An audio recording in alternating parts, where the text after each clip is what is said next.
Hey, what's up, guys? Welcome to Law Splaining the Interwebs. I'm your host, Nick Ricada of Ricada Law, a small law firm in central Minnesota. What's up? How's it going this morning? Oh my goodness. We've got a day of waiting today. I know you're excited for that because I am. I'm excited to wait. Waiting is good. Waiting is good. Waiting is reliable. That is the goal du jour. Just wait, bro. Oh my goodness. So yeah.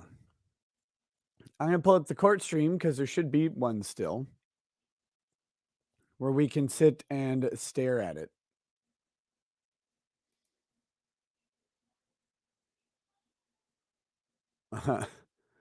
Look, they've got very good court coverage coming right now.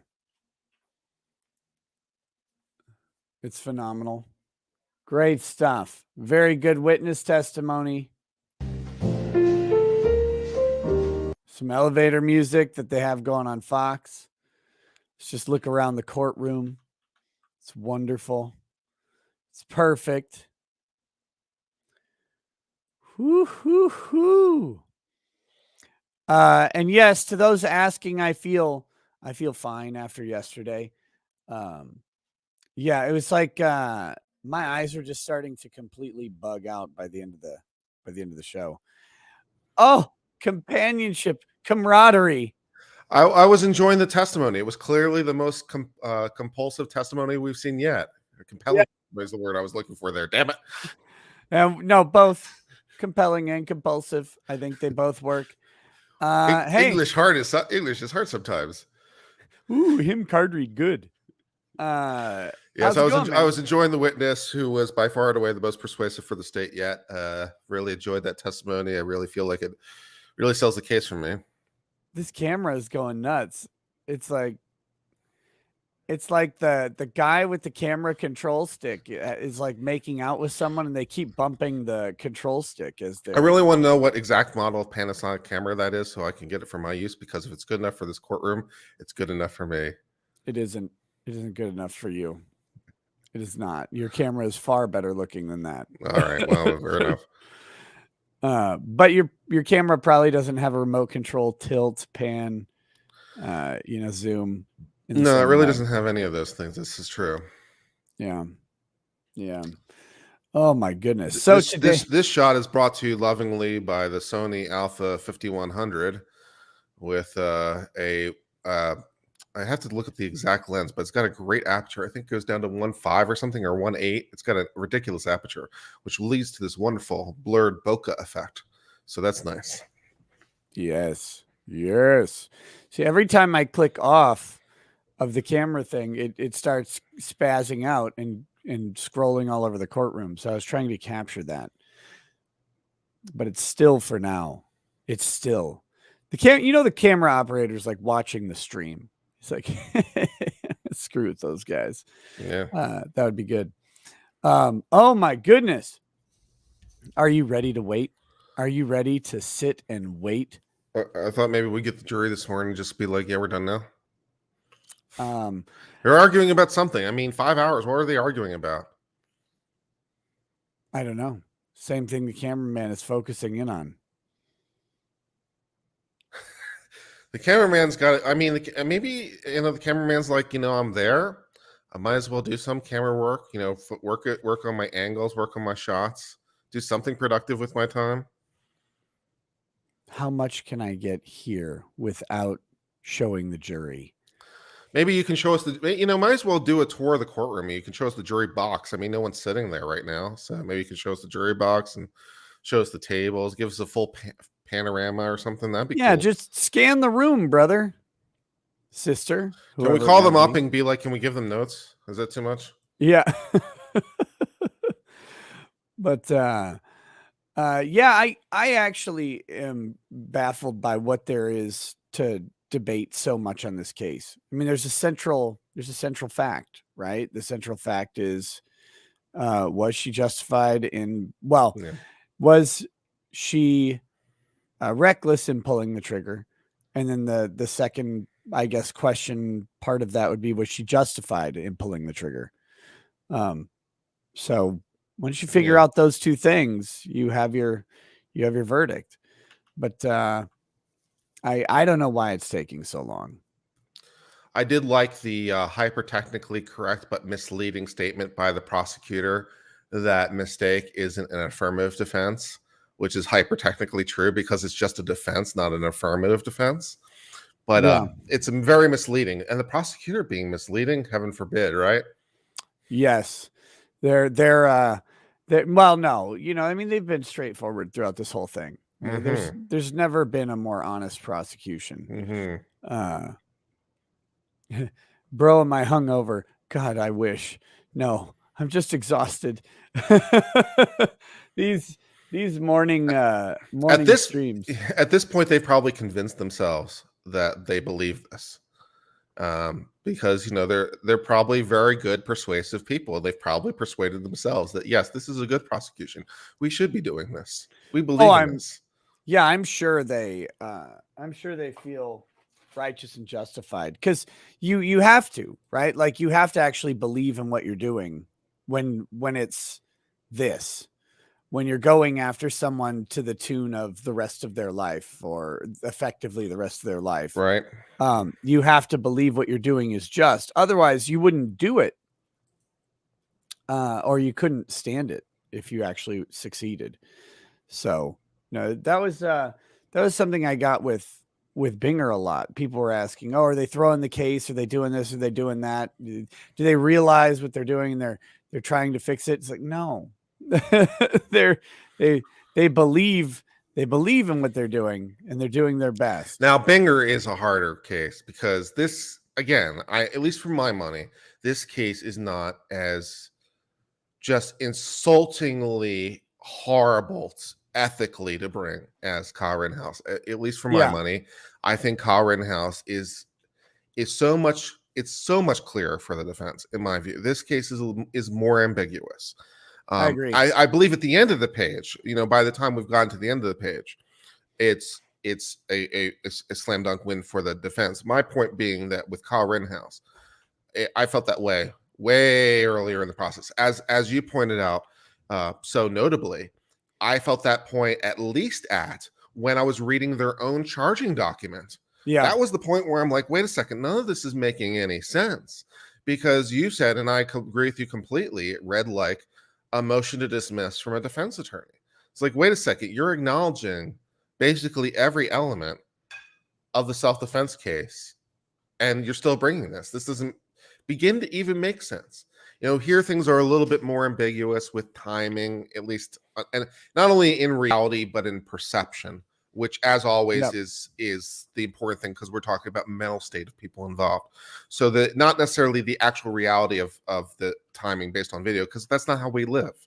We live differently. So the perceptions in people's minds might be a little bit more ambiguous.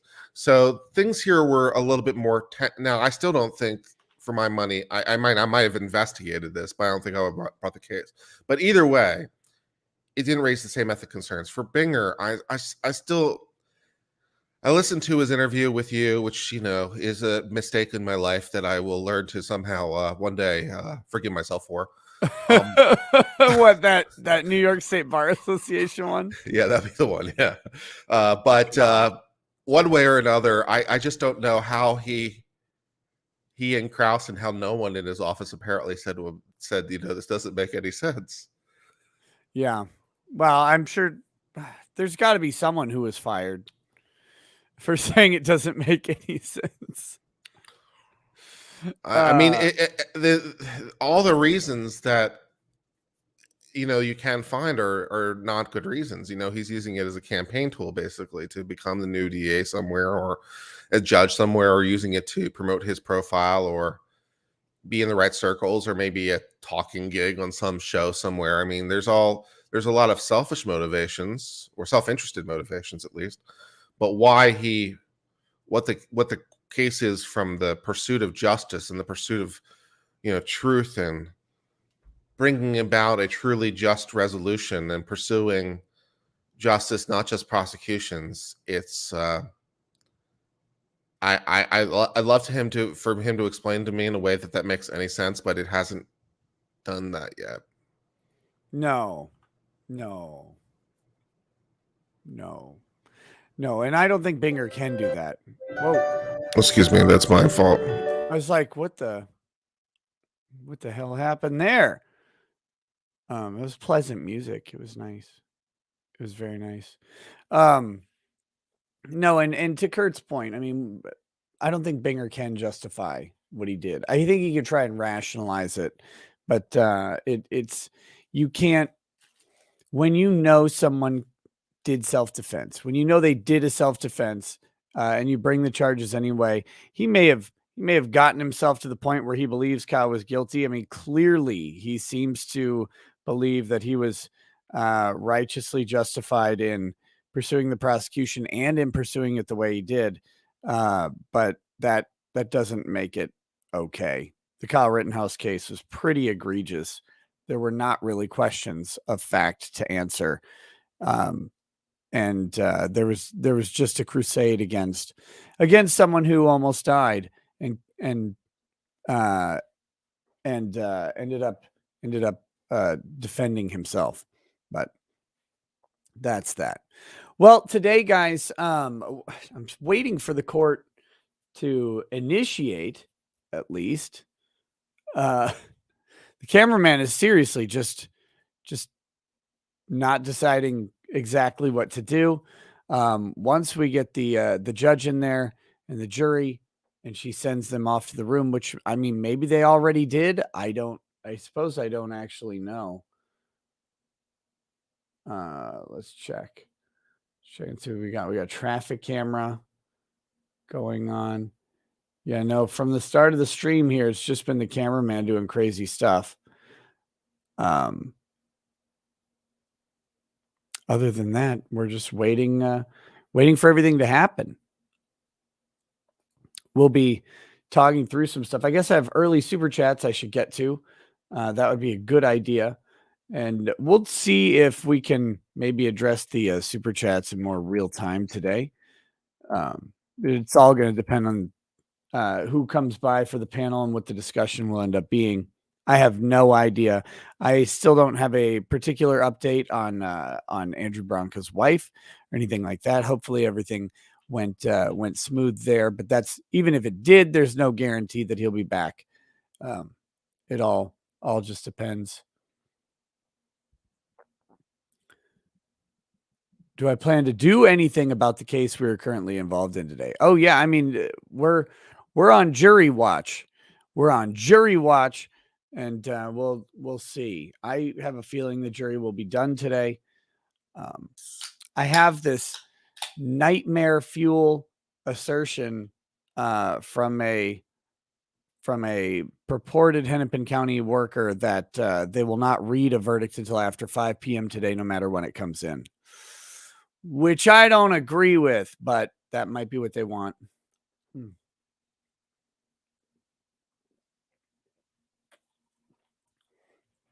Oh my goodness. I'm also still just trying to get my voice to wake up. This is, there's a lot. But we'll do super chats. There's other stuff to talk about today. We could check out some of the media coverage of Kim Potter and what they're saying. I think it's vastly different than what we're experiencing here on the channel. Who knows what else? I will also do this for those who may be watching, who didn't watch last night. Let me find it.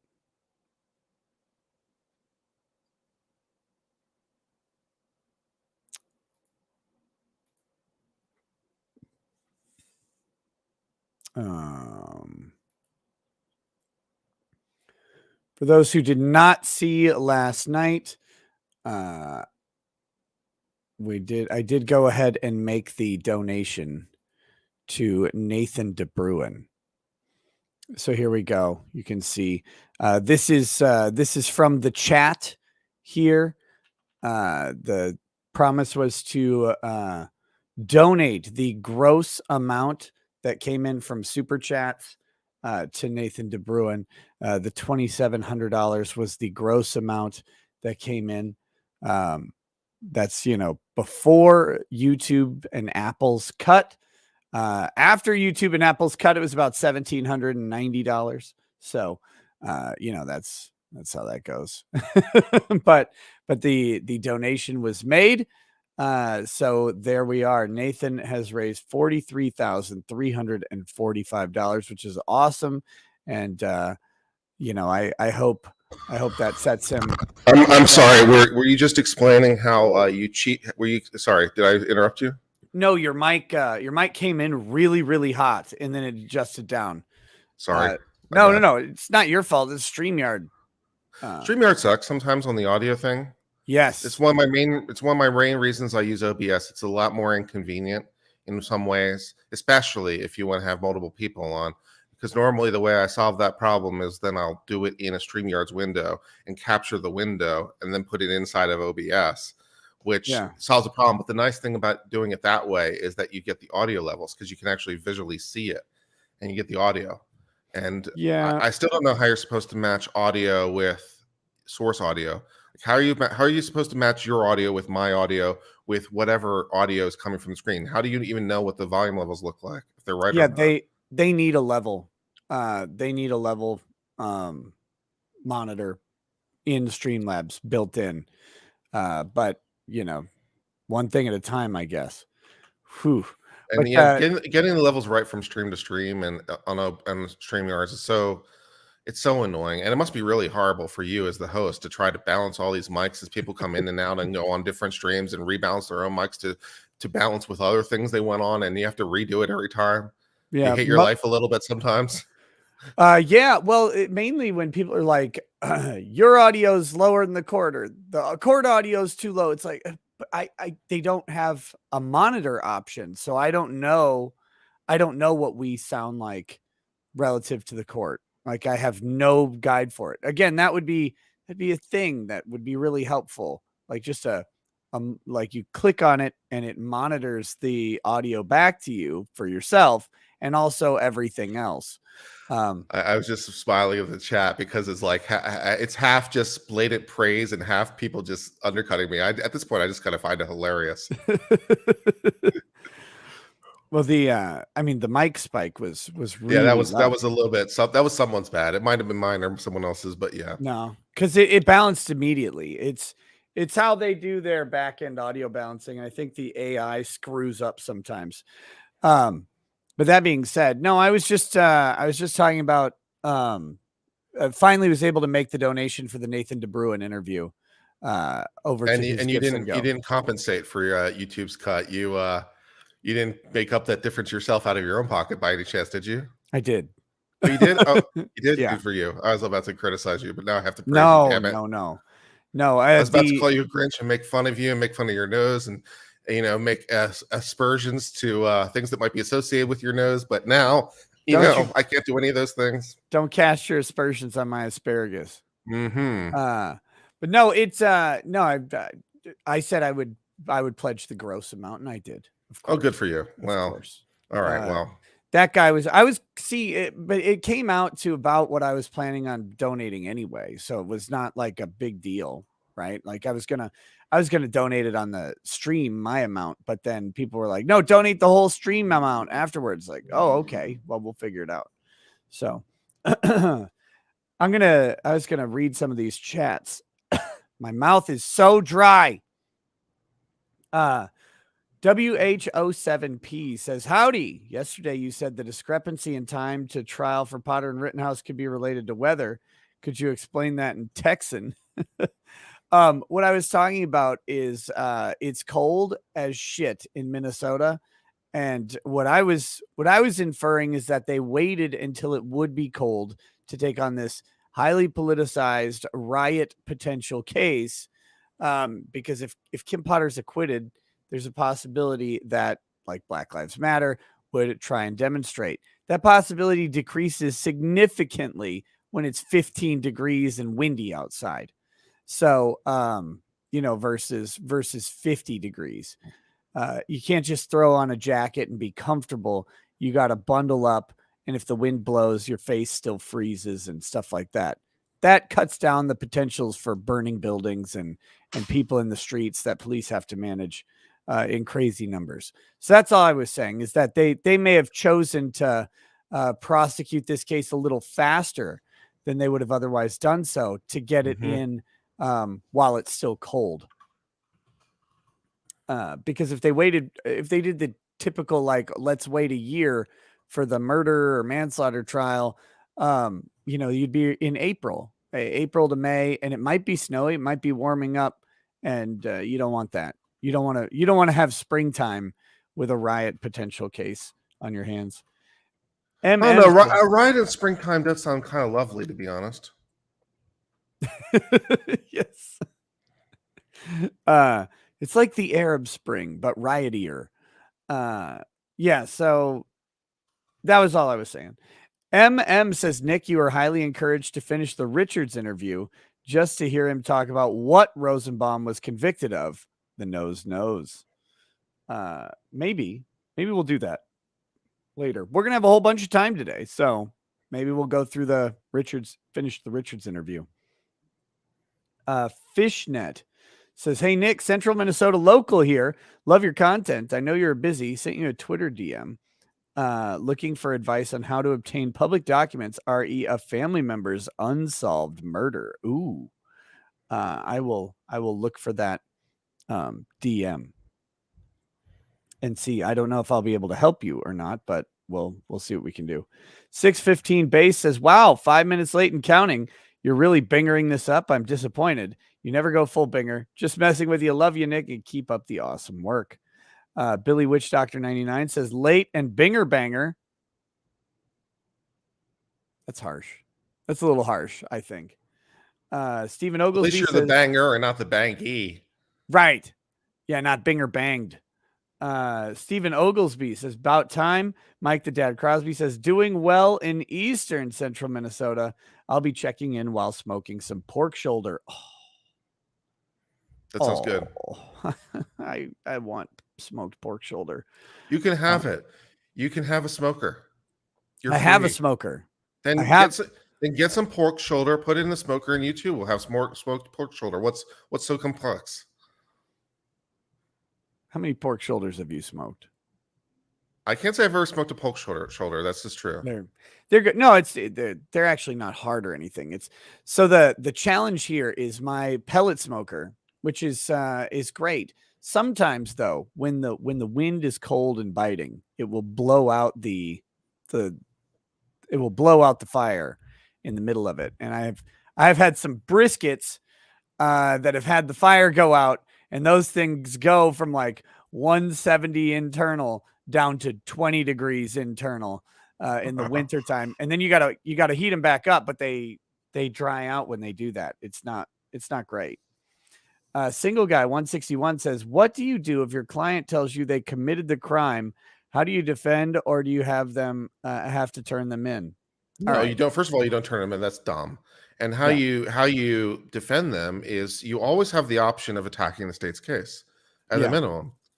So you can always question the witnesses. You can always challenge them as to what they could or could not see, what the evidence does or does not show.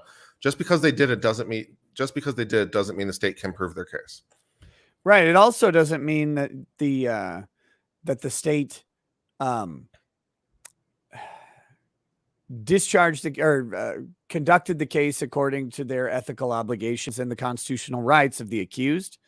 So just because someone did something doesn't mean they're guilty.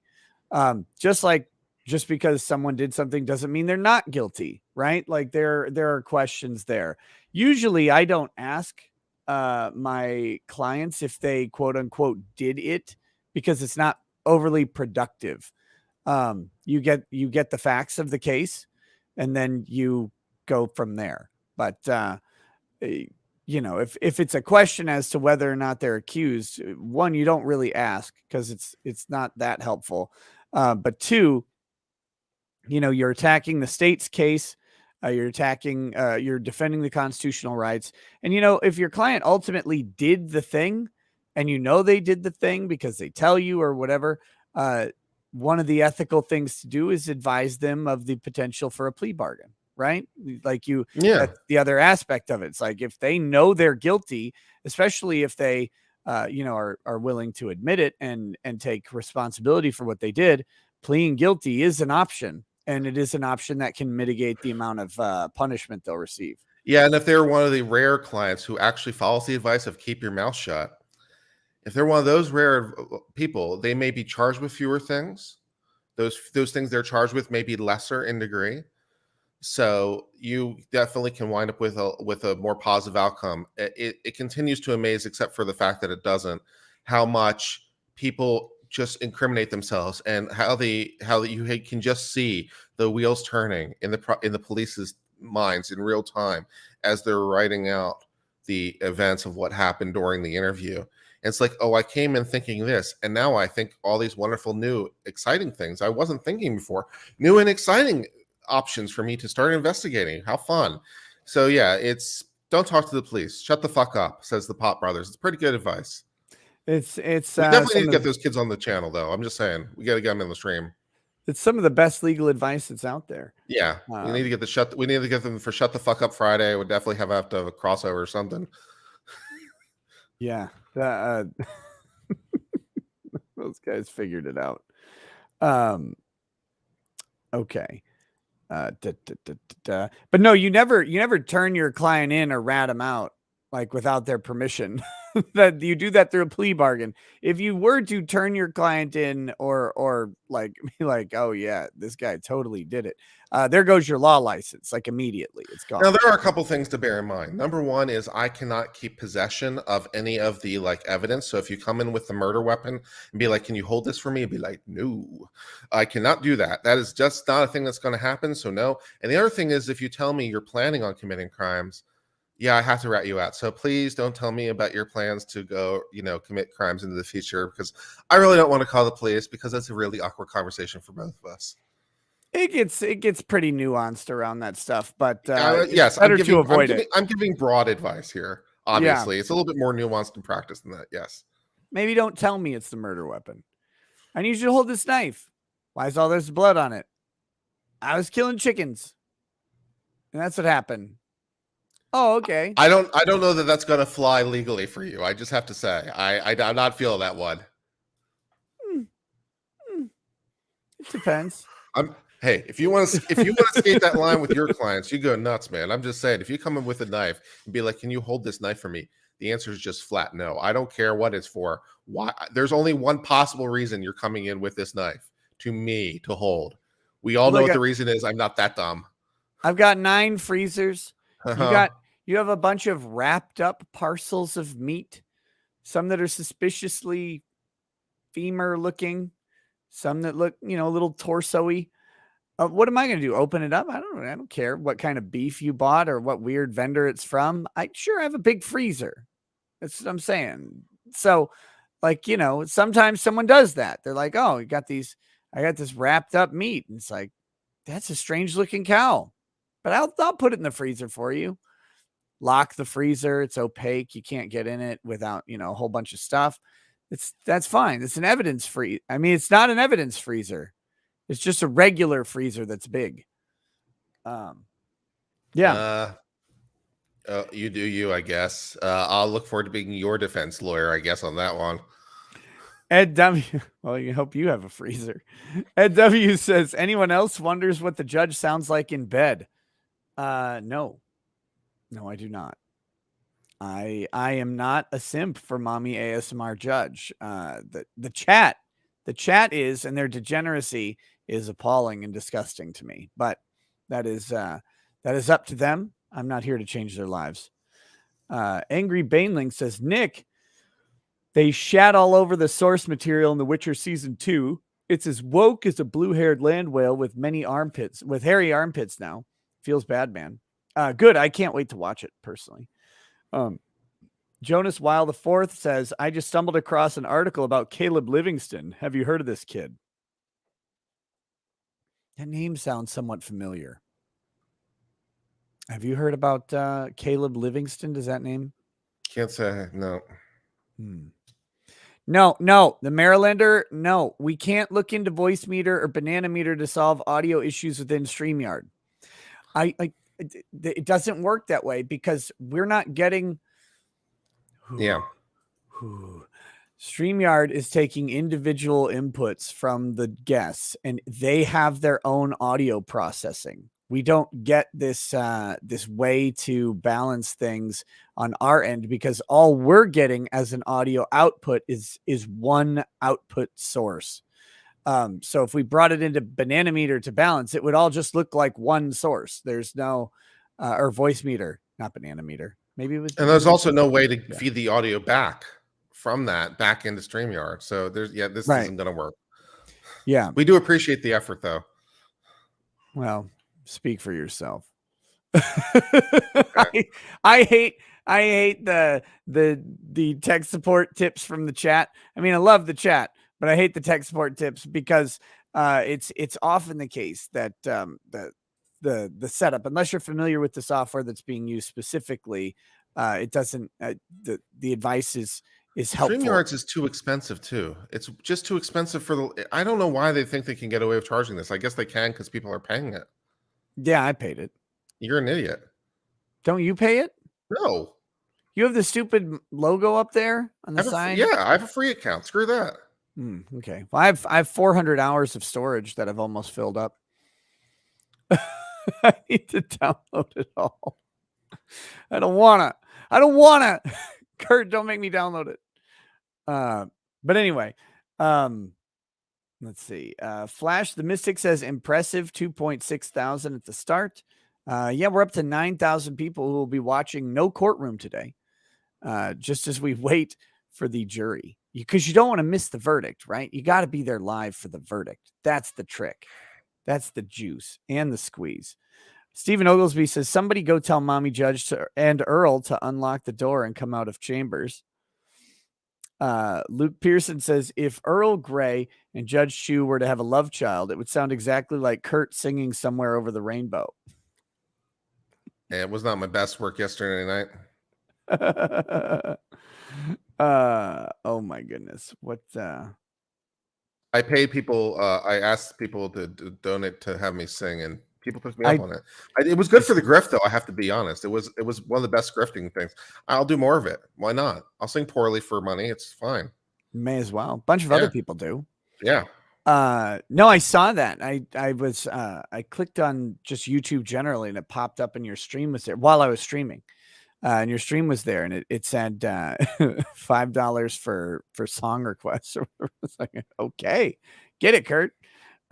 April Wine says, do you think there will be riots after the Maxwell verdict? No, I can't see why anyone would riot after the Maxwell verdict. I think she's going down. You know, at least for me, and this is probably not even the correct opinion, but my personal view is I'd be willing to cut Maxwell quite a lot of slack on her charges just to be able to know the full truth of the story, just to be able to know the whole what, when, where, why of everything Epstein did, who he was involved with, what he did, when he did it, if she has logs and documentation. Like, you know, maybe it's not the right decision, but I'd basically be willing to let her walk just for the truth, because I feel like people knowing what really happened and what really went on and exposing all that and all the people involved is kind of worth it all. But maybe that's the wrong opinion. Maybe she doesn't deserve that. I don't know, but that's kind of my view. The Caleb Livingston, I know why that name rings a bell now. Thank you, Blanton's Finest. That's the kid that Dante Wright shot in the head, who's now paralyzed. So yes, I now recognize where that name is from, why I've seen it. But I fully agree. I would be willing to cut her a ton of slack if we got guilty verdicts for the kid diddlers who were participating in this stuff. Who's worse, the facilitator or the people who do it, right? So, I mean, they're both bad, but I'll take. Yeah. She has the names to turn over, right? She has the big fish to turn over. It's like, yeah, tell us everything. Tell us the whole story. Tell us the truth about Epstein. How did he get involved? What's his story? How's that whole story? She's got to have dirt, right? It's like, tell us the things, damn it. Yeah, but she probably, I mean, what would happen to her after would be unpleasant, I think. You tend to not go after billionaires because they can make your life very miserable very fast, especially if they're going to prison forever. If the last act is to use their resources to make your life bad. I mean, being a billionaire isn't necessarily a guarantee. There's billionaires or former billionaires or billionaires who are in jail or soon to be in jail. Elizabeth Holmes or Ponzi scheme people. So just being a billionaire, it's one of the great things, because billionaires have a lot of money and a lot of resources, but has more money and more resources. The U.S. government, they will own your ass. I'm not saying that they would be able to use their resources to get out of justice. What I'm saying is that they would spend the last of their resources making you die in a horrific way.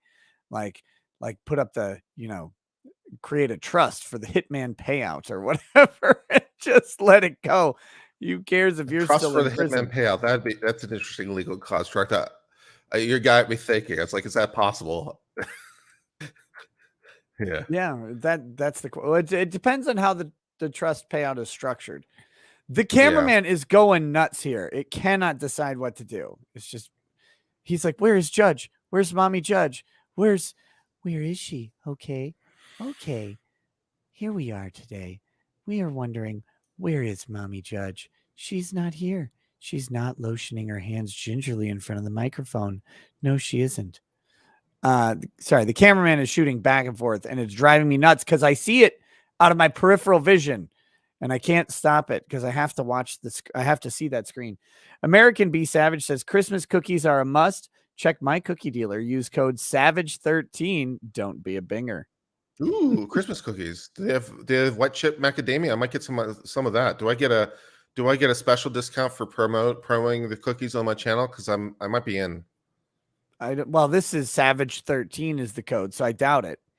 I doubt you would get a discount, but maybe if you talk to him. My cookie dealer is.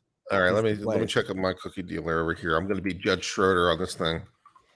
Oh, I should get my special cookies that Lady Rackets made. You have a special cookie set? I have. I invented a cookie. Well, it's kind of a cookie, a Christmas goodie, so to speak. It's a Ritz cracker, a Reese's peanut butter cup, another Ritz cracker, and then you dip it halfway in chocolate, and then the hardening chocolate. Okay. And then I take that whole thing and dip that in milk. Okay. Because the Ritz cracker works for that? Oh, yeah. All right. Look, God told me, Uncivil.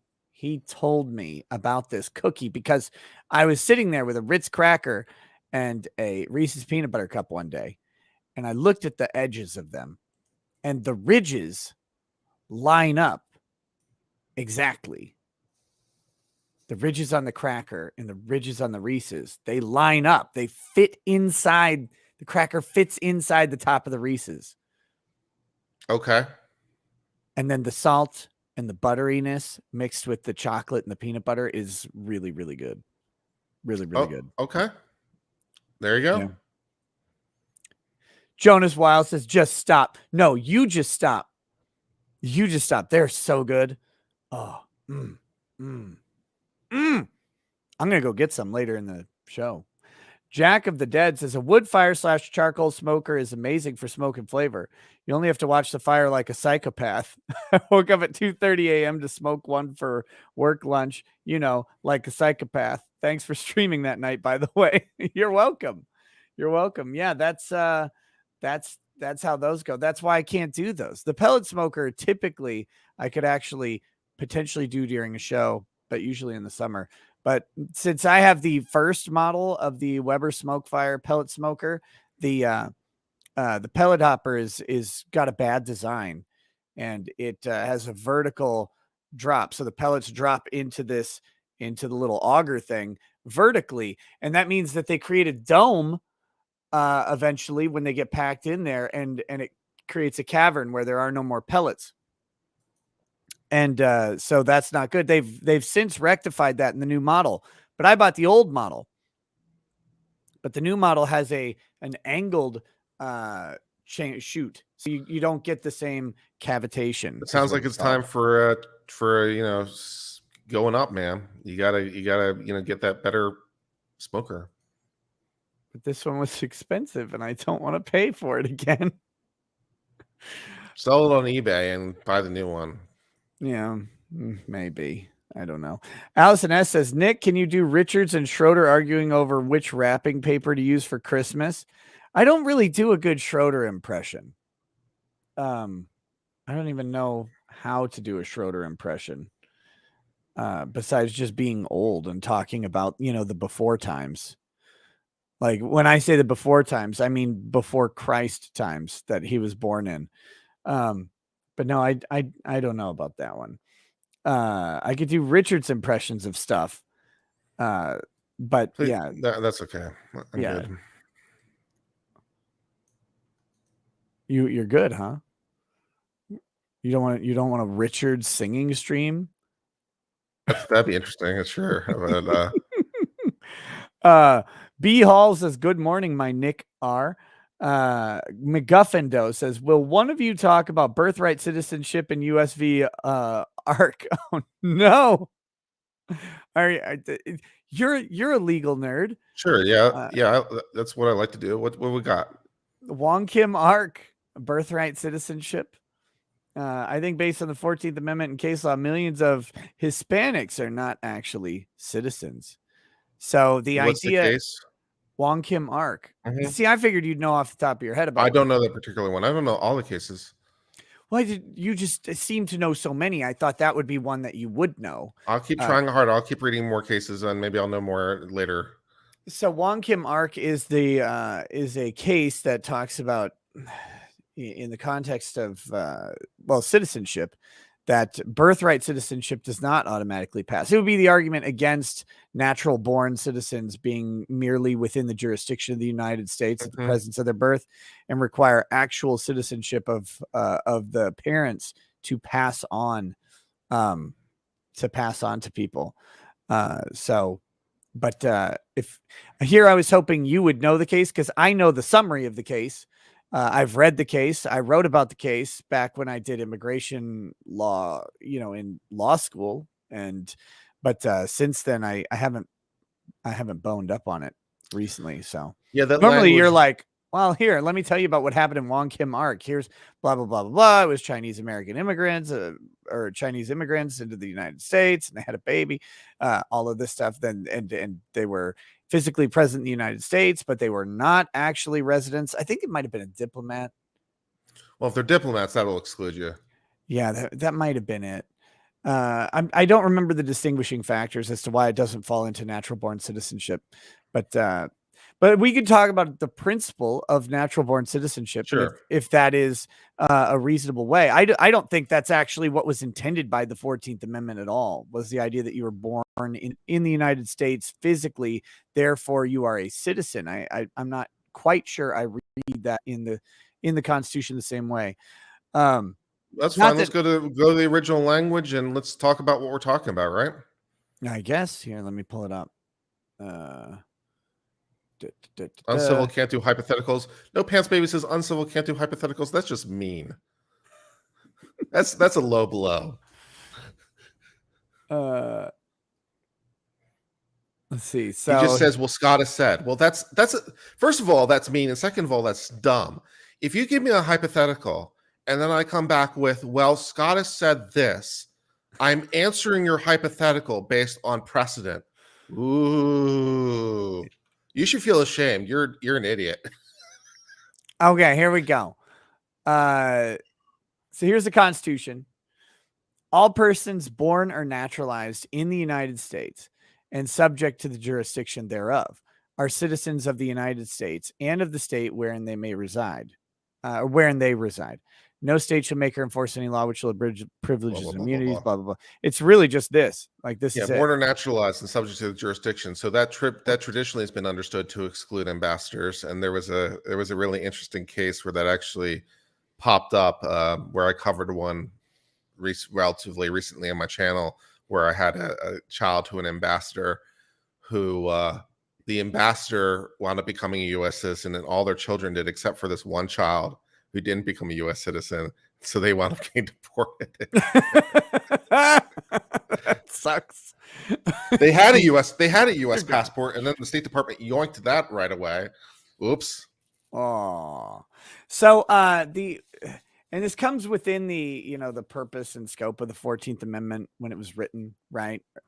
But the idea of the 14th Amendment was to automatically make Black people born in the United States citizens, Right. following the Civil War, because that was one of the potential paths the South could take, in theory, to further the sort of oppression or whatever of Black people who were previously enslaved, was that they would retaliate against citizenship. So they wanted to clarify the point that these people who were brought here, whose ancestry were brought here from Africa, for example, and never formally naturalized because they weren't given citizenship rights, they were recognized as citizens therein. So question then is there does that confer automatically birthright citizenship to anybody just born within the territorial boundaries of the United States? Well, if it applies to the slaves at the time, whose parents aren't citizens, so they don't have birthright citizenship, but now they're saying because they were born, we're giving them birthright citizenship, so they're not getting citizenship from their parents, they're getting citizenship from the fact they were born in the United States. So if that applies to the slaves, why wouldn't that apply to other people too? Well, I think the "and subject to the jurisdiction thereof" is, and I don't know that this is the right answer, I'm just musing through this, right? Musing is fine. That's what we do in law land, or at least what I do in law land, even though the chat hates me for it. I would just wonder if "subject to the jurisdiction thereof" would automatically include slaves, for sure, because they were subject to the jurisdiction of the United States. But or former slaves. But I guess I don't know. I'd have to read the case again. But I think Wong Kim Ark is I do think that involved an ambassador. Maybe I should look that up while we're here. Why not? Yeah.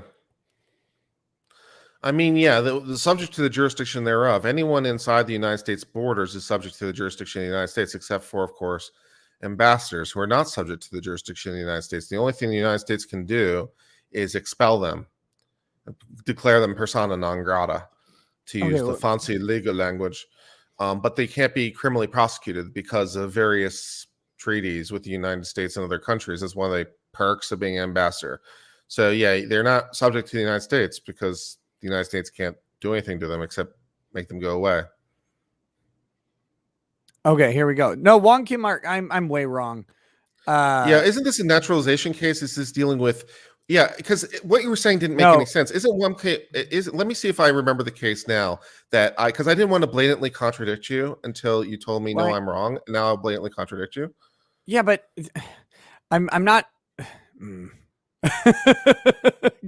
I was reading the question wrong, which framed my memory of Wong Kim Ark dealing with a issue of whether a person who has a green card or is admitted to some sort of lawful status, the Constitution applies to them, or the Bill of Rights applies to them. Wasn't that the question in Wong Kim Ark?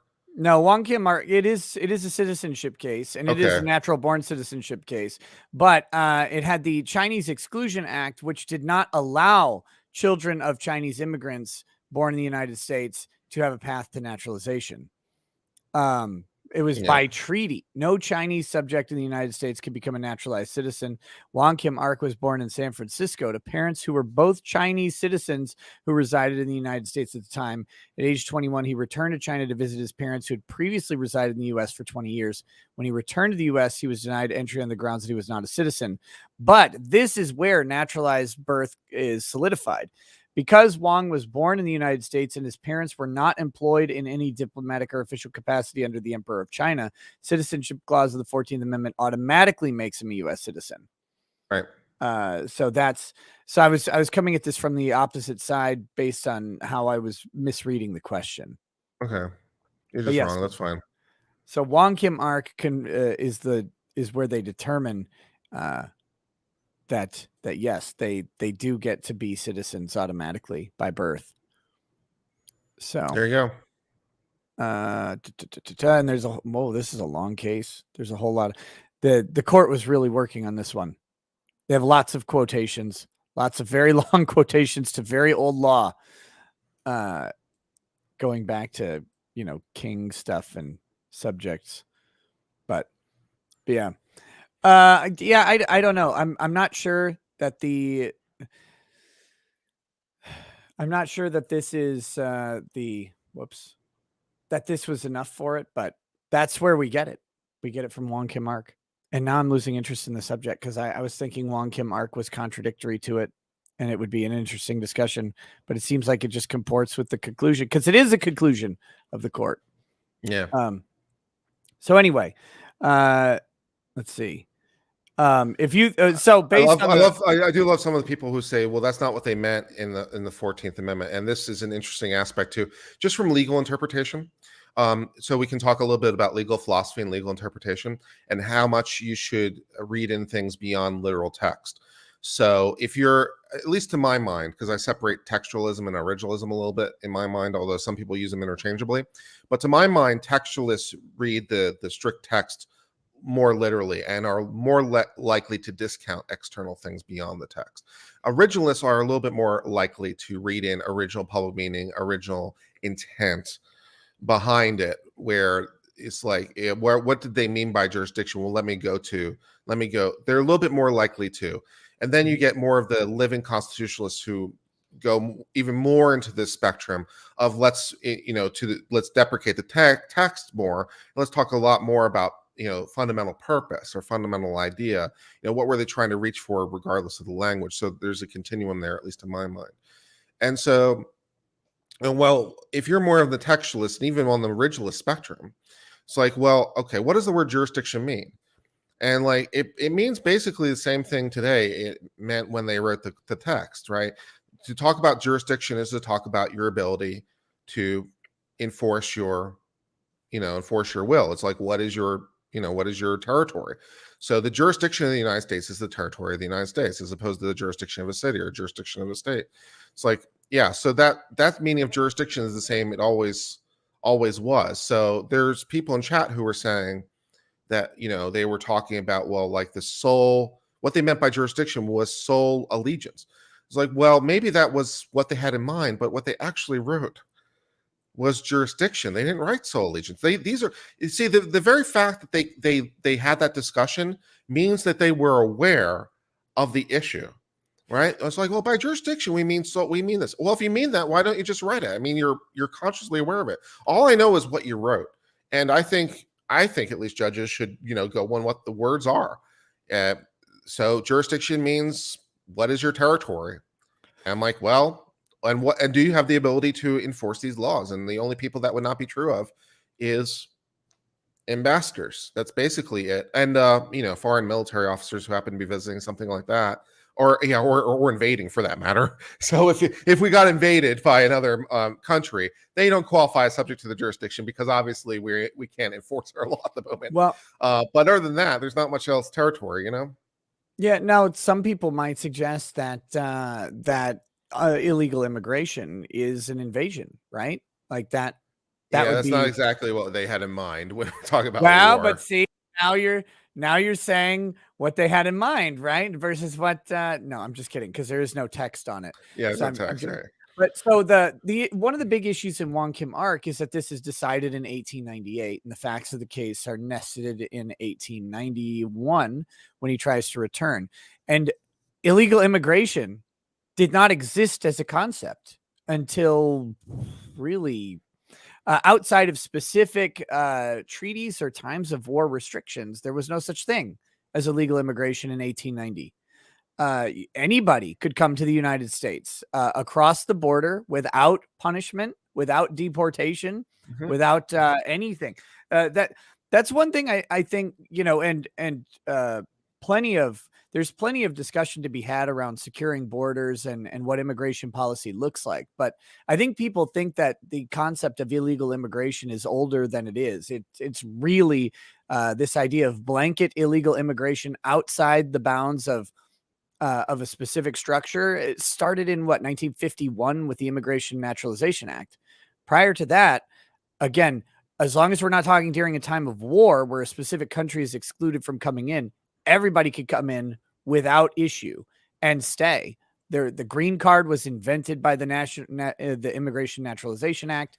Like Wong Kim Ark his family didn't have permission to be here. Chinese immigrants would just come in and then they would stay. Now, there was a period of time when Chinese immigrants were not allowed to come in, but if you were here prior to that or after that, subsequent to that period, you were fine. So that's one of the interesting nuances of this discussion is Wong Kim Ark's parents had legal permission to be here because there was no legal exclusion from it.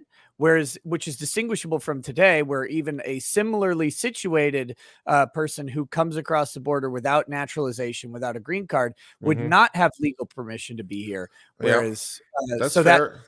You could distinguish on that basis. You could try to distinguish. I don't know if that's sufficient to change the ruling. And again, without me reading through the entire language of Wong Kim Ark and finding, a specific spot that suggests that there has to be some sort of legal authority to be there, that they're complying with the law. I don't know. Maybe that language is in there. I'm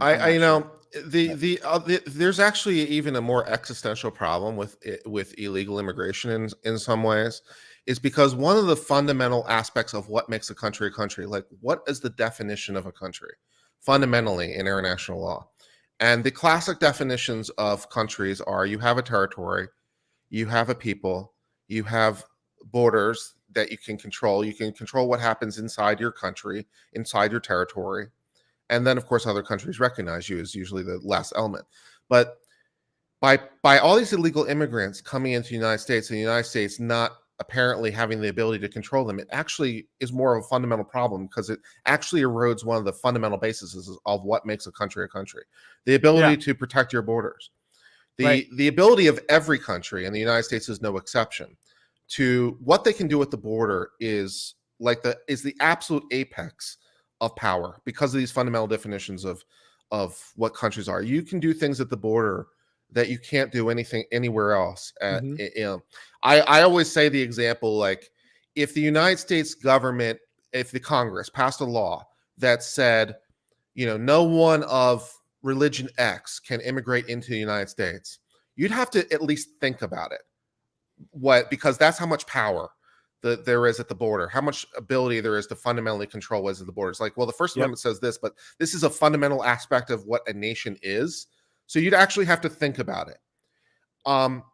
The fact that the United States apparently is unable to control its borders. We're the only ones. Which, is fundamentally eroding the very fundamental concept of what countries are.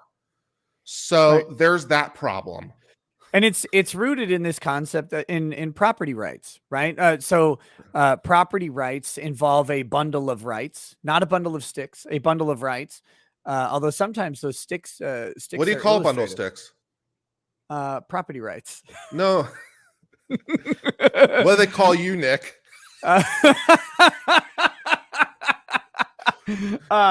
So anyway, that was well played.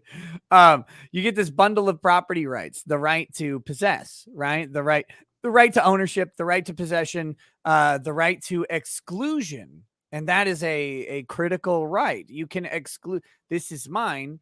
No, you can't touch it or use it or manipulate it or hold it or have it. It's my thing. And then the right to alienability is your right to sell. And without any one of those particular property rights, you're without having one of those, your ownership is subject to someone else's claim. And the United States border, we are told that we are not allowed by the greater world, I guess, that we are not allowed the right of exclusion. We're not allowed to keep people out, which is baffling because every other country is allowed to keep you out. Right. Mexico is very Mexico is very happy to enforce its border policy when it's, when it's within their political aspirations. Same with Canada. They want to keep those filthy Americans out. Like when Trump gets elected and all of the actors want to move away or whatever, they're happy to exclude if they need to. Or more appropriately during COVID, right? Border enforcement has never been higher amongst anywhere. But when the U.S. tries to do it, it's racist or whatever. That's the thing. So, like I said, just because of the simple fact that we really didn't have border controls in 1890 in the same way that we do now doesn't make that the correct way. It's just an interesting way of thinking about the problem. It was a lot harder to get to the United States, especially from China in 1890 than it is today. You got on a boat, you waited a really long time, you died on the way over very frequently. That was one of the issues. Traveling back then took a lot more time than it does now. And when you get here, there's no car. It's not like you're going to hit California and then be in DC the next day. So we have different and compelling reasons to protect our borders now than we would have back then. The idea of invasion through just permeable borders is different today than it would have been. You couldn't mount an army inside the United States by having people filter in over a period of time as easily, and then have them coordinate. So, on some level, I care less about what our immigration policy is than just the enforcement thereof, because we should be a country of laws. Like, again, every country on the face of the earth. I mean, a country can have any policy it wants. The ability to defend your borders doesn't mean you have to. Right. That's just that you can. So if you want to have a fairly open policy when it comes to people crossing your borders, that's fine. I mean, that's basically what Europe does through the Schengen Agreement or whatever it's called. I can't quite remember. But anyways, the agreement to basically let people move from place to place without border controls, it's like, that's fine. But you fundamentally have the ability to. And it seems like we've lost the ability to, because we have these illegal immigrants coming in. We are not doing any. I mean, building the wall seemed like a reasonable. I don't know if it's the best idea. I'm not an expert on the subject. I don't know if that money that we are looking to spend on the wall could have been better spent or more productively or more efficiently on some other effort. So I don't know if it was the best plan, but regardless of whether it was the best plan or not, it's a plan. It's a plan, and the fundamental ability to protect your borders is like, first of all, it's not even racist, because it's not based on race. It's based on national affiliation. It's not based on your race. It's not based on the color of your skin. It's based on the fact that you're. I don't want white Mexicans either. Yeah, whatever it is, So it's like, and also it's insulting to all the people who try to legally immigrate. Because all these people are getting in. It's basically, apparently the new rules: break the law and hope that you get away with it. And particularly Mexico, because it's a really long wait to get without some sort of particular permission or attachment to someone in the United States. It's a really long wait if you're just like, hi, I'm lonely Mexican person and I want to go to the United States. I think the wait list on a visa, a permanent visa, is something like 25 years or something like that. It's a really long time because of stupidity, frankly, because of stupidity and this sort of notion that all other nations need to be treated equally under our immigration law, where we have to give out the same amount of visas to every nation, no matter size or proximity to the United States. Doesn't make any sense. It doesn't, but that's how we have to do it, because I believe the Supreme Court determined this a long time ago. I don't think that's true. Are you sure? I'm sure enough to put a bet down on it. Because I'm pretty sure it has to be even for every country, either by raw number or based on population. That seems like that it has to be that. That might be U.S. policy, but that it has to be that way, yeah, I challenge that. Let's see. I don't remember the case on it. Number of visas to each country. That may be the U.S. policy, but the Supreme Court requiring it. Okay. Let's see. Where is it? Oh my gosh. Well, Nick looks for the case that doesn't exist. Let me tell you a little bit about how you can find my channel.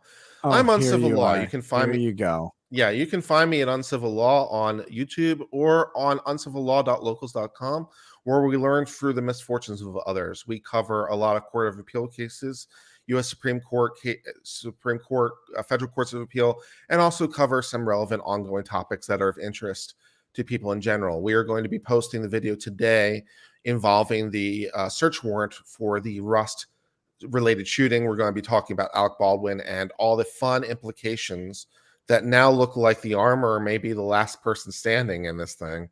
While Alec Baldwin is now the woods, the case against the armor has grown substantially.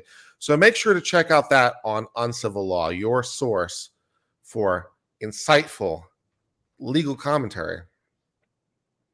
Oh my God. I'm trying to find this stupid visa. Let's see. Is this it? Don't stop believing. Oh, stop it. Hold on to that feeling. Where is it? I hate everything about this. I'm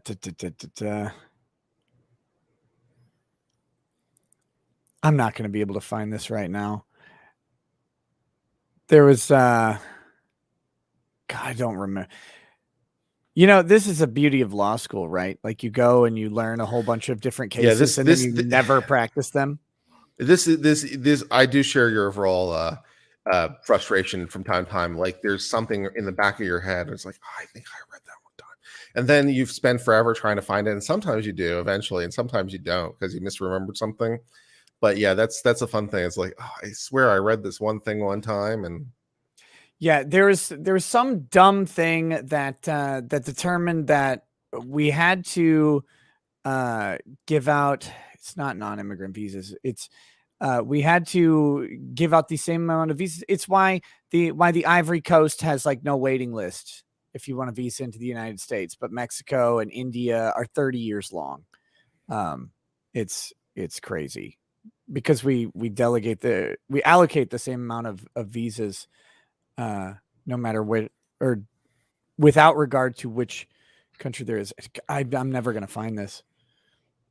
When I do, I'll let you know. Okay. Well, I look forward to being corrected, 2 days from never.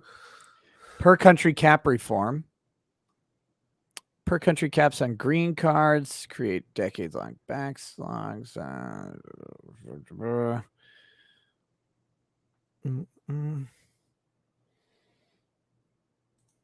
Let's see. Oh God. This isn't going to have the underlying law behind it. Chat is like, what are we even talking about right now?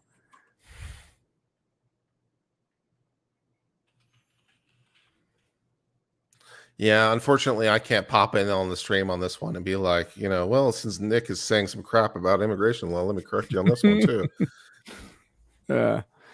There's a lot of bills trying to end this. Oh, I'm sure. Yeah, there's always bills trying to modify immigration law, which maybe it should be modified. But can we enforce it while it's in its current state and then modify it if we need to modify it? Let's see. I think as a matter of policy, we should allow anyone to immigrate who will be a net benefit to the United States. That seems like a good plan. Anyone who's a net asset can join because they're a net asset. Seems like a good plan to me. Yeah, so bringing in skilled people. My current changing the subject because I'm going to just sit there and research that and never find it. My current biggest gripe with the immigration system is the requirement of people on a student visa to return to their home country before pursuing a path to naturalization. I think that's a silly requirement because if we're going to bring people here, if the concept is we're going to bring people here for access to the American education system, allow them to build roots and networks here, and then sever those and go back before they start the process over to come back to the United States, I think that's weird.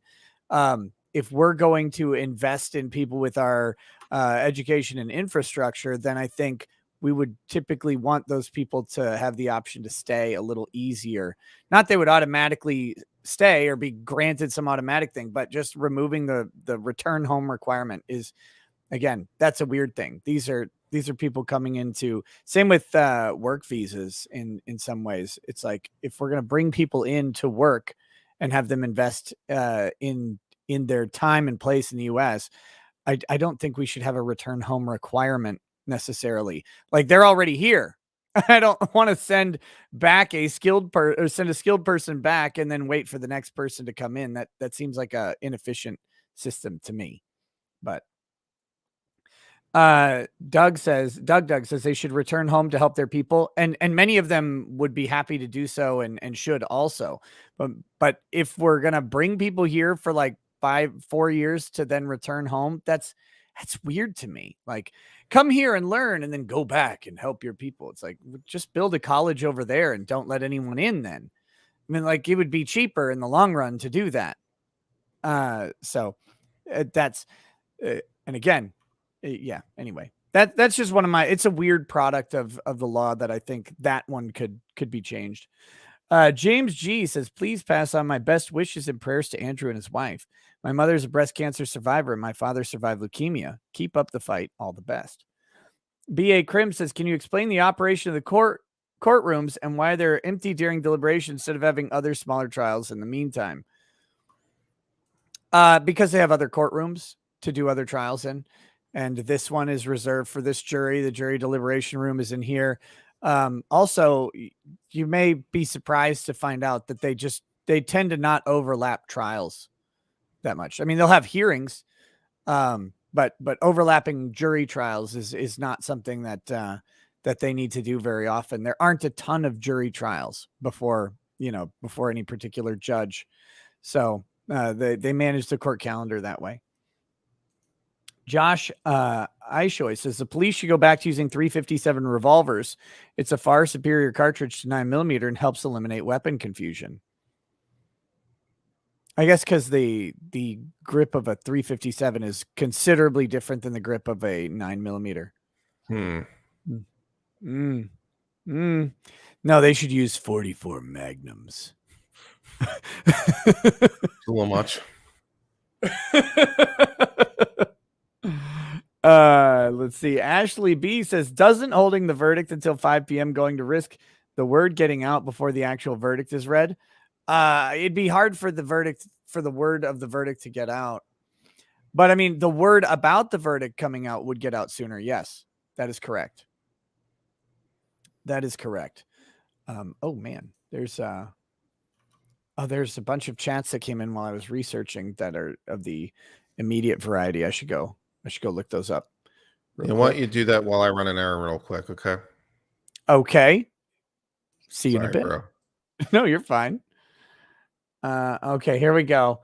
We're going to get, now that he's gone, we're going to do some, I guess, going into different questions about back into citizenship. So Norn Ironjohn says, Boris Johnson, the British Prime Minister, is a natural-born American citizen, born in Manhattan. Was he born to diplomat parents, though? Because if that's the case, then he wouldn't be, but maybe he is. James G says, for the 14th, you really need to read the congressional debates. They discussed the meaning of jurisdiction at length and that it meant sole allegiance and why it wouldn't include natives. Yeah, again, that's we talked about that, the originalist versus textualist approach and which one is correct. For better or worse, many people would say for worse. The Supreme Court has suggested that that's not the case. One thing I have, you have to figure out is how do you walk it back? There are so many people that are born here right now that have been given that status. Do you then take it away from them? How do you identify them? How do you go through all of that? That's messy. Not that should dictate the policy. It's just always interesting to think about the practical effects. It's almost like you would have to have a cutoff date and an asylum for anybody before the cutoff date, because otherwise the amount of resources it would take to go through that would be astronomical. Just from an administrative, not even an enforcement standpoint, it would be crazy to track that all down. So I wonder how to me, I think you'd have to have some sort of cutoff date that says, this is it. If you're born after this date, sorry, you get on the catapult and you go. Maybe that's how you do it. I don't know. But yeah, and I'll rest back on my original statement. I think in no way did the drafters of the 14th Amendment have the 13th, 14th, and 15th Amendments are the Reconstruction Amendments following the Civil War. And they have been changed dramatically. And at the convenience of the court, right? Some of them have been decided or determined to really specifically narrowly apply only to former slaves. And then those things were later walked back and stuff like that. But then other ones, they've been very permissive and says, oh, no, it actually meant this. Well, and just thinking of the recent expansion of the 14th Amendment to include gender-based discrimination based on sexual orientation. No way did the drafters of the 14th Amendment go, you know what we're talking about here? What we're actually talking about is transgenders. Like, that's what we're really talking about here, or homosexuals, right? Like, that was not not that shouldn't be included or anything, but it's just a weird product of the Supreme Court to say that, yes, this is under the original intent of the 14th Amendment. It was not. The 13th, 14th, and 15th Amendments were intended specifically to address the issue of this large population of emancipated slaves that were going to have to be integrated into United States citizenry. That was the goal of that was part of the goal of the Union states in reunification. It was the abolition of slavery, and now we have all these people and what to do. There was the reparations, which, 40 acres and a mule or whatever. Not that whatever you think about any of that or how it was played out either way, it doesn't really matter. That's what the efforts were about. There was to compensate and integrate these people into the American citizenry in some way. And so to then expand the 13th, 14th, and 15th Amendments beyond that and say that was the original sort of concept behind it, just doesn't add up. So that's how you have to go through a textual approach to the thing to get to that result. You have to work backwards. Just a second.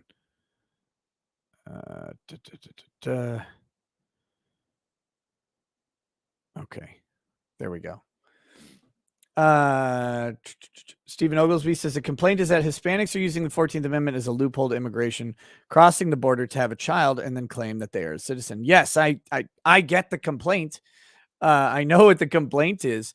The Supreme Court has basically said that that's okay, but that, a lot of people don't believe that that's the right thing. I think that the power of citizenship and naturalization is reserved to the Congress, but the Supreme Court overruled that power with regards to this because of the 14th Amendment and their read of it at the particular time that they decided, well, I guess Wong Kim Ark and subsequent decisions that have upheld it. Which is weird because that's not really in the power of the Supreme Court to deal with that. In fact, the Supreme Court is the lowest, is the judiciary branch, judicial branch is the lowest power structure to dealing with immigration naturalization. That would be number one would be Congress, who has the sole authority under Article 1, Section 8 or 9 to determine immigration policy and naturalization laws. And then you have the executive branch, who is the sole organ of foreign relations, and immigration policy is often tied into foreign relations. So the judicial branch has no mandate on this sort of international issue. Yet because of Marbury versus Madison, they took the power away from the other two branches. It's yet another example of why I will go to my deathbed saying Marbury versus Madison was this massive act of judicial overreach, which allowed bench level legislation. and not just legislating from the bench, but amending the Constitution from the bench was done by Marbury versus Madison, and it eventually is why we have so much trouble passing new amendments to the Constitution, is because the court deals with the issues that we would have to amend the Constitution for. Am I getting sick? No. But yeah, this all stems back to the judicial overreach of Marbury versus Madison, in my opinion. And since Kurt isn't here, he agrees with me 100% on this issue. Joseph TX says, what about Western Europe, where they've abandoned their border controls with Schengen? I remember Hungary being condemned for enforcing the Schengen area's borders during the Syrian refugee crisis. I don't know. Wait, that's Eastern Europe, I thought.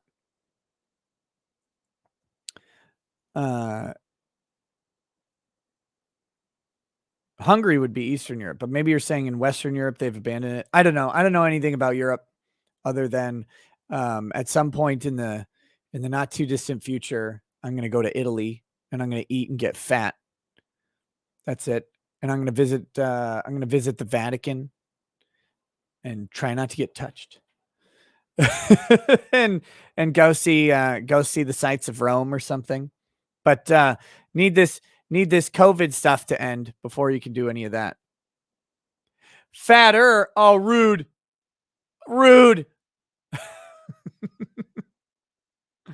Where's the court feed? It's right here. Look at it. It's great.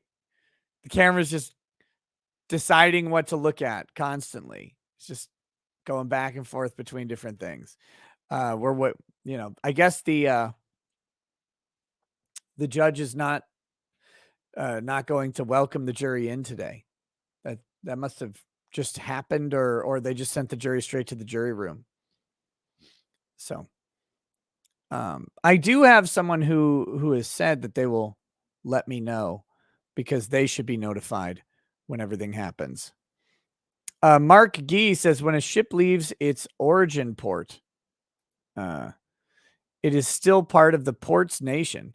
Anything that leaves that ship since deporting is from the port's nation. If your mom isn't a U.S. citizen and you're born here, you're not a U.S. citizen, but of her origin. If she has no country, then you're sovereign citizen. Then you get to say, am I being detained? You have a birthright to scream, am I being detained? And that I'm not driving, I'm traveling. That's what happens once that works. If your mom is not a citizen of the country she left by port and you're born here, then you're sovereign. Then that's when you get to say, am I being detained?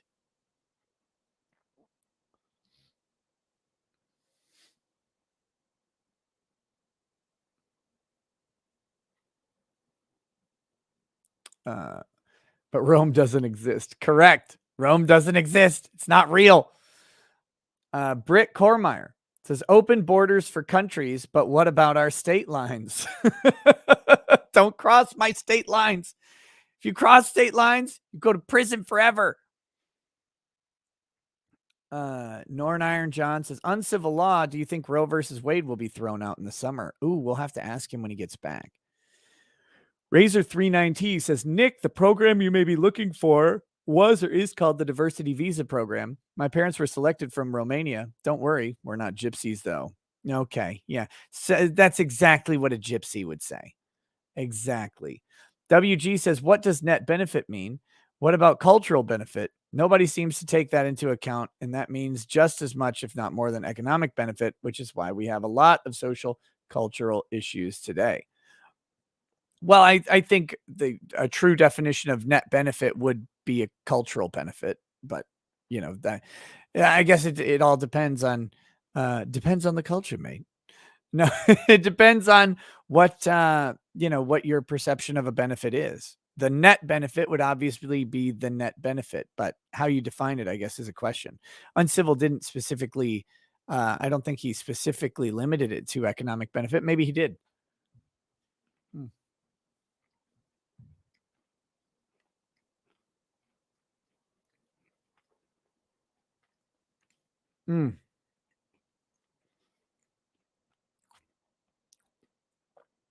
All right.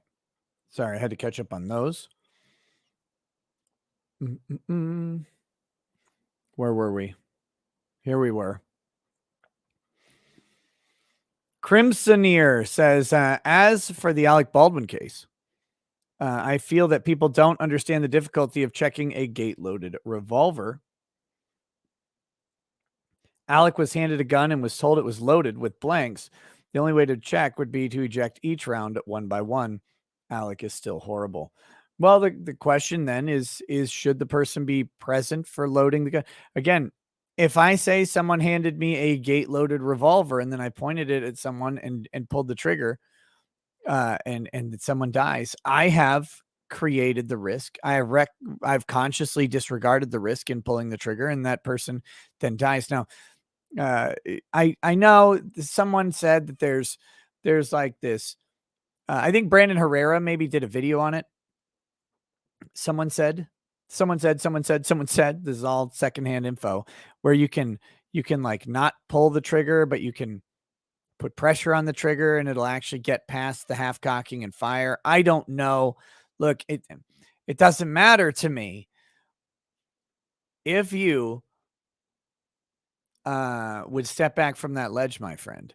No, if you are pointing a gun at someone, you know there's a risk. If that gun is capable of firing at all, you know there is a risk.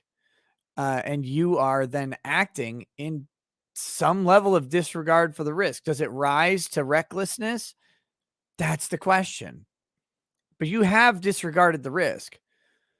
If the gun is unloaded, you say there's a risk that this thing could have a bullet in it and shoot someone. And so you're by saying it's unloaded, though, you're disregarding the risk of a deadly weapon being pointed at someone else. Right? I mean, you just are. That's how we treat firearms under the law, is that they are a deadly weapon, loaded or unloaded, and therefore they are inherently a risk. And so pointing it at someone carries a level of risk with it. But that's the question then. Are Baldwin's actions culpable negligence? Are they enough for criminal prosecution? Don't know. Don't know the answer to that because I don't know enough of the facts. But I mean, if you or I did it, this thing wasn't supposed to be loaded. Prison. Next, we have Mike Mysterio 13 says the state is elected for the New York treatment, or my state has elected for the New York treatment in January. Boston is implementing to have a Vax pass to eat at a restaurant. Details DM'd you on Discord. How is this legal? It's legal until a probably state Supreme Court or U.S. Supreme Court overturns it.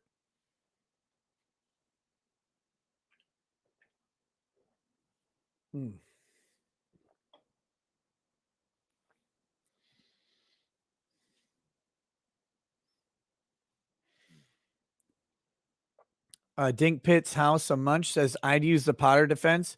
It was an accident. That wouldn't be effective. The reason that Potter has a defense to this is because she doesn't seem to be conscious that she's holding the gun at all. She thinks it's something else. And this is a weird, weird concept in law that is hard to wrap your head around, but it's ignorance of the law is not an excuse, but a mistake of fact can be an excuse.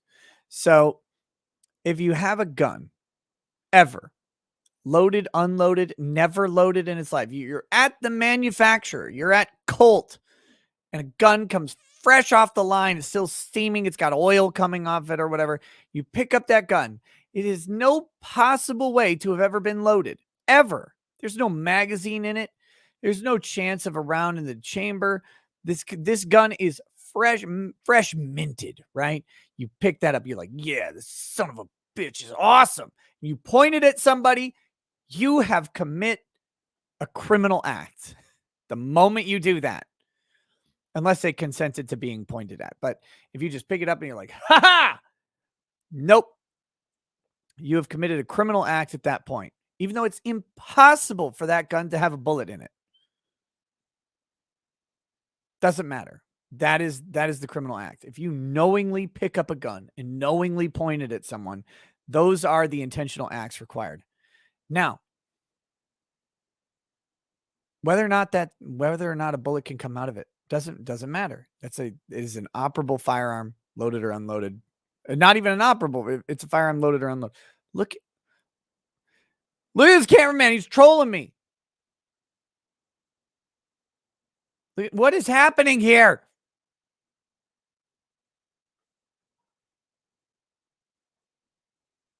He's looking for illegal immigrants. That's what's going on. Oh, there's the jury chairs. Do you see the little desks? That was cute.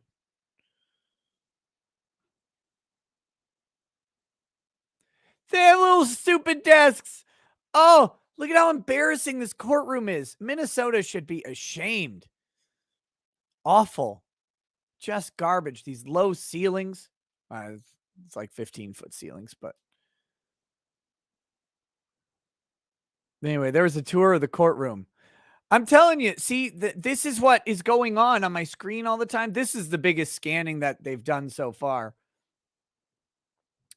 Could you imagine sitting in those stupid desks? Oh, awful for like 10 days, just crammed in there in the corner, watching from the side as other people do things. There's a word for that.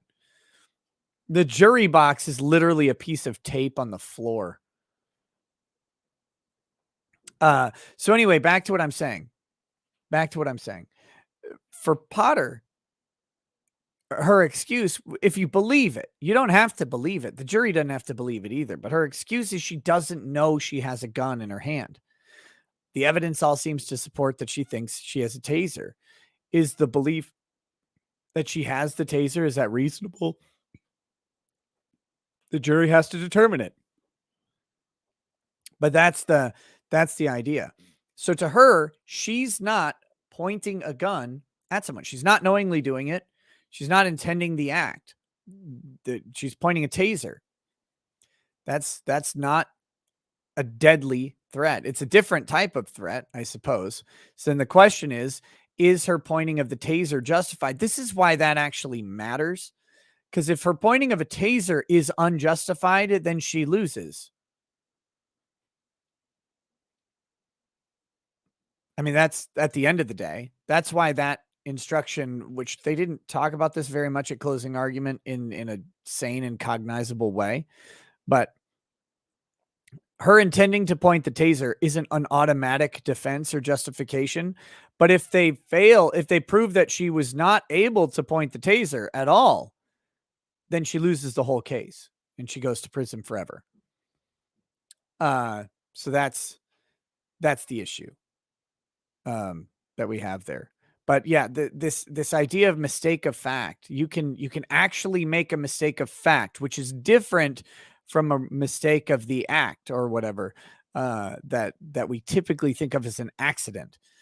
Accidents are not mistake of facts, and mistake of facts are very, very rare and hard to prove, right? You almost always know what the underlying facts about what you're doing are.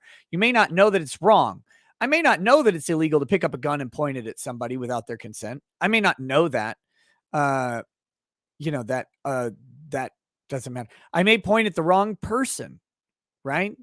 That's an accident. That's an accident, right? Some silhouette in the dark. That's I thought you were someone else that I was trying to shoot. Well, you have to have justification at that point. But no, a mistake of fact as to the nature of your actions is the issue. Debbie O says, "Do we know if the Axe LARPer was an alternate or not? Just wondering if he's part of the decision." No, I think he's on the main. He's in the main course.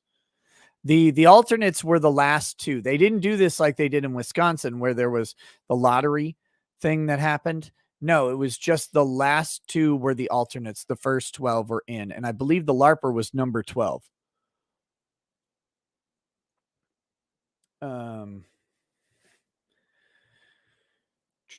Arno09 says, how's the eye strain today? Better? Yes, much better. So I can explain what was going on maybe a little bit.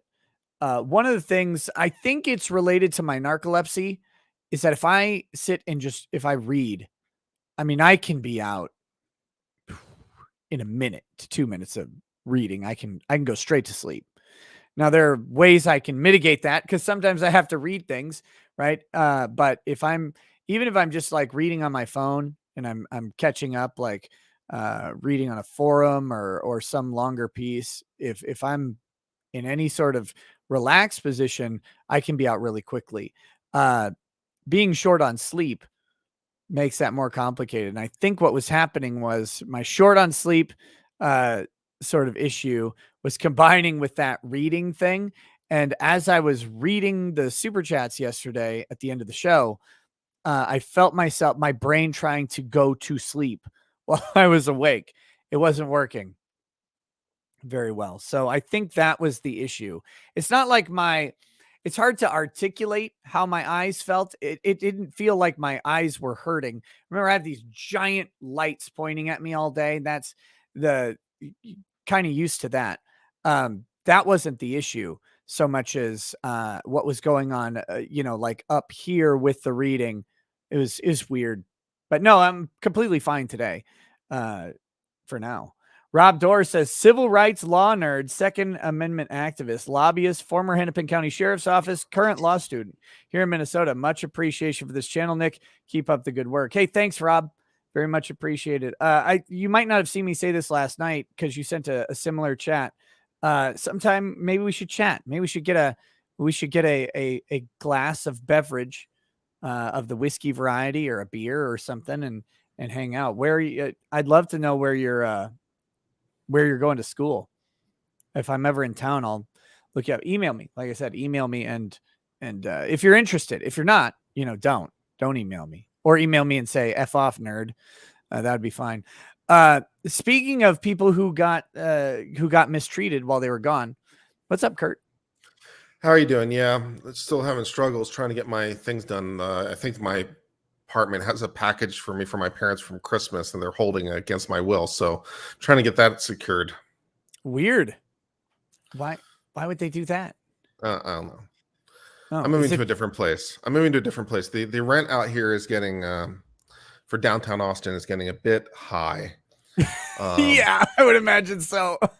I'm currently paying for a 1-bedroom in downtown Austin, currently paying 17 and change. They're probably going to increase my rent to high 19s or low 20s. And so, I thought maybe I'd move over to Round Rock, where I would be paying like 14 and save $7,200 a year. I thought that might be fun. Yeah, or you could just, like, for that rate, you could just buy like a $300,000 house. Can I rent from you? Well, I would let you, except for the fact that my old house has other tenants in it. So I can't remove them, but otherwise, yes, sure. Fine by me. But no, I met at your house, Nick. I don't have a room for you at my house. This is true. Yeah. You've been here. You know this. Yeah, this is fair. You know this. If I did, maybe. I have the outdoor shed, but it gets cold. Yeah.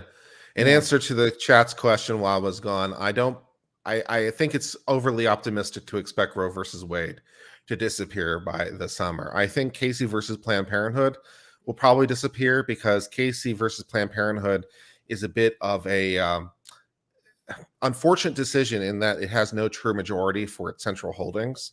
It's one of those opinions that's fractured and has a combination of opinions, so it makes it difficult to tease out the meaning of the court because you don't have 5 firm votes for any firm propositions, other than there's 5 votes for how to review precedent, but there's no for like the central holdings of the case. So I think that Casey versus Planned Parenthood is likely to go away. Casey versus Planned Parenthood, the major takeaways from that are viability and undue burden. Those are the 2 things you need to know come from Casey. I think that undue burden has been a bit of a problematic standard to apply. And no one's quite sure exactly what it is. And viability as a line has been difficult. I think the court is probably likely to set some other metric. It wouldn't surprise me if they go with some sort of firm week number, because at least then, although it might be a little bit medically, it might be difficult in some sense technically, at least legally we know precisely what we're talking about. Like if you said 20 weeks, for example, there might be a debate among doctors of exactly what that is when you're scanning the fetus, but at least legally we know exactly what we're talking about, so it makes it easier. So I think Casey's likely to disappear.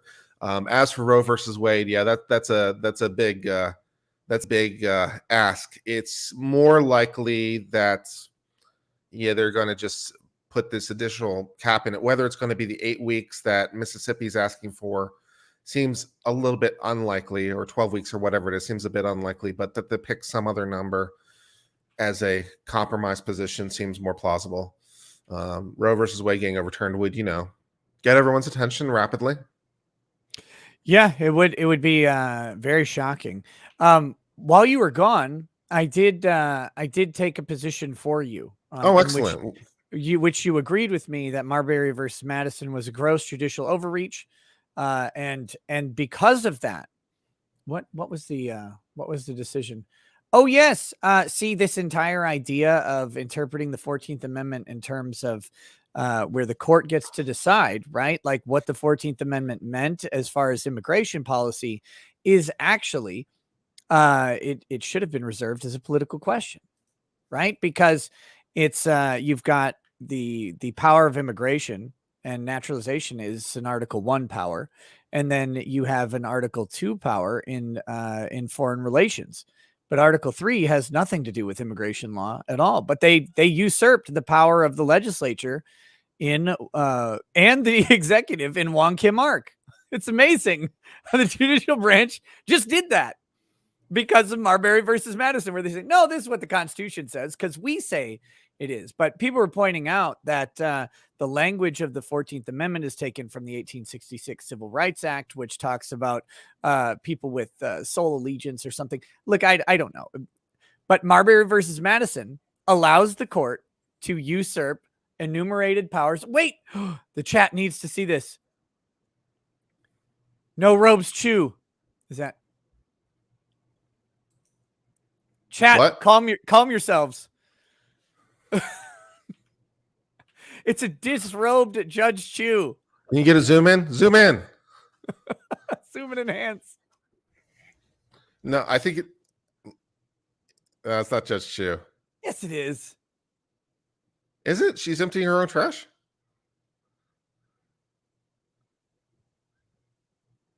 Okay. Hey, baby. How you doing?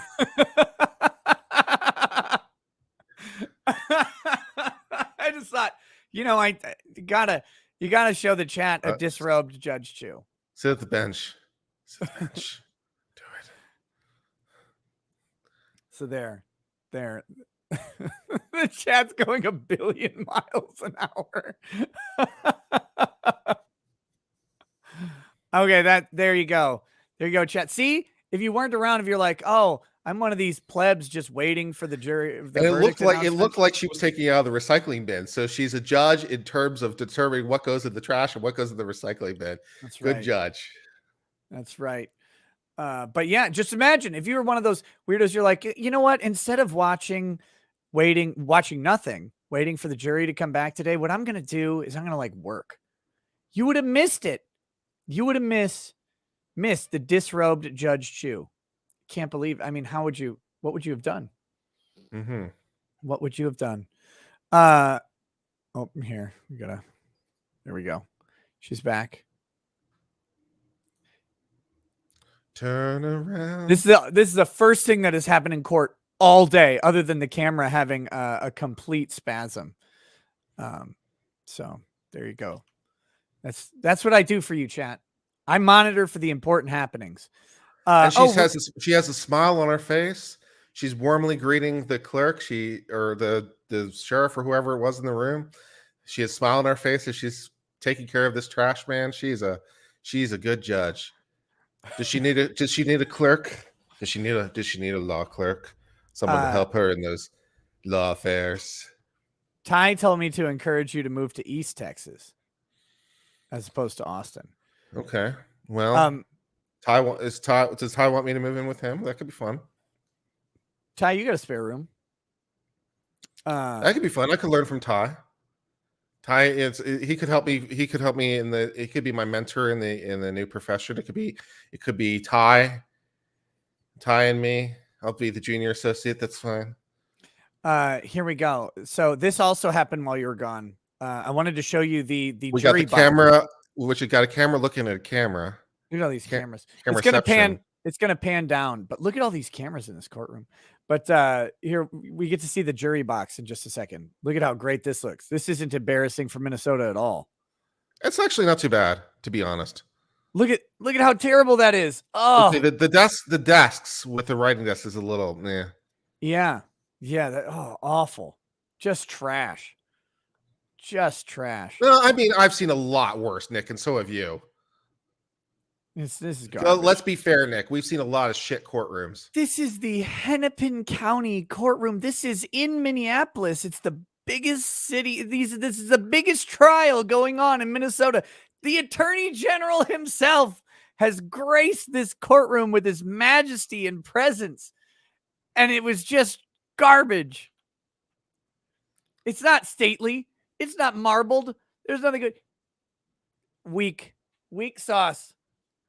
Weak sauce. So anyway, I just wanted to show you the courtroom. We got a tour of the courtroom when it finally scanned the whole thing. Okay. Where were we? Stephen Cooper says the dress is as blue as the chat's balls. Funny. Judge Chu, please never watch this stream. Squizgar 2322 says, "Are we shipping Kurt and Ty now?" I think so. That's Ty and I think Ty and I. It seems like a buddy that we could definitely buddy up and have some drinking fun. He seems like a guy who could be a good friend. A buddy cop drama, but a buddy lawyer drama. It could be fun. It could be the odd couple thing. I don't know. It could be good. Brian says, "Do you want them to raise your taxes for a better courtroom?" No, levy that on the county. If the Vic case gets remanded, I'll take the second shot at it. Well, we love that. We'll see if that happens on Thursday. Man, no, it's never happening. It's going to happen as a Christmas miracle. Who are you fooling? The Circuit Court of Appeals hates. Am I wrong or am I right? At this point, I just want to know the answer. It's like I can't even remember what I was saying anymore. I just wanted to resolve now.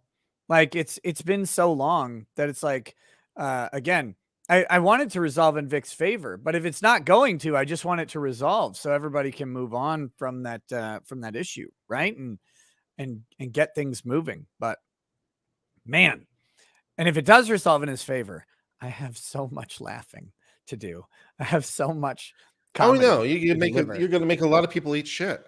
Yeah, literally, including me, to be honest, because I was heavily skewing this for Vic to lose based on my analysis, which could be wrong for legal reasons. I guess we'll find out. But yeah, so you can tell me to shove it a little bit there too. I guess if it winds up with a remand for non-technical reasons, like if it winds up with reverse remand because he didn't formally enter the second amended, or he wasn't clear about the ruling on the second amended petition.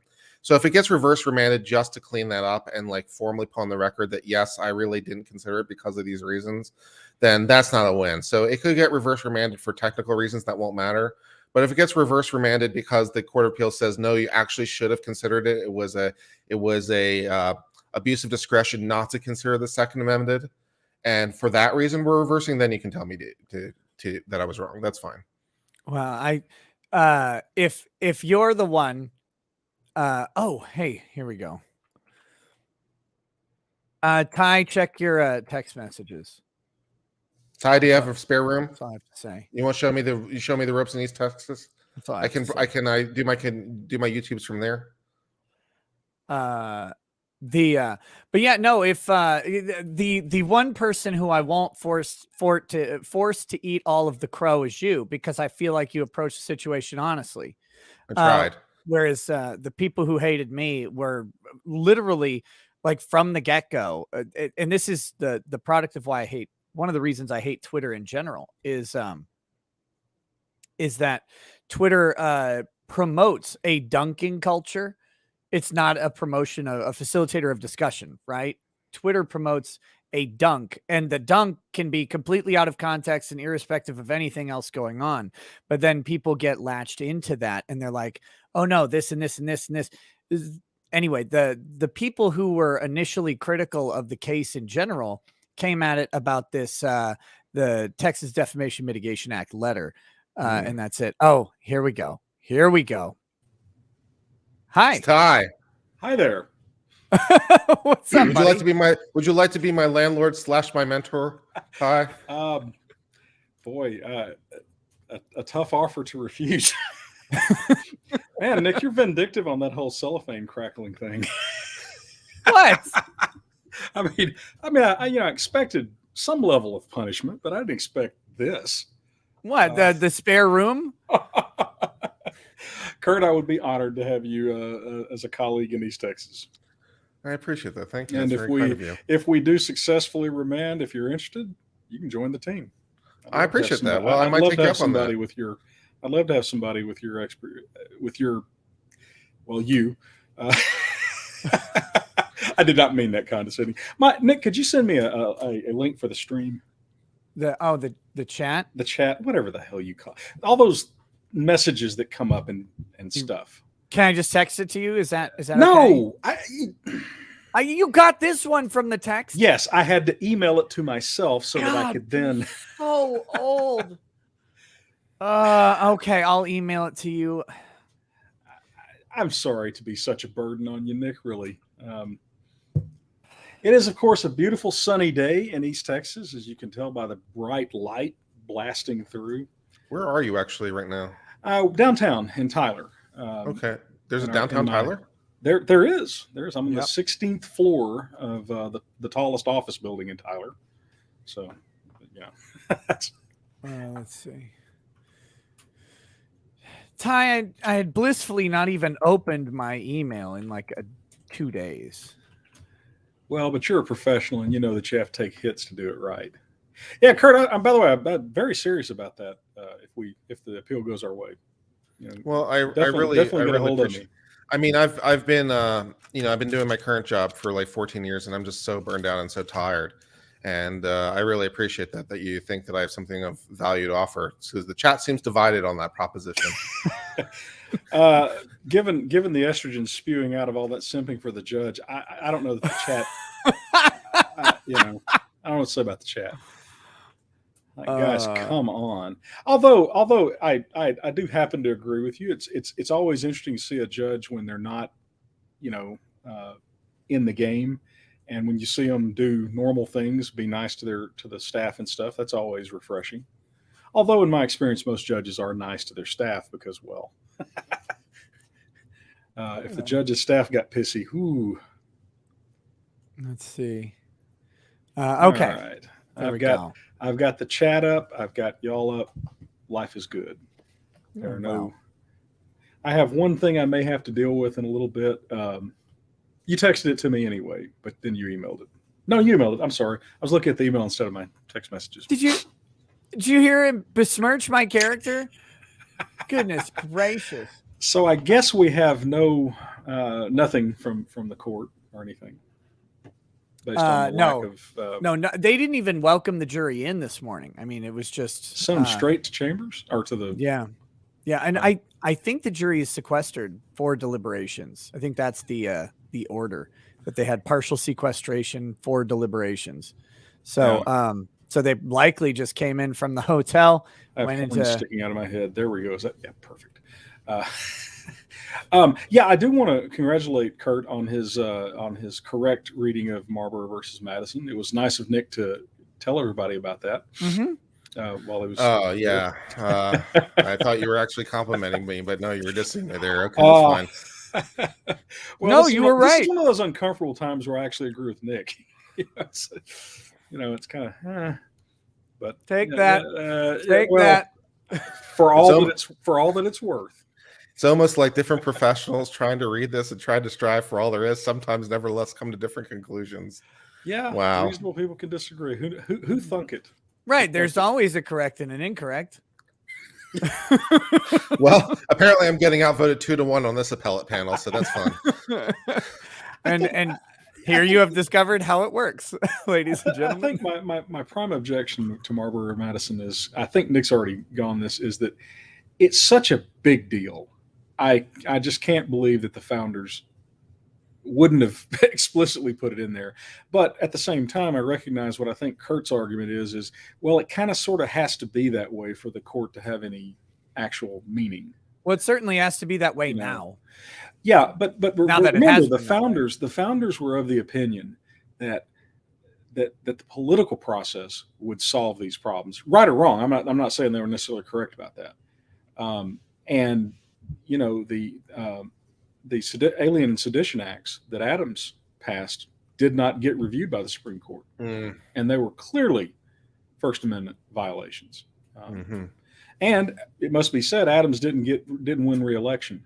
By the way, the nastiest political campaign possibly of all time. I mean, Adams versus Jefferson. Oh yeah. Well, which one of their kids were hermaphrodites? No, Adams was a hermaphrodite. Okay. To Jefferson was a misogynist who would have satanic rituals in the White House. Oh yeah. Oh yeah. It's. Well, I mean, that's true. Yeah, sure. Although Lincoln and what's his name, Lincoln Douglas, that's pretty bad too. There were some very offensive, stereotypical cartoons I found in newspapers, particularly in the South, in that campaign. I bet in Illinois newspapers you found some particularly unfavorable, comics towards Douglas. You know, all kidding aside, actually, I think some of those cartoons I saw in northern newspaper, I don't think it was actually. It was, politics has always been ugly. I mean, our politics. When people go, I just wish we could go back to the old days of when things were so much nicer. And it's like, do you not see the spittoons on the floor of the Senate and the House? Those aren't there for decoration. If I'm not mistaken, Lincoln's this is one of the things I love about Lincoln, and I love about my First Amendment argument against campaign finance reform, is that Lincoln's almost his entire campaigin was funded by a newspaper. No, it was funded by a newspaper specifically. Okay. So not just a corporation, but a powerful corporation in the mid 1800s. Oh yeah, and also one with the only access or one of the only avenues of access to the public at large. Right. When we read about the newspapers in the 19th century, you're kind of, newspapers. Yeah. No, that was television, radio, internet, social media. That was everything. The newspapers controlled the discourse. They controlled, and of course, in those days, you had thousands of newspapers with radically different opinions. I'll never forget, I read one time some editorial somewhere, and it went like in 1804 or something, and it was, Congress is a den of thieves filled with bastards and outlaws. I was like, well, some things never change. Yeah. So I'm trying to keep up on chats today as we're here. So I'm reading some of them. This one's about to disappear, so I got to get it. Tom Grawl says, Bardstown Bourbon Fusion or Discovery Series. You will thank me. I don't know what Bardstown Bourbon Fusion or Discovery is. It must be Bardstown is a city in Kentucky. It's basically the center of the Bourbon Trail in Kentucky. I stayed there when I was doing the whole Bourbon Trail tour, so it's maybe more than any other singular place. Maybe the home of bourbon. Okay, there you go. I've got to jump off because I have a client that wants to talk. Clients? What are those? What are those? Don't get me started. I'll be back. See y'all in a bit. See ya. Click the red X. Oh my God. He's got to have a more interesting away logo. Okay, there we go. Yeah. Abe Eckstein says, I clipped the major breaking news of the day of Judge Chu. I tagged you boys on Twitter. Good. Oh my gosh. Outlaw 2. Oh, by the way, Kurt, since you were asking, the court camera is an SDI PTZ optics. Okay. So there you go. Now you can get one for yourself if you want. Daniel Gray says, is there any truth to the story that prosecutor Eldridge has a CBT/humiliation OnlyFans? That cross and closing makes me think yes. Chris Trier says, Chad YouTuber Daniel Mackler got mugged in New York City. The police had the guys on video. Prosecutor dropped the charges because Daniel refused to turn over his entire diary, not just the relevant pages. Why? I don't know. I mean, the only thing I can think of is that the diary might reveal some sort of ongoing issues between the two that might lay further color on the incident. That's part of that. The assault itself is part of an ongoing whatever that might expose potential issues. Okay. Yeah. I'm making guesses in the dark, but does someone who keeps a diary? In this day and age, not many people, that's for sure. Yeah, actually, I'm suspicious of a man with a diary. I don't understand diaries. You have a YouTube page. That's basically a compilation of all your thoughts. Well, all the ones I can safely say. But I don't know, Chris Dreyer. I've never heard of Daniel Mackler. Don't know why they would need his diary to support that, unless there was some mitigating stuff in the diary, like maybe he didn't like the person or whatever, had some personal beef with them that was documented in there. I don't know how they would know that. I don't know. Rick Nikita says Kurt doesn't have eyes. Prove me wrong. I think it was from one stream a while back when you came on really early and you were you were really tired and your eyes was like this. It was great. Yeah. Craig H says, question about Binger. Was his homosexual fluffer stance back in the day just a phase or was it gay for pay? I don't know. I have no idea. Q Revere says, miss last night's show, but what's up with Sophie Long? Well, the long story short, Sophie and Michael were apparently taken into custody in Mexico City and are waiting extradition to the United States. Apparently, Kelly Long was found in a blackout state from drugs or something by her sister, and the children have also been removed from her custody. So the children, including Sophie, it would seem, will be in the care of a third party during this mess. And it has also been reported that Jacob Bellington, Kelly Long's boyfriend, or maybe I don't know if boyfriend or ex-boyfriend at this point, but one of the identified risks has a sealed case against a minor female in Harris County.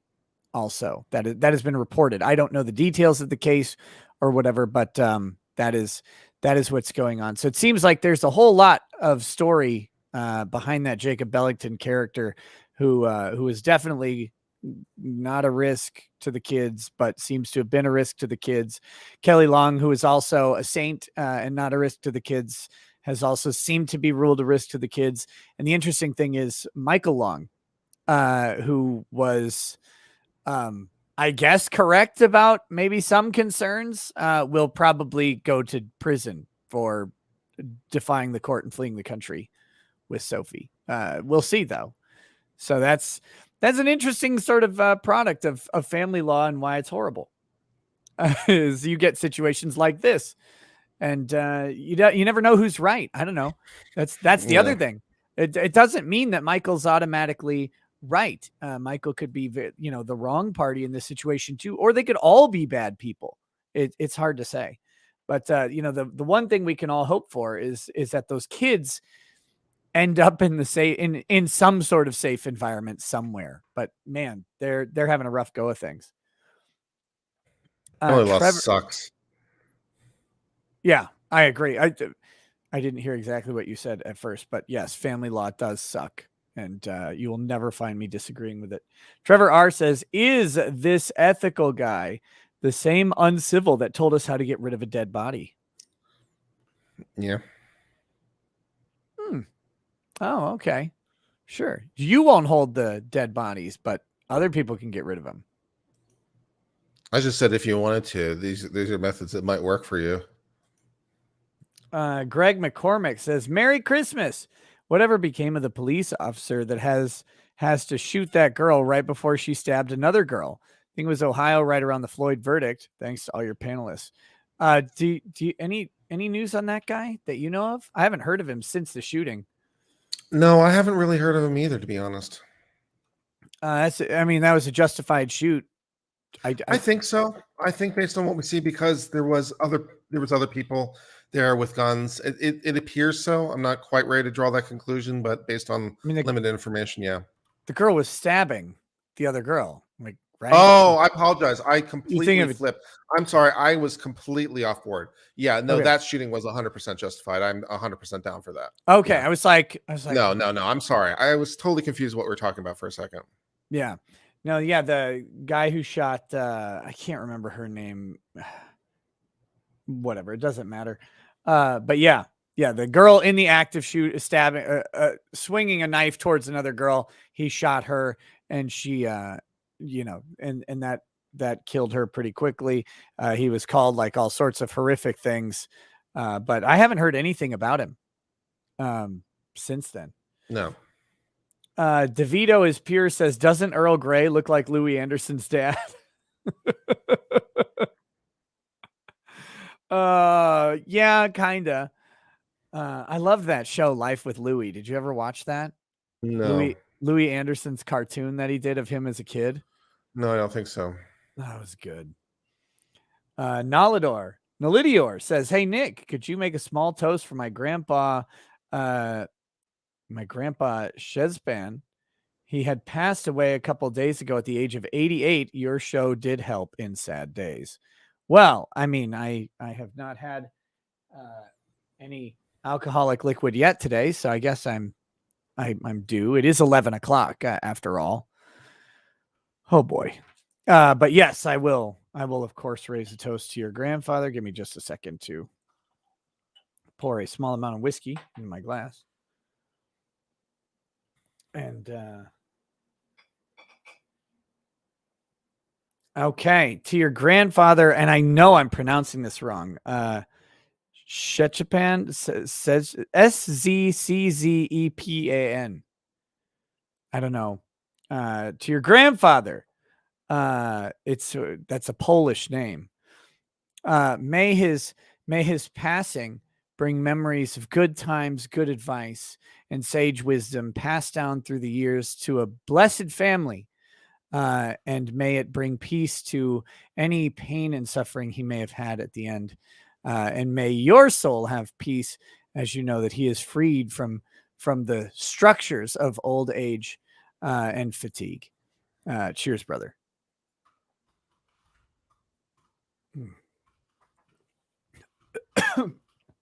Whoops. I drank that wrong. Anyway. Rock Brackenshield says, thanks for all your rants, both fat and otherwise. Down 100 pounds since early July with another 100 to go. May you always stay ranting, you angry nose man. Yeah, Rock, that is awesome, brother. Good work. Good work. You are an inspiration to all of us. Keep it up, man. Keep it up. Always be working to get yourself where you want to be, no matter what that means. The Godfaber says, you really should look into the brass from the Baldwin case. That brass is not sold as completed ammo, so someone had to put gunpowder, a primer, and a bullet into a case and press it most likely on set. Yep. Yeah, that's someone brought that up yesterday, I believe, and that's a troubling fact for that whole case. That whole case is full of troubling facts. It's amazing. DeVito is pure. Said, oh wait, I read that one. Red Mage says, uncivil law just reminded me of Tarasov law in medicine.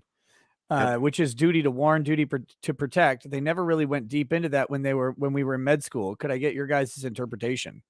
Yeah, so Tarasoff comes from a famous case, Tarasoff versus Regents of California, which dealt with a psychiatrist or psychotherapist of some variety who had information regarding a patient who, based on the conversations with the patient, was planning on committing activities or committing crimes against against a third party, with murder, I believe, as the memory serves correctly. And I think the therapist took some measure. She might have warned, because it's Regents of University of California. So I think she might have warned some sort of campus security, but she didn't warn the police, and she certainly didn't warn the victim, who wound up dying or getting seriously hurt and wound up suing. And so the case stood for the proposition that if a therapist comes into knowledge of a person who has an active intent to commit harm against another, they have a duty to alert the authorities and or warn the person. And when they warn the person, sometimes it's called a Tarasoff letter after that case. So it requires you to have a knowledge or sufficient indication this person is posing a threat. So then you're in this position of having to balance your duty of confidentiality with your duty to disclose. And usually the way you solve that is just with sort of oblique details, like, something along the lines of, and this is definitely not legal advice, consult someone for more specific language, but something along the lines of, I am so-and-so, I'm a therapist for this individual. Based on conversations with my patient, I am advising you that there may be some danger to you from this individual, something along those lines, and more specific information to police. And attorneys have a similar duty as well if a client is planning either harm or, even more specifically or even more generally, just crimes. Tarasoff letter doesn't cover crimes. It only covers harms to individuals, and the attorneys have other duties there. So hopefully some of that was helpful.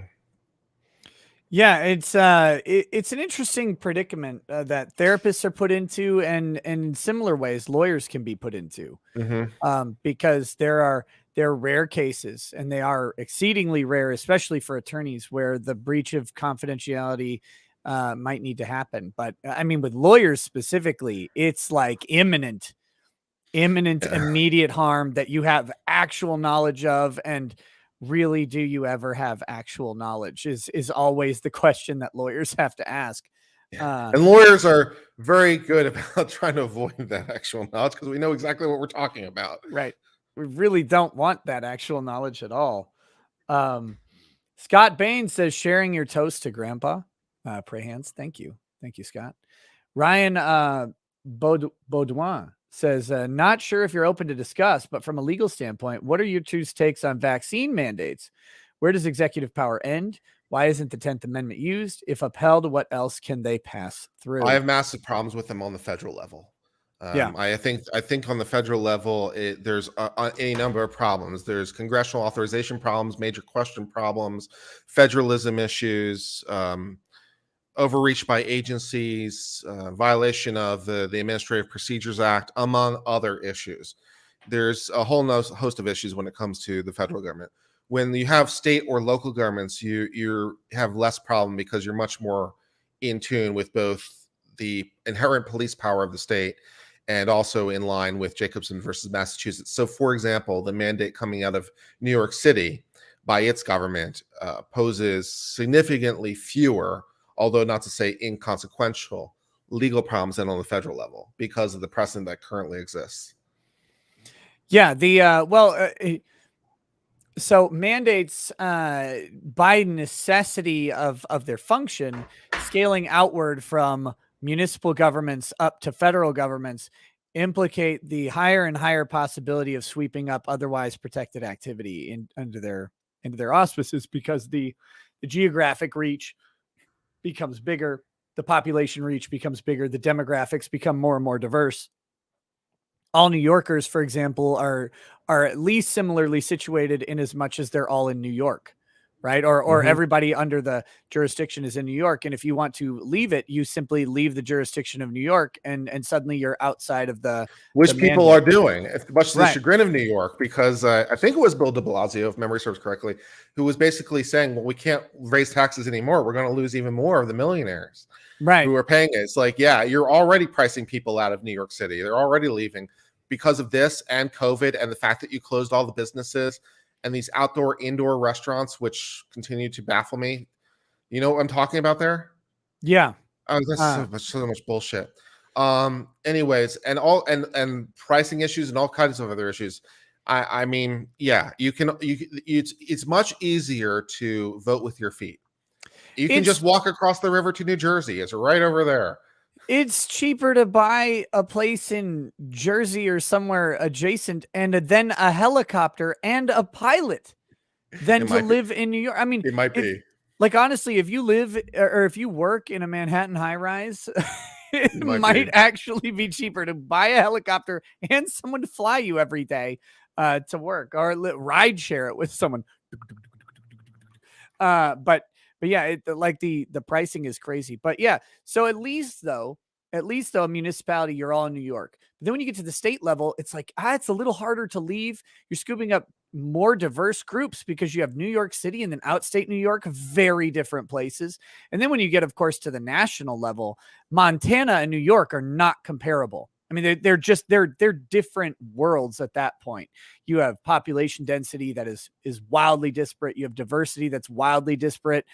You have the amount of exposure you would have to another person being different as well. So that's one of the bigger problems with federal level mandates, is they encompass so much activity where what may be rational or reasonable in a place like New York, and I'm not saying it is, but what might be rational and reasonable there isn't going to be rational and reasonable necessarily in Wyoming, Idaho, even Texas, somewhere like that. So that's part of the big deal. But me, you guys know my stance on mandates. I am opposed to all mandates, literally all of them. Compulsory activity stands in opposition to liberty, in my opinion. There's plenty of people who have expounded on that. It's one thing to restrict activity. It's an entirely different thing to compel someone into activity.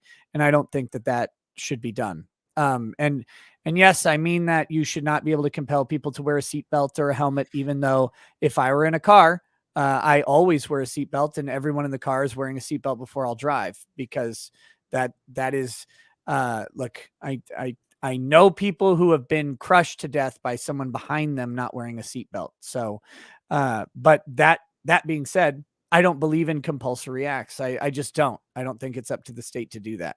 So that's my perspective. And that goes straight to mandates as well.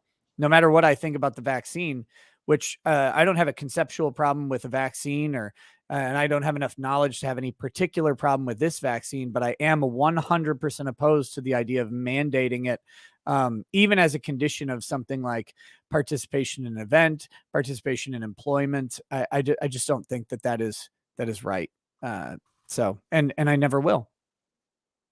I don't think, until I do, I guess. But I haven't seen a situation that would make me think that a compulsion comports with liberty. But yeah, that's my thoughts on it. So I say this with love, but it's a little bit too it's a little bit too much for my view. I think that there's a more of a role for the state, although I think that many of these roles that the state are taking on are too much. But I wouldn't go quite that deep into the libertarian view, in my humble opinion. Well, I'm not asking anybody to either. So I would compel them to, though, if I were king. You can compel them into libertarianism. Okay, that's an interesting idea. Elect me king. I will compel you all into Lawberts. You will all become Lawbertarians under my rule, my beneficent rule. I think the problem with libertarianism at its core is that people are assholes, and we know from too much experience that people are complete assholes. And so if we let everyone have their way all the time, we just be in a situation with complete assholes. So we need to increase the beatings until morale improves. because they would do all kinds of things that would ruin my day and ruin everyone's days and make it less a nice place to live. So yeah, we need a little bit of control to stop the jerkwads from completely ruining everything for everybody. Like every law basically is because once there was an asshole, and we need some laws to deal with the assholes. Well, but that's the difference, though, is restriction versus compulsion, right? Like that I tried to draw that line. Like there's a thing that says I can't go shit on my neighbor's porch because that's theirs. That's a restriction. The mandating would be mandating someone to go shit on their neighbor's porch. That's weird. You know what I mean? Sure. You see the distinction, right, between a restriction and a compulsion? Yeah. Why were you trying to restrict people? I mean, yeah, if that's your idea, like you want to restrict people from doing stuff versus compelling them to do stuff. Yes, I think that's fine. I think that I can't quite get that far because I think some things we might want to compel. For example, safety belts have external costs to society, potentially including other people they might come into immediate contact with. So if a person is not, if a person's car, for example, is not properly maintained, so we compel them to maintain their car, that poses a safety risk, for example. If they're not wearing a seatbelt, it increases risk to them. It increases harm to society by making things accidents more extreme. So I think there's wear your damn seatbelt. How about that? I agree with that. Wear your damn seatbelt, but I don't agree with the compulsion to do it. That's okay. We can ticket your ass for not wearing a seatbelt. That's fine. I'm good. You say so. You can't ticket me because I don't recognize the authority of the state over my person or my corporation. And you have to figure out which one is the person of Recato law and which one is the corporate Recato law. You can't come after me. I'm not even driving. I'm just traveling in this car, passenger seat, with a wheel behind it. No, in front of it. Absolutely not. T Money says I have to listen for 8 hours. It's the fear of missing out. Jack of the Dead. Wait, read that one. Z Michael Gelke says Kurt is cute. Maxwell would be Epstein if she'd even whispered about telling the names. Lol. What do you want? My 4-year-old is just pressing her face against the glass door. Come here, girl. Hold on. I got to figure out what she needs. What do you need, lady? You want to play a game like your brother's playing? Uh-huh. What game is that? I don't know what that is. It's the monkey game. Well, we will play all together. The monkey game with the balloons? Uh-huh. Well, you gotta go find an iPad for that. Okay. No, leave that alone. No, it's good. Just leave that alone. Thank you. Okay. Close the other door, though. She wants to play Balloons TD6, I guess, because she was playing earlier with her brother. I don't know what. I don't know why she had to ask me about it. Anyway, sorry about that. David Payton, welcome to Lawyer Status. Stuck in the Middle says, could you guys go over each charge and the main argument on each side? Second-degree manslaughter seems to be harder to prove. Seems weird. Do you want to do that? We could do that. Sure, why not? I don't have the statute right up in front of me, but we can go over it. I'm getting it. So statutes, manslaughter. All right.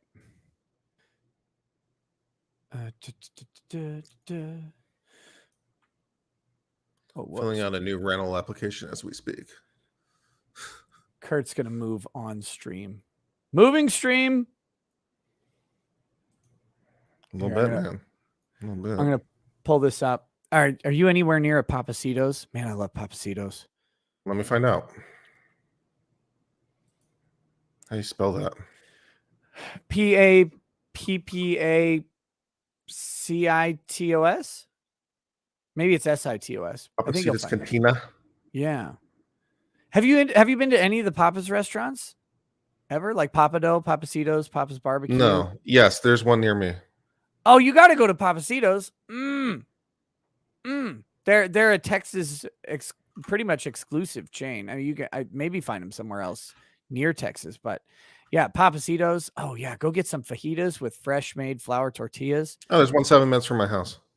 You got to go. Man, if I was there, I'd be eating Papacitos. Okay, so I'll we go have after lunch. we have Or I'll go manslaughter. go after lunch. That's stupid. I go after a thing I have that I have to do today. That sounds good. All right. Yeah, Papado is the seafood chain also. Also good stuff, but Papacitos, I prefer Papacitos to Papados, except when I want gumbo. Okay, manslaughter in the first degree. We have it pulled up here. So this is the first charge. And it is going to be this one right here. This is the charge. But here's the first. Whoever does any of the following is guilty of manslaughter in the first degree may be sentenced to imprisonment for not more than 15 years or to pay a fine of not more than 30,000 or both. Violates 609.224, which we'll pull this up. This is assault in the 5th degree with a firearm. Here we go. But and causes the death of another, or causes the death of another in committing or attempting to commit a misdemeanor or gross misdemeanor offense with such force and violence that death or great bodily harm to any person was reasonably foreseeable, and murder in the 1st or 2nd degree was not committed thereby. So they actually do not use this assault statute. They are using reckless handling of a firearm as their predicate misdemeanor or gross misdemeanor offense for Kim Potter. So the question on this one is, did she commit reckless handling of a firearm? If she did, and that causes the death of another, then she is guilty of manslaughter in the 1st degree. Give me just a second. I'll pull up the reckless handling statute.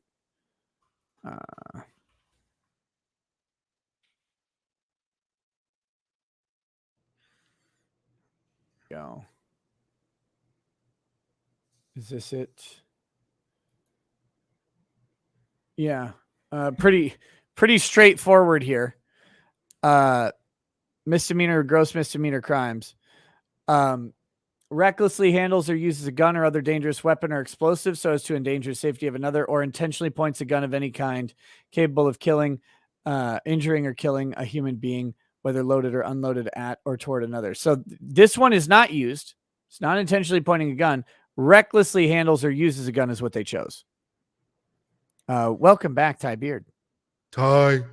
I think you're still hardware muted on your microphone, Ty.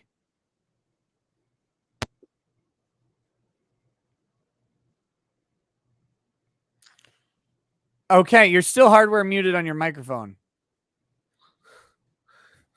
There's if you got the Yeti, there's a button on the microphone that you have to press. There you go. Now I can hear your air conditioner. Perfect. Success. There you go. You know what? I am in a good mood. You will not harsh my mellow, Nick. I can't. I don't want to harsh your mellow. I got a call from I actually talked to a client on the phone who had a terrible car wreck about 4 or 5 months ago. And 5 months ago was not quite on life support, but pretty bad.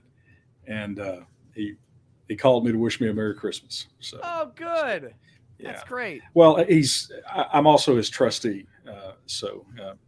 Anyway, Did, it's just very nice. Did you tell him that you complained when you found out that you had a client that you had to talk to? Did you tell him that? You know, it didn't come up. I believe I, in fact, told him how happy I was that to hear from him, and how, you know, we exist to serve. Actually, the great thing is, I'm about to say the most dangerous thing that I can say during a work day, but I'm through for the day. You were through for the day, but I've clipped. At some point, you just do this to God, right? It's like, I have clipped your frustration at having to take a client call, and I have emailed it to the person who called you, even though I have no idea who it is. Well, he has some short-term memory issues, so maybe when he sees it, he won't remember that he saw it. So I'll We'll get away with it. Okay, Ty, Papacitos or Papados? Papacitos. See? There you go. Nailed it. 100%. Yeah. That's been a good place in Tyler since like the beginning of time. I like their fifth. They have 2 locations, don't they? Now they have a whole bunch of locations across Texas. The main one in Tyler was on 5th Street, down from Tyler Junior College back in the day, and very good food. And Stanley's, just to orient you, Stanley's stop it right there. Stop it. Yeah, I will harsh your mellow real quick. In fact, it's going to be 80 degrees here pretty soon. Now, it was pretty nippy out there today. It was, I think, 40, but it's supposed to be like 80 degrees in the next few days. So when that happens, I may stream to you from Stanley's just to rub it in. It's interesting how Ty's having technical difficulties. It's very weird. Very weird about that. Oh, welcome back. That was strange. I'm sorry, Nick. I did not mean to show you disrespect. That was the evil parallel universe version of Ty. We had a little vortex here, but we both have goatees, so you can't tell us apart. What are y'all looking at? I go for some Stanley. So we're looking at the underlying charges for Kim Potter. So this is Kim Potter is charged for first-degree manslaughter. And it's under this section where if you're committing any other misdemeanor or gross misdemeanor offense with such force and violence that death or great bodily harm to any person was reasonably foreseeable. And then here's the underlying misdemeanor that they're using is reckless handling of a firearm. They can parse words all they want to, but at the end of the day, there was no intent to shoot that guy. That's it. Yeah. There was no intent to shoot that guy, and she wasn't engaging in reckless behavior. She was carrying out her job as a cop. So this is just,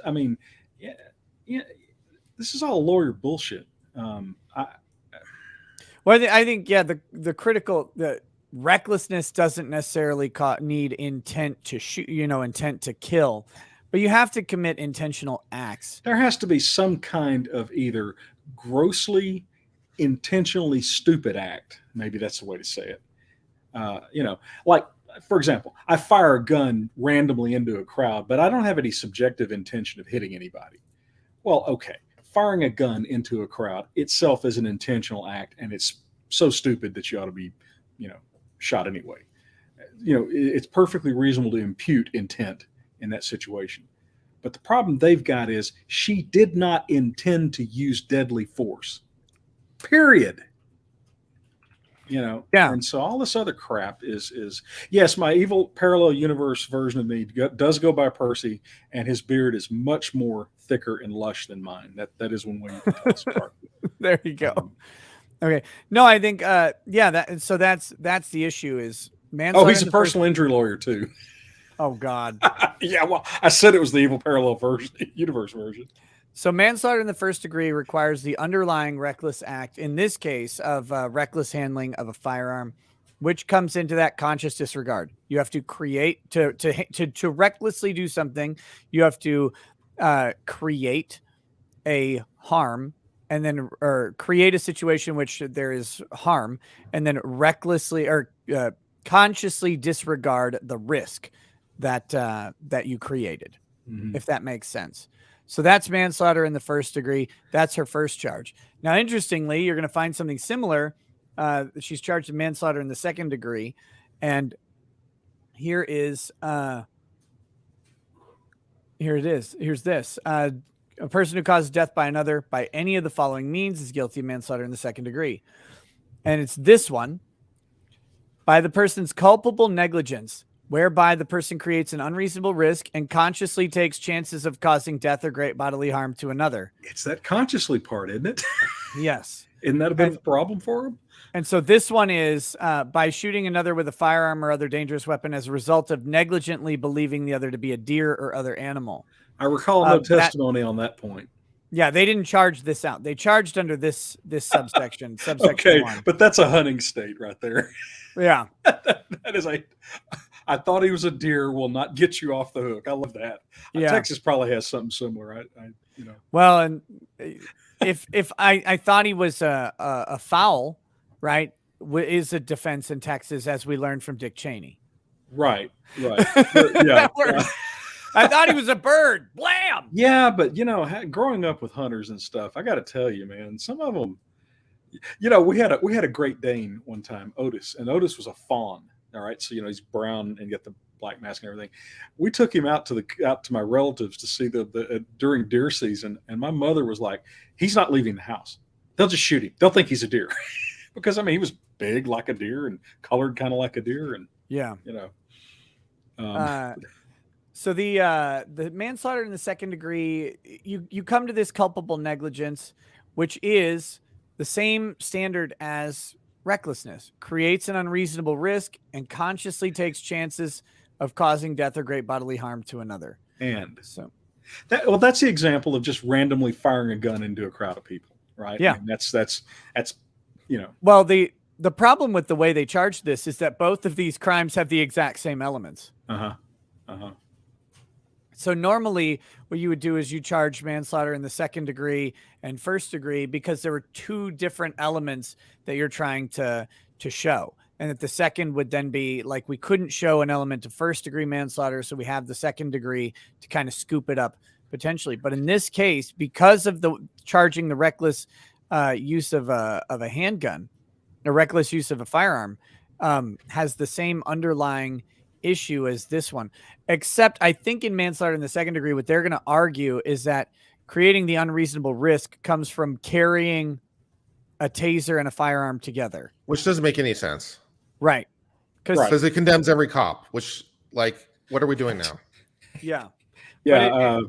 And they still have this issue of consciously taking chances of causing death. The consciously aspect of it is the problem with both of these charges that the state has to overcome.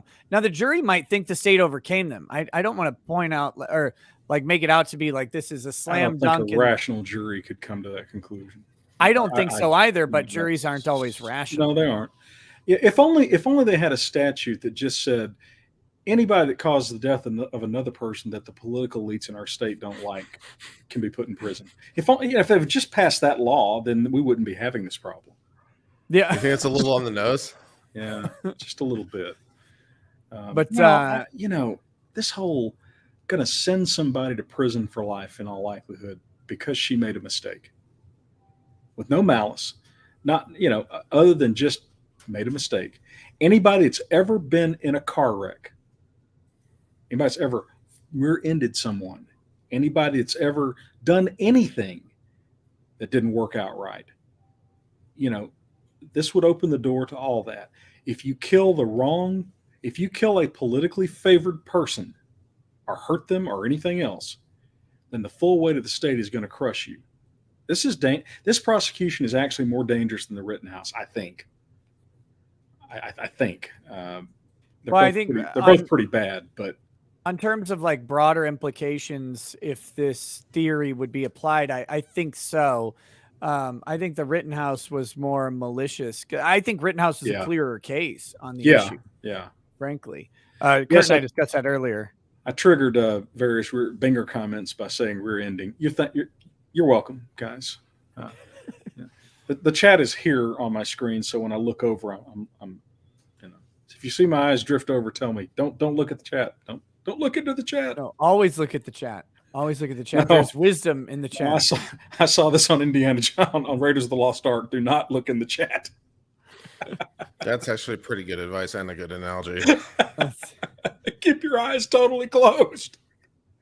That's a pretty good analogy. Yeah. Yeah. I made the mistake long ago, and I'm still paying for it. I get drawn in every now and then, and it just mesmerizes. It's like, I probably need to have my daughters because they actually do monitor this for my behavior and other things. I ought to have them, looking after me and just like come in, Dad, snap out. You're looking at the chat.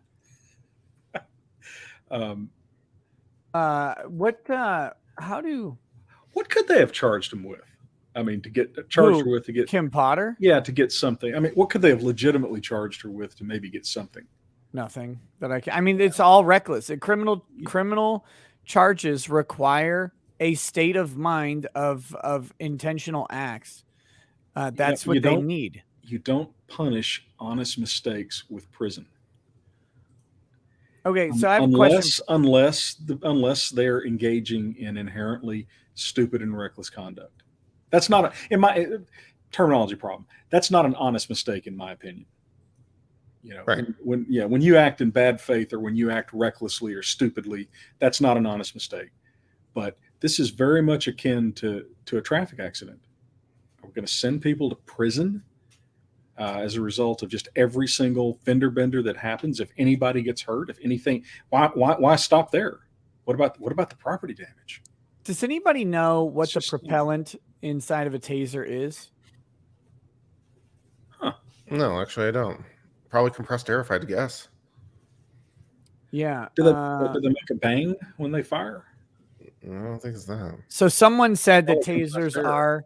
tasers are firearms, but I don't know if that's true. But here's the negligent remember, storage. there are compressed air firearms. Well, but we're going by the Minnesota definition, right?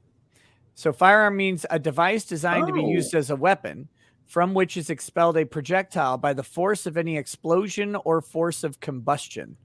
Now, that's Compressed air is not combustion, and it's also not an explosion by any normal definition of that word. compressed nitrogen is what they're saying. So yeah, which is not an explosion or combustion. So if it's compressed nitrogen gas, then a taser is not by definition a firearm. I do have the statute pulled up on Westlaw. There are no decisions around this. So if you shoot somebody with one of those, I mean, there have been air guns that were used by militaries that could, that were roughly comparable to actual firearms. They enjoyed a very brief spate of popularity, believe it or not, in the early 1800s. Yeah. So you can build a legitimately deadly weapon. Yeah. with Now compressed air. that's just the negligent storage of firearms definition of firearms. Oh, okay. But I believe that I don't know that there's another definition. Well, that would make sense. You don't want to be prosecuting people for not putting their Red Ryder carbine action BB gun in a gun safe. I mean, that would make a certain amount of sense. Are there airsoft weapons for that? Well, Right. Airsofts aren't deadly, I guess. Not the way you use them. Let's see. Well, I mean, I guess I could try. I don't know. Pellet guns in the old days, the pump up pellet guns that we had in the 70s before there were child safety. Oh, yeah. Man, I don't know if you remember, we'd pump those things like 20 times and those things would approach a 22. Well, you couldn't shoot through the skin of a water moccasin with just a BB gun. I mean, you had to, and when you're in Louisiana, that matters. and funny thing was, the parents were not easily willing to let us 8 and 9-year-olds run around with actual, firearms, but they gave us pellet guns, and if you pumped the pellet gun up enough, you could pop a snake. But Let's see. I'm trying to. Someone actually asked me to get on the stream to keep you from rambling and digressing. I did love those. I used to have a pistol that had those little pellets in it. They're kind of like look like a shuttlecock, kind of small, obviously. But Yeah. Just pellet pistols. yeah. Well, I remember Daisy in the 70s. Daisy sold a toy gun that you'd cock it and go poop.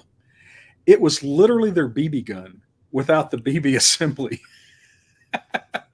But what you could do is you could take the cap off, stick the gun down in the dirt, pick it up, and boom, and shoot dirt at your. We had one of my friends had to go have his eye worked on because a piece of dirt lodged. No worries about that. That's fine. The statute of limitations surely run on that by now. Yeah, I shot him from 2 feet away. As Ty gets arrested. Yeah. Evan as Bouchon. Louisiana BB gun police swarm in with SWAT teams and helicopters. Evan Bouchon says, this sounds a lot like the felony murder charge they got Chauvin on. I find these laws problematic as the state seems to apply them selectively, but I'm a layman. What do lawyers think? I don't know that felony murder is applied very selectively. Chauvin didn't make a mistake. Whatever else he did, he didn't make a mistake. He intended to engage in the conduct he engaged in. Yeah. Isn't that kind of an important distinction? Well, I think they were more talking about the idea that there's an underlying criminal act that then gets boosted by a death that was maybe unintentional. I personally think Chauvin got found guilty because of the absolute smirk on his face while he was kneeling on that didn't help. Personally, I don't believe a conviction was warranted legally, but that jury I don't believe it was watching that warranted guy. because the underlying felony was assault, and I don't really believe in that bootstrapping. I don't either, but that jury hated his guts watching that video. That was just a bad look. There was no way. If there was no video, Chauvin might have walked on that one. Yeah, but might not even prosecute. But the way he looked on that video, it just that was going to be an almost impossible task to overcome for the defense. When I remember, because we talked about it and I read about it, and I was like, oh, this is bullshit. And I saw that video and I went, oh boy, that's just not a good. We can debate till the cows come home whether or not that's a valid basis, but human beings have been sizing people up by their expressions for thousands and thousands of years. Doug Murray says a CO2 cartridge like used in a pellet gun is a propellant in a taser. So yeah, that doesn't meet that definition of firearm. I don't know if it's defined somewhere else under Minnesota law specifically. I mean, there is a definition of a pistol that a taser might apply to, but I don't think a taser is classified the same way as a pistol for purchasing. Like, I don't think you have to be 21. I don't think you have to get a permit to purchase one in the same way. But I could be wrong in that. I haven't looked into it. I got to run for now. I have a thing a quarter till, so I'll talk to you guys soon. All right, buddy. Bye. Talk to you then. Scarlock says, should thespians working with prop weapons yell taser, taser, taser before drawing the weapon as a legal precaution, asking for an actor friend? Ouch. Yes, they should. Ryan Idias, thank you for the donation. Kingslayer Damocles says, what is your opinion on canine sniffs on the side of the road? If you consider the fact that every study I've read showed that less than 50% drug find rate, you think there's potential for the amendment violations for using them? Yes, massive. Dog sniff is one of the most bogus legal theories that exists. I don't care how much you like dogs. I don't care how smart the dog is. It doesn't matter. A dog sniff cannot create probable cause because humans don't talk to dogs, and dogs very well Besides, even if we could, your dog will say literally anything for you to give him what you're eating. They're completely not credible. And the dogs are oftentimes responding to indicators from the officer, and even subconscious ones, right? And they've done a bunch of blind studies on this, and when they do the blind studies, the dogs are wrong as often as they're right. I mean, that's just how it ends up being. They're not actually great at detecting drugs outside of specific controlled circumstances. So no, I don't like the canine unit at all. And certainly not for this thing. Cause if they indicate a false positive, that's you getting searched unconstitutionally, in my opinion. And then they go, oh yeah, sorry, we didn't find anything. Why does your car smell like cocaine though? It's like, what are you talking about? Because your dog said so, because you wanted the dog to find something. That's what happened. Dogs can read how you feel. Okay. So if the dog believes the master wants them to bark at something, they're going to bark. By the way, we were called out in the chat saying that Chauvin didn't smirk. That's just my term. He did not seem concerned about the well-being of the person whose neck he was kneeling on. Yeah. Now again, that's totally not fair. I'm not saying that that's a legitimate reason to convict anybody, but I'm just saying that the jury who's watching that video over and over is you going don't to have have that video. I don't think the guy gets convicted. If you had him sitting there going, man, please stop resisting, settle down. If you had him showing any concern whatsoever, I think the trial goes a very different way. And and Brian says Chauvin was indifferent. I think he appeared to a reasonable person to be indifferent.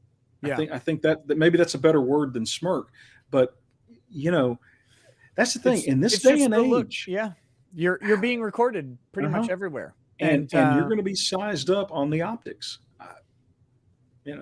By the way, someone said I look like a cult leader. I could be the evil parallel universe, Ty, but I just realized that my mic, this ear thing, does kind of look like a sort of necklace. Like there's probably like an some kind of medallion or something that I conduct rituals with right below the screen. But by the way, Chauvin has pled guilty to the federal charges and will serve even more time now than he would have under the state charges. So you got an extra 3 years, I think, on that. Yeah, and federal time is their good behavior time off is very, very limited. State lockups tend to be a lot more generous. Kingslayer Damocles says, "What is your opinion?" Oh wait, I read that one. Yes, huge Fourth Amendment violations. Making a search suddenly reasonable because a dog moved in a way that I determined was them indicating, and that's another subjective thing, right? Yeah. Oh, the dog indicated towards the trunk. Well, what does that mean? Do you have it on video? He stiffened up. See, he looked. Yeah. Mike, the dad Crosby says Lewis and Clark used a semi-automatic air rifle in their travels west. Sounds like the chocolate bar Giordoni. Yeah, yeah. Oh, Giordoni instead of Ghirardelli. That was the name of the rifle. I'm pretty sure. I read an article about these things a while back. I was amazed that late 18th century technology could create a cylinder that could hold compressed air reliably. Daniel Lindsay says, yeah, because they threatened to go after his wife and cut off all benefits she had left. Even though she abandoned him, he still stuck with her. I think the idea that Chauvin and his wife abandoned him, I think that is, look, there's strategic divorces that occur. And asset preservation for Chauvin and his wife, a strategic divorce where she appears to have abandoned him so that they couldn't go after personal assets, so that she'd be able to maybe, keep a house, so that things might be exempt from seizure in the case of a guilty conviction. Those types of things are concerns that might have had a rational discussion behind them.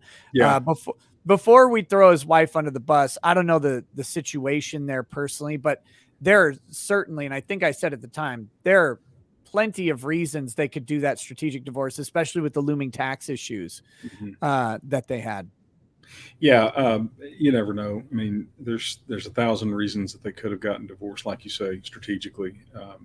Could have been as simple as, she's a pariah in whatever space she works and lives in. I mean, who knows? If he's doing 3 more years of jail time because of her, I think that's strong evidence that she didn't leave him. Daniel Lindsay also says, but they still are going after her. Well, I mean, sure, they're going to go after everybody that can. It's a mob. The tax evasion charges include her income.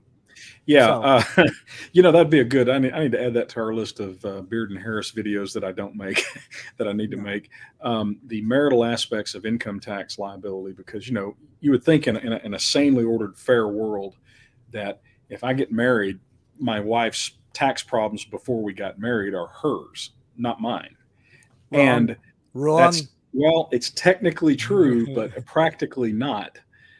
Generally speaking, it is his liability, but guess what? They're going to count your assets when they're determining what kind of a deal they'll cut on compromising the tax liability or on letting you pay it out, et cetera, et cetera. So it's really, I had a real crappy situation one time. I had a client. I was brought in by a divorce attorney. She had W-2 employee her whole life, always paid her taxes, very conscientious, Marries this guy. He's self-employed, like some self-employed people do. He played fast and loose with tax liability. And so, every year they were married, they filed joint tax returns. He prepared the returns, but she signed them like you do. Now, remember, she was a W-2 employee. Every dollar of tax that she owed got paid. Every dollar of income he made, however, didn't get properly taxed. So the IRS goes after them and gets a judgment against both of them. And in the middle of the divorce, of course, it all comes apart like you'd imagine. And I got on the phone, and I mean, we had a hearing with the IRS, and the IRS people were their hands were tied. She could not avail herself of the innocent spouse protections, which are largely illusory, because she indirectly benefited from his non-payment of taxes, right? I mean, he spent the money on, a boat and a car or whatever. Right. Just a heartbreaker of a case, though, because I mean, she had literally nothing to do with his business. Well, somebody says it's a mistake to file joint tax returns. Yeah, the problem is if you file separately married, you pay more taxes. So that's that's why you file jointly, and it's not a mistake, but it's just something to think about. I don't know if filing separately would alleviate your potential liability there anyway. It would have kept her out of the liability, I think. You know what? Maybe not, because that if you benefited from the tax fraud or the underpayment or whatever you want to call it, that's a pretty far-reaching concept. Here's a thought: try not to tax fraud. Well, I mean, look, there's tax planning, and I do it. I mean, I do it as a practice area, and there's legitimate tax planning. But the thing is, don't do anything risky unless you can afford to buy your way out of the problem. And the way you buy your way out of the problem is you pay the IRS every dime they say you owe, plus penalties and interest. If you can't absorb that hit, my advice is don't. It's a risky game. Don't play it. Yeah. And sufficiently absorb it, not absorb it by wiping yourself out. Right.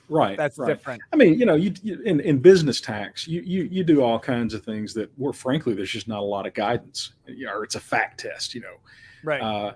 And you say to the client, look, we'll characterize it this way. They may disagree with us, and if they do, we'll deal with it. And but it's a risk cost benefit analysis. The client says yes or no, and you go forward. But individual taxes, don't get creative on those. Remember, cost benefit analysis, CBA, is much better than CBT. Don't do CBT, do CBA. What's CBT? Nope, Ty. Don't know. Okay, don't know. Good. You're not going to ask that question. Next one. All right, the next chat. Darth Bobcat says, do you like anime-inspired storytelling and snarky, unreliable narrators? Check out Confessions of the Magpie Wizard on Amazon today. So there you go, guys. If you're looking for anime-inspired storytelling, check out Confessions of the Magpie Wizard on Amazon today. Is anime, and narratively, is anime a separate, like its own genre? I mean, obviously it's a visual thing, but how much do you want the chat to hate me? I'm okay with them hating your guts, but don't put this on me. Look, anime storytelling is distinct from other storytelling in that it's bad. Ooh. Here's why, though. It's not inherent to anime. It's Eastern storytelling versus Western storytelling. And if you grow up reading Western stories and learning Western storytelling techniques, Eastern storytelling comes across a little weird, right? Like it just doesn't, the themes aren't the same. And you might like them, but it's bad. Yeah, it's bad. One thing I've noticed about Japanese stories in particular is that they're bad. Well, the hero dying is like a happy ending. It's better to die than go on with the miserable aspects of life. Yeah, the space, they had the live action space battleship Yamato. I don't care about spoilers. It was 10 years old. I liked it. I thought it was a pretty good movie. Faithful enough to the original, but the character dies in the end. I was like, damn. Spoilers, Ty. This movie's what, 50 years old this by whole now? Spoiler bullshit. God, it's turned into like an obsession. I don't ever remember before the internet anybody ever saying, no spoilers, no spoilers, no spoilers. Hey, man, I saw a great movie. Oh, really? What happened? I get the damn internet saying spoilers, spoilers, spoilers. Yeah. The only movie to correctly fix that was Clue. Say hello to the chat. One of the better members of our firm is here. Hi. Hey, man. How's it going? Thank you, ma'am. Oh, Merry Christmas. Thank you very much. Did she give you a Christmas card or something? The John Wayne Code, buddy. Oh, nice. Very cool. Very cool. So anyway, the only movie to ever properly handle spoilers was Clue. Did they film like 19 different endings or something? I think three different but endings. But they showed different endings in different in different areas. theaters. Yeah, it's perfect. Okay, Binary Bard. The great Tim Curry. Binary Bard says someone said there is a way to call a phone number and get audio of the Maxwell trial. Is that true? One, I don't know if that's true. There was a pre-trial hearing that had a phone number attached to it. I don't know if that's still going for the trial, even though the trial's done. They're now just waiting for the verdict. Were they precluded from recording when they were watching? Yes. Broadcast. Here's what I'm about to get to. He says, also, are you and most of your guests on your streams criminal lawyers? I'm a criminal lawyer. Some guests are criminal lawyers, not everybody. And some will do criminal law when necessary, as part of other practice. But in general, no, there are a couple criminal lawyers. There's some civil lawyers. They're probate or not probate, intellectual property. Kurt does IP law, typically, I think, focusing on patent. So, there's a variety of experience on here from different perspectives. But no, the Maxwell audio, even if the Maxwell audio were available by that, it is against the law. It's against federal law to rebroadcast it. And so it's also against the federal rules of civil procedure, Rule 53, I think. But that being said, while most people would not be prosecuted for that, lawyers risk losing licenses for violating federal law in a public way. Yeah. So you can't make a living and all that. I have never been convicted, so I'm not a criminal lawyer. Okay. Sure. Yeah. Gotcha. Someone in the chat, by the way, I figured out the reason that it is clear that I am from the evil parallel universe. Is that your image is mirrored. I got it. Yeah. Come on. Give me some perps, man.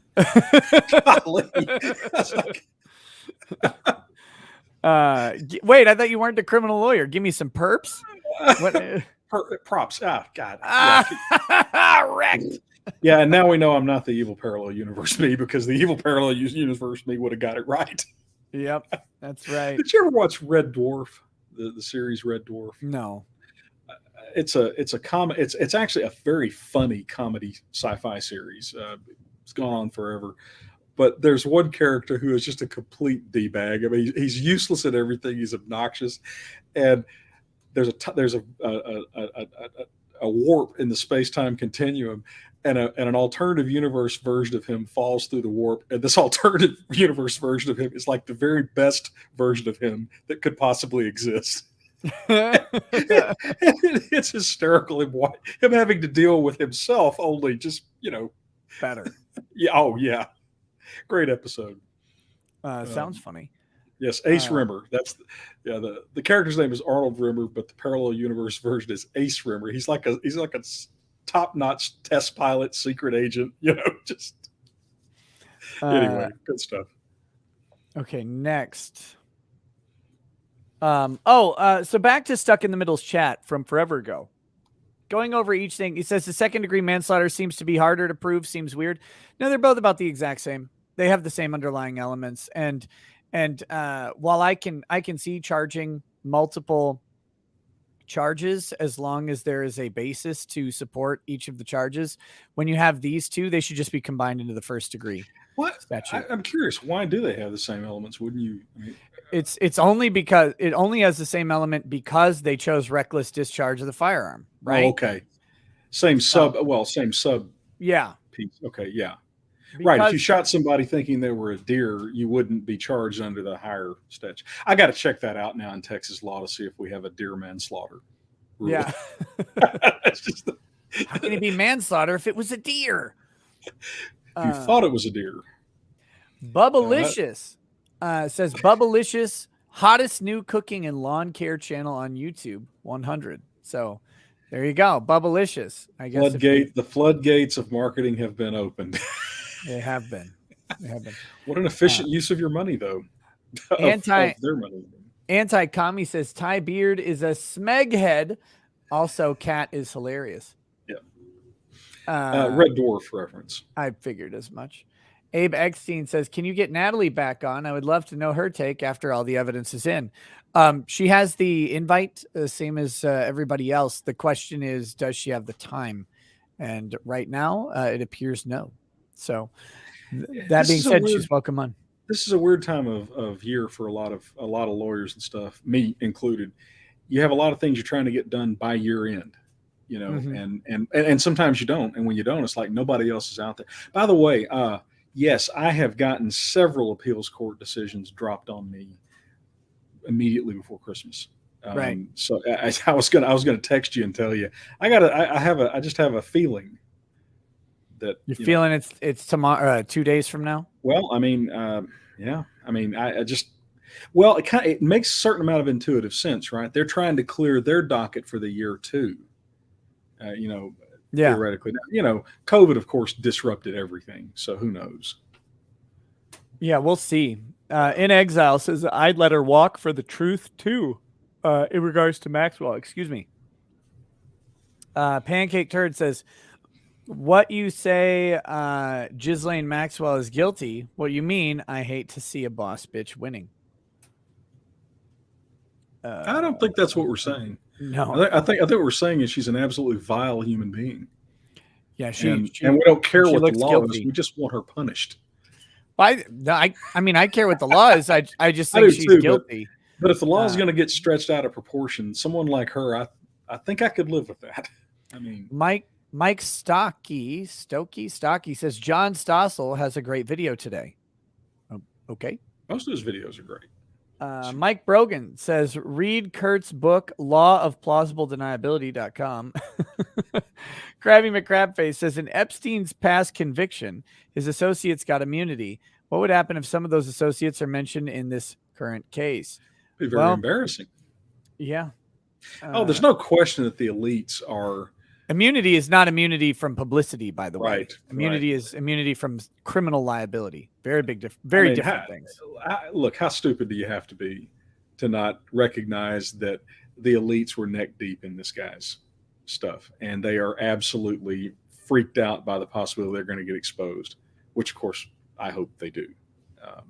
This kind of stuff has been talked about, behind the scenes and word around the campfire kind of stuff for decades, and yeah, it's been blown out of proportion, I'm sure, on the internet and stuff. But the smoke and fire analogy comes to mind. And by the way, what's up with CNN and their current crop of child predators? I mean, I know they're idiots, but good grief. What? The fact that there's just a whole bunch of pedophiles at CNN? Yeah. CNN is a organization literally full of pedophiles that want to have sex with children over and over because they're CNN, because they're journalists don't make a lot of money, guys. And the purveyors of this stuff deal in power, and that with that power, no matter if that power comes from money, no matter if that power comes from political will or whatever, if they have the ability to exert their power, and who's exposing CNN? Who does it take to expose a CNN? Project Veritas, right? Like someone like that, because who else can? CNN can run roughshod over you. And of course, they buy ink by the barrel, right? And of course, if these other news organizations have similar problems, you run into the glass houses issue. I'm not saying they do. I'm just simply making that observation that, and there's always kind of a, circle the wagons kind of thing. I just, I knew CNN was disgusting and vile, but good grief. Your observation about power, though, go to any hobby convention and deal with the convention staff, the unpaid convention staff. Yes. You will see Nick's axiom in action. Oh my God. One of these weirdo, like dejected cat ladies who was convention staff for 20 years or something. but is not currently, who went after Vic the other day, published this long screed about how conventions handle this subletting of convention space, which no evidence of that existed. But anyway, they went on this huge Twitter rant, like, this is why Vic Mignogna was actually not allowed at LA Comic-Con. It took one question, Ty. One question to derail the entire thing. Where's the contract? Because they were saying under these contracts are blah, blah, blah, blah. And then they posted a contract. It was from ASIN, which is a completely different convention in a different state. And they're like, these contracts are typical. It's like, oh, so you've seen the actual contract though, right? That the vendor signed with the convention. You've seen that then? No. Oh, you haven't? No. Oh, okay. Got it. So that's weird because you're talking very definitively, and they're like, well, I've been working in conventions for 20 years. Like, yeah, no, you've been working at ASIN for 20 years, but that's fine. That doesn't mean you're a legal expert, or even if you are, you haven't met the simple fact you haven't seen the actual document, and you don't know what was freely negotiated between the parties. Absolutely not. And of course, believe it or not, contracts are things that people do one time. They put them in their drawer and they just reprint them for years and years. They don't call a lawyer to redo their contracts every year. I can promise you, it just doesn't work that way. They pull it out. If they think that something needs to be changed, they'll change it themselves. And usually it's okay, but sometimes not. Rarely do lawyers get that kind of, oversight of these things. It's expensive. Yeah. And I have the contract. I mean, it worked before. Might not work now, though. Well, I tell clients all the time when it comes to doing your own legal work, here's the thing. Most of the time, it'll probably be fine. Probably 95% of the time, it'll be fine. But let me promise you, the 5% of the time that it's not fine will cost you thousands and thousands and thousands and thousands of times more than if you had just paid me to do it. And that's the thing, right? And if you do enough of these things, the odds that you're going to have a problem approach 100%, and just mathematically. I can't comment in detail on those contracts for obvious reasons, but this one was just funny because the entire source of their argument was, it was an argument from authority fallacy, but the authority they were citing was, I worked at conventions. And this is probably an unpaid volunteer, or if they are a paid worker, probably not highly paid, because convention work is temporary work for many, many, many people outside of the owners and maybe a few very close staff. But it's temporary work, and like this. But if you go to these places, some of the people there who've been volunteering for a decade or whatever, they will act like they are the convention Jesus, and you are mere Gentile. We human beings want power and respect. Not necessarily money. Money's a relative latecomer to the, brainstem wiring. We want status and we want money. And power. And, that's why CNN can hire staffers for literally, they probably qualify for welfare in New York in a lot of cases. That game company that we were aware of that literally was paying their staffers nothing. By the way, we got to circle back to that on some show at some point. That whole dumpster fire has just been fascinating. Dex Deadly says the next 10 pounds are your fault. # God darn Wonder Witches. They're so good. That's the food. Of course. Yeah. Kyle Guerrero says, what are your thoughts on the 2 paramedics in Colorado charged in the death of a patient they gave ketamine to? I have no knowledge of that case. Never even heard of it before that super chat. So I couldn't give you an opinion at all. What is ketamine? It's like horse tranquilizer or something like that. It's used as a mind altering drug.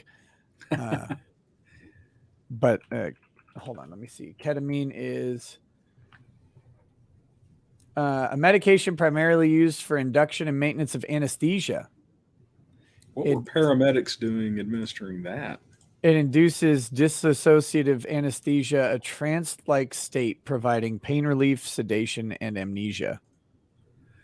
Well, sounds like they might have been, acting outside the scope of their field.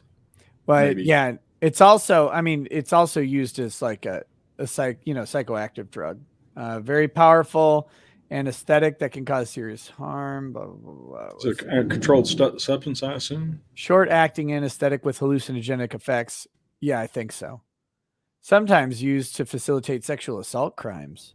Street names: Special K, Cat Valium, Kit Kat. That's from the DEA website. Yeah. So I don't know. I'm not a drug expert, but I know ketamine produces this weird state where people are just like out of it, right? They're there, but they're not there. I don't see anything on the DEA site. Okay, what's its legal status? It's got to be a controlled Schedule substance. 3, non-narcotic. Yeah. I mean, look, if you could see a basis to hold a paramedic liable if he, I don't know, shot somebody up with heroin or meth.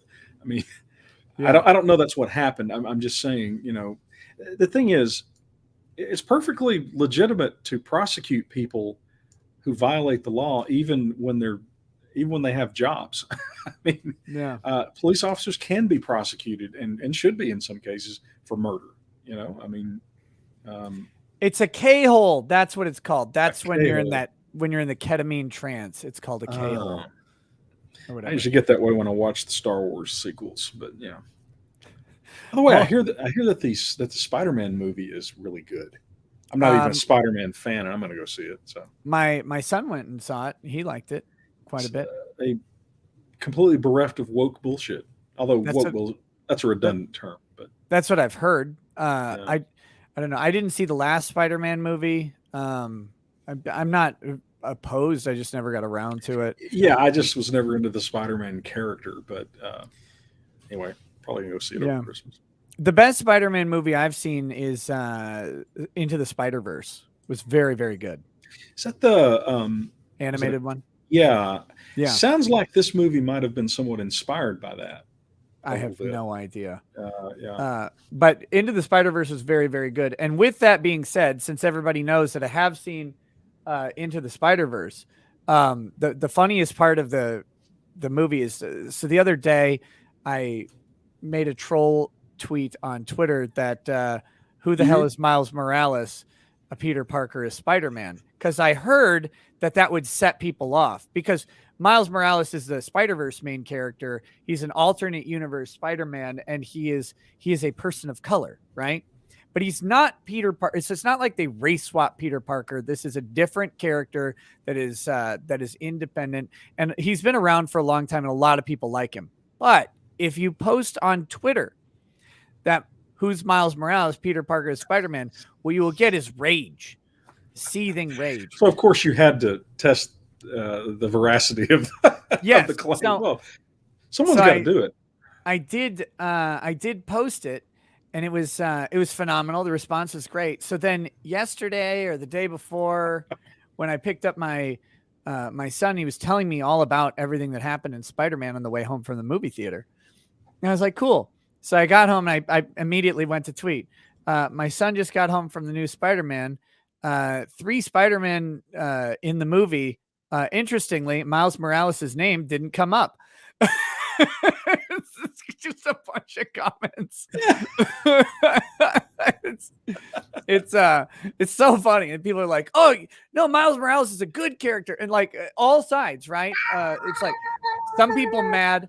Some people are like, "Oh, you just don't know. Like this character is actually a lot of people like him." It's I just don't care. I'm just making a joke. In a universe where you can do this knowingly and set this kind. Why would anybody listen to anything someone has to say on Twitter? That's great.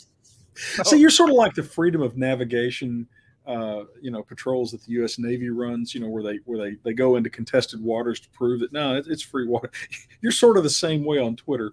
Well, let's see if it'll actually cause a big. Oh yeah. I love people yelling at me. It makes It's me a laugh. public trust of sorts. For you. By the way, no, actually, I've taken my ADD meds. This is just me.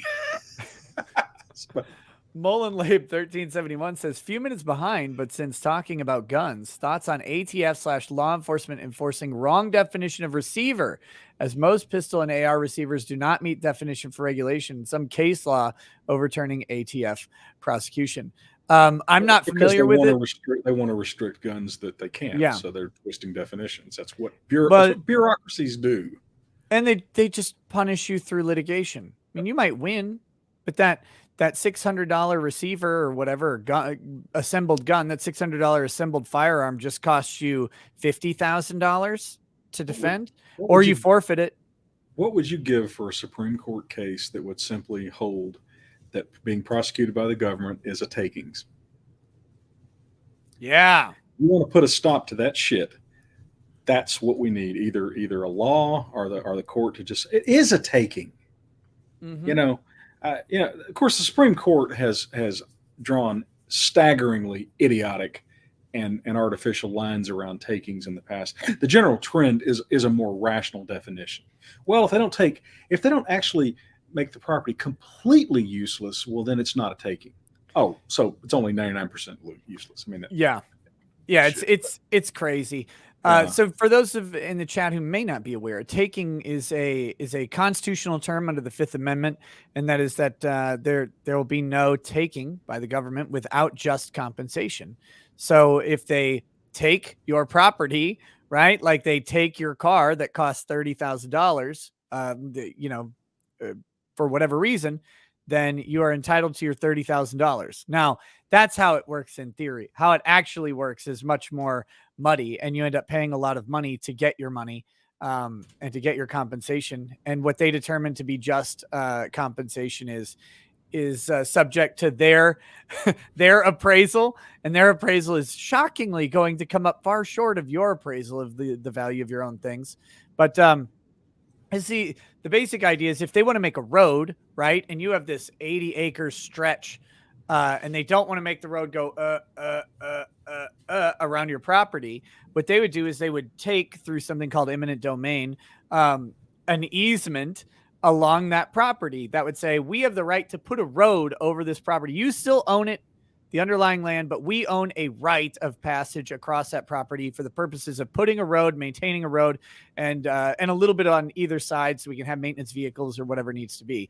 And then that solves the problem of them making a road and having every other property owner give up their slice of land for a reasonable amount, but having that last holdout gotta be like $50 bajillion because you want to finish your road. Give me all the money. So they did that. Now, many people would suggest that eminent domain is completely unjust, and I'm mostly in that category, but the practical effects of it have produced some nice results. It's hard to deny that it's nice to have internet. And internet is done almost entirely by eminent domain, internet and phone lines and electricity, all of those things coming onto your property.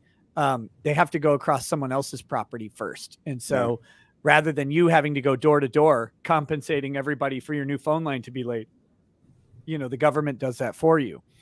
The problem comes with every other taking, really. Yeah, it's not eminent domain that's the problem, because eminent domain, there's a fairly well-developed body of law, and you don't have to take the government's valuation. You could challenge that. And I know people that, we had a colleague down in Austin. We were actually talking to him about coming into our firm. He passed away tragically, but he specialized in eminent domain, defending against government action. And I run into this with my oil and gas right-of-way company clients. In Texas, they can run a pipeline across your property through eminent domain. Now, as a practical matter, they don't like to do that. They would prefer to negotiate with you, and you get more money if you do that because the optics are awful. But we're talking about when the government just costs you a great deal of money or time or whatever for no valid reason, like when they spuriously prosecute you. What's up, Joe? Is back. Hey, how you guys doing? Welcome. All right. How the hell are you, man? Warmer than I would be if I'm sort of torn as to like at what point do I need to start hanging out in downtown New York City, because I want to be there when that verdict is read, and I don't think I can make it. How long when does it they take you announce to it. get downtown? 45 minutes, an hour, 6 Yeah. hours? No, 45 minutes. It's like, depending on traffic. I mean, look, with traffic, it could be 2 hours, but like if I'm going into the city in the afternoon, it should not be that bad. So if I grab a parking lot, I drive in there, I grab a parking lot, figure it would be like an hour before I'm able to get into the courtroom at least. Because it's like I'm going to be waiting 15, 20 minutes online for the security also. So Yeah. that's a little disconcerting that I can actually, you show up 5 minutes too late for them reading the verdict, you might as well not go. So I'm just very, very, it's cutting it way too fine. It's cutting it way too fine. So I think I need to start hanging out at the courtroom at some point. I think what's going on is you're just homesick. I am kind of. You're homesick is the courthouse. Yes. Yes. In the trial, you're like, man, I kind of wish I was in court right now, For all just those hanging people, out with a all bunch my of journalists, all all my friends, journalist friends. my best friends, these journalists from CNN or whatever. Well, actually, if you, That's it.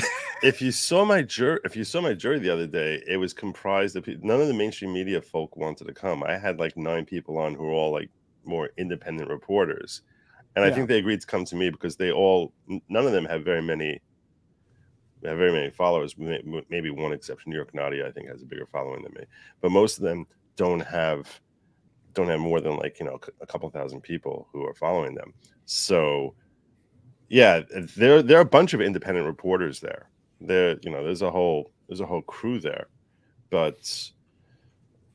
and there's a snob level, certainly from the ones who work for, like, I work for the Daily Beast. I work for it's like, no one should be seeing proud of working for the Daily Beast. that's it's funny. I have the exact same reaction. I look at them like, yeah, okay, that's like someone coming over and proudly touting their Ivy League college degree, which to me just makes me snicker when I see that.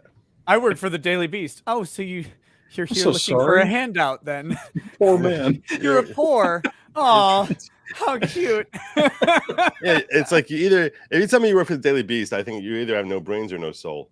I had a friend from the Caribbean that had a term that I picked up, which was great. When somebody would say something, I go, "Oh, well, smell you." I love that.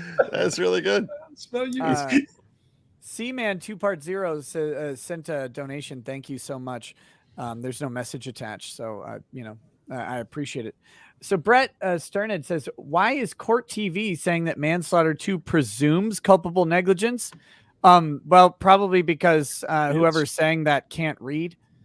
They're saying what they want to be so rather than what is so, which is what the media does.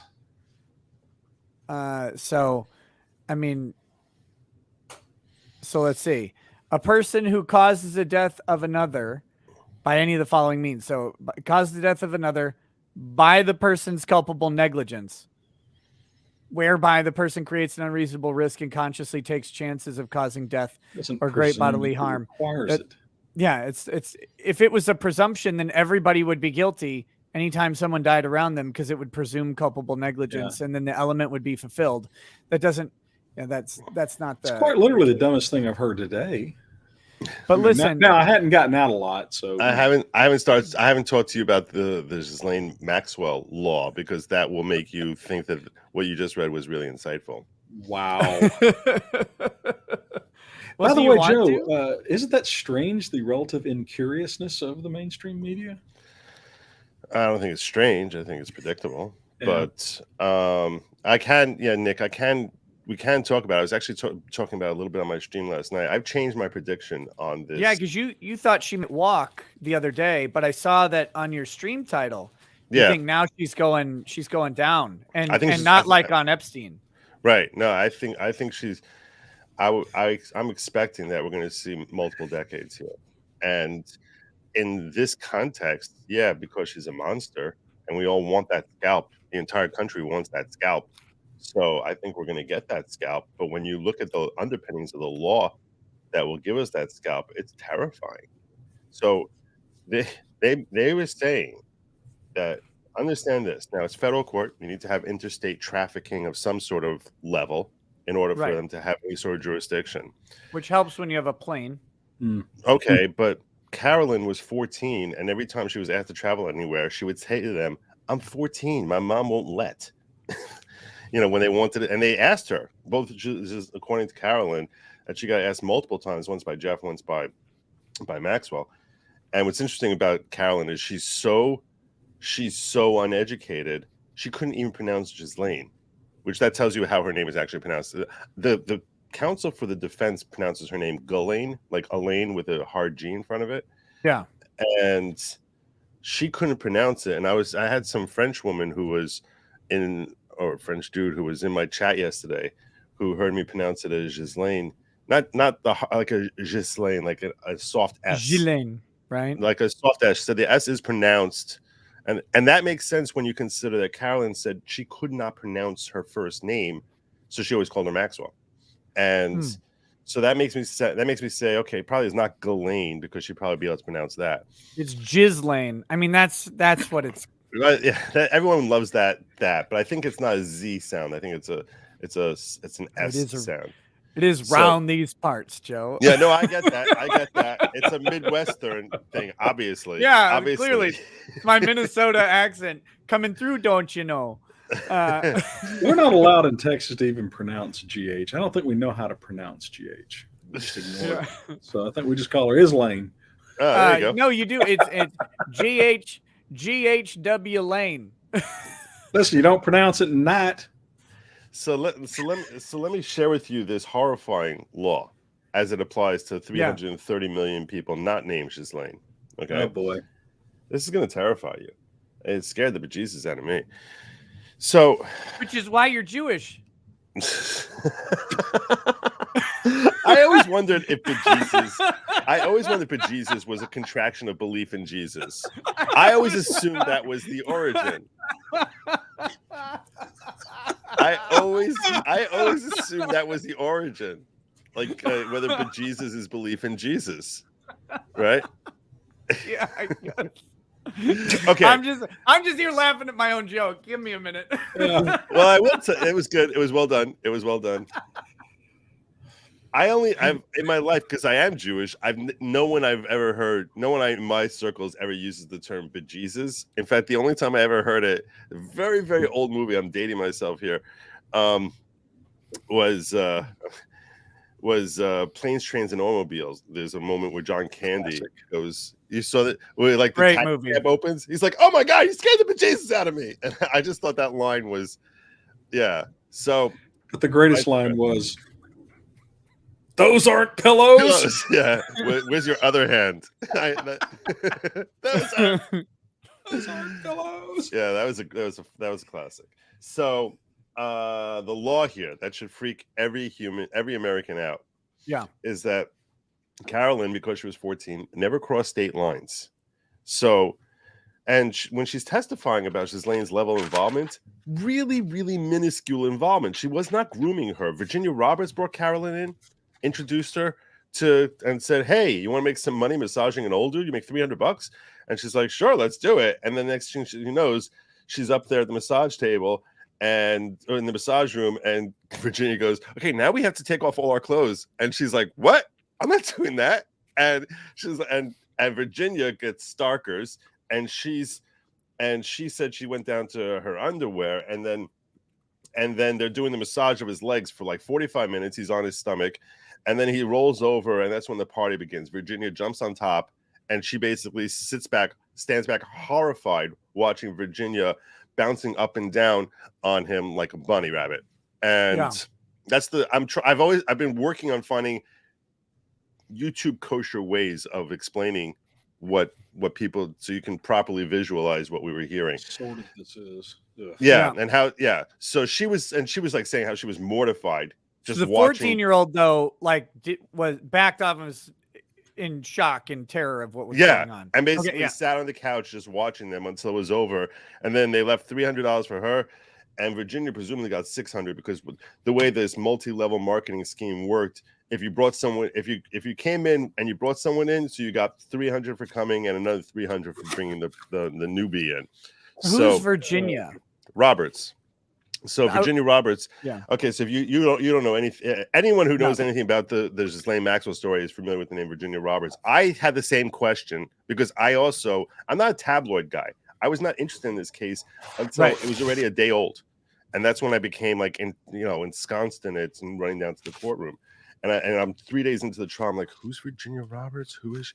So apparently she's the first. From what I understand, she's the first one who was like, it was exposed as far as coming forward talking about Jeffrey Epstein all the way back like in 2007, 2008. And her name has been thrown around a lot, that she not only worked for them, but became, while a 17-year-old hooker for basically, or even like under that 15, 16-year-old hooker for Jeffrey, that she would find girls and bring them in. Okay. So this is what I needed to know. So she's an underage girl, or at least started as an underage girl, and then she then goes out and recruits other underage girls with her. There's a famous picture. There's a famous picture of her at when she's like 16 or so with Prince Andrew having his arm around her waist. Oh, that's right. The one, yeah. So that's she's Virginia Roberts. She's now known as Virginia Roberts Guffrey. She's known as she married some guy named Guffrey, and she became Virginia Roberts Guffrey. And the question really is, where the hell is Virginia Roberts? And especially, this is when I made a video titled that, where the hell is Virginia?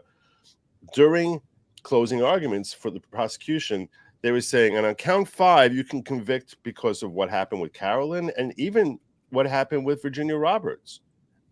And I'm like, you're telling the jury to convict on Virginia Roberts, and you never brought Virginia in here? This whole last 2 weeks, we're all screaming, where's Virginia? Where's Virginia? Where's Virginia? And now you're telling the jury, yeah, because of what happened with Virginia, you can convict? That makes no sense. I mean, that's crazy. Why wouldn't you bring this woman in here? Now, there are 2 theories on this. One theory I heard is Virginia Roberts had been doing this for so long before Jeffrey Epstein. She had been trafficked as a minor when she was 13 by a different guy. So it's like she's almost like a very willing minor here, as far as grabbing the money and finding anyone she can, that she wouldn't make such a great witness. That's one theory. Another theory is that she literally was jet setting around, going to Lolita Island. She was on the plane 32 times, and that she has serious names. And that if you put her on the stand, starts testifying about serious names, like the names everyone's been hearing, like Clinton, like Prince Andrew. This is not what the state wants. This is not what anyone in that circle of upper crust elites want. And that's why she hasn't taken the stand. And it's that much more bold and in your face as to how hard they're trying to hide that by the fact that she doesn't take the stand. I mean, she really could have told us a lot about what was happening here. Now, you can argue that she's really coming on board when Maxwell is starting to phase out. But still, you're saying convict on Virginia Roberts. What happened to Virginia Roberts? Where the hell is Virginia? That's what everyone wants to know. But let's get to this law that should freak you out. Okay. Did Stephen Hawking fly on the plane? I didn't see his name there. I mean, I think everyone says he did. It's hard to imagine.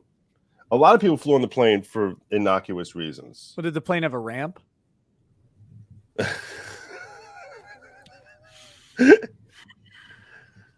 Seems a practical question.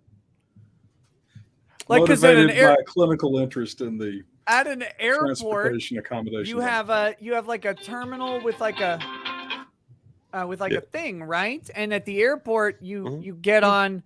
No, walk us through this joke. Walk us through it. What joke? No, because I don't think we got it. Or maybe maybe one of his like some of us did, picked him up and did the whole fireman carry and lugged him up the stairs to maybe that's what happened. I don't know. Well, I don't know. Wasn't Epstein? I mean, he was a mover and a shaker. He wasn't just flying people to Lolita Island, right? I mean, Correct. In fact, have to carry Trump, me up the ramp. Trump is actually listed. Yeah, those girls got double. So, okay, enough. Let's get to the law. Adult supervision here. You guys, get to the damn law. God. No one should ever leave me and Nick alone. It's not safe. And it's his fault. I never would have gone there. He starts me off, and the next thing I know, Oh my he's God! doing the whole. If I'm the adult in the room, boy, Yeah. we are y'all in trouble. Okay. So where was I? Okay, so the law. This is what should freak you all out. Okay, I'm trying to wake you up. She never left state lines. Apparently, she got a package in the mail from FedEx, which they say is part of her inducement to engage in this. And it seems, according to what FedEx said, that it wasn't even sent by Ghislaine. It was sent by Epstein himself, because they each signed off on the FedEx account. And sometimes it says Maxwell, and the packages that they're talking about to Carolyn seem to all have been sent by Epstein. So how is she tied into any sort of interstate activity here at all? Oh, and here's the other interstate activity. Received a package, that's interstate. Yeah, packaged by FedEx is interstate. Okay, here's the other thing that they said just for this alone, and the judge agreed with this. I was like, wow, just for this alone, you have interstate. If there's minimal engagement with interstate commerce, including that the massage table came from California, that since this massage table came from California, understand this, we have a massage table that comes from California, and when it came in, who the hell knows, could have been like 2 years earlier, but whatever, massage table comes in from California, which is a major part of this whole area that they're engaging in this. Virginia Roberts is up on there, and it's not even clear if Carolyn ever was on the massage table herself at any point in time, or whether she ended up becoming a returnee who seems to have never actually engaged in any sort of technical intercourse, but there was just mutual rubbings of naughty bits. And for the massage table coming from California, now we have interstate minimal context and minimal effect on interstate commerce, and that enables us to get a federal statute. And then we're going to say that Ghislaine is culpable for aiding and abetting, or perhaps under a theory of conspiracy, for calling once in a while. She would be the one to call and say, "Hey, can you come down here at 7:00, on Tuesday?" And now we're saying that because of this, you have interstate commerce, aiding and abetting, and if that's all she did, just pick up the phone and say, "Hey, can you come down here on Tuesday?" That right now, boom, 10 years. That is, who has not violated a federal crime based on the way they're reading it? I mean, it's so wide. That net that they're able to cast is so incredibly wide. That should be terrifying to 330 million Americans. That was my takeaway. Well, that whole interstate commerce is bullshit. I mean, yes, that's basically just the court said, whatever the government wants to do. Wickard v. Filburn, baby. Worst decision in the world. After Marbury. No, this is worse, because what this did is that decision destroyed federalism. It destroyed the 10th Amendment, the 10th Amendment. And the way we could heal our country is if we had a populist leader who basically would divest power from the federal government and say, we need to, I don't want the anarchy that Michael Malice is calling for. I want strong local governments and very weak federal government. So you know what? If you live with a crazy like Michigan with Gretchen Whitmer, or where I have here Phil Murphy, if you really don't like it, move to another state. But at least this way, I'm not always under this wide net of federal power, which is just ever broadening, ever strengthening, and cannot possibly pass laws that are appropriate for both California and Iowa. It just doesn't make sense. No. Whether you're addressing a pandemic, any pandemic. There are pockets of areas where people are sick and pockets of areas where everyone's fine. It's just to cast these wide nets. It's such a poor way of governing a vast number of people across a huge continent, and you're trying to find one law to fit them all. Minimum wage. How do you count minimum wage the same in Mississippi and California when the cost of living is not remotely the same? What's minimum wage in California? If whatever number you set is either going to be way too low for California, if you believe in minimum wage, which I think minimum wage is terrible for the economy. But if you agree with it, even if you believe in minimum wage, whatever that number is, it's insane to think that the same number should apply in Mississippi and California when the standard of living is like twice, the cost of living is twice as high in California. So you're going to be setting a wage based on California to enable them to live, and the next thing you know, people in Mississippi, minimum wage is so high that businesses have to shut down. There's no way they could possibly manage to afford this, so that they got to start laying people off left and right. I mean, there's so many stupidities about minimum wage in general. But my point is, trying to pass laws on a national level is retarded. And if you accept my using the word, it's only because it's the most appropriate word. There's no logic behind it. It's so barren of thought. And this federal statute, when I heard about this, I was horrified. I was like, this net that they can cast is way too wide.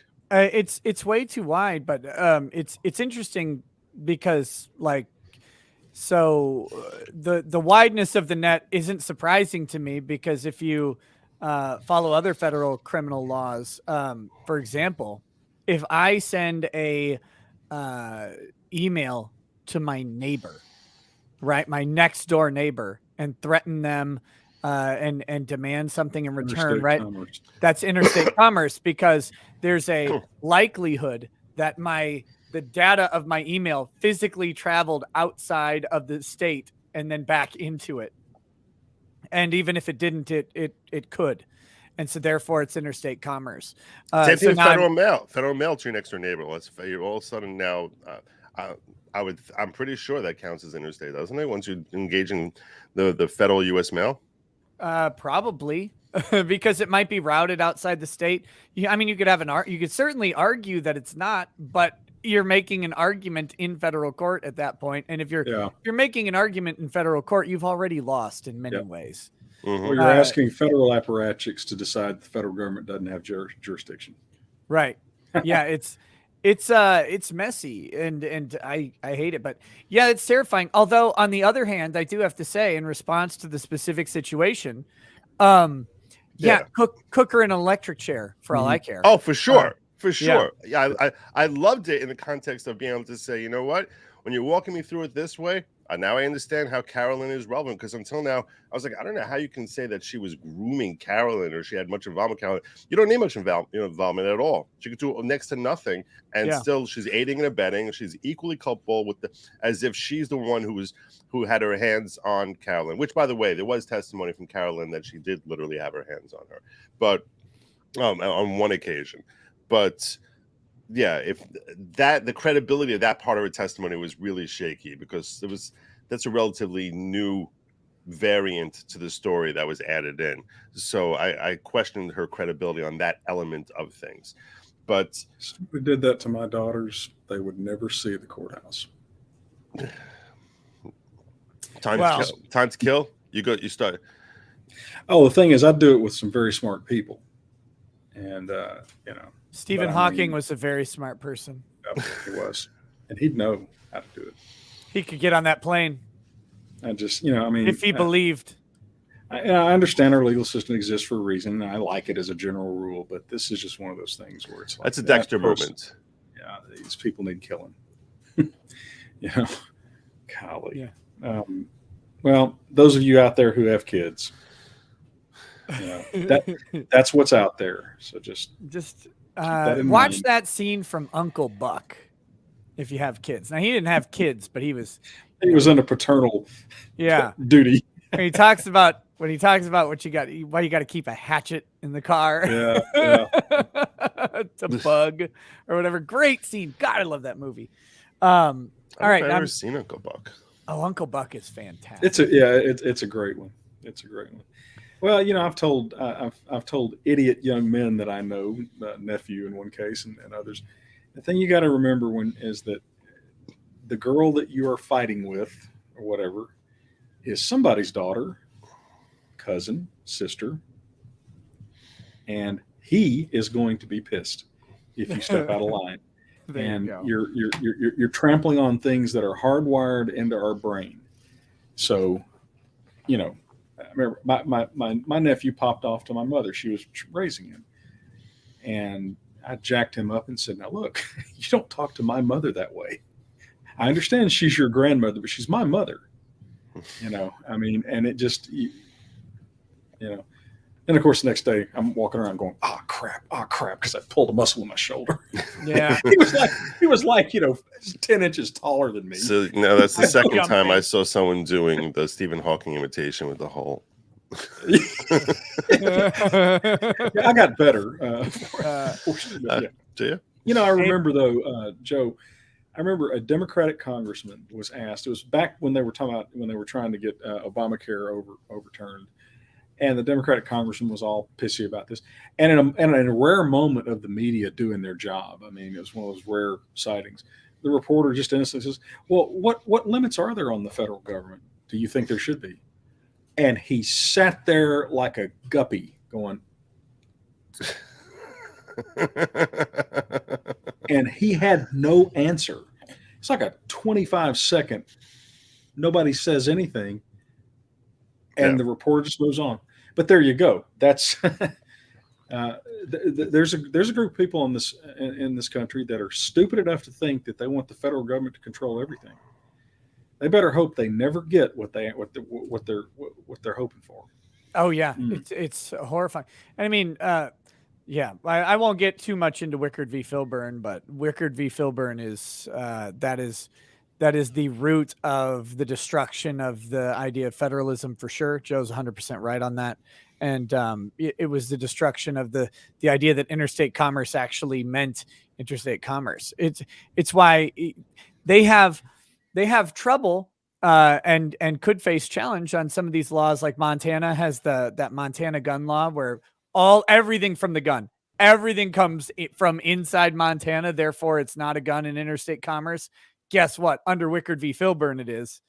And even, you can mine the iron and it's not. Well, here's and Nick, here is your absolute fundamental argument against Marbury versus Madison. Yeah. Because the court said so, an entire section of the Constitution was simply deleted by 9 jackasses whose sole qualification is they toadied up and got appointed. Yeah. Mm-hmm. Not elected. Oh, and for life. Yeah. So, that's the thing. And I'll point out further to you that the whole point of Wickard v. Filburn is it gives so much power to the federal government.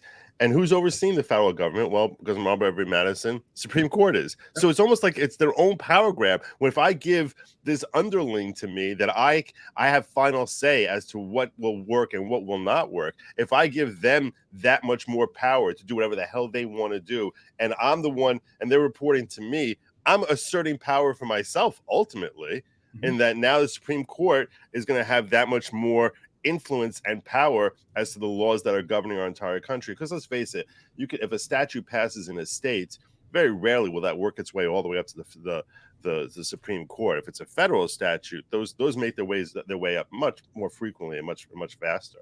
Yeah. So I understand that a state law could work its way. We have seen many cases that work their way through the state system, like, for example, with New York Rifle and Pistol Association. That's a state law which found its way into the Supreme Court. But those are much rarer than when you're talking about federal statutes. Well, yeah, they have to implicate a basic constitutional, the floor, right? The floor of rights is the Constitution, and states that are empowered to grant higher levels of protection for rights, but they can't go any lower than the Constitution. So once you get below that, you can go into the federal system. Abe Eckstein says Ty Beard in favor of the wood chipper. The Redneck Ram says, how is this possible? Joe is a New Yorker and a lawyer and is based. Those things don't add up. By all logic, I should hate him for being some kind of crazy leftist, but I end up liking him more and more. There's 300 million people in this country. 1 in 100 times 1 in 100 times 1 in 100. You can get there. There may be 10 or 20 like Joe. It could be. It could be. There could be tens of people. Tens of people, yeah. And to get on the religion element of it, I will tell you this. Jews are typically, and this could be the white elephant that you guys didn't want to tack on there, but Jews are typically obviously leftists. And what I'll clarify for your audience is the overwhelming majority of Jews are irreligious. and which is basically the three major sections of Jews are Reform, which is the largest constituency, Conservative, and then Orthodox. And then even within Orthodox, there are more and more religious amongst the Orthodox, but I'm not going to break it down that far.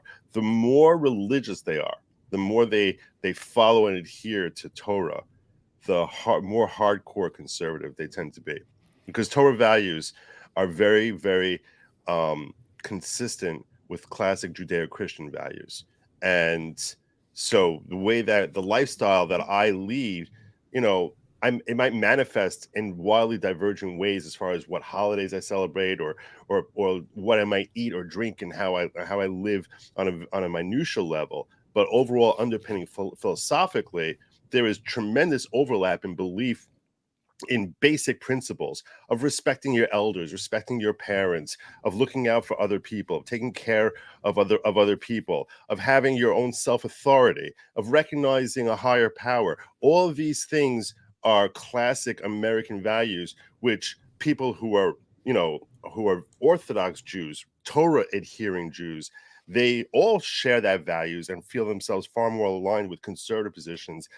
But unfortunately, the Torah adhering Jews are like 3 to 5% of all Jews. Most Jews are not, and the further away they get from Torah, the more leftist they tend to get, and they reject Torah, and they reject basic values that are rooted in American fundamental thinking. I'm just curious, since you did open the door. Mm-hmm. Do liberal Jews not see the rampant anti-Semitism in the Democratic Party? I ask that question frequently. I mean, they're like black question. Members of the Klan. If you could find black people that stupid. Yeah, that's a great question. I have a friend in New York City, as a matter of fact, a very talented engineer, did very, very well. I don't hate New Yorkers. I have a New Yorker friend. Some of my closest friends are New Yorkers.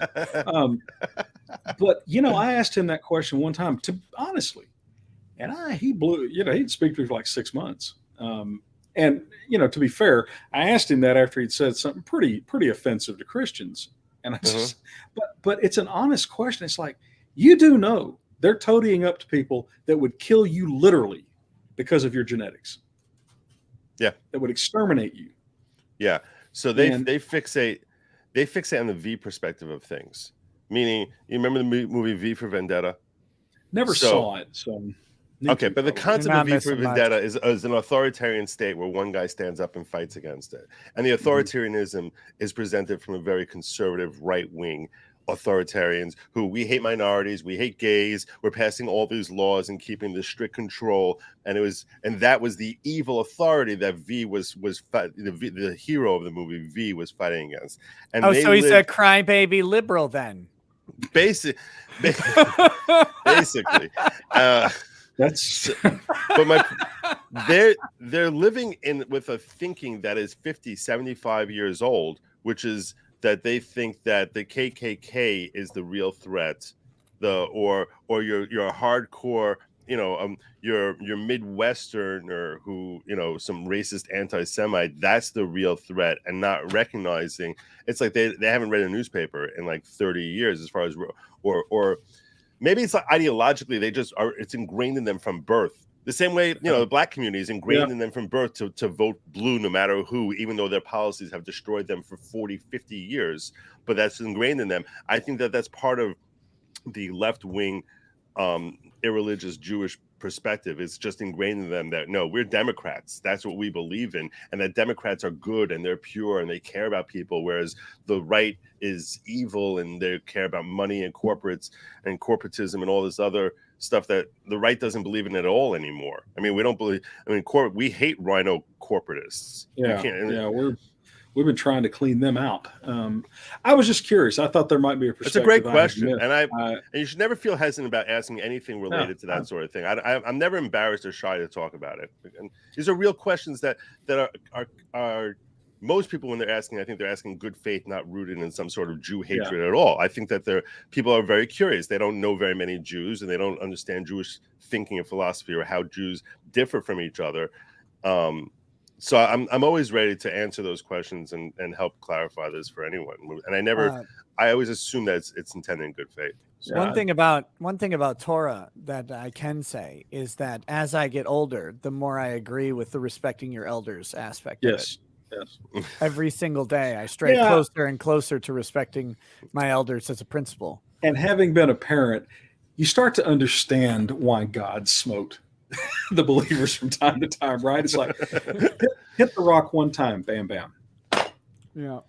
All right. Let me get back into some of these questions here and see where we go. Because we're just on verdict watch today, same as you, right? Yep. Although I think our verdict is probably closer than yours. I agree. I agree. This trial should have been. I mean, this verdict should have come in yesterday. It's going to come. I think it's coming today. I think it's coming today. Well, I've been informed by a source inside the government center there that whatever the case, the court will send out a message to all employees when there was a person in the room. There's a person in the room when it happens. Who's this guy? Who's this guy? Who's this guy? Who's this guy? Nick, I'm going to try not to crackle, but I have a gift and I cannot restrain my patience. So sorry. Nice. Just have to deal with it.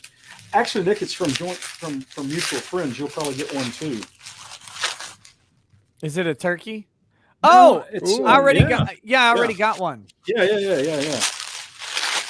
No, I did. Yeah, it's like a Anjou pear olive oil and Anjou pear balsamic vinegar and the blood orange olive oil. Yeah. You see, in the evil parallel universe, the writing is backwards. Right. Yeah. No, yeah, I'm anxious to try those out. Yeah, it's even got a how to use it card. Well, yeah, but that's limited to eating it with bread. But there's other stuff you could use that stuff for if you're creative. Yeah, the presents are flowing in because it's getting close, and they're bringing them to me as they come in. So, yeah. Nice. Hey, Joe, check this out. One of the Amazons got me this. It's the John Wayne code. Again, in the parallel universe, it's backwards. John Wayne code. Why is my NYPD not backwards? No, Ty's camera is mirrored because I'm broadcasting from the evil parallel universe. So this is I'm wearing black, and it's not a button-up shirt, which I don't know. So obviously I'm from the evil parallel. When I shoot a video from my phone, everything is backwards. I don't understand this. Why is it when I shoot a video from my phone, everything is backwards, but when I'm shooting here in my home on my regular camera, everything is not backwards? These sort of things mirror on selfie. I don't know why they do. They just do. So that when you gesture, you see yourself gesturing in the same direction. That's actually the reason why I did it. I wanted to be able to look at you guys and not look on video like I was staring off into space. Ty, stop making these gestures. They're very dangerous. Stop! Oh my gosh! No, I'm trying to get out.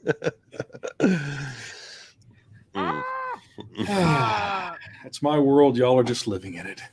Daniel Bays says, "Hey Nick, sent you an email to the address on your YouTube with some documents from the Toby submarine spying case. Would appreciate you discussing the issue there if you get the chance." Okay. Never heard of it. Never heard of it, but I'll check it out. Ty made me open my email today. Bum. All right. So, but yeah, we're on jury watch, and so we're kind of just hanging out, talking about all different subjects, and the chat, of course, helps with that. So CP Scott says, Nick, I'm sure you can make some extra cash doing ASMR recordings in your mommy judge voice. It would be a hit in jail. Oh, you're doing the mommy judge too? How is mommy judge voice? Oh, here. Okay, Joe, it's very nice of you to come to the stream today, but I'm going to have to ask you to tone down the anti-Semitism a little bit. Because in my courtroom, I do the spanking.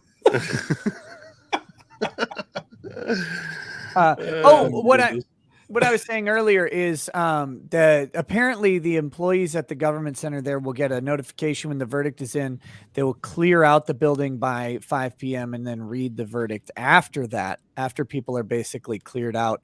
I mean, that seems tedious, but if that's the protocol, then that might be what they do. So that's the info I've gotten. I don't know if it's.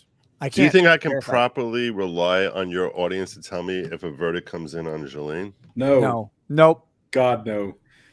They'll start carpet bombing you with the verdict. Okay. What I'm saying is, she's already in prison, Joe. You missed it. Yeah. How do I keep on top Joe, of this? she's been in jail for 2 years. How do I know if the jury's coming in or not? How do Didn't I? you make any contacts with the weirdo, journalists or whatever? I did. I mean, Somebody's yeah. got to be stuck down there, right?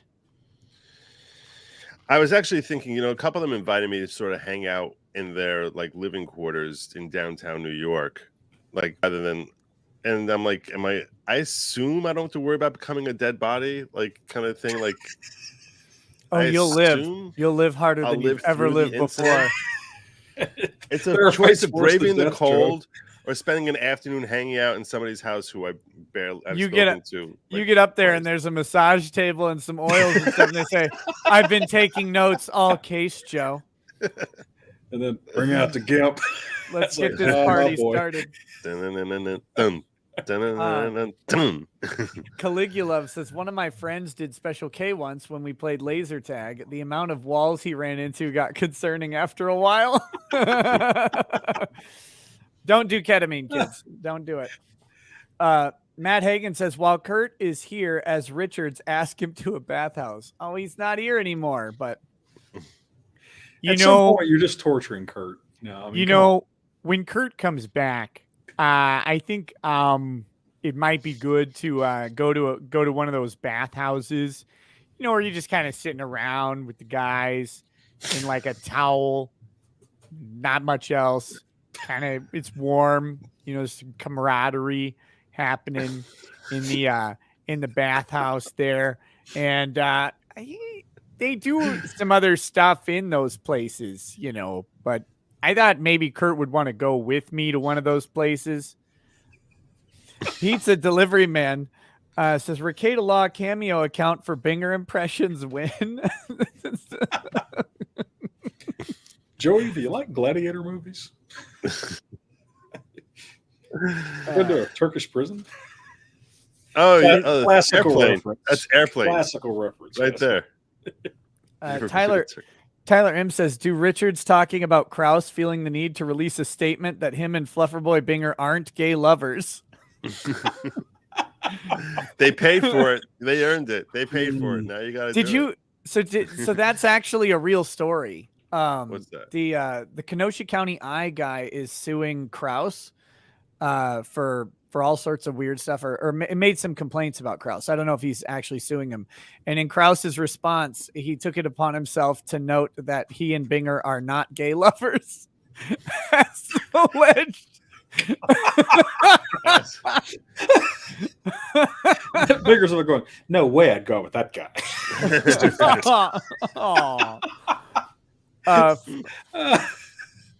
Fran Moore says, birthright. Krause, don't carry a torch, buddy. There's some guy out there for you. Just move on.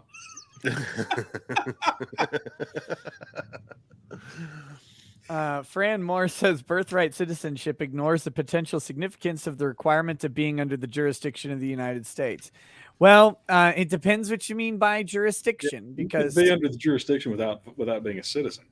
Yeah, and that's the issue. If you're that's where it comes from, is if you're in the territorial United States, you're in many ways under the jurisdiction of the United States. Are you submitting to the jurisdiction is a different question. All sorts of stuff. But the way we typically resolve jurisdictional issues now is if you're there, you're under it. I'm not saying that that's, again, the appropriate way that the 14th is to be understood, and it's certainly not the way it was intended at the time it was written, but that's the reason that we're where we are. Taluvian says, Emmer DeVadel's Law of Nations should be the standard. Okay. 11 Bravo Crunchy says, Merry Christmas, Mr. Ricada. Fact, cheeseheads are greater than mud ducks. Are mud ducks Minnesotans? Seems like a regional slight. You could slight Minnesota all day. I will never stop you. This state is cancer. It is a pox upon humanity in many ways. Mike Lombardo says, uncivil is great. K, thanks, bye. Wait, you too, Nikki. Tony J says, I worked at a smoked salmon production facility. Ooh, smoked salmon's good. McGuffin says, says, I bet the facility wasn't fun. Fish cannery, yeah. McGuffindo says U.S. versus ARC's central holding was that Wong Kim Ark was a citizen because his parents were permanent legal residents at the time of his birth. Yeah, but again, legal status changed a whole lot since Wong Kim Ark and how we determine it. And I don't know the answer. I just know how the Supreme Court has reasoned through things. Not that that's particularly the right way. It's just is the way. And there are big questions as to undoing how the Supreme Court has interpreted the 14th Amendment for 130 years. I mean, that if you undo that, you have a lot of things that could be the result. So it has to be carefully approached. And I don't know the right answer. Free Matter for the Blind says, Nick, can we get a breakdown of Alex Jones's lawsuit against the January 6th commission? I would assume it has to do with the January 6th commission accusing him of organizing the January 6th riots because his name is Alex Jones and he was there. But from what I understand, Alex never went inside the building, never directed anybody to go inside the building, didn't organize the protest, didn't do anything. He's just there like so many other people. But other than that, I haven't read his lawsuit. Maybe I can find it. Hey, I can find it. I can find anything. These globalists, they leave tracks everywhere. The Japanese Yakuza says, hey, Ty, do you call it the Battle of Bull Run or the First Battle of Manassas? I want to know how hardcore Southerner you are.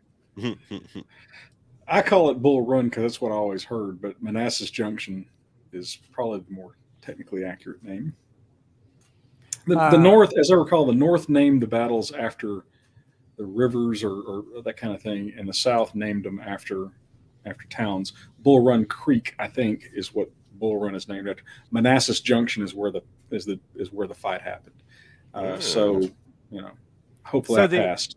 Look at you, Mr. Historian. Well done. I don't have a life, Joe. Good Lord. You know, it's really not that impressive if you don't have a life. A lot of people are saying, because I don't know, right? Like, but a lot of people are saying that Alex Jones is on camera telling people not to go inside. So then, yeah, if he's there actively discouraging people from entering the Capitol building and the 9/11 or the January 6th, which is way worse than 9/11. That is the biggest collection of buffoonery I've ever seen. That 9/11. What their I'd call it a Star January Chamber. 6th? That's an insult to Star Chambers. The Jan 6th. Yeah. I'm sorry, Jan 6. Sorry. Yeah. Yeah. So the whole thing is, of course, they want to hitch their wagon to Alex Jones because Alex Jones is the boogeyman. He's the boogeyman of everybody, rather than just being an entertainer who sells male vitality pills or whatever. He is literal Satan, and anything he's attached to, which is, make no mistake, that's why he is losing his defamation cases. And notice he's not losing them on the merits. He's losing them on defaults for quote unquote not complying with discovery requests. Despite the fact that he's produced quite a bit of discovery, there's always seems to be something else he didn't do. So that's, yeah. Well, you can always fight over discovery. Always. I mean, well, until you're Alex Jones and you're sanctioned $100,000 and would default in the case itself. Well, it's almost as if there's some kind of implicit systemic bias against him or something. I don't know. He's an easy piñata. He is that. He is that. He, you know. Mandy Karavich says, does Dr. Beard have any advice for Joe, Nick, and Mandy to quit smoking? I don't smoke.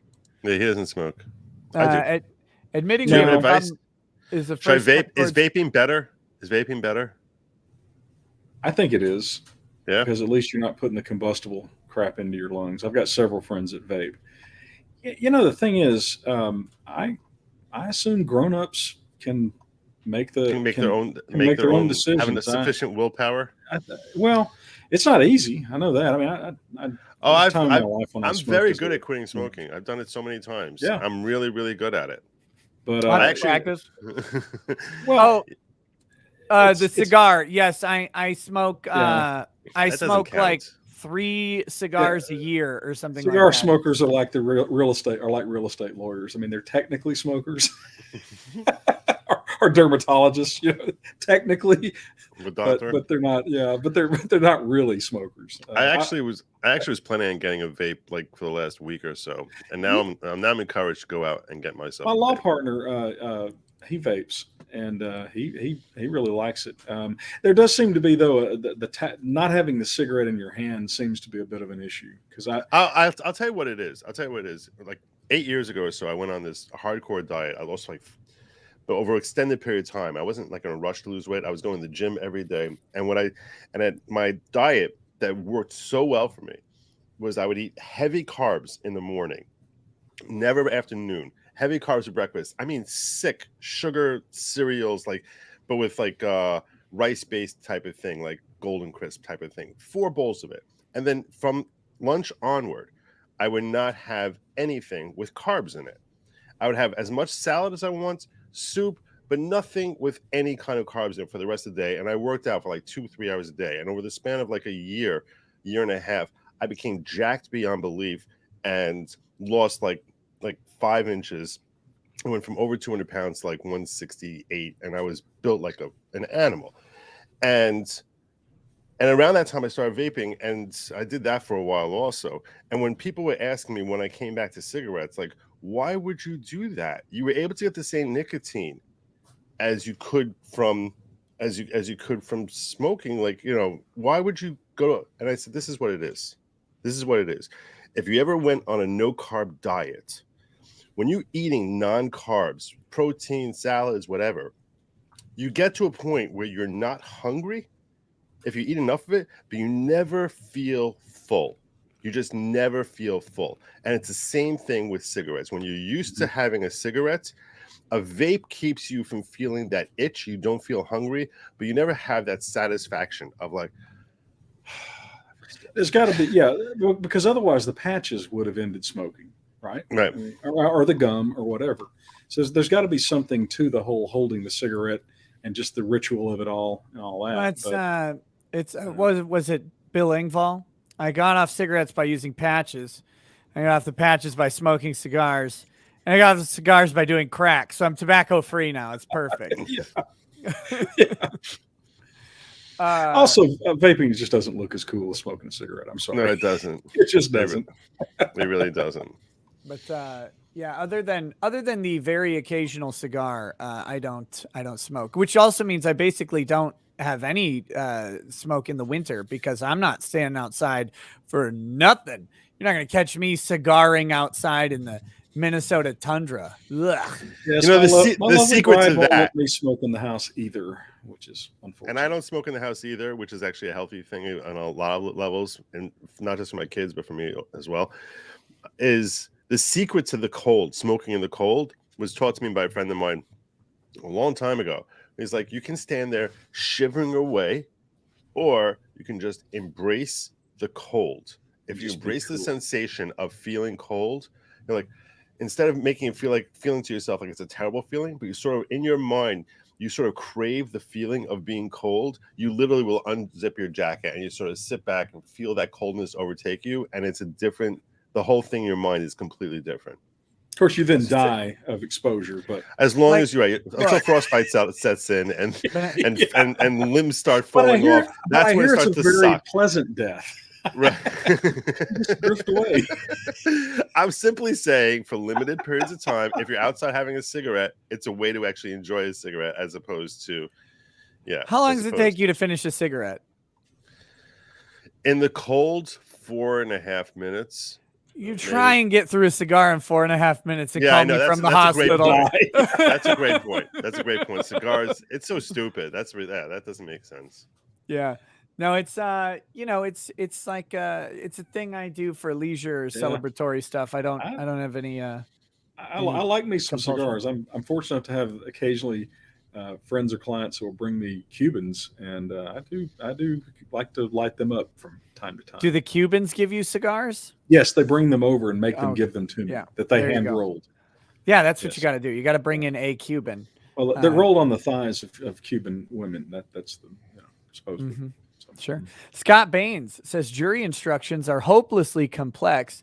Accurate and concise instructions would have yielded a correct not guilty verdict in 1 hour. Something has to change. Well, I mean, the system that they have Law is set up is complicated. the system is that both sides get to argue over what's in the instructions.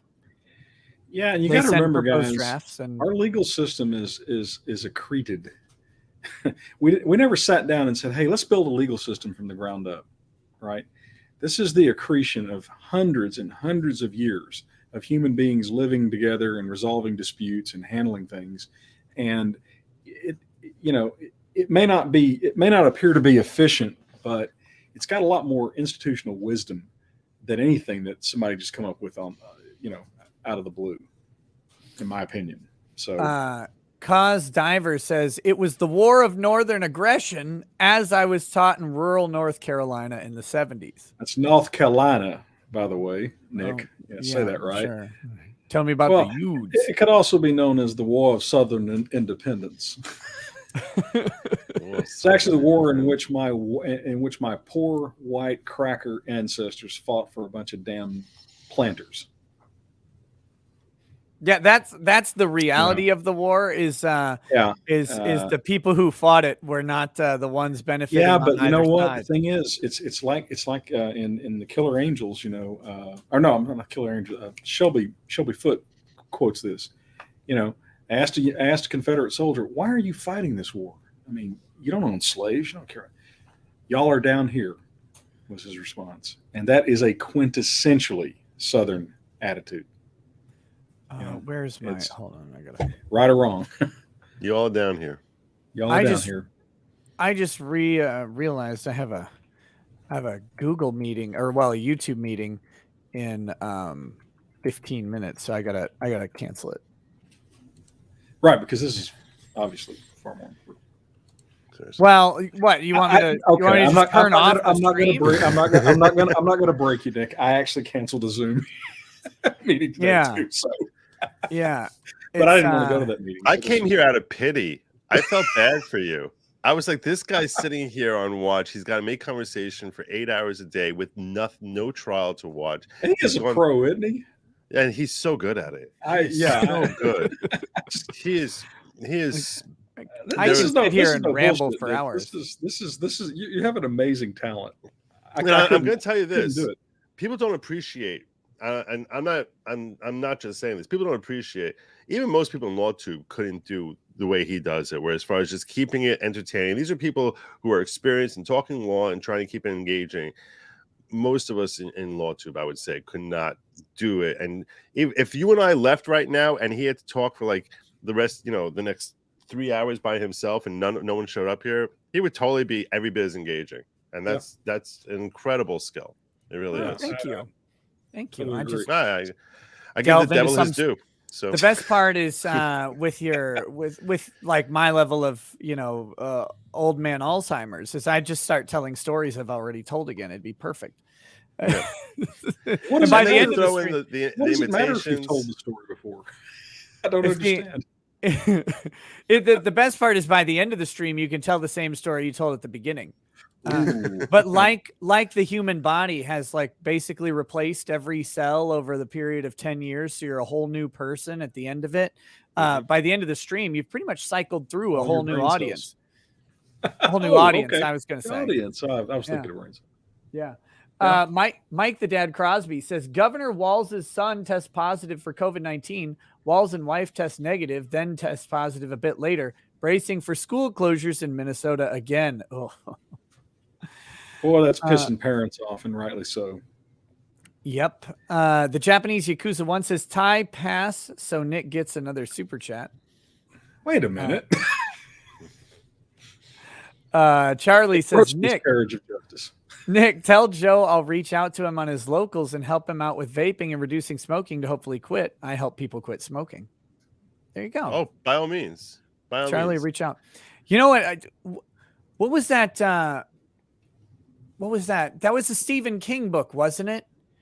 Where you would hire people to help you out with stuff, and like one of them was quitting smoking, and they like killed your family and stuff every time you You know, like you didn't know. They're like, this is an extreme program, right? And they started doing terrible things to you. Does anybody remember what that was? I think they did a movie. Oh, Quitters Inc.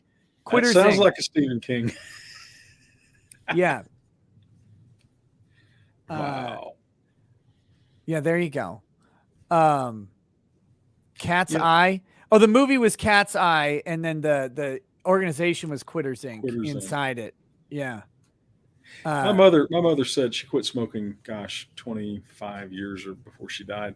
She said that she would kill for a cigarette every single day after she quit. She never beat the desire for the cigarette. Led to a moment of very black humor when she was, unfortunately, she came down with a particularly nasty form of cancer, and it wasn't not environmental. It just, very few people get it, just bad luck. And so we're sitting there talking, getting the paperwork, and I said, yeah, I guess kind of pissed off you quit smoking now. Yeah. Smart ass. I said, got it honest, Mom.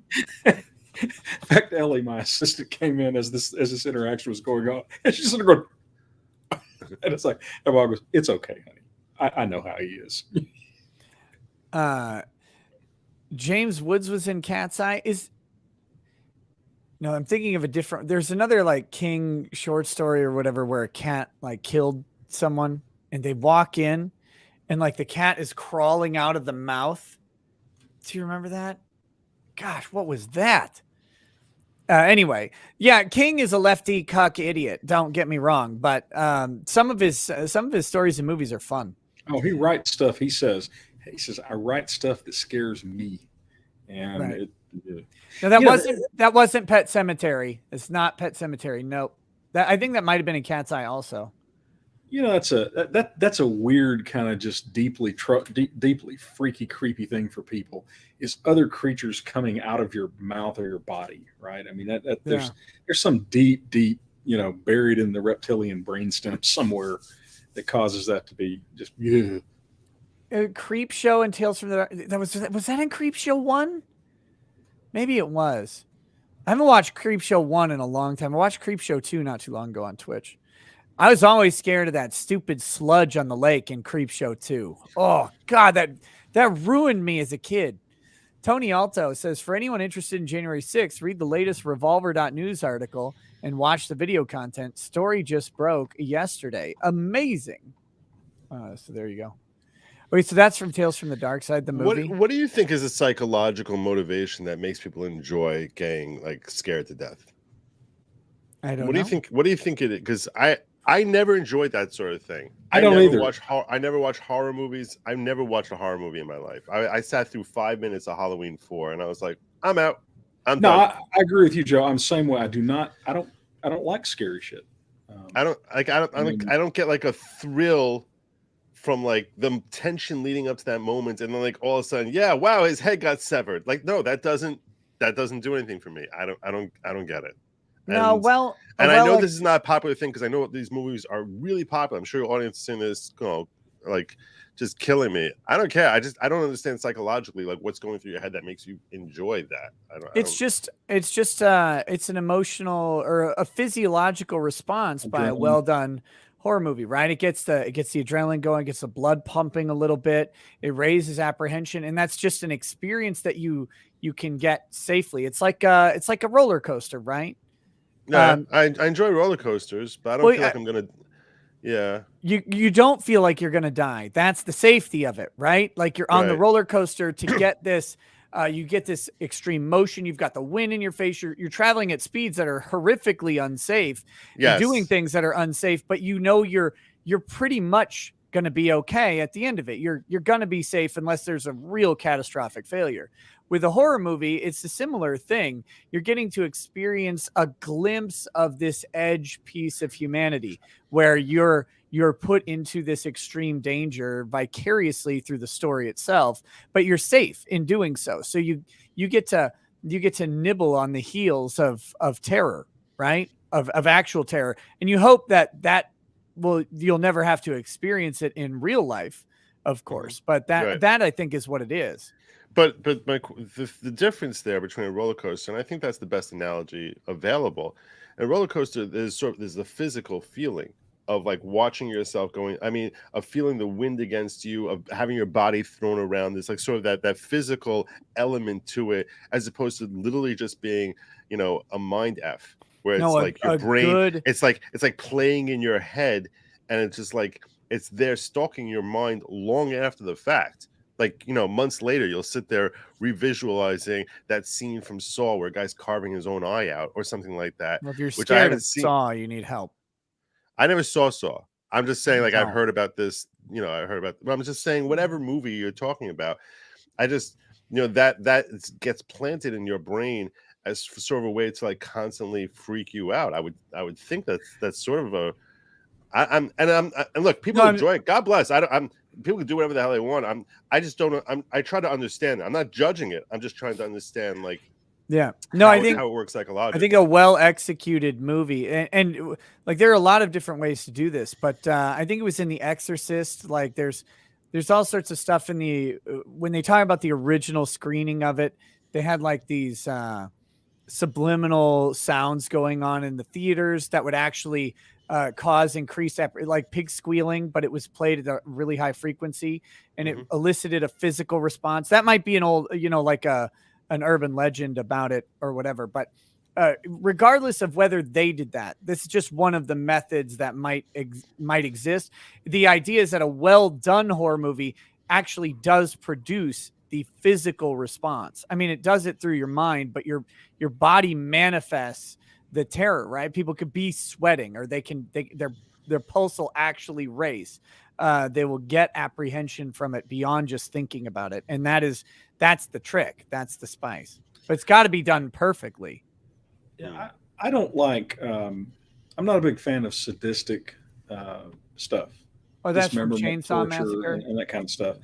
A horror story. I do like horror, I think, but I'm not much into horror gore type stuff. I done too We much. have such sites to show you, Ty. Well, look, I've read extensively of war. Right, I've had combat veterans tell me, you know, about. I mean, that stuff isn't gonna make the cut.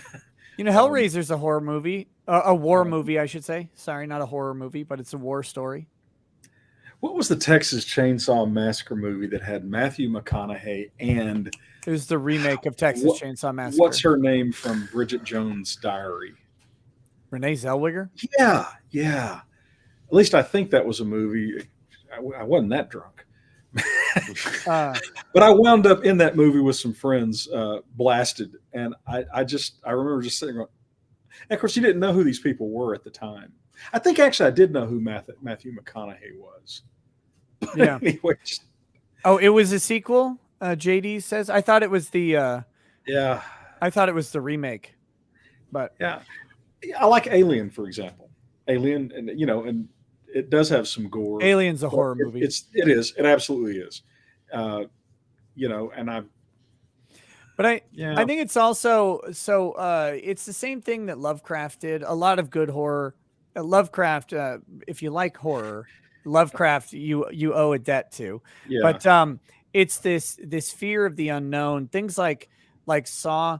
Now Saw is a lot of gore porn or whatever, and in some ways so is Hostel. But the idea behind them is in Hostel that there's this secret organization of wealthy elites who will do a bidding on a person randomly, snatch them off the street, and then take them to a place where you get to torture them to death or whatever because you paid for it.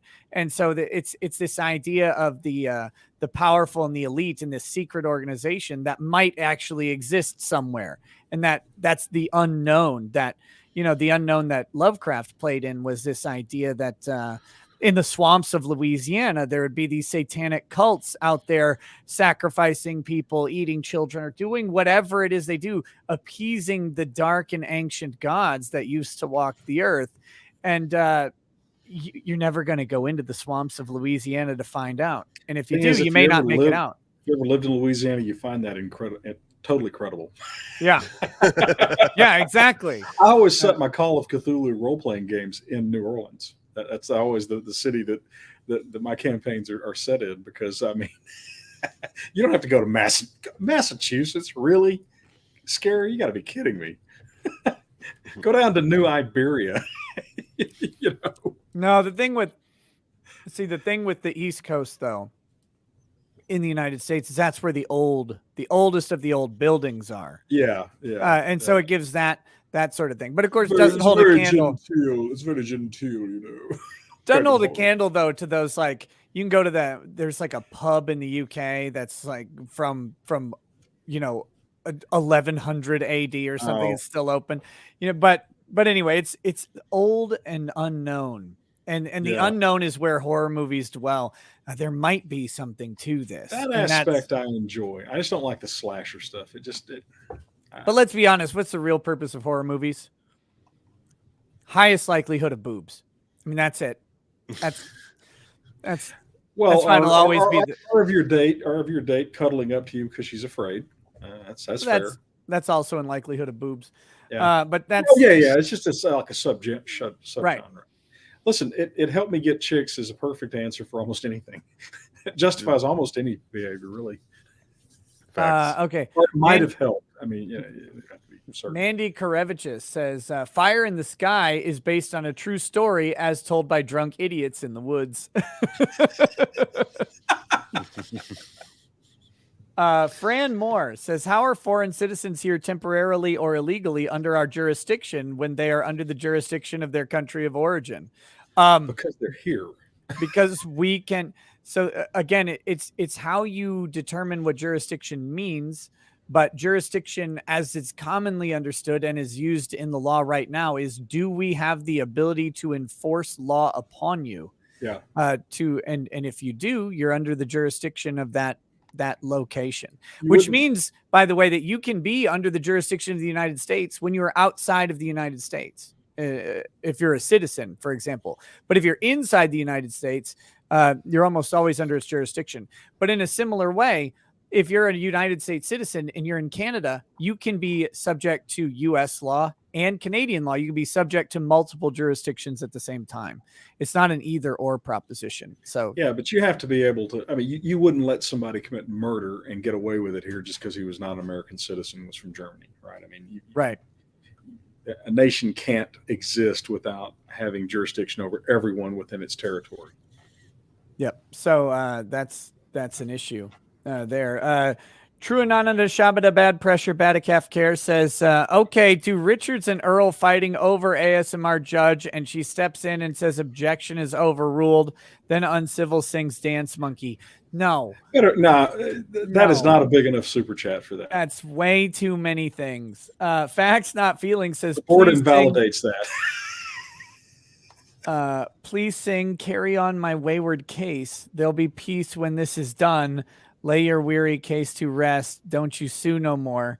And then as Kermit, don't get brazen with me. You can all harmonize, Carry On. No, we can't. No. I'm convinced that we cannot do that. Okay. Let's see. The Tech Crisis says, how is that a thing when you're out of the country? So I go do something somewhere else then where it's legal and come back and get charged. Yeah, if you go to Colombia, for example, and have sex with a 15-year-old Colombian prostitute, that might be legal in Colombia, and you come back to the United States, you like talk about it, you will go to prison. Really? Yes. Interesting. Yeah, sex tourism. So it was legal. It was legal there. Is not a defense.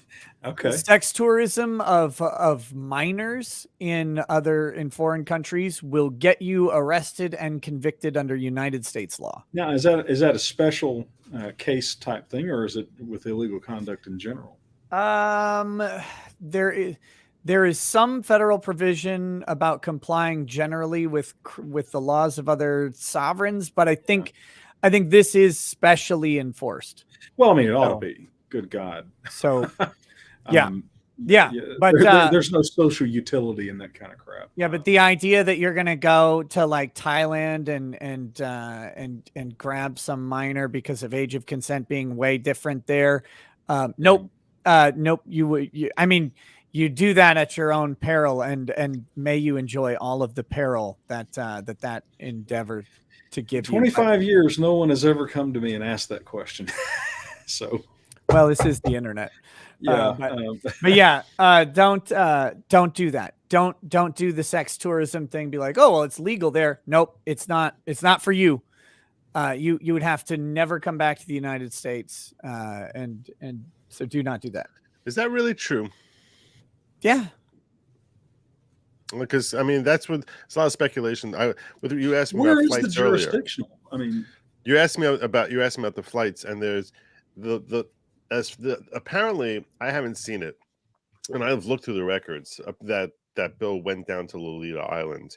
What I have seen the records is that he was using that plane for a whole trip around Southeast Asia, where he like hop skipped around like Thailand, Vietnam, all these different places where you imagine that there's easy access for Epstein type entertainment.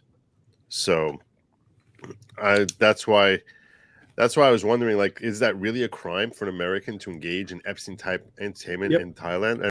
And how does that work? 18 USC section 2423B. It's an explicit federal law. Travel with intent to engage in illicit sexual conduct with minors. Yeah. Well, you see, I should have known that because I'm dealing with 2423A in this. Well, I mean, I found that on a random website, so it must be true. There you go. There you go. We need Kurt in here right now. We need Kurt. Yes, jumping Kurt, in Kurt here. would have known. Us, oh yeah, sure. Everyone knows. And Hallibrand versus Massachusetts. I was telling Emily yesterday. I said Kurt just knows things. She's like, "Oh, we're just gonna divinity." I said, "No, he just knows things." It's scary. He must read. He must read a lot of like law stuff. What was that? It was 18 USC 2324 B. 2423 B, according to a random website I looked up. That in this statute we're dealing with 2422 and 2423, and that's what Ghislaine Maxwell's charged with, but it's a different section of 2423. But absent a special law like that, though, I don't. Where's the jurisdiction for them to say that? I guess they're saying you're crossing state lines, and we don't want you. Yeah. You know. Yeah. So here we go. Let's see. I mean, just as a general proposition, can the government say you can't do this somewhere else outside of our?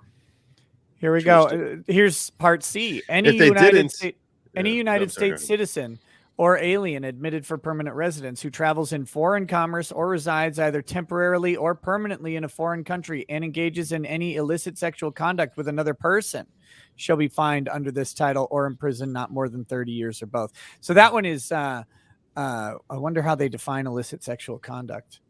Oh, they call it sex with a minor. Now the question is, what's sex with a minor? Because how do you consider? Okay. What do you consider minor?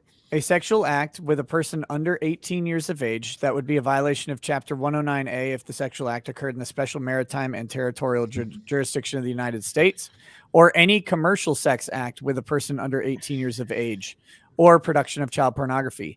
So there you go. If you go to another country to have a commercial sex act with a person under 18 years of age, then that is against the law. I don't know what.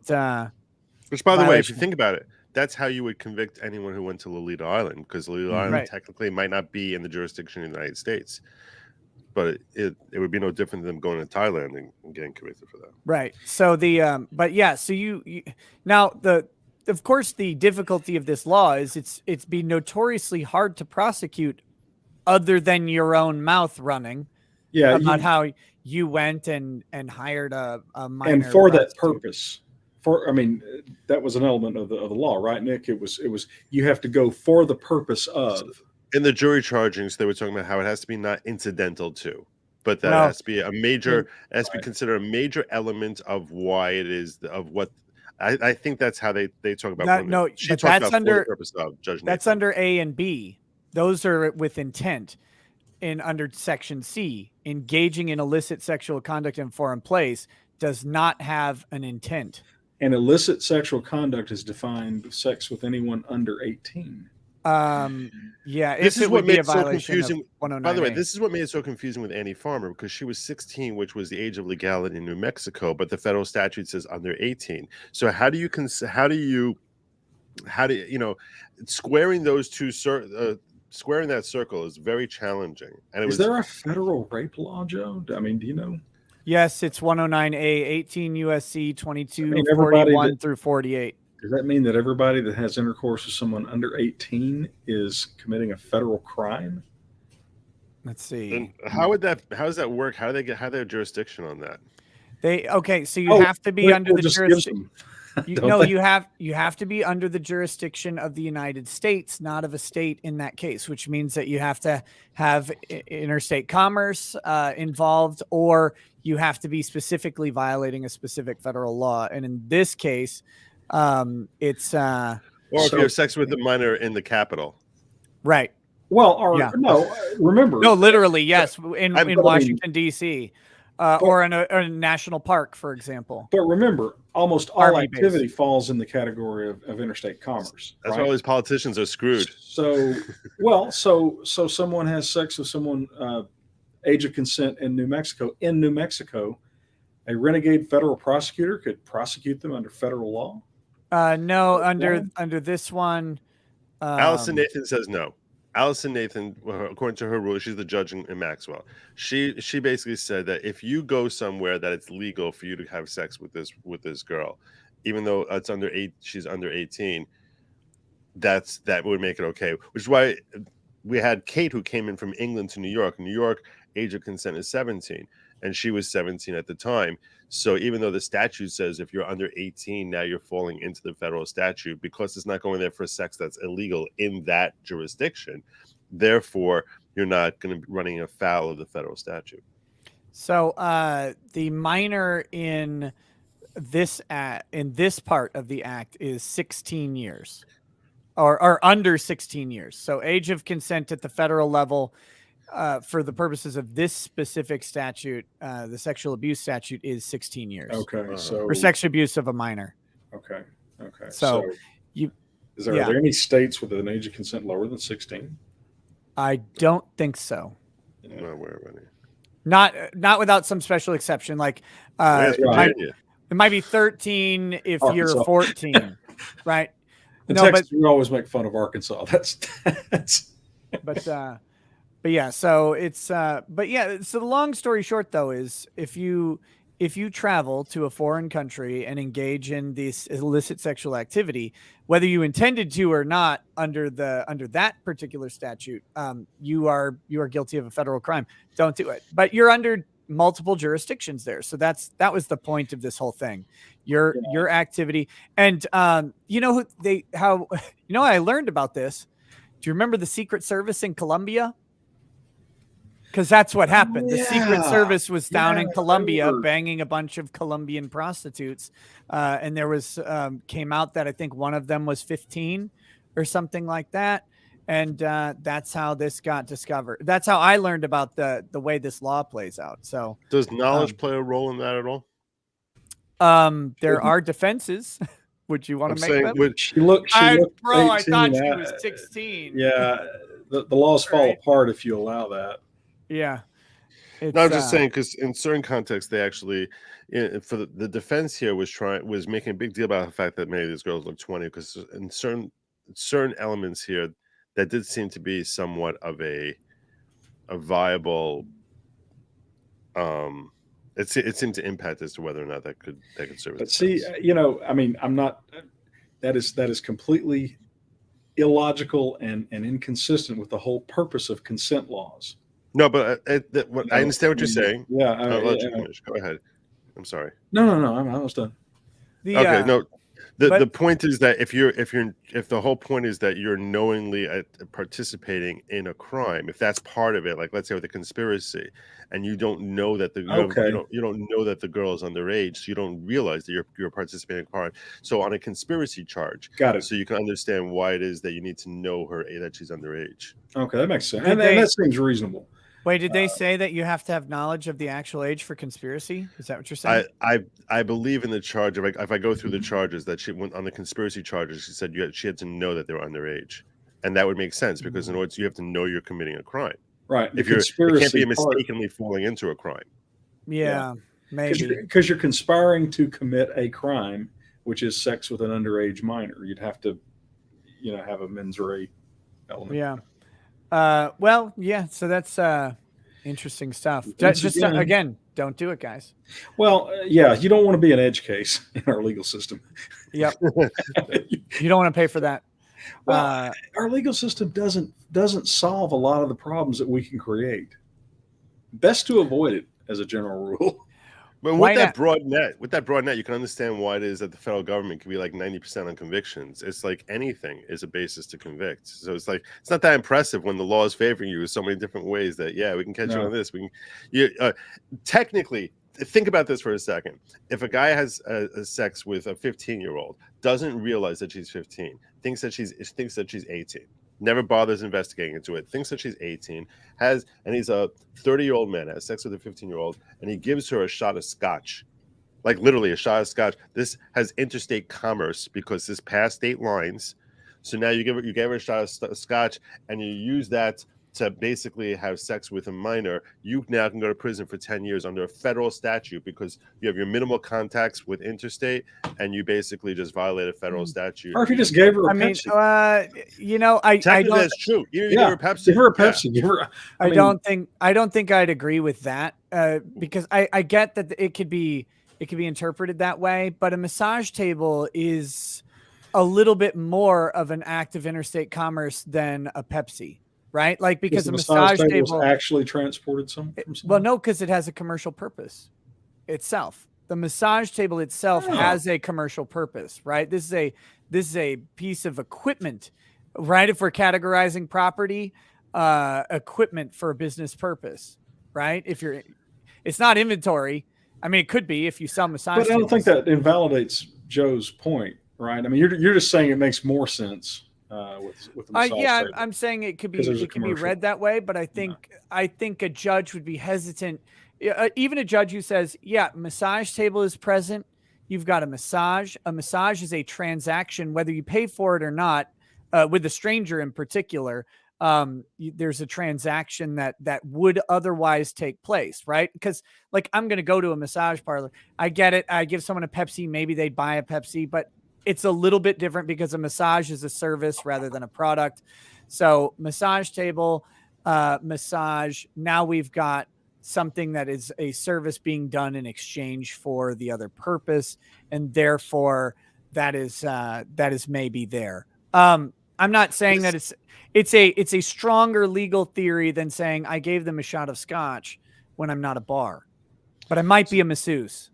This came up during closing arguments in the Maxwell case, because when the state made in their arguments a point that the jury can convict for this massage table, so there was an objection afterwards that Bobby Sternheim was bothered by the fact, she said, if this is the standard by which they can convict, there's no such thing as a case which wouldn't come under federal statute, because you could say that the house that they were in, the lumber came from a different state, and every situation is under federal statute, and that doesn't seem to be a fair reading of the statute.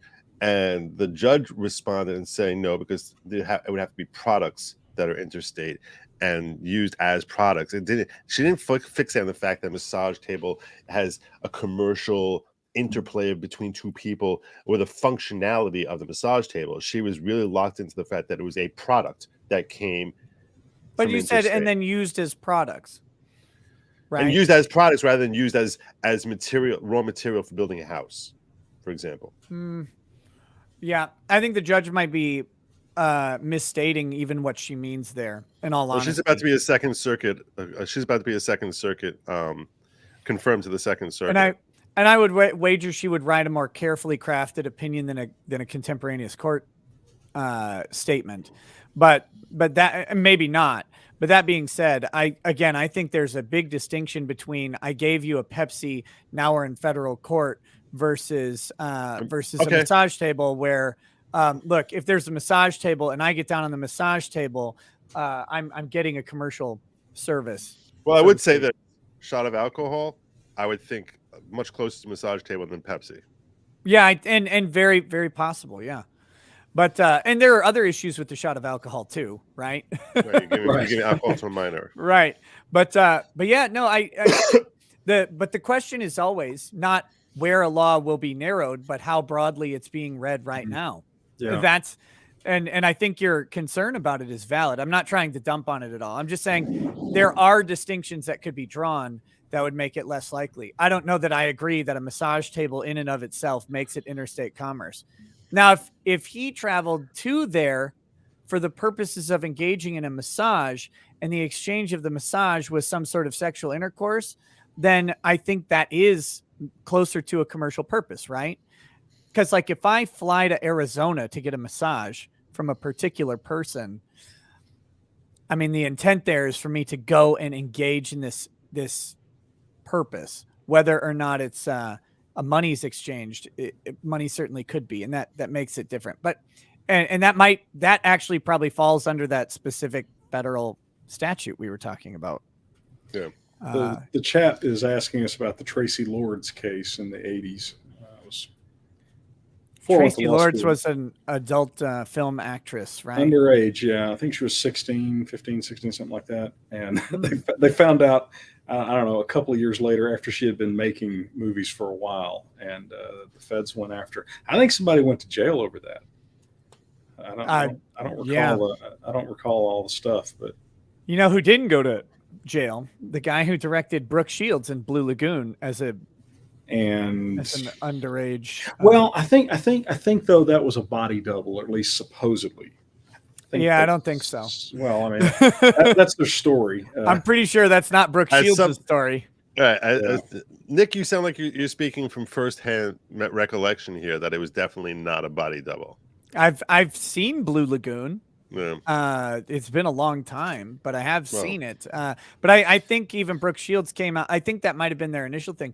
But there's another. She came out later and said no, it wasn't. There's another movie that predates Blue Lagoon, I believe, where Brooke Shields is photographed nude and she's like 12. Something baby. She played a. Oh God, what's it called? Yeah, there was 10 years old, I think. Oh my God. Well, it was a weird thing. It was on HBO when HBO was like a really novel thing. Yeah. I never actually saw it because it looked like Pretty Baby. That's it. But for a while there on HBO, you couldn't escape the commercials for it.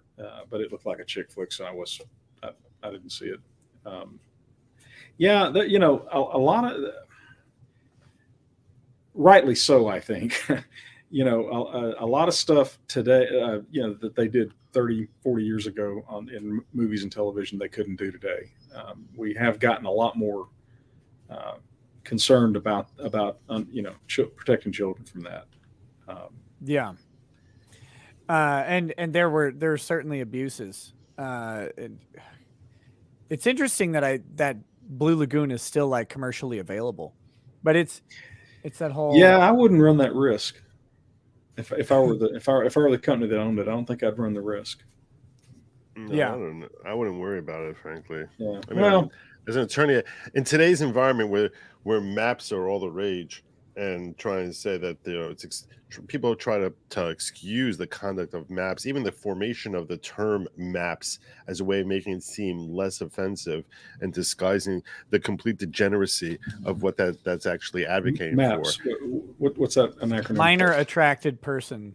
Oh dear God, you got to be kidding me. Yeah. No, they have an acronym. It's the same way. It's the same way they say. It's like everything gets labeled with some much cleaner, nicer label. Yeah. We call them people that will be lucky to get to the jailhouse in Texas. Ty, what do you do with a map, right? Like you have a nice decorative map, you put it on the wall. You unfold it. No, you put it on the wall because maps belong on the wall. Okay.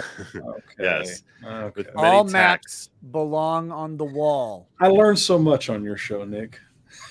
Maps go on walls, ladies and gentlemen. You can't deny it. You got topographical maps. You got political maps. Doesn't matter. All maps. My point is, considering how Cuties is still available, and that's to me, Cuties is far worse than Blue Lagoon. Yeah. I mean, that is just disturbing on so many levels. Do y'all remember the episode? Did you see the episode? Those maps can go on the wall too. It's amazing. There's lots. It's a big wall. You got a big wall, and you can put maps all over. Damn you, Joe! Damn you, Joe! You started this. Did you see the episode of South Park where they had the NAMBLA, the NAMBLA episode? Yeah, that's good. I love the ending. Would it be great if everyone could be tolerant and see other people's viewpoints? And the kid goes, dude, you bleep children. Well, yes, that's one way of looking at it. And blah, blah, blah, blah. He goes, dude, you bleep children. I can get you even angrier by just telling you more. I looked at how awful, like, I mean, some of the things I've heard, some of the awful things, even the nicknames. Do you understand the origin of the term panda? Do you know what the origin of the term panda is? Do you even know what panda is? No. They're a lovable bear that is so lazy that it won't reproduce on its own. If you want me to make you, if you want to lose your lunch, literally lose your lunch, okay? I don't know if I should drop this on the stream because this is really, really disturbing. The term panda is a reference that's used apparently in these email communications between various, under the theory as espoused by and interpreting the language, the code language used by these disgusting human beings. The term panda is a reference to a small child who has been engaged with, apparently because the force of it, for one reason or another, ends up giving them 2 black eyes. Oh, Jesus. And because of that, they refer to little kids, the smaller variety. I'm talking about, much smaller, as pandas. That is how like oh, cute little panda bears. That is how disturbingly, like, I don't think up against the wall is appropriate. I want dismemberment. Yeah. Well, look, you can have multiple walls and you can hang them on each one. Mm-hmm. Yeah. Oh, Yeah. I see the wall thing now, Nick. I'm sorry, I was too. It took you way too long to get. You weren't following that? No, I was already completely. You're grossed out. I was.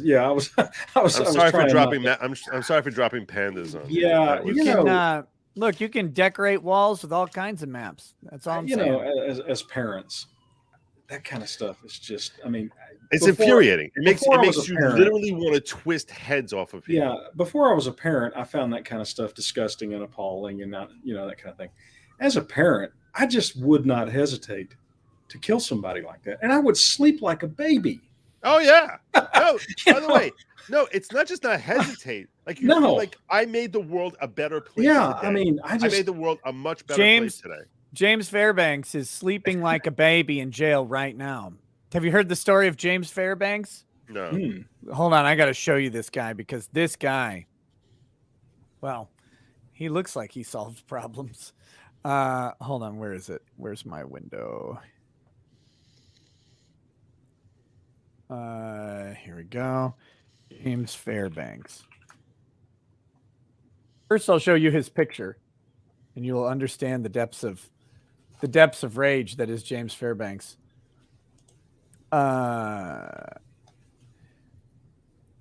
Here we go. So James Fairbanks is on the left side of this picture, and his quote-unquote victim is on the right. Yeah. Do you see that stare? Do you see that look? Uh-huh. That is a man who gave no shit. He gave no shit. So this guy over here has some Italian name to match the frilliness of his mustache. This was a convicted child offender, and James Fairbanks is a neighborhood man who happened to see this guy looking around at playgrounds. Started doing some investigation, found out who he was, and then he set up a apartment viewing, and he offed this dude with a shotgun straight away. And then he wrote a letter to the newspaper telling him exactly what he did and how he wasn't sorry for it at all. Because, well, he eliminated a child predator from the world. That guy's kids said, well, the world's probably a better place without old dad around. Wow. James Fairbanks is now in an Oklahoma prison. But yeah, the state really can't let you just commit intentional murder like that. And you have to be a little more artful and dexterous. I would start with not sending a letter to the newspaper. No, but see, that's the thing. No, but see, that's what I'm talking about. Lawyer pro tip right here, number one. Yeah. No, as angry as I might be, I think I could withstand the temptation to call a press conference. Here, I'm gonna read his letter. Dear media, I'm writing this email to let you know that I killed Matteo Condalucci Thursday, May 14th, around 9:45 p.m. While out apartment searching and checking the neighborhoods I wanted to live in, I stumbled across his sex offender registry info. I read where he had molested, raped 2 children, and had been convicted twice, yet only served 2 years in prison for raping children. I see his. Didn't one of the heroes gunned down ruthlessly by Rittenhouse do something like that? Yes. First one, He had Rosenbaum. He had a lot more children. I seen his address was right around the block from where I was looking to move. I drove by, and to my horror, he was standing in his driveway pretending to wash his truck. No soap or water, just a rag, while staring at a group of children playing in the street. I watched him for a few minutes and just felt sick to my stomach. He just kept staring at them. The kids thankfully left, and he went inside. I went to drive away and noticed to my amazement, this twice convicted sex offender had a playground set in his backyard. No fence, just a slide and a playhouse. I felt sick to my stomach, having had my own experience with these types of predators. I knew the damage he would do to these kids. It agonized me for days. I couldn't sleep. I researched him more and more and found he had victimized dozens of kids in different states. One kid's mother had created a predator Facebook page about him, trying to warn people. Her son had been assaulted by him when he was 5, and the damage he did led to the poor guy to die of a drug overdose years later, and his mom directly blamed that incident on him. I've worked with kids for years who had been victimized, and I couldn't in good conscience allow him to do it to anyone else while I had the means to stop him. I'm willing to turn myself in, even though I'm confident I wouldn't be caught, because it's my opinion that we need to fix this in our society. We cannot let this continue to happen to our children.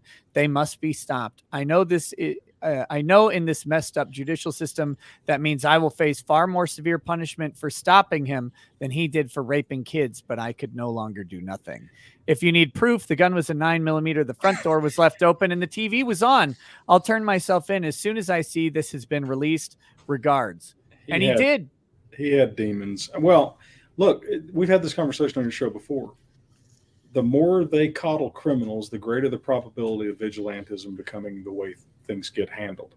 Yep. I'm not going to stand aside and let a member of my family, be murdered or raped or whatever, and the state not do anything about it. I can, we're all, we can all suffer through the state doing it incompetently, or there not being enough evidence or all that. But just no, we're not going to do it because reasons. They're dragging us back to clans and tribes. The reason I bring up the story is not to encourage vigilantism, as some people have accused me of doing with this story. But you brought up the point that you would sleep like a baby. Mm-hmm. This man made peace ahead of time with what he was going to do, what he did. And he said, I'm going to do this because we need to change society. And this is how I'm going to do it, for better or worse. And he's 40 to 70 years in prison for that. Did he have children? They're adults. I'm talking about the guy that did the vigilante. I don't know. Well, the vigilante said that he worked with. He said he worked with children, but I don't know that he had any of his own. I bet he had been. Let's see. That's what I'm talking about. 5-year-olds. 5-year-olds are the ones who become pandas. Yeah, and so yeah. But my whole point was, and he pled no contest to the charges. He just went in, turned himself in, and accepted everything.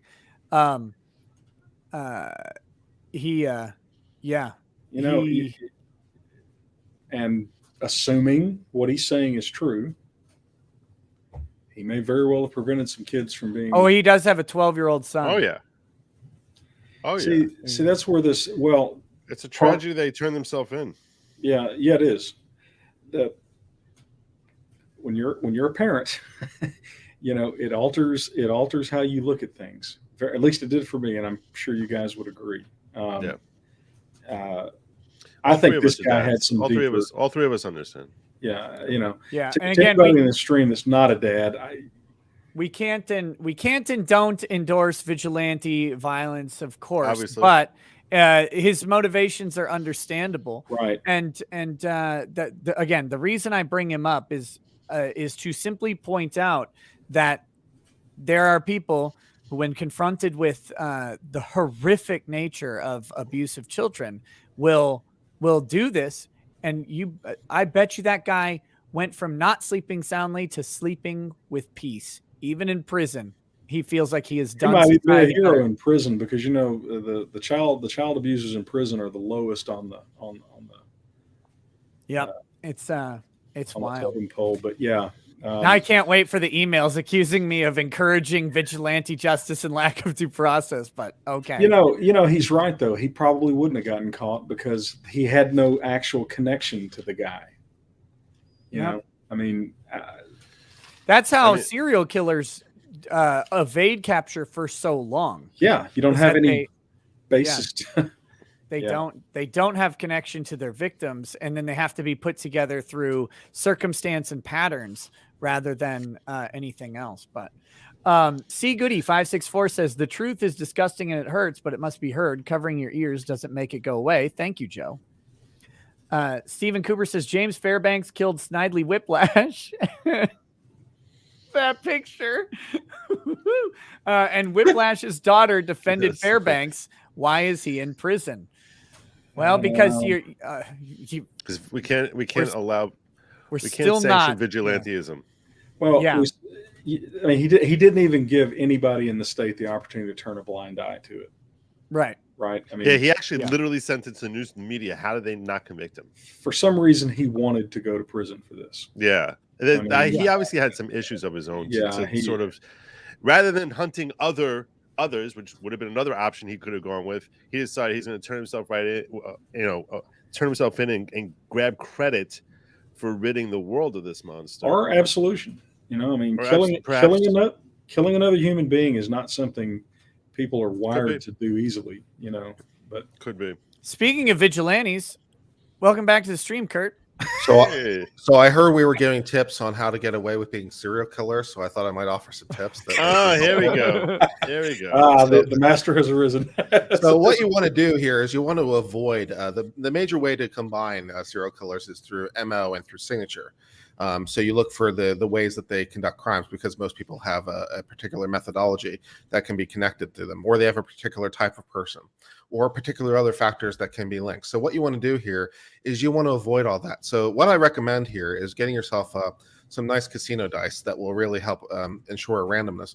And then you want to use these dice to every time when you get that craving, you want to use the dice, for example, to select your race, the age, the gender, the location, the method, and other elements like that, so that you are not creating any sort of consistent pattern from victim to victim. So there's nothing to tie them together. Kurt, I read an interesting book. Slow down. You're talking too fast. Okay. He's trying to write this down. I read an interesting book. Maybe you read the same book. Can't remember what it was called. But the thesis of the book was that human beings cannot actually generate random. No, human beings suck at it. This is why you need some sort of external tool. And that's step one, the casino dice. Yeah. Get a good set of non-weighted dice, and Look, Mike Brogan wanted me to revisit this super chat. He says, read Kurt's book, Law of Plausible Deniability.com. Yes. But no, it's well, here's the one problem with your analysis. While your advice is relatively sound, the people who are serial killers are not sane, typically speaking. Some of them might be sane. So that's why they don't have the easiest way to like separate this. That right there's typically some sort of obsession or compulsion towards their victims that why they choose them. Isn't that accurate? Yeah. Well, Kurt was just telling us how to do it. Yeah. Now you have to. I think that's his point. They're not doing it right. Now the key is when you're doing this is to figure out ways to code it so that you'll have true randomness in your spectrum. So like as the more dice you add, you have to make sure that each selection is equally likely to avoid bell curve problems or clumping problems. So it isn't like, for example, the total is 7. It's that the first digit, it's literally the first digit is 1, the second digit is 1, the first digit is 1, the second digit is 2, and so forth for each individual combination. So you roll them all independently. And that way if it's 1-1, it codes to one possibility. If it's 1-2, it codes to a possibility. If it's 2-1, it codes to some other possibility. So you need each combination to code to a different possibility to avoid clumping effects. I'd use a D100. D100 will also work, but the nice thing Yeah. about casino dice is that they are they're weighted by the casinos True, to ensure perfect accuracy. They are. Right? They are. So true, this is one of the reasons I recommend the casino dice instead of going to your favorite gaming store, because a lot of gaming dice are not actually that good at generating randomness, and you No, want to they're not. avoid any play in the selection of dice. I took a statistics class in the Yeah. mid '80s and actually tested some 6-sided dice I had that just seemed to roll high, and sure enough, they were skewed. They were skewed to sixes. They And then I lost can be them. skewed if they're not made properly. They skew. That Yeah. definitely happens with gaming Yeah. dice. You Yeah. need those. So, you always how need do to roll you- a character sheet with those. Now, Dexter was very good at setting up his kill room and then basically getting rid of the body. My question is, how do you develop like a dozen different methods for the different rolls of the dice for like how to actually effectively kill someone and dispose of their bodies? Just That eat them, seems like- Joe. It's easier. Well, You don't necessarily that- need by a the way, dozen. You just, that- I mean, some of them can on be the roll of the null, dice. right? Cannibalism is actually Some of them up can be to null 12. results. That's In which not case, something you you just don't- yeah. So if you have 2 dice, then you have 6 times 6 possibilities. So you have 36 possibilities. But that doesn't mean you need to necessarily fill out all 36 slots. You just re-roll if just you. null. You can just null. Yeah. You can null the excess ones, and it's still equally random because it's equally just wanna probable. Or you point equally out- distribute them around the thing. It's all fine. If- But if- in terms of if- methodologies, just think, you start with like strangulation, asphyxiation, bludgeoning, stabbing, shooting, and you just go from there.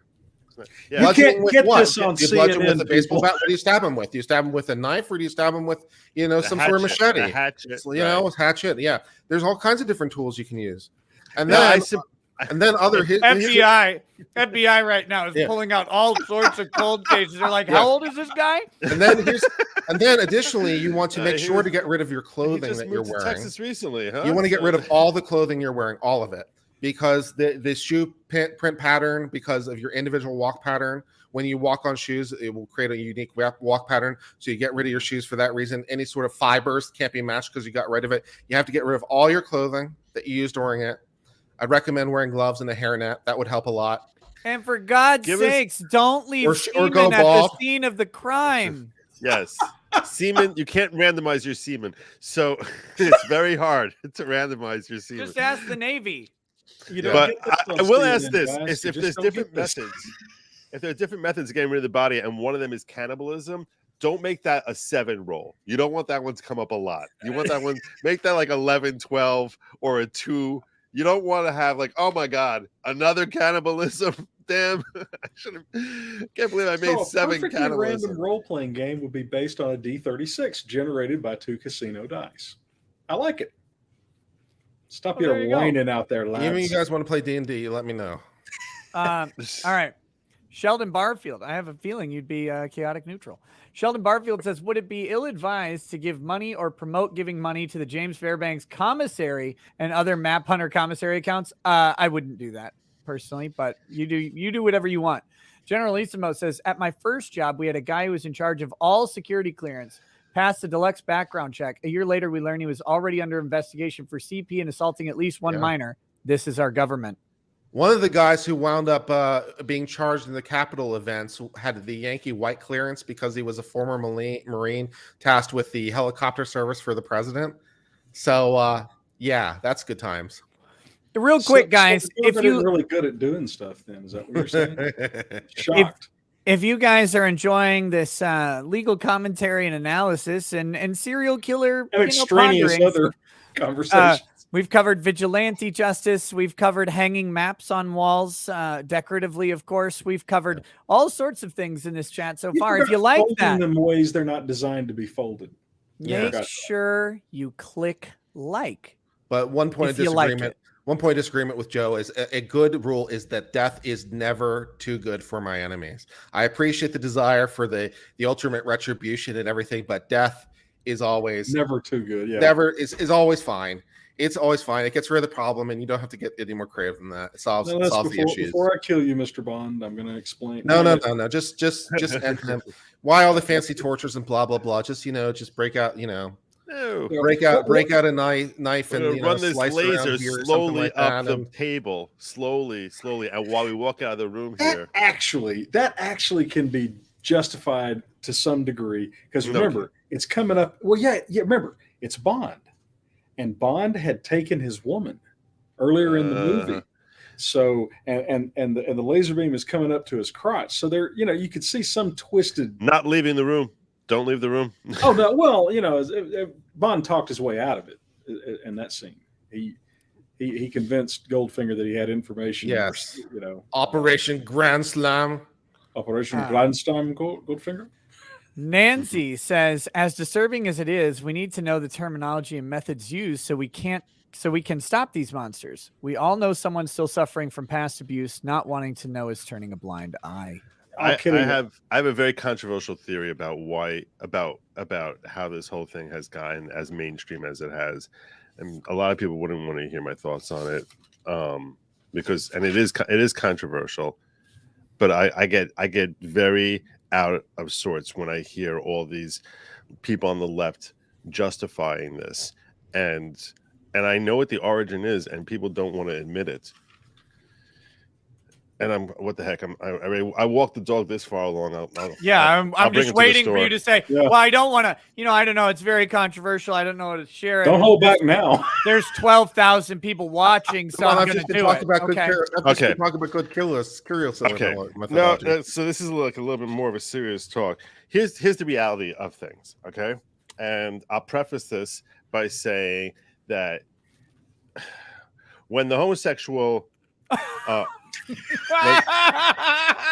were you gonna say homosexual agenda? No, man, it couldn't have come. You leave him be, Nick. It could not have been better. Thank you. Leave him be. Go on, Joe. Look, no, I'm anxious to hear this theory. It's just the chat had called it before you said anything. That's why I'm dying. All right. Well, what I'm saying is this: it's reality, and that is. And I'll tell you this: I think anyone who attacks, the homosexual community, there's something wrong with you. There's something screwed up with you. It's not your business what anyone else is doing. They want to do whatever they're doing. That's it. So I don't believe in anyone who's taking that sort of angle of prejudicing them in any way, shape, or form. Whatever adults want to do, they want to do. Let them do that. But the problem is that 20 years ago, homosexuality did not have nearly the same acceptance in public culture as it has today.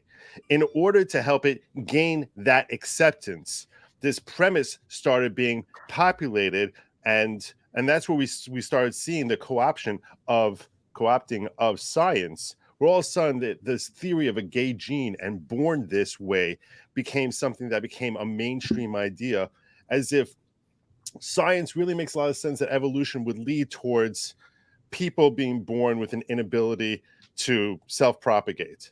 How that would work, I don't know. Why no one thinks that's scientifically valid makes zero sense to me. Why it would be more likely for someone to be born with an anti self-propagation, which is basically like saying you're born without a natural instinct, a survival instinct, because that's part of survival of species. So I don't understand that at all. Do you know how many radials I'm going to have to click on the monetization thing on YouTube after this? So this is what I want to point out to you. So what they do is, and in order to help make the gay community more accepted, how do you make it really easy to accept? You make it really easy to accept if you say it's not their fault, they're born this way. So they invented this myth that they're born this way, rather than saying that an equally effective argument is, no, this is a choice they made. You make tons of choices in your life, so they make choices. Who the F are you to decide what choices are right or wrong and be judgmental? Don't be a judgmental asshole.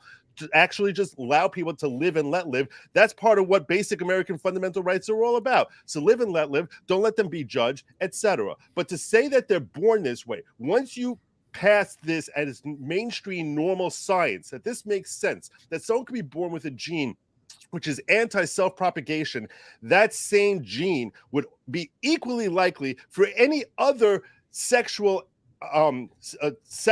dysphoria, which would also be against self-propagation, such as not just homosexuality. It should be just as likely someone is born. If someone can be born homosexual, they can be born a necrophiliac. They can be born a pedophile. What do you got against necrophiliacs?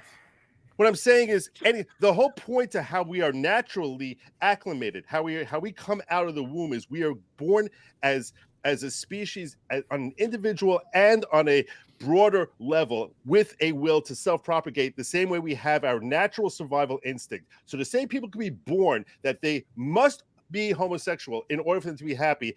Similarly, it makes just as much sense to say someone is born with a natural instinct towards pedophilia, with a natural instinct towards incest, with a natural instinct towards necrophilia, bestiality, whatever it is you want. That's just science. Why would one abnormality, which leads away from the propagation of the species, be more common than another? So if homosexuality works, and that's scientifically approved, it should be just as likely that people are born with a natural tendency, can't help themselves, only toward bestiality. So what happened is, because they wanted to spread this as being normalcy, they said, oh, it's not their fault, they're born this way. So of course we now have maps. That's the next step in the line, because why should it be more likely someone's born gay than born a map? Why would one be different from the other when neither of them lead towards self-propagation of the species? And my point is this: they basically twisted reality and logic and truth and science in order to make this a more accepted thing. And by doing that, to help protect that group, all of a sudden you open up a doorway, which is like, hey, if it works for them, why should it be any less likely for people to be born a map? And there's no argument. There's really no logical argument you give as why it's more likely someone will be born gay than born a map. And that's why I'm saying that lie that was spread in order to normalize homosexuality, which I think in the long run probably was a good thing, allowing people to live and let live. But because they used a lie to propagate it, all of a sudden now we have all these arguments for literally any type of sexual dysphoria to say, yeah, if you can be born gay, or you can be born bestiality, you can be born a map, you can be born whatever. And that's what's so aggravating to me. I'm done with my rant now. Now, three things. Oh, sure. Three things. First, no money for you, Nick. First, I love you all. It was nice knowing you.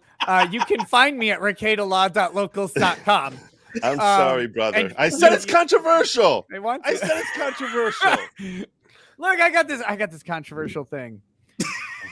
Let's talk about the gays. And I prefaced it by saying that you're a grade A jerk if you try hating on the gay community. There's no justification for hating on the gay community. I haven't gotten to my third point. I'm sorry. No. It's good. It's good. So the third point that's important for the YouTube reviewer, you poor bastard who will be stuck with this task, to remember is that you're not blaming homosexuals. No, not at in all. Any way. No, see, not at all. I know you're not, but listen, some people at YouTube don't understand. Dude's trying to save his channel here. Joe, I'm in the lifeboat. Someone just machine gunned the hull, and I am bailing water out right now. Just let me go for a minute. Because this is something that, like, in all seriousness, this is something that we have a whole lot of trouble with in society right now, is getting around the nuance of discussion, because there's such a quick thing to latch on to the fact that you mentioned homosexuality early on in this in your rant, but it's not about that.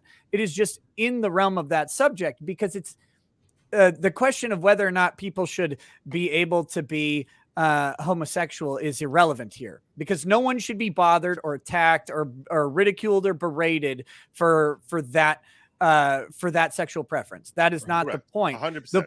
The point is that some people then try to create a narrative about a scientific reality that has no foundational basis in science as we know it. There's been a search for the quote unquote gay gene forever. So what they did, though, was, regardless of the truth of it, they said that this is a thing. It's an immutable characteristic. This has completely changed 14th Amendment law recently. This is not old. This is recent changes to 14th Amendment law based on this idea, and that you're saying that the next logical step, and this is not your argument uniquely, this is an argument that is propagated by the MAP community, that because someone can be born with a sexual preference. Therefore, my sexual preference is valid, even though it is societally distasteful or is aberrant, as this other sexual preference was societally distasteful or aberrant and has been accepted now. Mine should similarly be accepted. That is the logical line of reasoning that you're talking about, right? Like I'm not missing anything. And yes, you're explaining it exactly correctly. And worse yet is that the logical argument that's being presented today is irrefutable if you start with the premise that was started with 15, 20 years ago. Once you accept that as a given premise, the argument that's being presented today by these people who everyone wants up against the wall is really irrefutable. And that's my issue, is that this became such a widely accepted truth when it's obviously a fiction. Yeah. And accepting fiction as truth has now led to this consequence, which was foreseeable when we first made the mistake of accepting fiction as truth. By the way, Joe, if you want to twist a liberal's head, make them do the whole, horror movie head spin around thing, ask a liberal. You got to do it step by step, because you want right. Now, you believe in there's a gay gene, right? I mean, it's an immutable characteristic. Oh yeah. And ask them a few other bullshit questions that don't matter, and then circle back to. And a woman has an absolute right to an abortion, right? Oh yeah. So it's okay to abort gay fetuses, right? Well, whatever. You talk about. Okay. I feel like I really have to step in at this point and officially disclaim any association with any of the comments that have been made by Joe or Dick or Ty for the last comments did I make?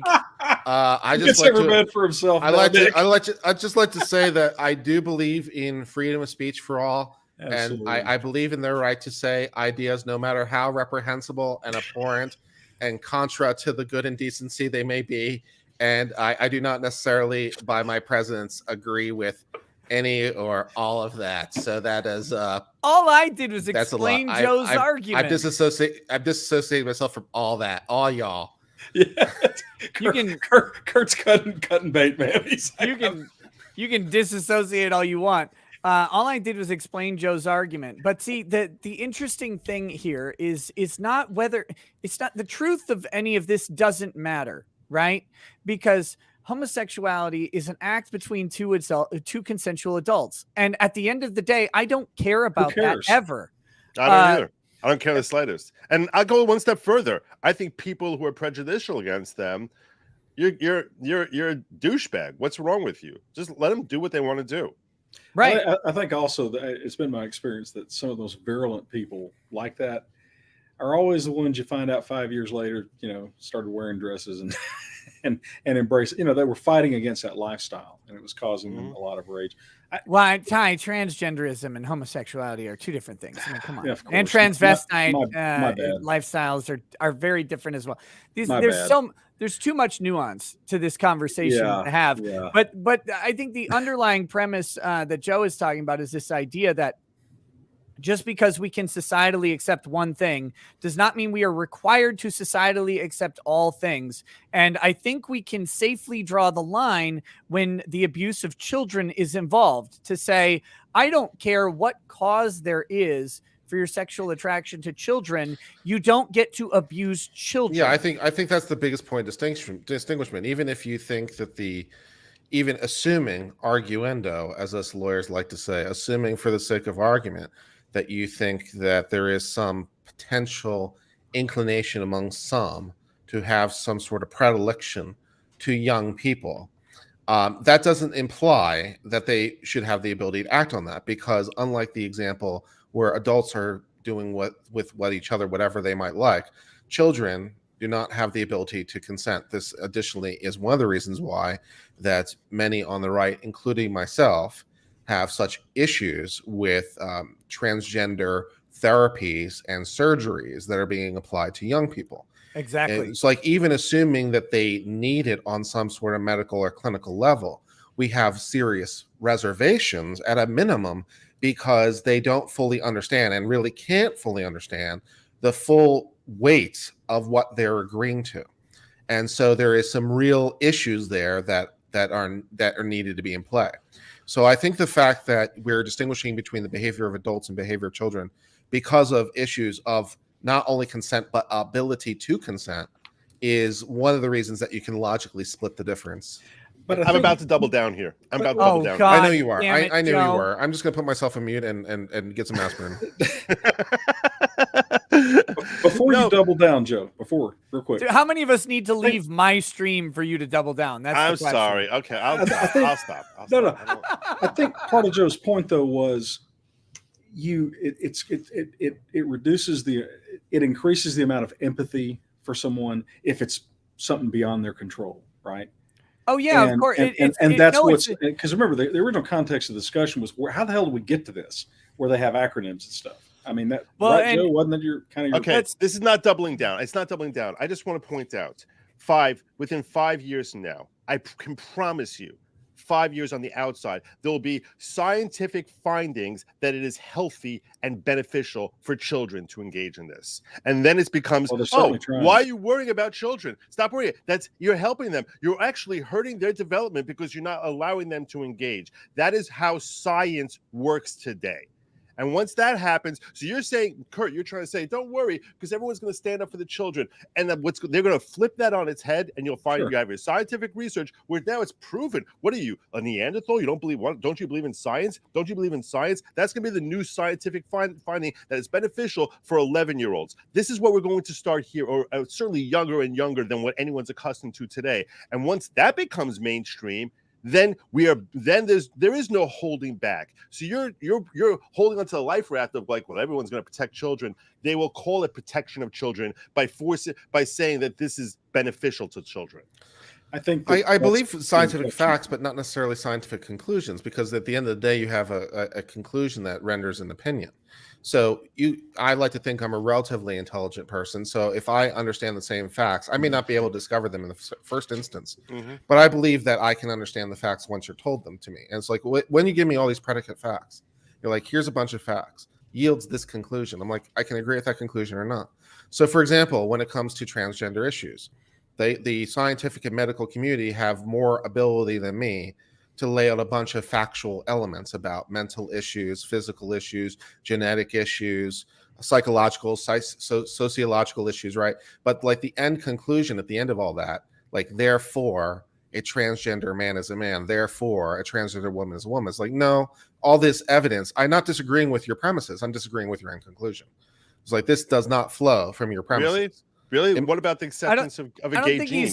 I could prove it right here in this conversation. Hold on, real quick. Are you disagreeing with Joe's conclusion, or are you saying I disagree with your conclusion in a general sense related to? I was talking about scientific conclusions he's not, in general. I wasn't talking about Joe. I was talking about the scientific. Oh, okay. I was talking about scientific stuff in general. I was heading off the dangerously based and red-pilled rebuttal that was coming by recognizing that Joe was about to rail against an argument that didn't exist. Look, I'm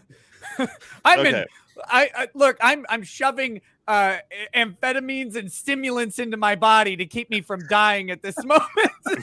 Sprinkling the sulfa drugs from World War II all over the gaping wound. I made an Iron Maiden out of medical needles right now. No, I agree with I agree with suddenly based J.K. Rowling when she says ignorance is freedom, slavery is ignorance is strength, slavery is freedom, and the penis person who just assaulted you is a woman, right? These all are equally invalid statements. Yeah, that was in reaction to the UK. Oh my God! Well, yeah. Apparently women's prisons or the fact that women are suddenly blowing apart all these sports records. I could go out and set a couple world records myself. My name is Helen. Well, see, the dirty little secret is they are leftists first and foremost. No. They are not feminists. They are not whatever other ists they claim. They're leftists, and they will sell. Yeah, I've tried sometimes to get people on the left to try to have discussions about like, can you just define what a woman is? No, and they can't. It always inevitably ends in circles and chasing its own tail. And it's like, none of this is making any sense. I'll give you my definition. How about adult female? By the way, what do you got? The gay community, for people who are missing a huge point in this argument, the gay community, the trans community, whatever your community is, you should be offended. You should be bothered that what they wanted to do is to use your sexual preference, to use your gender identity as a predicate to normalize the abuse of children. That's the issue here. Is not It's not about you.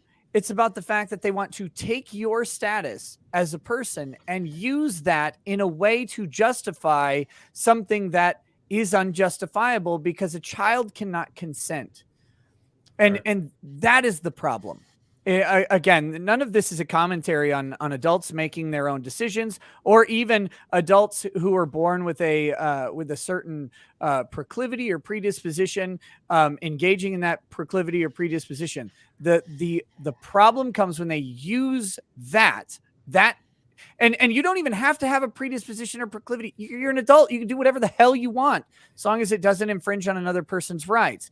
The problem is a child can never consent. We do not allow them the opportunity to consent. They don't have the capacity to consent. And since they cannot consent, activity with them of that nature will always be infringing on their rights. And your choices and your immutable characteristics should never be used as a predicate justification for the abuse of children. And that's something that, again, everyone should be able to get behind. It doesn't lessen anything adults do or how we recognize the choices and rights of adults in free society.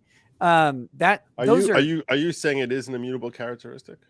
I'm saying I don't know or care if it's an immutable characteristic. I think Joe was making the point, though, that the minute a gay gene was decided upon, it became an immutable characteristic for purposes of the law.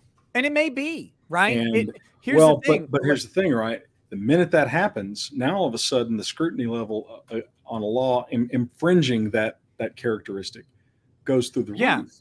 No, I know. And I'm not disagreeing. I've never really thought of that. That's a good point, by the way. But Joe, and the same argument would work for any type of dysphoria. Uh-huh. It flows just as well for any dysphoria. And those of you who think children are protected because they're children, I mean, the argument, Nick, I can give you all the arguments that will be made. I don't need any arguments. If we allow vaccines to be forced on children, why can't you allow this to be forced on them? You're not finding disagreement with the idea that there is a concerted effort to utilize a specious reasoning through scientific method to enforce or to put children in danger. That is obvious. Just look around. Y'all were just making the point that there is a distinction, that you can make a logical and legal distinction between homosexuality and pedophilia because of the existence of I'll just go this far. I'll just say, if there is a pedophile immutable characteristic, I don't care. You never get to offend on children. Like, that's just a line that we in society. Yeah, it doesn't necessarily. The fact that something is natural doesn't necessarily make it good, right? This is the fallacy of the argument from nature. Because it is natural, therefore it is good. Which the opposite of that, the argument because it's artificial, therefore it's good. It doesn't necessarily make it true. There's a lot of natural conditions which I think people would generally agree are not good. Being born with various birth defects, perhaps being the most notable, or various susceptibilities to illnesses, or other natural conditions. The fact that we spend quite a bit of time, money, and effort in our society trying to fix a whole bunch of natural conditions because these conditions plague us. And which to some degree we've been doing since humanity was invented, because we've been trying to tame the natural world, which has been trying to kill us in a variety of ways, internal and external. That's a great point. Because there's a whole bunch of things. So again, even assuming that the premise that some of these predilections are natural doesn't make them good, desirable, acceptable, or anything else. It just means that it doesn't flow from its own premise. There are a number of people, and there would even probably be some level of psychiatrists or psychologists that agree. But there are a number of people who would claim that their desire to kill or rape, for example, serial killer, serial rapist, was immutable, that it was a part of them, that it was something they had no control over for whatever reason.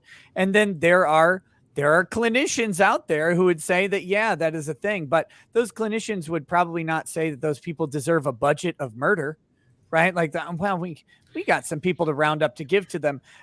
So that's the idea here is that because something comes from an unidentifiable source, and that source may be nature, maybe just the very notion of birth, doesn't mean that it is automatically conferred protection. But there's a rush to try and make it that way in some areas. That is for certain. Yeah. But when you start eroding the wall of outrage, my term, when you start normalizing, well, I don't care if they're pedophiles as long as they don't do anything. Well, here's the problem: they do things. That's when I start caring. Well, yeah, I understand. What's the problem? Well, it's a practical problem, not a logical or a legal problem. Okay, fair enough. More kids are going to wind up getting molested, is what it amounts to. I mean, statistically, that's going to happen. And I think I share Joe's outrage that is heading this way. However, I'll point this out. Nick and I have talked about this on your show, Nick. When you start messing with people's children, I mean, really messing with them, making them get vaxxed, I'm sorry, is not, it's offensive, but it ain't anywhere near the same thing as what we're talking about.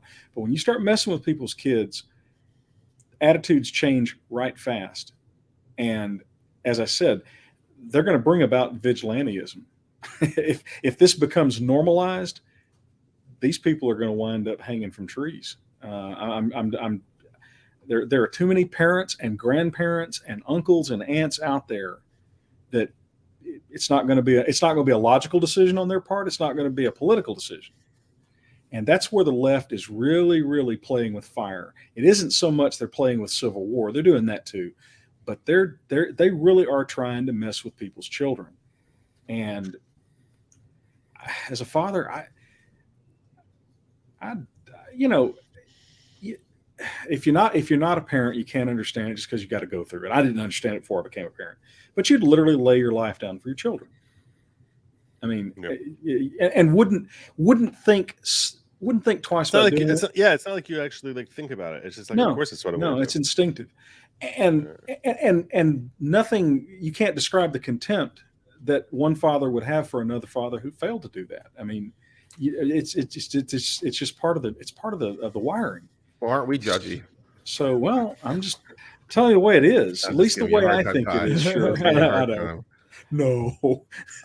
But this is a warning to the left as much as anything.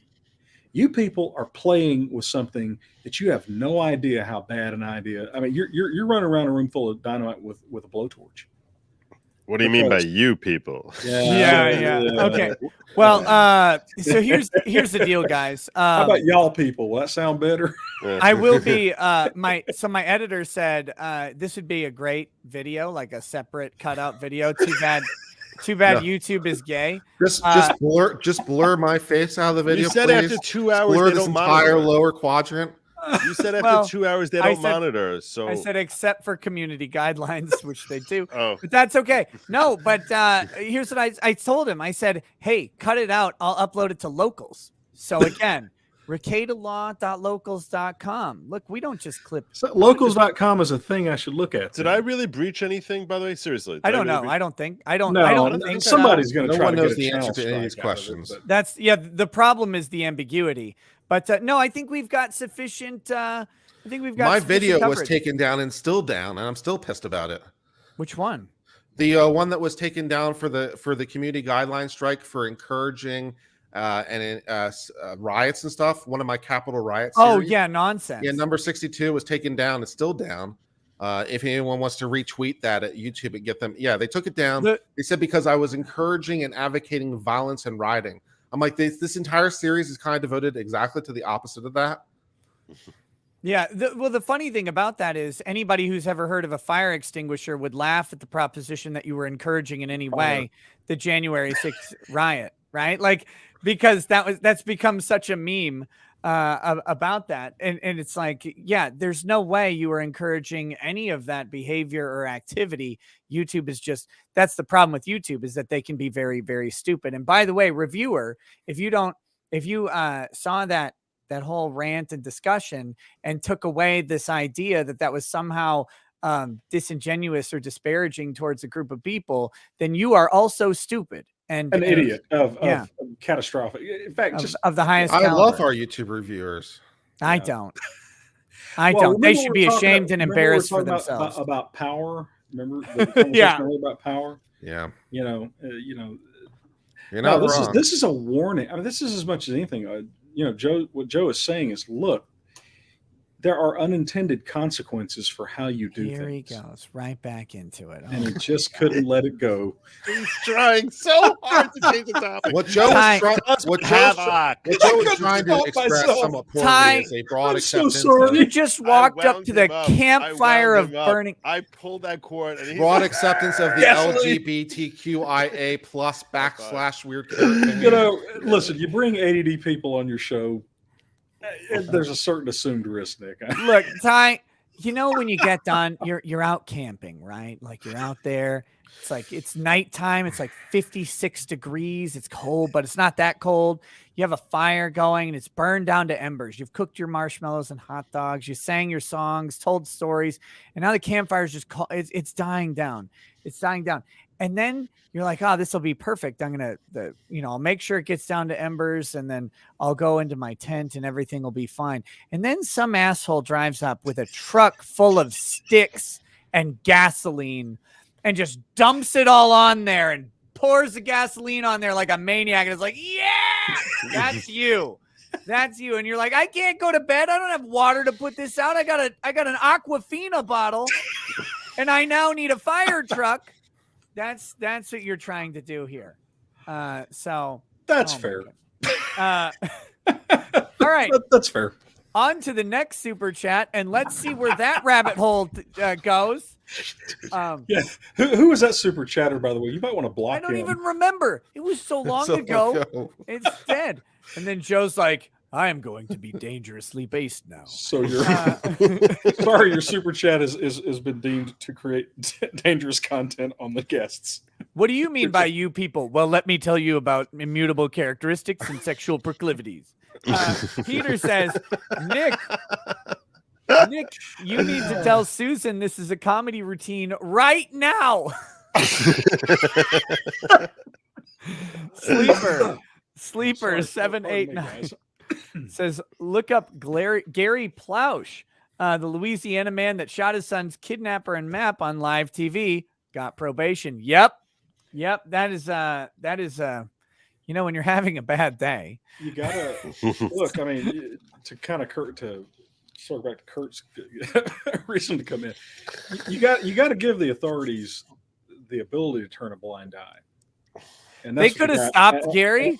Well, but what I mean is the guy in Oklahoma. He no one should be outraged that he's in prison. They simply had no choice. In Louisiana, this guy, yes, I mean, I'd give him a key to my city, but Razor 390 says, I'm just imagining that this stream is parallel to the jury deliberation room, and Kurt would be the head juror talking about, does Kim Potter have casino way to die, as she was told to use the gun based on the role. That'd be an interesting little skit to do. We could do a comedy skit. Jason of the Or Great angry YouTubers. All right.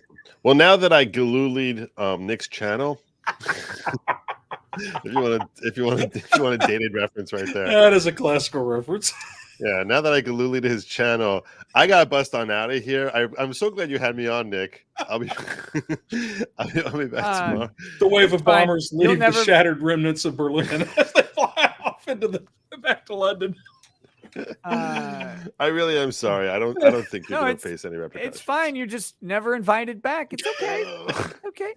Really, you can come on my local show anytime. One last script. Yeah, it's good logic. If some of you could sign up, I talked about Ghislaine Maxwell, and I'm pretty much one of the only attorneys on the planet who's been in the courtroom. Well, yeah, I've actually been in the courtroom, but who's actually there in the courthouse.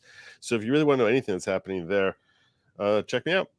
And but sub to Nick, because the numbers are gonna about to come plummeting. Yeah, he's gonna need it. I'll need it after this. Wait, real quick before you go, Joe. Evil Bunny says, from Joe's stream yesterday, I understand Kurt farts the law. Is this true? I did say that. I said that guy has so much law coming out of him that literally every orifice in his body just oozes law out. When he passes wind, there's law that comes. That's how impressed I was with what you dropped on us yesterday with that whole, oh yeah, sure, 1983. Oh, by the way, That's cited. Yeah, it's like, I just had to drop this on you guys. So that's why I basically said Kurt farts the law in the most complimentary way anyone could actually utter that phrase.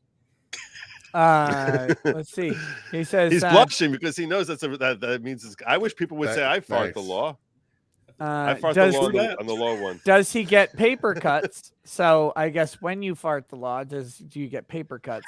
Does that make the law inherently crappy? Oh, and bunny. And the super chat bears down on the critical questions. There you go. That's what happened. I just well, this is a whole really, lot better than hanging out with clients, guys. I'm really glad you're. Oh, thank you. I wonder if I can get my therapist to talk to me today about farting law. Oh, okay, then I don't need it. I went on Nick's Thank you. Farted law. I've been scarred. Yeah, you know I meant that as a comment, right, Kurt? Seriously. Yeah, I was there when you said it. It was said with love. It was. Mm-hmm. Yeah, just like your rant about the gays. I wasn't about the gays. No. About who's throwing the gasoline on the embers. Are you a simple? Oh, it's like, ooh, perfect timing. How is it? How can you live in such a simplistic world? Like it's like you're like a Neanderthal. It's like, ooh, I don't even. He must be ranting about the gays. No, I'm not ranting about gay people. Legal Bites, you picked an excellent time to show up. Oh no, what did I just walk into? Yeah, don't worry, Joe's just over here talking about the truth about the gays. No, no. I'm the truth about false.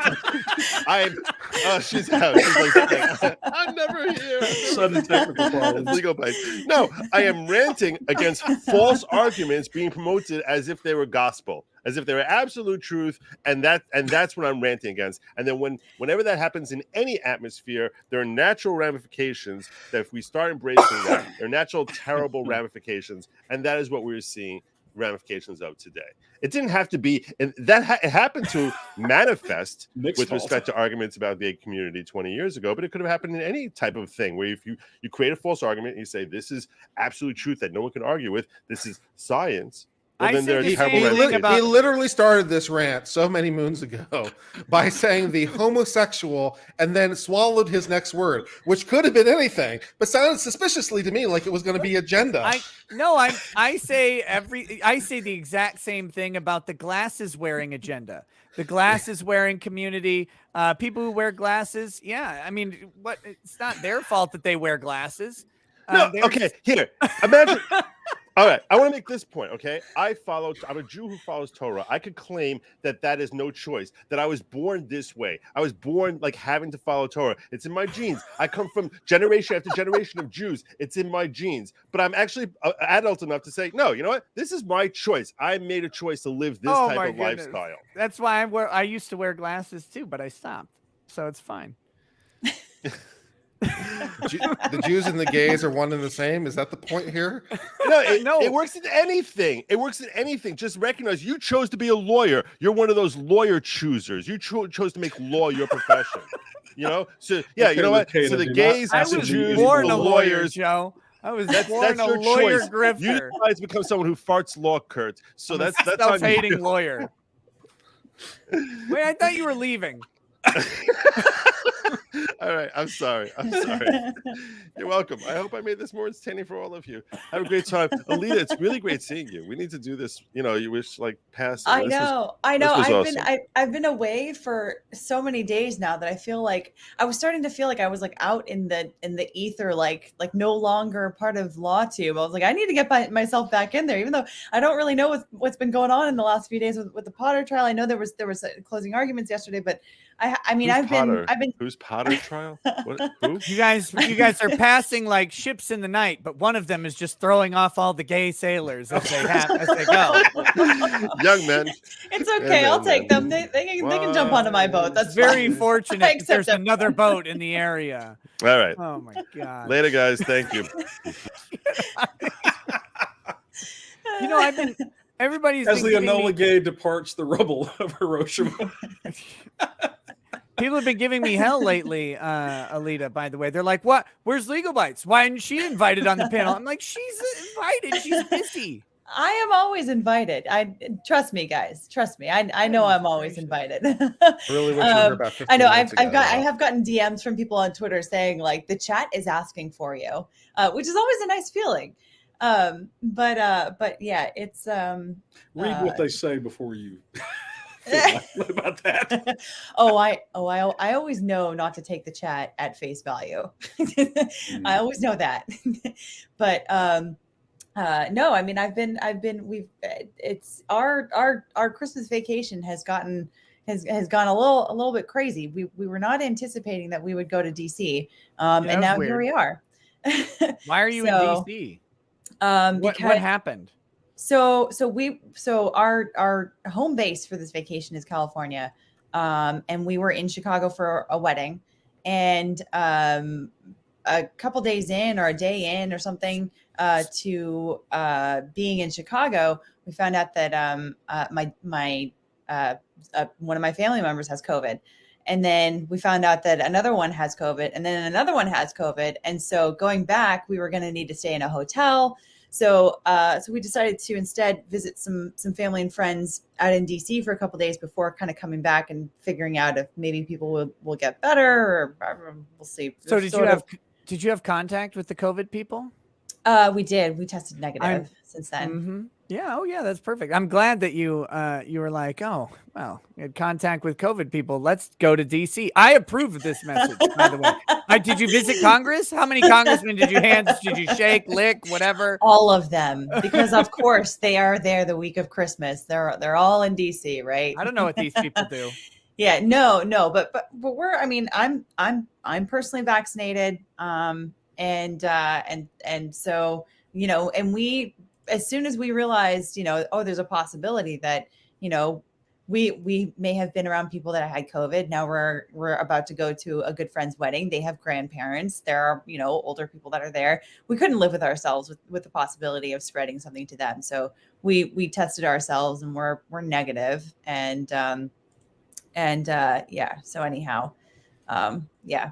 But no, it's all just like this big cluster, because like the whole point of flying halfway around the world to come back home was to see family. So yeah. It's you know, we live in really weird times, right? Because of all of that. But welcome either way. Welcome back to the stream. You have been missed by the chat and by me, of course. Of course, well. Obviously that goes without saying. But see, I could just know it and say it. The chat, you know, they type it in. And so, but they have been asking about you, and so I'm glad you came back on the stream.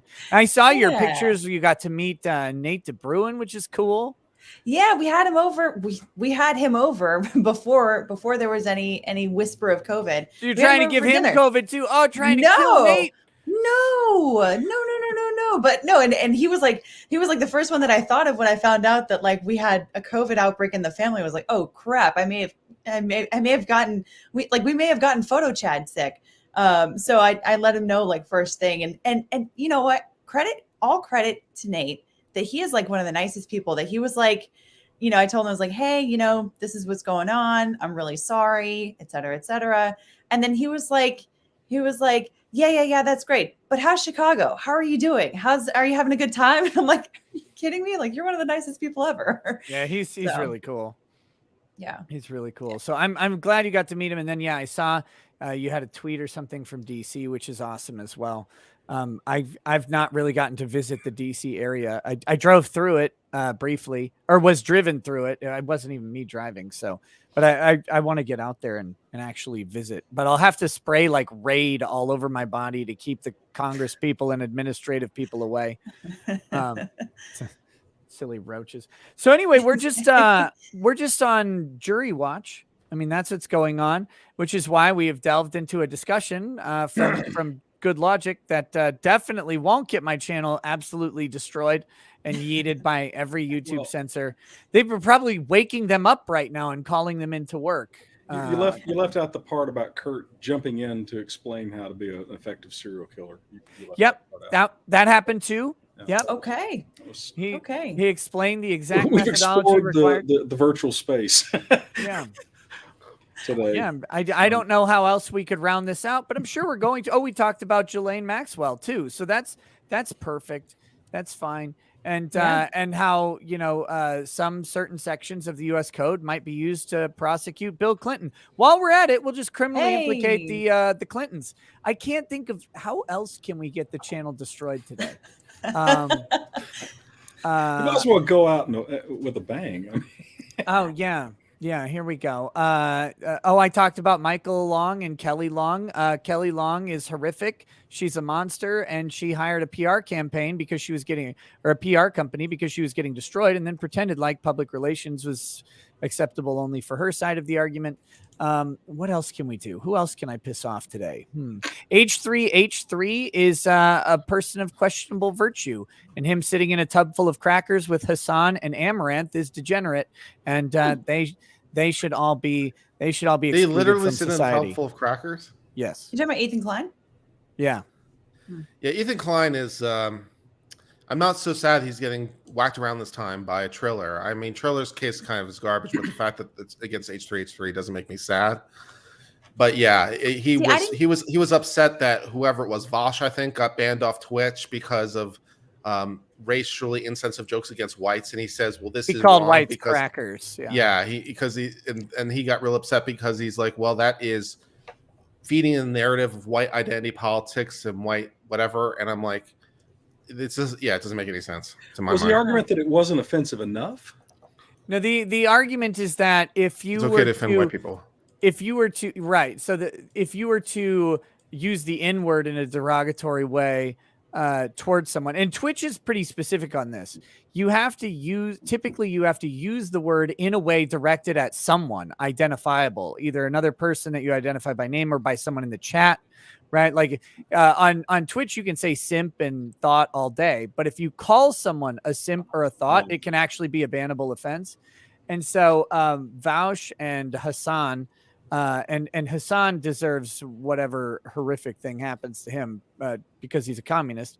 But that being said, Vaush and Hassan then tested that theory and apparently used the word cracker in a derogatory way, and they were removed. Now, should they be removed? No, of course not. We should be able to say whatever we want on these platforms, in my opinion. But them's the rules of Twitch. And so then they Amaranth, H3, and Hassan sat in a like a hot tub full of crackers on a YouTube stream as epic joke. Because these people aren't funny. I mean, that's the ultimate problem with them. Is they're not. I think they should be canceled for not being funny. That's the real crime here. That's the crime against humanity that we're really talking about here. Oh, and Legal Bites. One more thing. We also talked about sex tourism.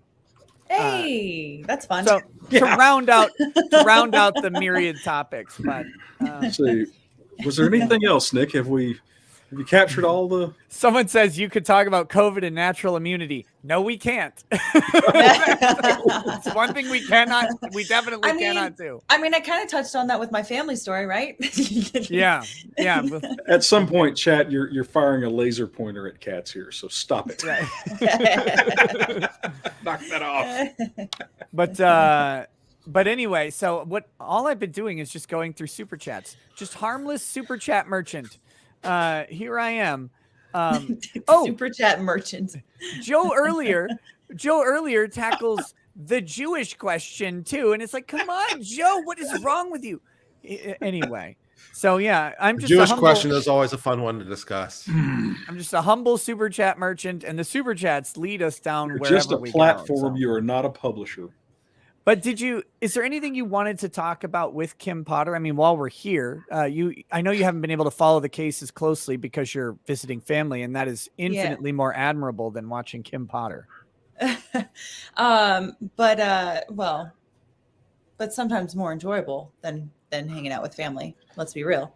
No,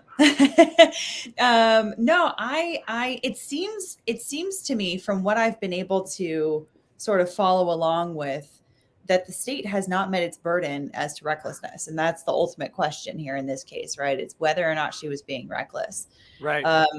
And because, we can talk about negligence all day, every day, and she's got that in spades. But as far as a criminal case is concerned, the state needs to prove negligence, or not negligence, recklessness. And it doesn't appear that they have been able to prove that.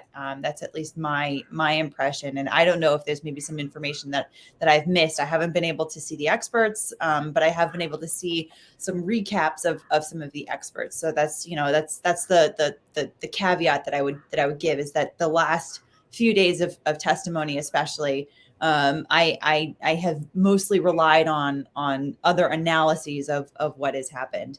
Yeah. That's my thought.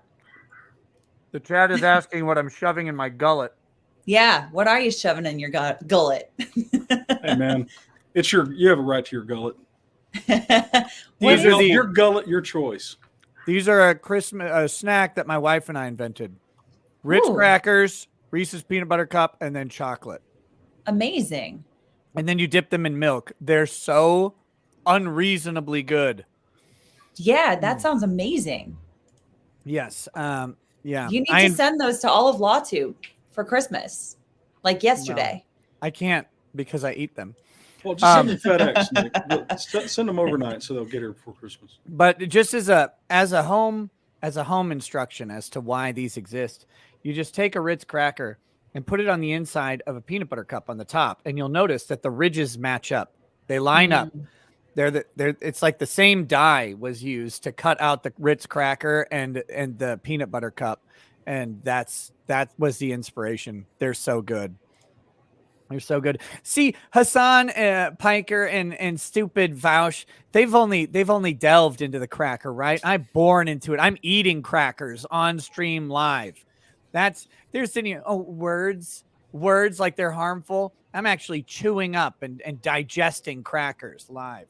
Can't they got nothing on this. He complains about white identity politics, but one of the things that strikes me is that isn't like white identity politics implied by the reverse? Because if you start talking about black identity politics, you start talking about Asian identity politics, you start talking about Latino identity politics, you start listing these things off, then like what's left, right? Isn't white identity politics there by implication? Or am I missing something? It's the kid they don't want to let into the room, right? Like because it poses problems for all of the other stuff. If we have this blanket assumption that race-based distinctions are problematic, then you can't ignore one race because it becomes inconvenient. Like you can't do that, and so that's the issue with it. It's like personally, I would just be. I'd be happy to get rid of all identity politics, which apparently makes you racist. I'm sure. Racial blindness is racism. Oh God. Jason of the Great Awakening says legal bite size. Oh wait, legal bites. No. I wanted to say, yeah. If there's one thing you should do from the Kim Potter trial, it's to go back and watch the defense use of force expert. It is one of the funniest examinations and cross-examinations. Not like it's not haha funny, but you're just like, how in the world did this actually happen in this way? If you want to preface it by watching the state's use of force expert before, like immediately before, it'll double the funny. But depending on if you're time limited, just watch the defense one. But it is a good the nature of the questions that were asked on the nature of the expert. The nature of the expert. It's the stark distinction between the two experts is off the charts comical. Yeah. My guess is that the defense expert is probably better than the state's expert. If the defense expert were Ray Rice, then the state's expert was Ray Rice's girlfriend in that Las Vegas elevator. Ooh. That's the worst analogy I could choose, and that's what I'm going with.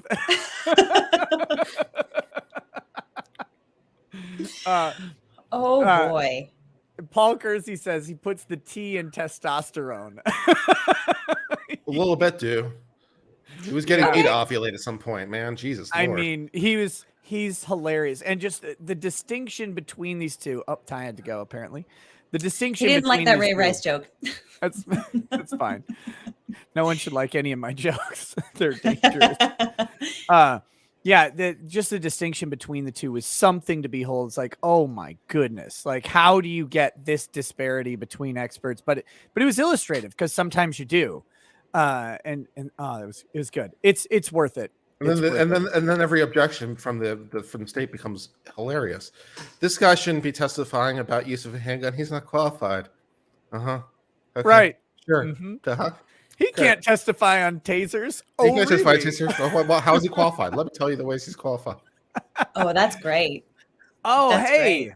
we have another visitor. Welcome, Andrew. How's it going, man? Andrew. Andrew, according to USPS, your book arrived at my mailbox today, so I'm excited about that. Hooray. Awesome. Glad to hear it. Make sure to leave an Amazon review. I assume everything went well. Everything went very well, very rosy. Good. All procedures went as expected, and we won't know for everything for certain for a few more days. Get some test results back, but everything looks extremely positive. So good. The chat has been screaming and chanting your name, like waiting for Maximus in Gladiator. You're like, "Where's Bronca? Are you not entertained?"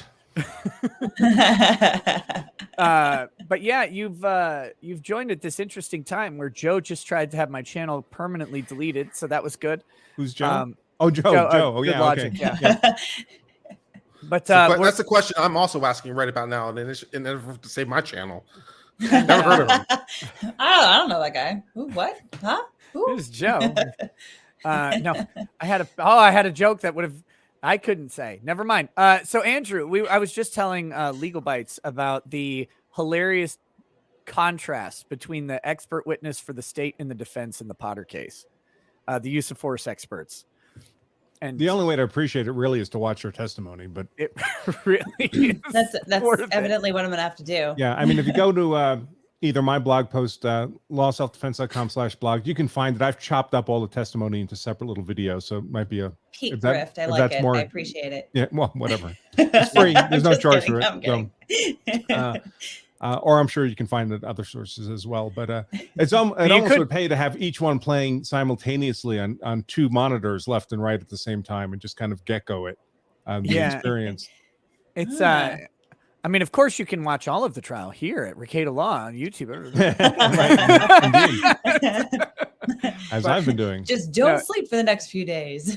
Watch everything. But it's good stuff. Very, very good stuff, and high drama, but mostly just the contrast between them is evident immediately, apparently, and it's beautiful.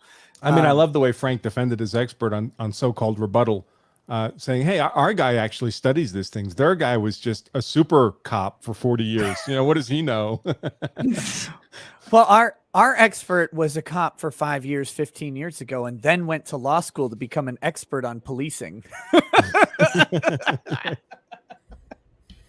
Oh, it's great. Interesting argument. So anyway, I'm just we're on jury watch still, and I'm going through super chats. I don't know if you saw this, but someone messaged me yesterday and said that they're at Hennepin County, and that there will apparently be an announcement to Hennepin County employees when the verdict comes in, and then they will vacate the building by 5 p.m. and the verdict would be delivered after that. Is the claim, but I don't know. I can't verify that, but that's basically saying that they want to have the majority of staff out by the time that they're doing this. Whether or not that's true, I don't know, but that's the information that I've got. So, but that was sent yesterday, and they said, whenever the verdict comes down, but I haven't gotten any notification about a verdict yet. I assume the state did a good enough job muddying the waters, so to speak. Did you watch closing arguments? Yes, after the fact. So I had them recorded, and then I watched them at like 1.5 speed, and we had some transcripts prepared, so I could just follow the words really and just listen to the noise in the background. I really found the state's kind of reprehensible. I mean, constantly conflating negligence and recklessness. doing, as you say, pretty much nothing but muddying the waters, confusing completely different legal concepts, misrepresenting the evidence, misrepresenting the law. I mean, Frank basically created new Minnesota law with this notion that you don't have to be aware that you're creating the specific risk in order to be engaged in reckless conduct with respect to that risk. And were there no objections over that? No, there were tons of objections, but the judge just overruled them. Yeah, there were at least 4 objections during. So what Andrew's talking about is the rebuttal. So Aaron Eldridge delivered the state's closing argument for an hour, and then Earl and basically Grey, she argued clearly this was recklessness while she was describing negligence. So clearly this was wrong. Clearly this shouldn't have happened. She's an experienced officer. She shouldn't have made this mistake. She knew she shouldn't have made this mistake, and all that's true, but none of that is recklessness. That's all negligence. Yeah.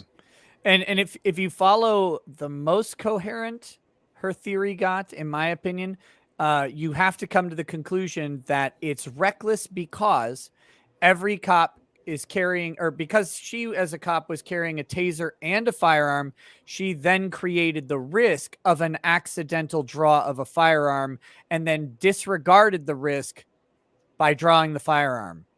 And I'm not being dishonest to her argument in saying that that is how she defined recklessness in this situation. I mean, the analogy would be you go to drive your car, coming home from the pharmacy, and the pharmacist gave you 2 prescriptions. One of them, they say, don't operate heavy equipment. The other one, it's fine to drive your car. So you take the one that's fine to drive your car. Unbeknownst to you, they switch the labeling. So you're driving a car not knowing you've taken the intoxicating medicine, although you have, and you end up in a crash. Under her argument, she could say, well, you know, that's always possible that drugs could be mislabeled. That's always a risk. And therefore you took that risk. And that's reckless then for having crashed your car. Even though you had no conscious awareness you were taking the intoxicating drug, did not consciously disregard that risk of taking the drug. That's a good analogy. Well, that's why I have the law of self-defense class coming up on January 8th at lawofselfdefense.com/advanced. Yeah. There was another major happening earlier, very early on in the stream. Mommy Chu, she entered the courtroom. She was wearing a blue dress. She was disrobed. Not the blue dress.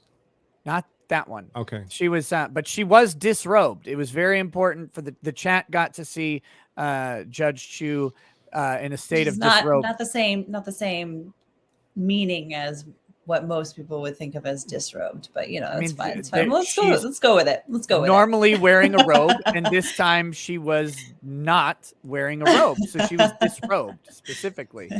But yeah, so that happened earlier today. Was it a nice dress? Yeah, it looked nice. Let's get a fashion critique. Tell us all about it. We couldn't see too much detail, but it was form fitting. It was a form fitting dress. She's very, very thin. It'll be a new clothing line at Target. Mommy Chu. But unfortunately, like the only way to buy it is if you're a man and not married to the woman you're buying it for. They won't allow anyone else to buy that clothing. That's what it'll have to be. It's the simp line at Target. I love how people in the chat are like, Legal Bites has no sense of humor. You guys, I think you just don't understand my sense of humor. Damn straight. Come on. But so Aaron Eldridge delivers the state's argument, which we just talked about. Then Earl Grey gets up and he delivers somewhere between 45 minutes and an hour of closing. I thought his close was a little disjointed, personally. But Gray's? Yeah. I wasn't impressed. Yeah, he got out some of the factual stuff. He focused a lot on causation, which I didn't get. That would not have been the hill I would have fought on. No. His basic argument was that the resisting of the arrest was a superseding cause, negating causation, which I think is a problem because the causation is in pulling the trigger. And to have a superseding cause, you tend, and to Frank's credit, he talked about this competently. You have to have that. It has to happen after the other act. So something would have to. And again, where's I don't know why these defense lawyers do this, but where's all the sympathy? I mean, for the family that someone died, you know, even if they're not a nice person, they died. I mean, everyone would rather the person had not died. Yeah. Where is that? I mean, that'll you know, the state is pressing that button in the opposite direction. for an hour and 40 minutes. He's not going to be home for Christmas. His family isn't going to have him, blah, blah, blah, blah. That's all true. And by the way, their pain is real. Yeah. Yeah. It doesn't matter if you have anybody who has kind of a loser in the family who, consistent drug problems, consistent incarceration problems. Like you don't want them to die though. Like you can recognize that they've made poor life choices and they're stuck in this sort of cycle, but you don't want them dead usually. And even if the defense doesn't believe it, the jurors may believe it, and the jurors who believe it are the ones you need to sway. Right. Yeah. I think it lacked some of that, but he had some good points too. Some good counters to Aaron Eldridge, but he gave his 45 to an hour long closing. And then Matthew Frank gets up to do the rebuttal and gives a 40-minute prepared speech as the rebuttal. And it's like, and it was just a reclosing. They took 2 shots at it. So they objected during his rebuttal. They didn't object during Aaron Eldridge's closing argument. They objected 4 times outside the scope of rebuttal, clearly beyond the scope of rebuttal. Judge, this is not a rebuttal. This is a reclose. And come on, Judge.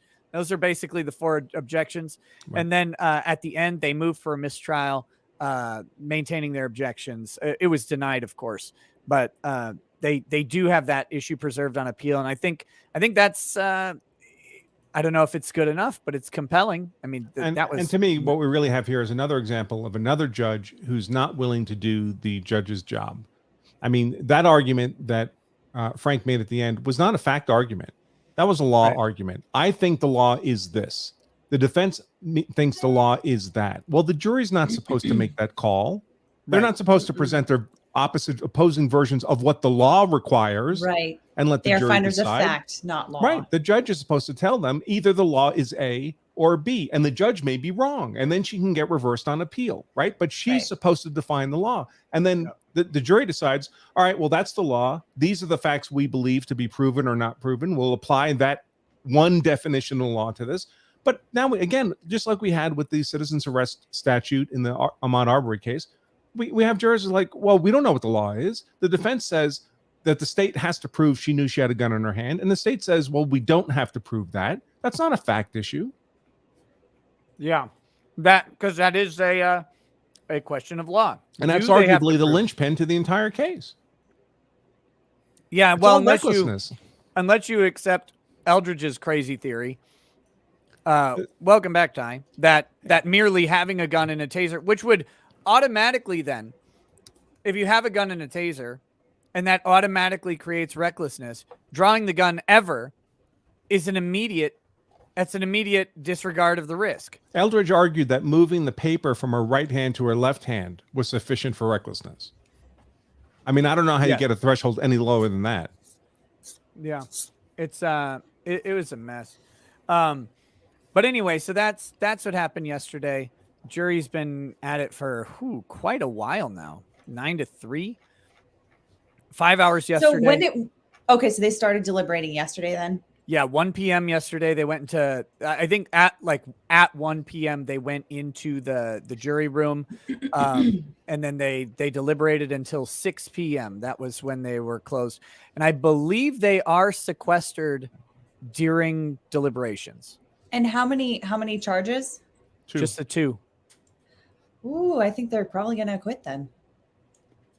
Because I've started to notice a trend that with these cases that are of national interest, where there's been a very strong media narrative, the cases where the jury has taken a proportionately longer period of time to come to a conclusion, they've generally gone against the media narrative.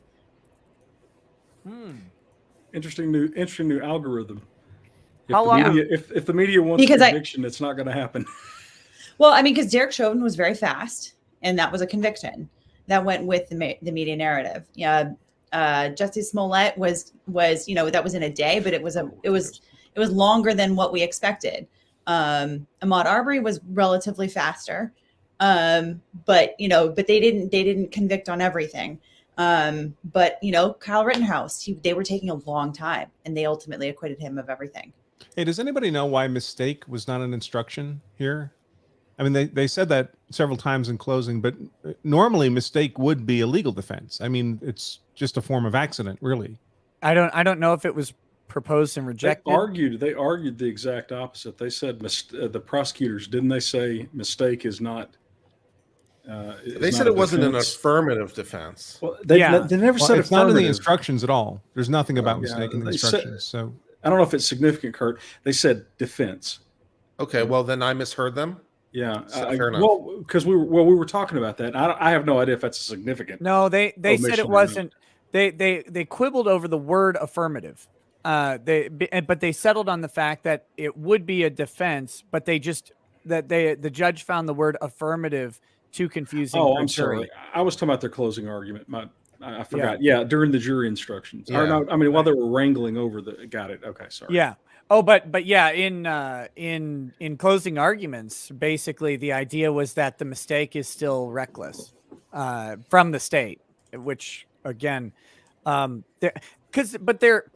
it's the difference between a mistake of fact and a mistake of something else, right? Because as you say, Andrew, with the analogy that you gave with the mislabeled medication, a mistake of identification of the medication means that you couldn't manifest the intent to take the medication that would cause the drowsiness that would then make you impaired to drive or cause. I mean, Eldridge argued, an accident can still be reckless, but that's like, it's like they use the word reckless in a very colloquial way. These are legal terms of art. Yeah. And a mistake, an accident, negligence, recklessness, malice, these are all very different things. With their very different legal consequences. And to mangle all these words together in a colloquial way is deliberate, because the lawyers know better, or ought to, right? That's their job.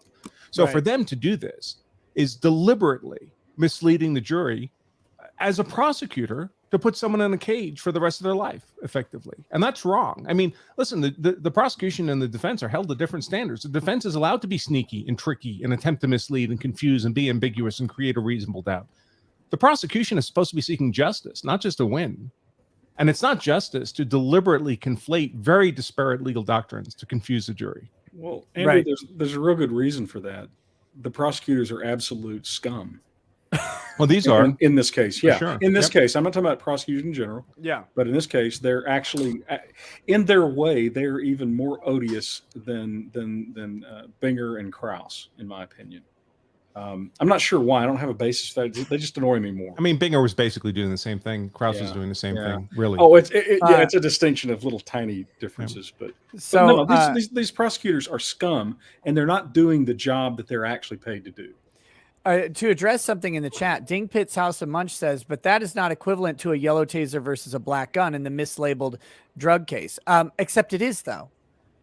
It is. The mislabeled drugs involves the exact same question. Did you consciously take the drug known to cause the greater risk? If you didn't consciously take the drug known to cause the risk, then you can't have created the risk necessary to consciously disregard the risk. That is recklessness under the law. Right. In the same case as the taser and the gun, if Kim Potter is not consciously aware that she is holding a gun, now you can argue she should be, and all of that stuff, and that's fine. That's negligence. If the fact question is that she is not consciously aware of using the gun, or that she's holding the gun, then she cannot consciously disregard the risk of using a gun. Because if her brain tells her taser, even if that's a ridiculous belief, but if it's true, if her brain tells her she's holding a taser while she's holding a gun, then she intends to fire a taser. And all of this situation points towards her intending to fire a taser and not intending to fire a gun. Therefore, the risks of firing a gun cannot be disregarded because she never consciously contemplated them in the first place. And I know it produces this weird, absurd result, but that's recklessness. And that is the difference entirely between civil liability for negligence and criminal liability for recklessness. And it means everything in the world when you're taking away someone's liberty, perhaps for the rest of her life, 10 years, 20 years, 30 years, depending on if she gets an aggravated sentence. So that's why that is a critical question. And that's why it matters. And that's why it's the exact same thing, because if you don't know you're creating a risk, you can't disregard it. She disregarded what she didn't know. Right. Right. Yeah. And there's nothing in Minnesota law that says that. So Matthew Frank is creating novel criminal law in rebuttal to the jury in a criminal trial. I mean, that's just wrong. The judge had a peculiar lack of interest in, and she never addressed that particular objection. She addressed some of the other objections. Oh, the defense has the state has a privilege to rebut and articulate their blah blah blah blah. But she never addressed that particular issue, which is what is the law here? I mean, can you be reckless if you don't even know you're engaged in the dangerous conduct? Yeah, real quick. Final. This is the last chat of yours I'm going to address, but it's instructive, so I'll do it. He says, if I took a red pill for 26 years and instead take a blue pill and something happens, how is that not my fault? Because you can't see the color difference between the red and the blue pill because you think that the blue pill is the red pill. Now they're removing the time element, right? So then you have to add in, well, someone's holding a gun to your kid's head and saying, take a pill within the next 4 seconds or they die. And don't look at it. And don't look at it. Yeah. Yeah. That's the thing. Now, if you're looking at these two pills as blue and red, you're like, oh, I'm going to take this blue one. You can't then say, well, I didn't know it was the blue pill, right? But, and again, that is the fact question that the jury must resolve. But if the jury determines that she did not know the gun was in her hand, that she intended to draw the taser, then it's an acquittal automatically under the law because the reckless We're all assuming behavior, she saw the yellow. That if you assume she saw the yellow, that changes everything. Then she knew she had to. Well, of course, she didn't see the yellow, right? Because it wasn't a taser. So she there's no evidence inconsistent with the notion that she believed she was holding a taser. And the state didn't even try. The state did not even try to argue that she knew she was holding her gun and is lying about it. They never tried to impeach her credibility for truthfulness about it. They didn't. They kind of argued that it was somewhat of a post-text, I guess, for a justification that came up later. But that falls flat in the face of her saying, I'll tase you, taser, taser, taser. And then, oh, shit, I shot him. They didn't impeach any of that evidence as some sort of plan or setup or anything other than a mistake. In fact, I think they even said, we all agree that she didn't intend to kill him, that she did not intend this result, that this is a mistake. And the risk you're ignoring can't be some ambiguous, open-ended kind of risk that could or could not ever happen. We all get in a car and drive, and we all know when we drive, there's risks involved. That's not recklessness. There has to be more to it, another element component to it, like getting in the car drunk and driving the car. That changes everything. But you can't just say, well, you get in a car, there's risks. Therefore, you're committing a conscious act that creates a risk. Therefore, everything that follows is reckless. But if you drink, if you go get in your car and you drink a Coke, but someone dropped a roofie in the Coke, and then you get in the car, you're not consciously disregarding the impairment that's going to follow from being roofied. Right. Because you didn't know it was there. So, all right. So anyway, what we've been doing is just going through super chats, and the chat has been very helpful in providing topics. Haven't they though? So yeah. Jason of the Great Awakening. You should tell Andrew the spectrum of topics that were covered that he missed. We've gone through how to effectively serial kill people. We have covered the Ghislaine Maxwell stuff and the issues that come from that. We've covered. What's going on with that? Is that still in deliberations? Yes. Oh, okay. Yes. We've covered, international criminal sex tourism and how the United States still has jurisdiction over you when you're overseas in regards to that. That's a weird one. Oh no. Keep going, Nick. Joe went into a very instructive rant. Joe went into a very instructive rant about how this acceptance of minor attracted people starts with quote unquote the gays. Joe did not say that. He kind of said that, to be quite honest. He got kind of close. He got close to that. He said something about the homosexual and then interrupted himself. But I'm editorializing minorly. we've been all over left the Jewish topics. question out. Yep, Joe also thankfully Joe tackled the Jewish question as well, which is good. Let's see. I feel like we're leaving something Oh, out. we vigilante justice on child offenders. We covered that one as well. So we're just running the gamut of things that YouTube doesn't want to talk about. Don't you wish you had been here, Andrew, and had your channel vulnerable to a strike just like everybody else? I just always, every day I go to YouTube, my channel still exists. I'm amazed. Jason of the Great Awakening says, "You people are so far down the rabbit hole, you're making my Q friends look like noobs. I love it." That's harsh but fair. Mike the Dad Crosby. Mike the Dad Crosby says, "Trying to get a donation in before YouTube removes the option from the stream." Billy Witch Doctor says, "Here's some money for the Logic rant." Oh, thank you. The Sherry 1955, thanks for the donation. JM says, "Figure I'd rush to give you my last super chat before it's too late. Rest in peace. It's been fun." Hey, did you guys talk about Baldwin at all? I heard he got served with a warrant. He got. We talked. No. Oh yeah. Yeah. I keep thinking you were here yesterday. I talked with, I think, Kurt. Was it Kurt? We About talked Baldwin about him a little bit. Yeah, but yeah, he got today. served with a search warrant For just That's his fun. phone or for other stuff? for his phone. For his And phone. at least in my humble opinion, it makes the armorer look really guilty. Yeah, that's right. It was you. Did you get your video up, Kurt? Because you were going to cover that. I need to on post it video. today. I'm going to post it today. But yeah, Right now of I'm doing course. a bulk edit of my videos to correct my mailing address, and But- as soon as that's done, I'll post it. So folks should know when they get a search warrant for your phone, it's not just the physical phone; it's everything that's ever gone over that phone. It's all the data, it's all the text, and I don't Your care life. what's been deleted. Nothing's been deleted. It's all accessible. Yeah, So we they actually get read everything. the search warrant on screen. You know, all the messages, no matter what app, all location data, Right. all call data, all emails, all text, no matter what it's just like all of everything. I mean, it's almost like a search warrant for your brain. It's I need- Yeah. Alec seriously. better not ever have a text saying "that bitch" in reference to anybody on set anywhere. Oh, what are the odds? Or he's toast. I don't care how But- angry he was. We're missing the opportunity to make Andrew's head explode, though. Somebody explained the different classes of ammunition that were described by the armor. Kurt, I think you were the one. well, Oh. they said that some of the rounds in the box were wonky. wonky. Yes, Some wonky rounds in that wonky box. rounds. Well, I've loaded hundreds of thousands of rounds of ammunition myself, and I have to confess, some of them came out wonky. It's true. But there was another term, wasn't there? There was wonky and something else.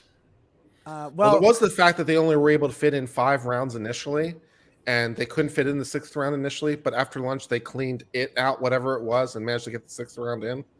So there's that. Also, someone in the chat mentioned this. I don't know enough about this, but they said that the type of ammo was a self-load. It was a you make the ammo, the casing right. or whatever. So someone created a live round for that scene. Well, you do need went into the special. gun. You need special equipment to do that. I mean, the equipment's not uncommon, but you wouldn't find it in your hotel room. You know, you're not doing that by hand. Right. You need, so, you need a Sure, reloading like- press of some kind.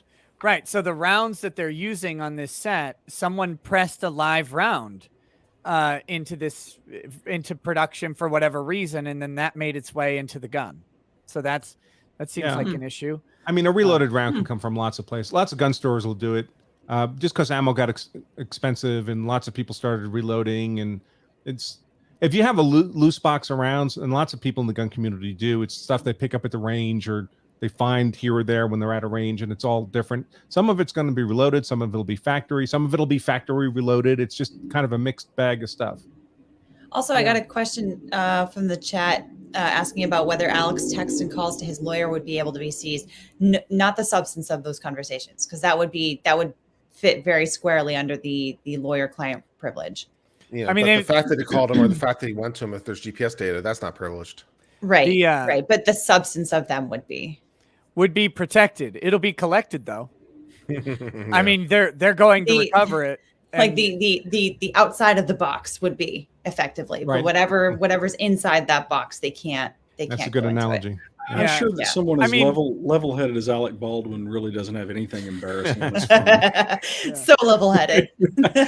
So base, so calm, quiet and introspective.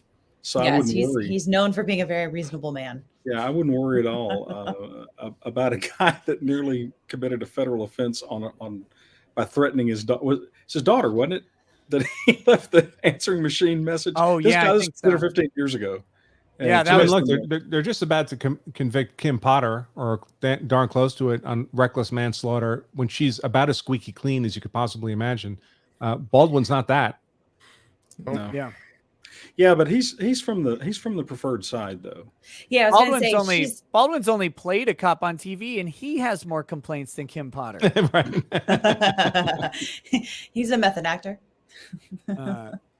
He has one of my favorite cop moments in everything in any movie ever. It's in The Departed. It's in The Departed, and he and Mark Wahlberg have set up this this thing, and they got cameras everywhere or whatever to capture the guy. I can't remember, to get a photo of the guy, and the guy leaves out the back, and they didn't put up a camera in the back, and Baldwin comes in, and he's like, where is it? Where's the film? And they're like, oh, we didn't have a camera on that spot. And he's like, who's in charge of putting up the cameras? And then the guy's like, me. And he just hits him right in the face. It's like, that's a great, the whole scene's great. I forgot he was in that movie.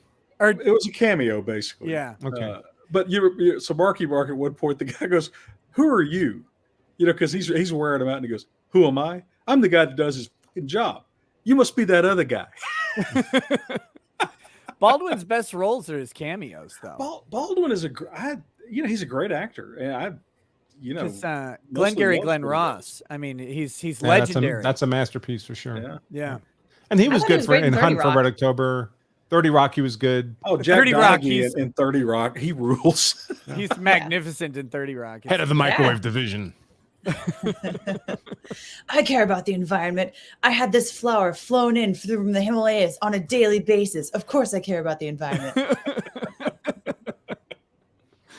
Guy says, you don't need a gene mutation to cause a congenital defect, Joe. Conditions in utero cause all sorts of permanent changes to people. It's science. And that's just a taste of where we were.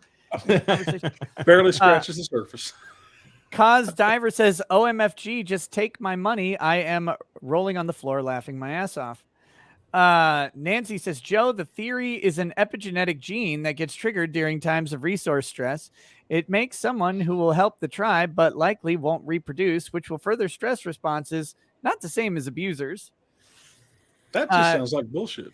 Jackson Kai says, Joe isn't wrong scientifically. Orientation has a stronger correlation to nurture, and dysphorias have a stronger correlation to nature, but they have you believe the opposite, which can end extremely damaging on the second. No good can come from any of this, right? None at all. None came from it. None came from it. Well, Kurt's face was good during it. Oh, yeah. Remember Kraus? Yeah. Well, yeah, but Kurt's got no room to talk because he pops in to explain to us how to be an effective serial killer. That's true. That's true. C. Goody says he's not innocent here. C. Goody says, when did this turn into the night show? I effing love it. Crypto Overdose says, shameless grift. Shameless grift by $BDE on Solana. That's Big D Energy at Big DeFi on Twitter. Look, I cannot endorse or condone the purchasing of any cryptocurrencies. It's actually against YouTube terms of service to promote that. But thank you for the super chat. If you guys want to check it out, at Big DeFi on Twitter, BIGDEFI, and you can learn all about it there. I don't know anything about crypto. Do they have like a list of topics you can't talk? I mean, how do you know these things? Because other people get banned. Okay. Well, but isn't there also like an Excel spreadsheet or something that keeps getting updated that gets passed around? Someone was talking about this. I'm not. No one's ever sent it to me, which I find to be. They had rude. some kind of list. No There was one I saw once with like keywords that we're trying to find the keywords by. Look, there are two subjects that I know for sure are they have their own terms of service, and that's election integrity, and that is COVID stuff. Other than that, juice. The cryptocurrency thing got hit. Eric Hunley's channel got deleted immediately when he had a crypto guy on, and they reversed it, but the caution was risky investment advice or risky behavior, advocating risky behavior. So that's how YouTube treats crypto. Like I said, I don't know enough about it. That's that. Stephen Oglesby says Brooke Shields is a tampon for women who fly fish. I don't know what that means. Remember we were talking about Blue Lagoon. Yes. Blanton's Finest says, Joe, you're 100% right. See the CNN guy. That is exactly what he was doing, telling parents he was going to help their kids learn. Adam. Yeah, I'll be right back, guys. I'm going to step out just a moment. Yep, sure. Yeah. I could have done that earlier. That would be good. Yeah. Right when the CNN comment comes up. Yeah. I'd say hold your fire. Don't let him weasel out this easily. Adam says it's normal for men to like women and vice versa, so it makes sense wires can get crossed. It's not normal to be attracted to animals or children. Joe's point was merely that the theory of Darwinian evolution is completely inconsistent with the existence of a gay gene. I mean, that was his point. Sorry, Nick.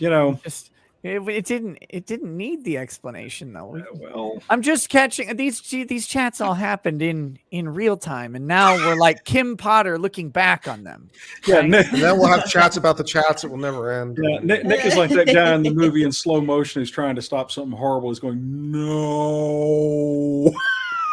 Only every time you're on. Only all of them. Hey, I didn't start this. But I'm gonna finish it.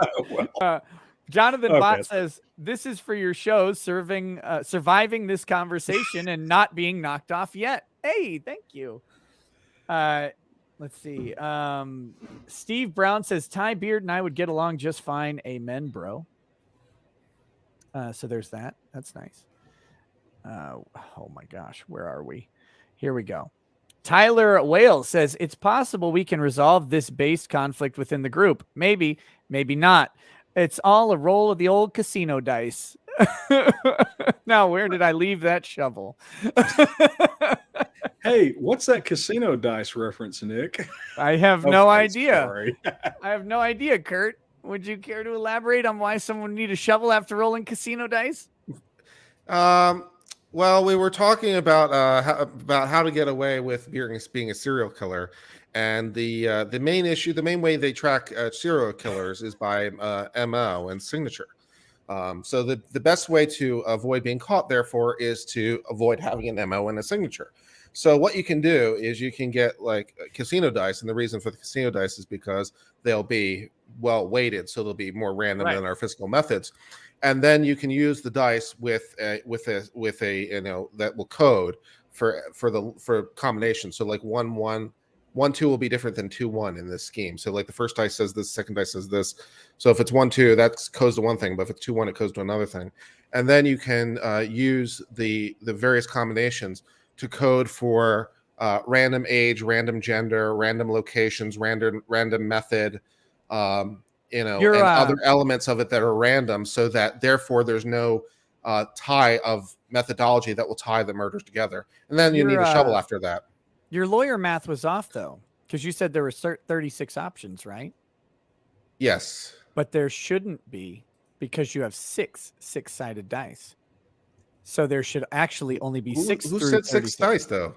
I thought you said six-sided dice. I'm not sure I said that part. I just said 6-sided dice, because those are typically the ones that are used in casinos.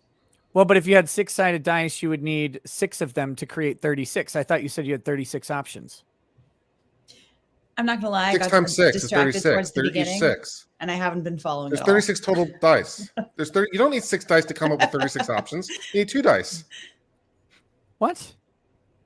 2 6-sided dice doesn't come up with. Is 1 1 1 2 1 3 1 4 1 5 1 6 2 1 2 2 3 2 4 2 5 2 6 3 1 3 2 3 Oh 4 yeah. 4. Okay, so my math is wrong. I can count them for you. I can keep going. No, it's fine. Mine was better. When the irresistible force meets the immovable object. Mine was 6 to the 6th. It's okay. Infinitely more variety, by the way. If you want to if you get tired of eating the corpses because you keep rolling 2 6, you go ahead and add more dice. So you add more methods of disposal. I have a comment on it that actually will not cause a flame storm, I don't think. We'll try this theory out. The IRS, one of the tools the IRS uses to detect fraudulent tax returns is to run the numbers through analytics. Oh, you're wrong. There you go. because human beings, when they choose fake numbers, they tend to artificially avoid certain patterns that do occur in nature. For example, if you're going to randomly generate, law, you are wrong. It's Benford's law where it has the reverse curve. So like the frequency of the number 1 is the first leading digit is about twice as many as 2. And twice as many stuff like that. So forth and so on. Yeah. But you are wrong. There's only 30 combinations. Well, specifically though, like if you generate 100, if you generate two, keep trying. A 2-digit random number, 1 is one in combination. 10 will be doubles, right? But human beings will not randomly. All right, let me help you out. Let me help you out on this one, okay? Oh, please. All right, I'm still helping Nick. All right. No, this is the chat. I'm using the chat's argument. Right, I'm taking arguments from the Peanuts gallery. gallery. Each dice, you have 6 possible combinations. I stand corrected. So the first dice is 1. All right, we established this, right? The first dice is 1.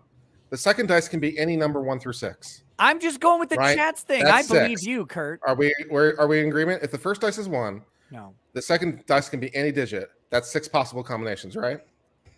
So if the first digit is 2, I'm the state here, Kurt. Then there's 6 possible combinations. That's 36. It's 6 times 6. It would land on a corner.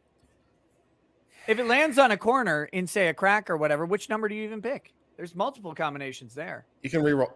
You reroll the dice. It's 36, you guys. There's math fails in the. I can number them all off. I can number the 36 if you really want me to. Chat's idiot. Kurt's right about this, but y'all keep it up. No, hold on, guys. Hold on. Let me mute my mic. I got someone else. No. So what were you talking about, Ty? Before I was trying to correct the channel, how math works. I'm just trying to get him to admit about how much he thought about this. Okay. I was just throwing gasoline. I'll talk about it.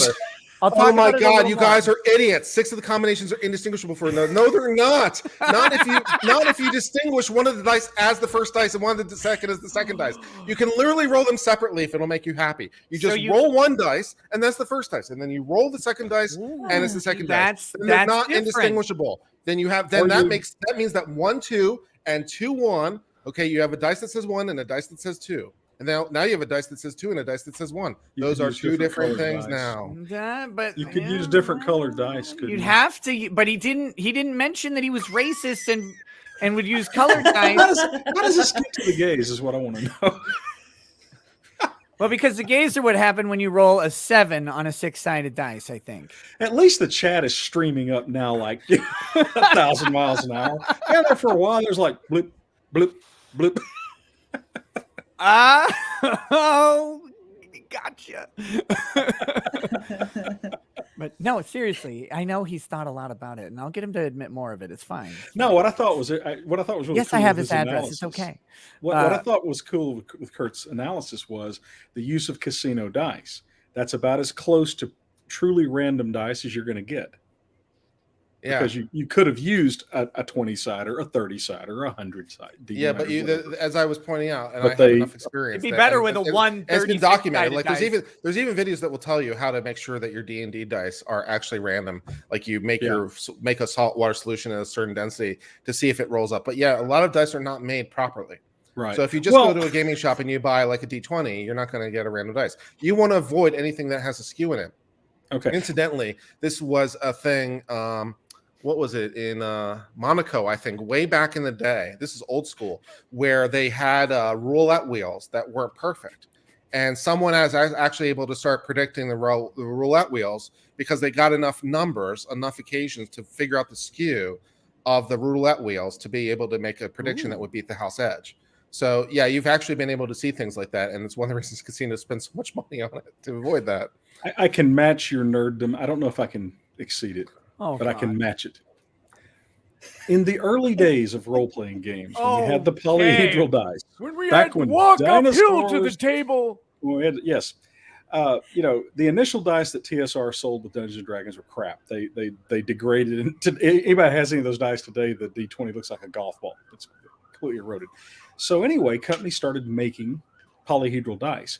Well, inking polyhedral dice is a pain in the wazoo. I mean, you've got to get a marker or a paintbrush or something and ink every one of those digits.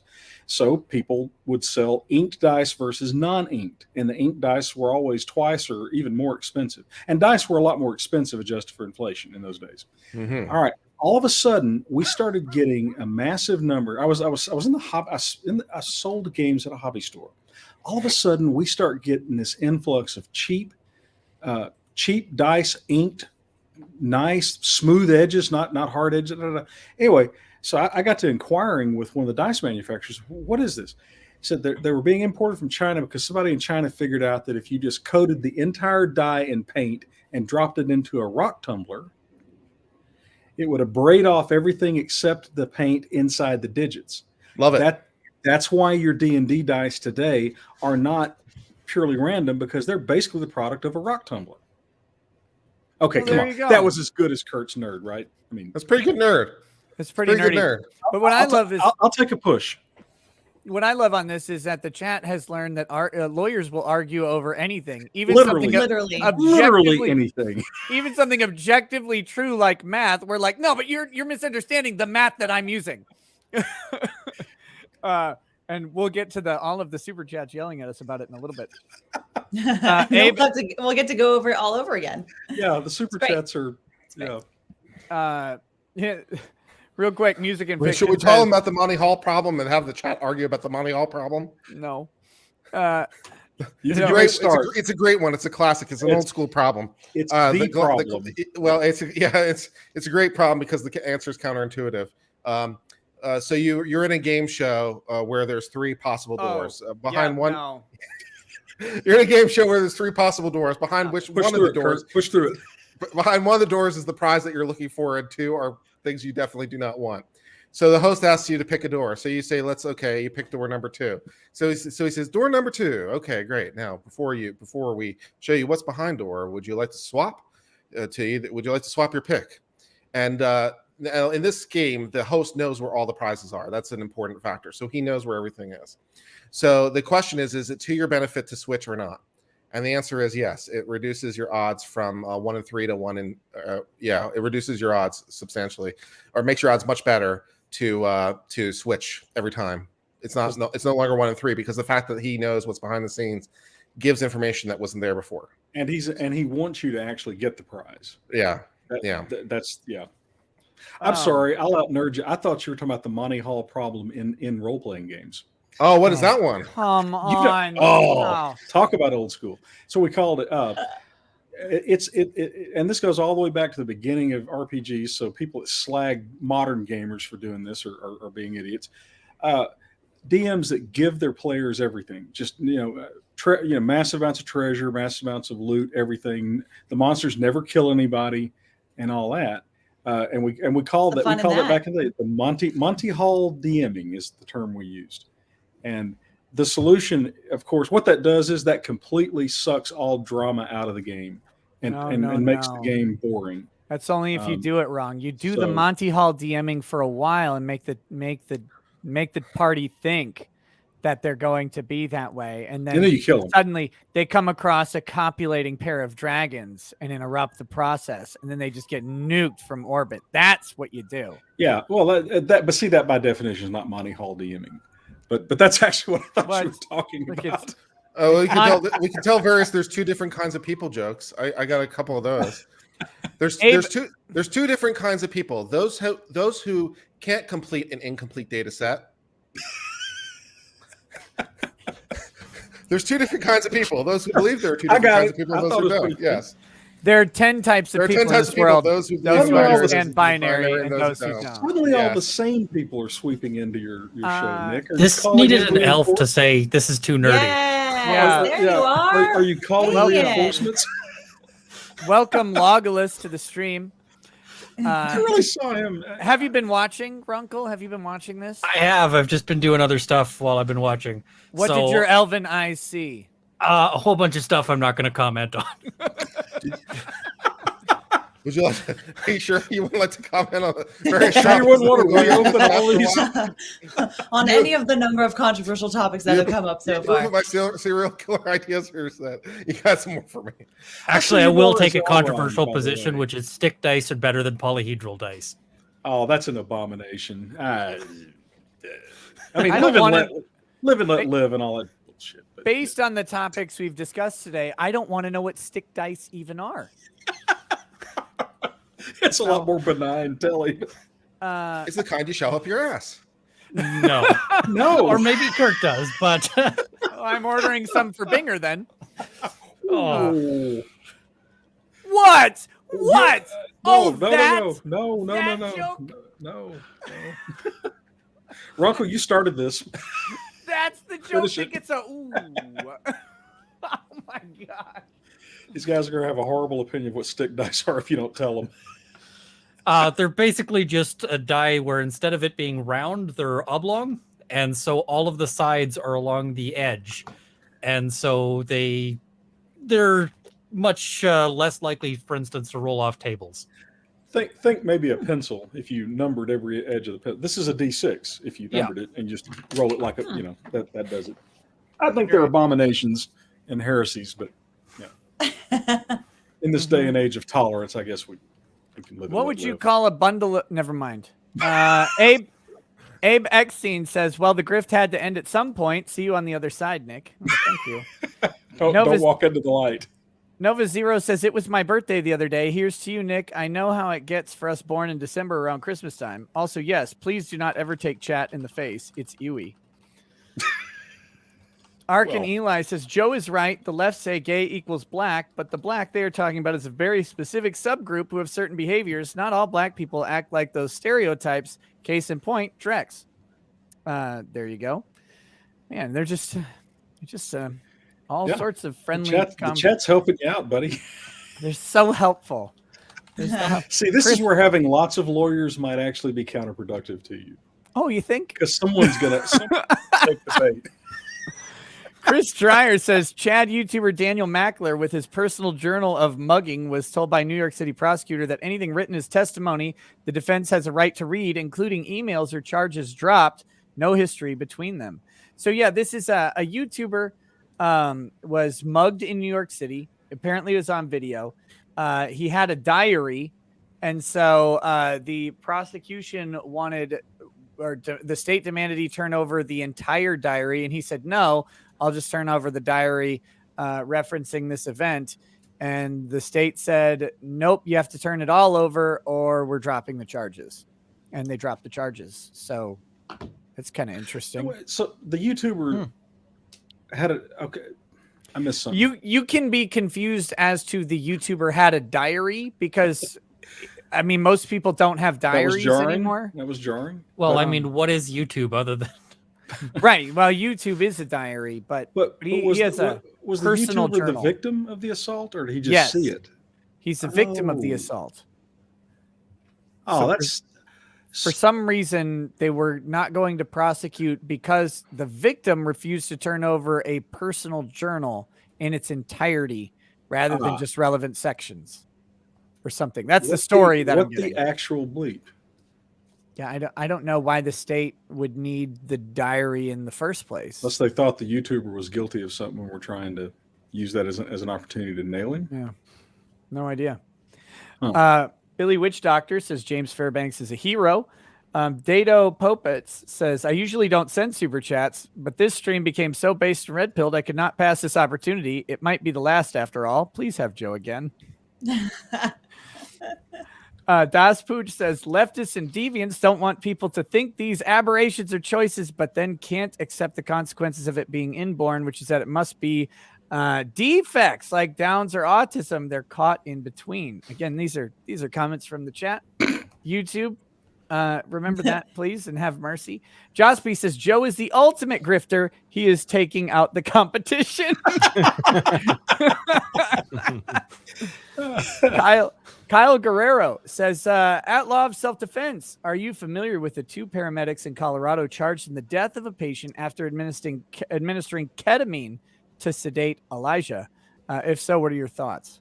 Not familiar, but it sounds like, I presume it's another recklessness type of allegation where they should have known that they shouldn't have done it. I don't know, but I'm not familiar with the case. Ketamine is pretty frequently given by paramedics to people in violent distress upon contact with police, excited delirium syndrome, other things. It's it's a go-to drug because it calms them right down. Yeah.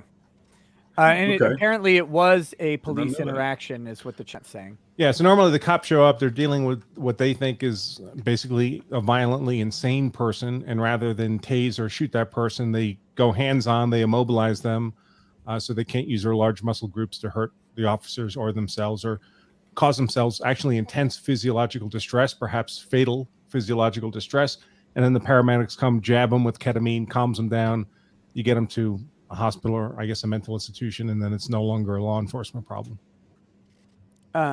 C. Goody says legal bites claiming to have a sense of humor is like me claiming to be a gentleman who has nice things to say about people. I mean, it's true once in a while, but that's about it. The only ones convinced are the simps. Dang. Well, let's assume what we're doing is actually humorous. I think C. Goody's just a little bit butthurt because I had to demod him from my channel. Ooh. You want to talk about the drama? No, I got complaints from multiple people that people were getting driven away from my chat, so I had to make an unfortunate decision. So am I a mod yet? So I can also drive people away from your chat? That was not a funny thing, but I can understand why drive people away from upset. I drive away people from Nick's chat all the time. I have I have never ever received a complaint about C. Goody. I don't know what you're talking about. I haven't opened my email in 2 days, and shockingly, there was definitely not one there today. No, and it sucks because I never want to have to police anything. I never want to have to, I never would have said anything about it, but here he is. So, there you go. You lead with your chin. Every once in a while, you catch a left hook. That's how that works. Free Flyer says, Nick, you should have a link for donos using something like Streamlabs or PayPal friends transfer, so Google's grifting 30% doesn't happen. Look, I had for 2 years or more, I had Streamlabs donations, and then they banned me. So and then I set up an alternate one and was using it for a while, and it's the more things you add to a stream, the more frustrating it is. And I found personally that if people don't want to give through YouTube, they're welcome to not, but setting up an alternative adds a whole bunch of other factors into it that is it's just frustrating. It's extra stuff that is better. It's time better spent on just doing the show, in my opinion. But and I'm sorry, but if you want to give without going through YouTube or whatever, Locals is the preferred method. Of course, you could do Odyssey as well. Odyssey would work. Speaking of Odyssey, Mark Gee says maps are meant to be hanged on the wall. Great US says, for clarifications, if needed offline, is Robert Barnes included in Branca's generous invite of lawyers to his January 8th advanced class? Well, I don't know. That would be up to him.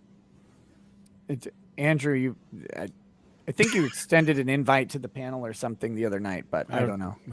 The other night. Awesome. Sure. All are welcome. Yes, of course.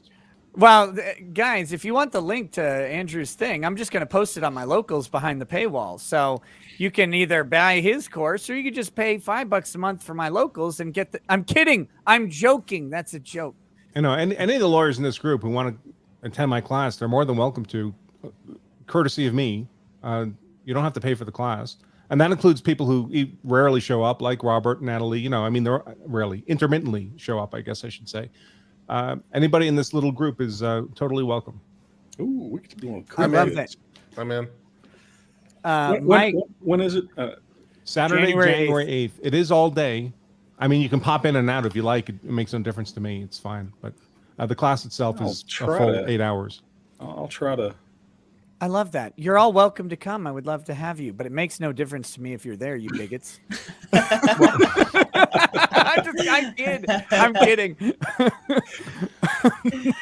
Mike, It's for amazing better or how worse, fast this it's turns not like into one man, every man it's not for like himself. Nick's community. There's not this kind of interaction. So it would be as students like all the other students. right.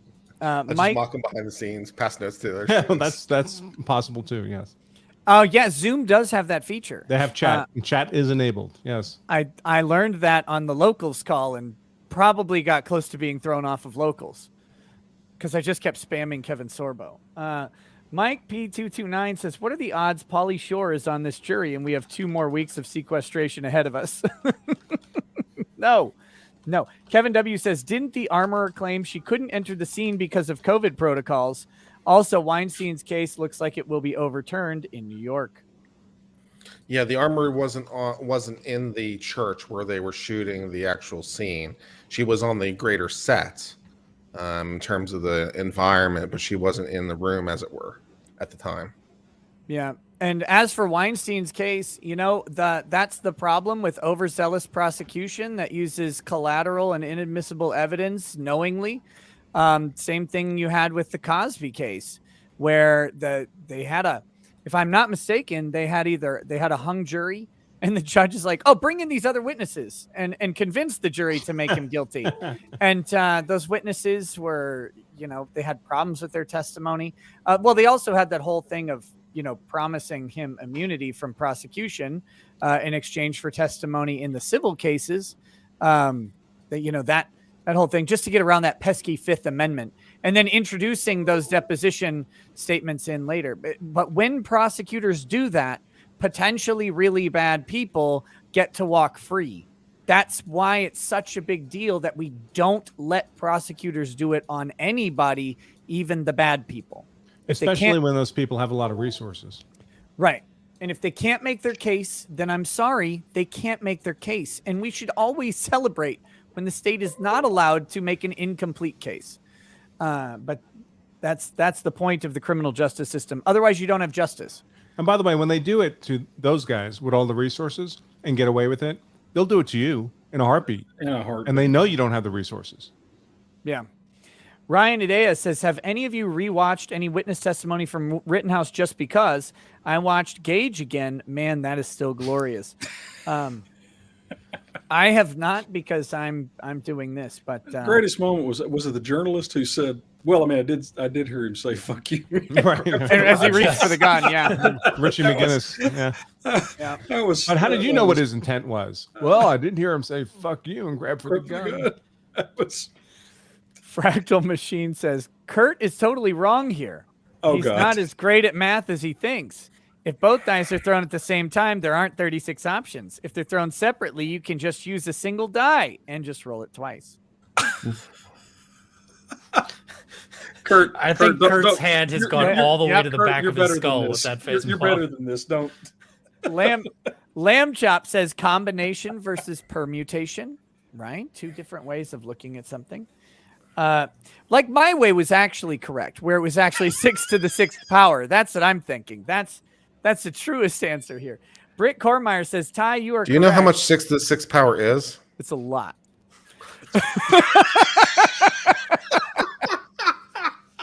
Are you just trying to kill him, Nick? It's a lot. Got to grab my TRS 80 calculator from high school math. TI, Listen, I'm just an advocate of variety. Variety is the spice of life, or as it were, the spice of murder. Britt Cormeyer says, that is a lot, actually. Sorry. Ty, you are correct. I have some old TSR dice from the early 80s. The corners and edges are more suggestions than real. although that 4-sider, you could use that as caltrops. You still can. They were absolutely pointed to an almost razor edge. Mark Dutch. It's not so funny when you step on them, actually. Mark Dutch says Kurt's multiple D6 rolls are a thing in the old school scene where we called them D66 tables. Yeah. Or 66 tables. They were used a lot in the role-playing game Traveler. I think that's the first time I saw them in an RPG. Big Nick Energy says, might be my last chance to super chat. Way back in August, my wedding had to be postponed. Got married in October. Life is good. Have you tried Stag's Breath? It's a honey whiskey. I don't think so. I tend to not drink the flavored whiskeys. Congratulations on things going good. But yes, congratulations on being married, and hope everything works out for you. I always recommend people get that first marriage out of the way as soon as possible. Oh, no. I knew that was coming. We got a real nice starter marriage for you. I was tossing it up, Andrew. Just, oh no! Here, take it. Just. Why do you have to ruin our dreams? It's like, how cynical can we get here? Pretty. We're nowhere near the limit. Pretty cynical. We haven't even really started drinking yet. JR says, R.E. Joe's rant. I never had a choice in being gay. Genetic role is immaterial to choice. Pedos probably also don't choose it, but we hate them for victimizing kids. Nobody should hate a pedo who never acts or speaks of it, in my opinion. In Joe's defense, he was not saying there was no gay gene. He was simply pointing out that it's inconsistent with Darwinian theory. I just love Kurt's audible sigh every time. Oh, I'm not this shit again. Yeah, no, we'll just move hastily onward. Some super chats can be read and be moved on from because Well, do the nose thing. You just do that, and I'll shut up. Durfo20 says, ask Kurt about the hard-hitting case of the seagulls and the aggressive turtle. I'm not here anymore. I have no idea what this is about, and I don't want to find out because it's a joke. I already know. I don't know what the punchline to the joke is, but I don't want any piece of it. Oh, the chat I suspect would it's us. would never sandbag you. Oh, sure not. Yeah, Wait, that would never happen. So this isn't something like from your show that you covered, a case about seagulls and an aggressive turtle or something like that? I legitimately have no idea. I have no idea what they're talking about. Okay, so, look, you can whine all you want to, but I had Nick and Drexel show me a video clip of a video game one time without no idea what I was looking at, and so It's a man, baby. Abe Eckstein says, imagine Bronca was drunk during this stream. Something's happening in the courtroom.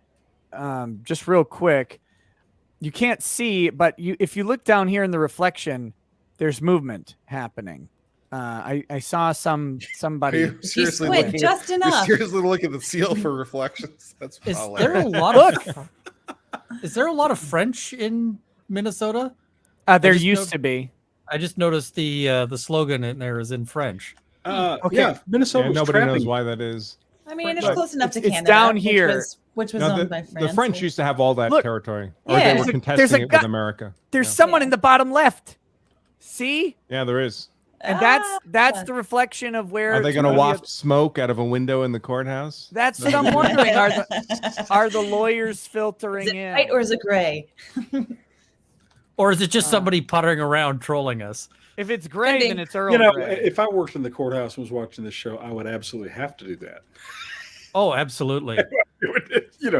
How probably could you just not? like Hey, flick keep the yourself mic in off check. occasionally and just so there'd be voices. Let's see. Maybe it's just Dante's mom lighting one up in the restroom. I thought that's pretty good. Oh, Ben, see here. Tell you what, Ben Crump is worried about what's going on in this Ken Potter trial. I don't know if those G4s don't pay for themselves, man. Look here. I'll show you guys what I mean. Thank you to who sent this to me. You know who you are. In a trial without a hint of racial component. Here we go. So this is 2 days before the Dante Wright shooting. There was another officer involved shooting, and Kim Potter is present. Here we go. Shut your body horns off and go to your cars and don't talk to each other. Officer Kim Potter, I'll be over to take care of you in a minute. nearly 2 years before she shot Dante Wright, was years. the responding officer for the 2019 fatal police shooting of Kobe Heisler. I am the mother of Kobe Heisler. He was 21 years old on the autism spectrum and was simply having a bad day that day. Grandparents called the police. Situation got resolved, so grandparents called the police back. Police chose to come anyhow, and ultimately ended up murdering my son, Brandon Akers, and Cody Turner were the two shooters. Kim Potter was the first ranked officer who turned up On the scene, she instantly instructed the officers to turn their body cameras off. While Kim Potter wasn't known to most before Dante Wright, the family of Kobe had been calling for her termination along with the That's an officer annoying who voice. fatally shot him. Yeah. You didn't run down the street and try to save Dante Wright's life. Now the release of this body cam footage reignites Proves absolutely questions and nothing. concerns, including the question of whether or not Potter's commands in this video were proper protocol. Shut your body horns off and go to your cars and don't talk to each other. I'll be over to take care of you in a minute. What Kim Potter did to that beautiful boy, Dante Wright, is as disgusting and egregious as what the Brooklyn Center Police Department did to my son in his own home in front of his grandmother. We are here to make sure that this does not happen to anybody else, to your son, to you, to your daughter. We don't want this happening to anybody else. It was really important that we show, because, you know, when Kim Potter's on the stand, they're talking about how wonderful she is. And we're here to show that she is not actually all that wonderful. And Is she getting undressed? Oh my! Kim Potter, you're next. We love you, Amity. Eric Chauvin, Kim Potter's going to have the convicted on there for next. Cellmates. She seems unbiased. I I'm think not that we buying her. should. I don't buy anything she says.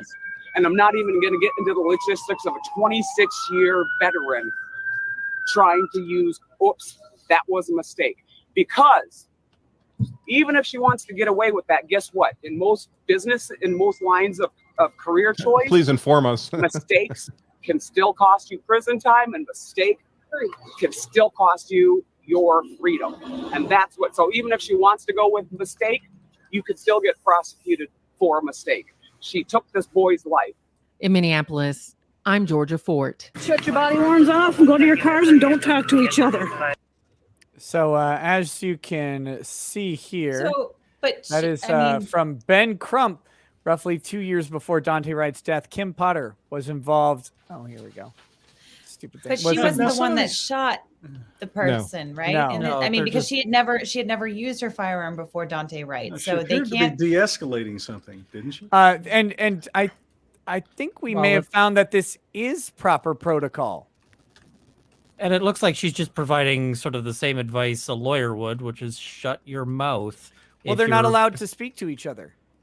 Yeah. I mean, why would you want the officers, you know, comparing notes and forming up a story? Yeah. Like, if I want to get to the truth, I want them not talking to each other so that if their Right. stories aren't the, you know, if they're not the unvarnished truth, then you can get everybody contradicting each other. It's like, perhaps you've heard the old thing about, you know, four people are in a car. They go up to the prof and they say, you know what? We couldn't make it to our exam because we had a flat tire and it prevented us from getting to the exam. And the prof says, great. Okay, everybody gets an extension. And then they sit down for the exam and it has one question. And that question is, which tire? You know, that's the whole point of keeping them separate and, you know, not talking to each other, is so that you can do that sort of thing. So I don't have the idea, people are saying it is definitely protocol. I don't know if it was or wasn't protocol. They had similar stuff in Kim Potter. Once the encounter is done, the body worn cameras can seem to be able to be muted or turned off kind of at leisure, you know, as they want them to be. As far as if it is protocol and we don't like that, then maybe that's worth a change. But that doesn't necessarily mean that it wasn't protocol 2 years ago. It doesn't make her a racist. It doesn't make her guilty of anything. She doesn't set the policy. And she wasn't there for the shooting. That's the other thing. She's a responding officer. This is obviously a very angry parent, and you know, anybody that would go through that would be absolutely shattered. I understand that, but this is weren't some of these lunatics a while back arguing against body cams because they tended to support the police's stories? I mean, yeah, well, you know, I'm a proponent of body cams I am. For everybody, but there's some people who get annoyed that, man, with all this body cam footage, we keep finding out that people are running at cops with knives. Yeah. No, I mean, seriously, this isn't a joke. I read an op-ed for some idiot. Well, I was going to say liberal idiot, but that's redundant. Anyway, but it was literally, well, these body cameras are just supporting the police narrative, and they shouldn't. We shouldn't have them. And it's like, you guys were yelling, rightly so, for body cams 10 years ago. I mean, I just want to get to the truth, right? If something bad happened, I want to get that. And if something didn't, yeah, then but I want most to know people that too. don't. They want to get to the narrative. The truth, it all depends on whose ox is getting gored. Oh, there you go.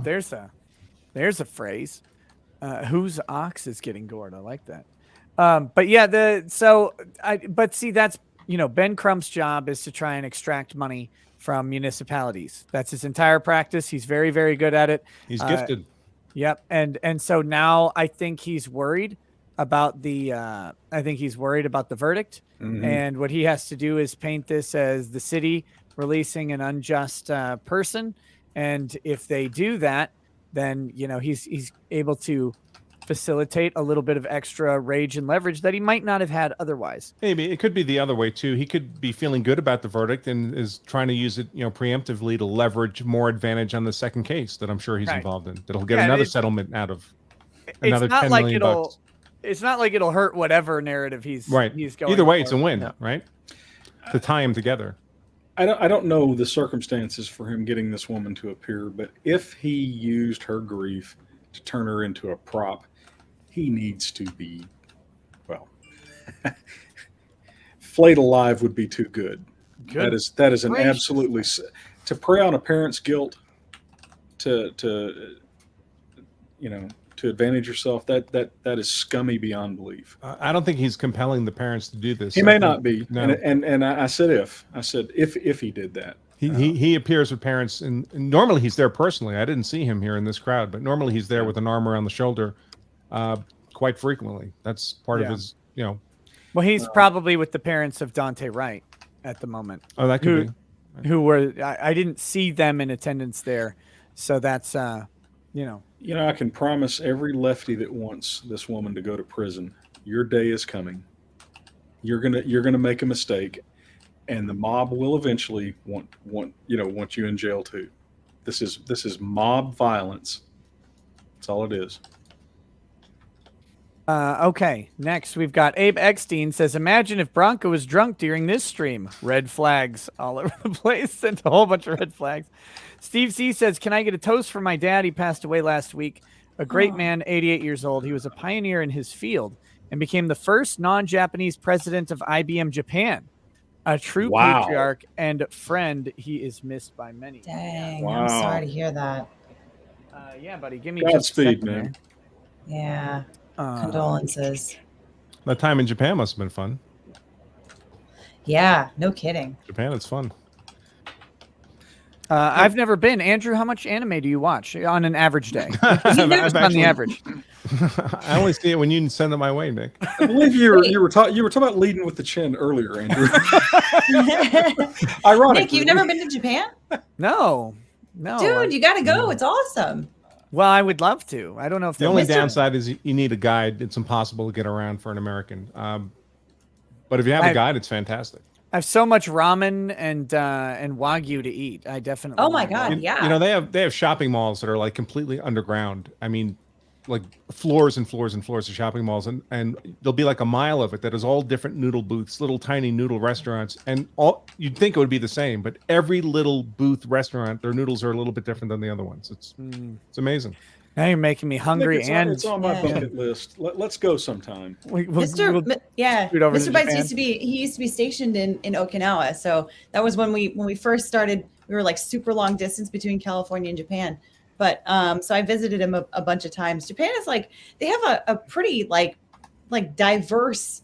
I would say like a pretty diverse ecology because you go all the way down to Okinawa, it's practically tropical. And then you go all the way up like the main islands and you can go get some great skiing in the winter. It's awesome. I have to take umbrage with your pronunciation of Okinawa because I watched Karate Kid and I know from Mr. Miyagi that it is Okinawa. Yes, I see that the reporters on Twitter are saying that the jurors are going to ask a question at 4:30. I see. It doesn't matter until it actually. What time happens. is it? 4:27. Will Judge Mommy slap them down again? Is it going to be another question of, hey, that Kurt, thing we did didn't you hear? know you're muted? Her answer will be, "I'm the mommy. That's why." No, I didn't know that. At some Okay. point, I had forgotten to unmute myself. I Probably saw when your mouth move earlier. When I was hanging my head in shame at something, I'm sure someone said. Yeah, probably. Don't look into the stream. But back to Steve C. Steve C. A toast to your father. May his tremendous achievement and pioneering in a field that has paved the way for millions and millions of people throughout the world to experience technology in a better and more productive way. May that titanic achievement not be overshadowed by the achievements he levied as a father to pass on to a son. Godspeed. Oh, what a great toast. What a great toast. Oh, wait. I said may they not be overshadowed. I meant may they not overshadow. Oh, no. I screwed up my great toast. I think you got the intent. But may they not overshadow his achievements as a father. So there you go. Cheers, buddy. Let's see. What's next? Where were we? Waiting for this judge. Jury has a question. Oh boy. It's going to be something like, what day is it? Yeah. Can we leave yet? Can I look at my phone? Can I watch YouTube? Can we Google this term? The jury has had one question prior to this. They did have a question yesterday, and it was literally, what date was the interview that Kim Potter had with Dr. Miller? And the judges brought the entire jury into the open court and said, "Rely on your memory." Rely on your memory. And then sent them away. The best. Yeah. You gotta be a little bit pissed off like a question like that. It's like we obviously don't remember. Well, we wouldn't be asking you, you idiot. It's like we're asking you because we can't agree and we think it's important. So why won't you tell us? No. What's going on? Question. Bring the jury in, she said. So it's going to be a question, probably. She's used a straightener today. No curls. You could see the blue dress. You could see it in the little crease of her thing. You can see the blue peeking out. Is it a light blue? I can't. No, tell. it's a deep blue. Okay, then I can't. Eyes up here, Nick. She's wrapped in the Minnesota flag. Look at it. It's that color blue. Right behind her there. Yeah, she was on camera earlier this morning without the robe on. Disrobed. She was disrobed earlier this morning. So, I think the date of the interview with Miller was mentioned, by the way. I saw someone in the comments say it wasn't, but I think it was mentioned during the proceeding. It was very recent to the trial, within 2 or 3 weeks of the trial. Okay. Yeah, I couldn't... I mean, I could go multiple ways with why they asked or why they cared about the date. You know, was her recollection of the conversation now bad? Was her recollection of the facts during the interview bad? You know, those can play in different ways. But they seem to go to her credibility in some way or another for the jury. In my opinion, I don't know. The disrobed judge sounds very much adult movie, XXX rated. Says Thomas Vieth. You know, I'm just saying a fact. She was there, but not in her robe. Right. We know what you're saying. Barry, you submitted 2 questions for me. The first question is, if the jury cannot reach consensus, what is the guidance around how long and what steps should be taken? It is. We want to go home. Your answer. I've got some holdouts. The answer is, I'm going to reread to you an instruction. Oh God! I will. The punishment will continue until morale improves. Yes. Right. Okay.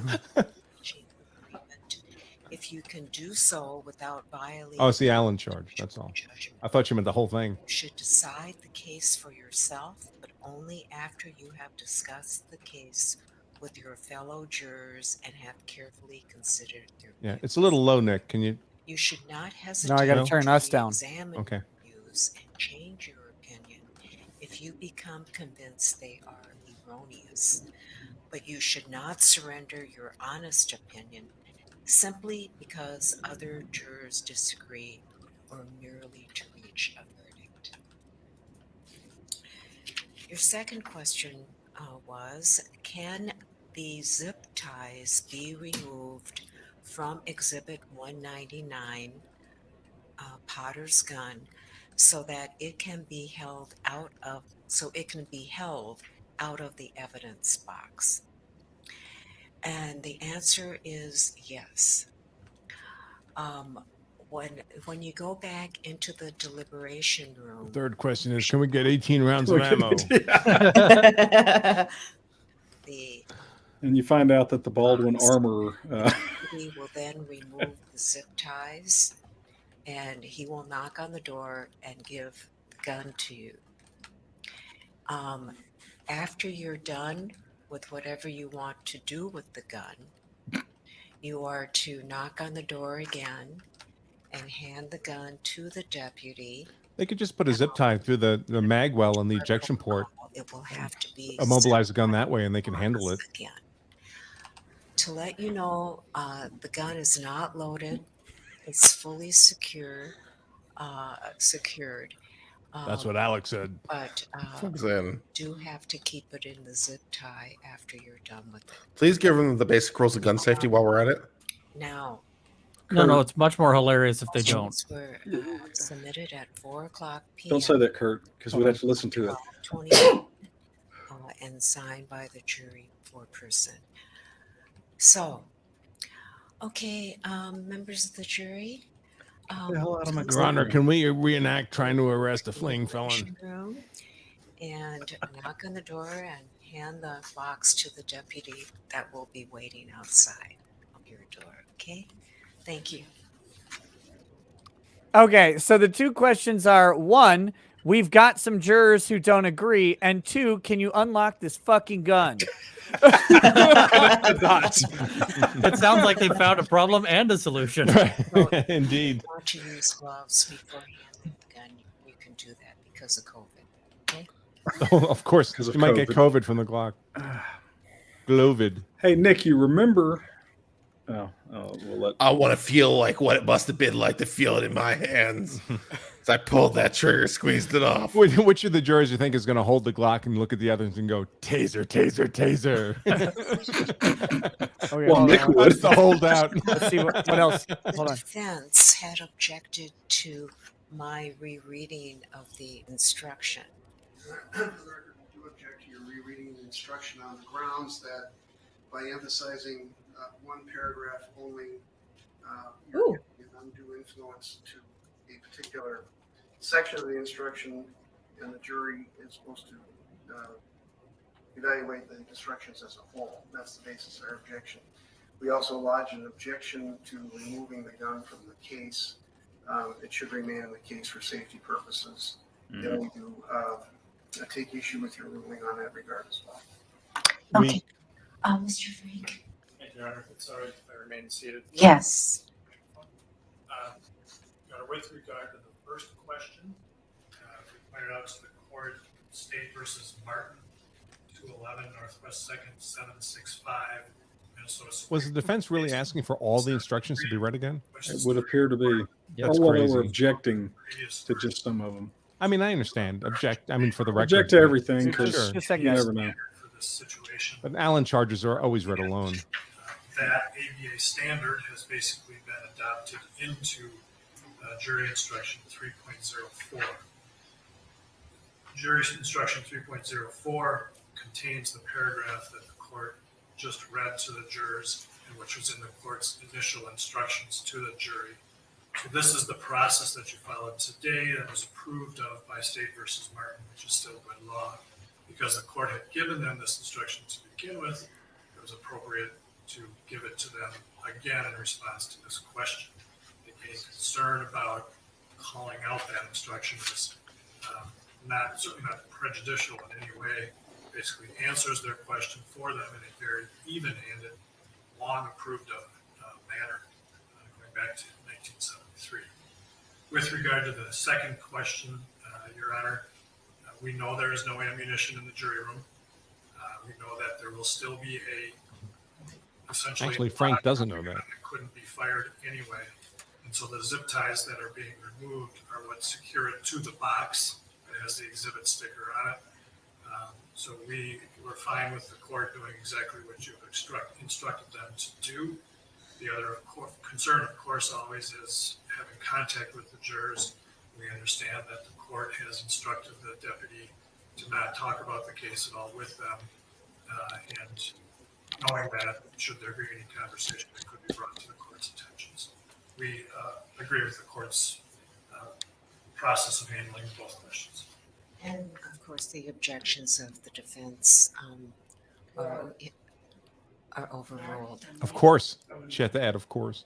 Up until about 1980, the judge did not give instructions to the jurors. They had them. Well, that's why we objected. They already have that instruction. It's in their instructions. So there was no reason to read it. Just tell them to look at their instructions. That's what's usually done that I've practiced. And I've overruled those objections. Okay, is there anything Back else? before electricity, the jurors read the instructions with candlelight. Thank you, counsel. Okay, guys, I know that the volume was very quiet. That was on the stream end. It was, That sounds awful, Nick. I have it maxed up here, so you can see that the volume's maxed. Yes, I know. I could download a fucking plugin and boost the audio. If you tell me that again, I'm gonna find Kim Potter's gun and tase the shit out of you. The problem is, like, you never know what there's been no audio today, so I couldn't rebalance everything. I have to rebalance 6 different people in real time. It doesn't work out that well. So the thing that was reread was this paragraph that the jury is instructed to reach the conclusions on their own, but only after talking with others, and that they are to try their best to come to an agreement. But if they can't, they're not supposed to be pressured into changing their agreement unless they found out that they were incorrect in a prior assessment. It's a very basic instruction. The objection to it was pretty weak. I mean, that right now they're just preserving all the objections they can. Yep. But that's a nothing burger objection. Frank accurately cited the law. I would assume that he accurately cited the law that, yeah, you can reread this type of instruction. Now, rereading one particular instruction about how to determine a question of law or a question of fact and apply it to the law is a different thing than what happened there. This is just procedurally, you're in the jury room, make up your minds, try to come to an agreement. And then the other objection was to the nature of securing the case. They just said for safety reasons, and another very, very weak objection. There's presumably no bullets in that jury room other than what may be in the bailiff's gun as he is sitting outside the door removing the zip ties. We'll find out, of course, if suddenly there are 6 jurors and they have come to an agreement. It should be as bullet-free as a movie set back there. Right. Yep. So as long Good as point. Baldwin isn't in the jury, we should be fine. But yeah, that's that. So I had those. to get coffee. So did anything important happen other than her No. putting everybody to sleep? Okay. Now, some weak objections that were overruled very quickly. But I mean, I think this indicates that we've got a hung jury potential here, a strong hung jury potential. Yeah. Whether or not they'll be bullied into it is the question. Remember my theory. Go ahead, Andrew. No, I was going to say something off topic. Go ahead.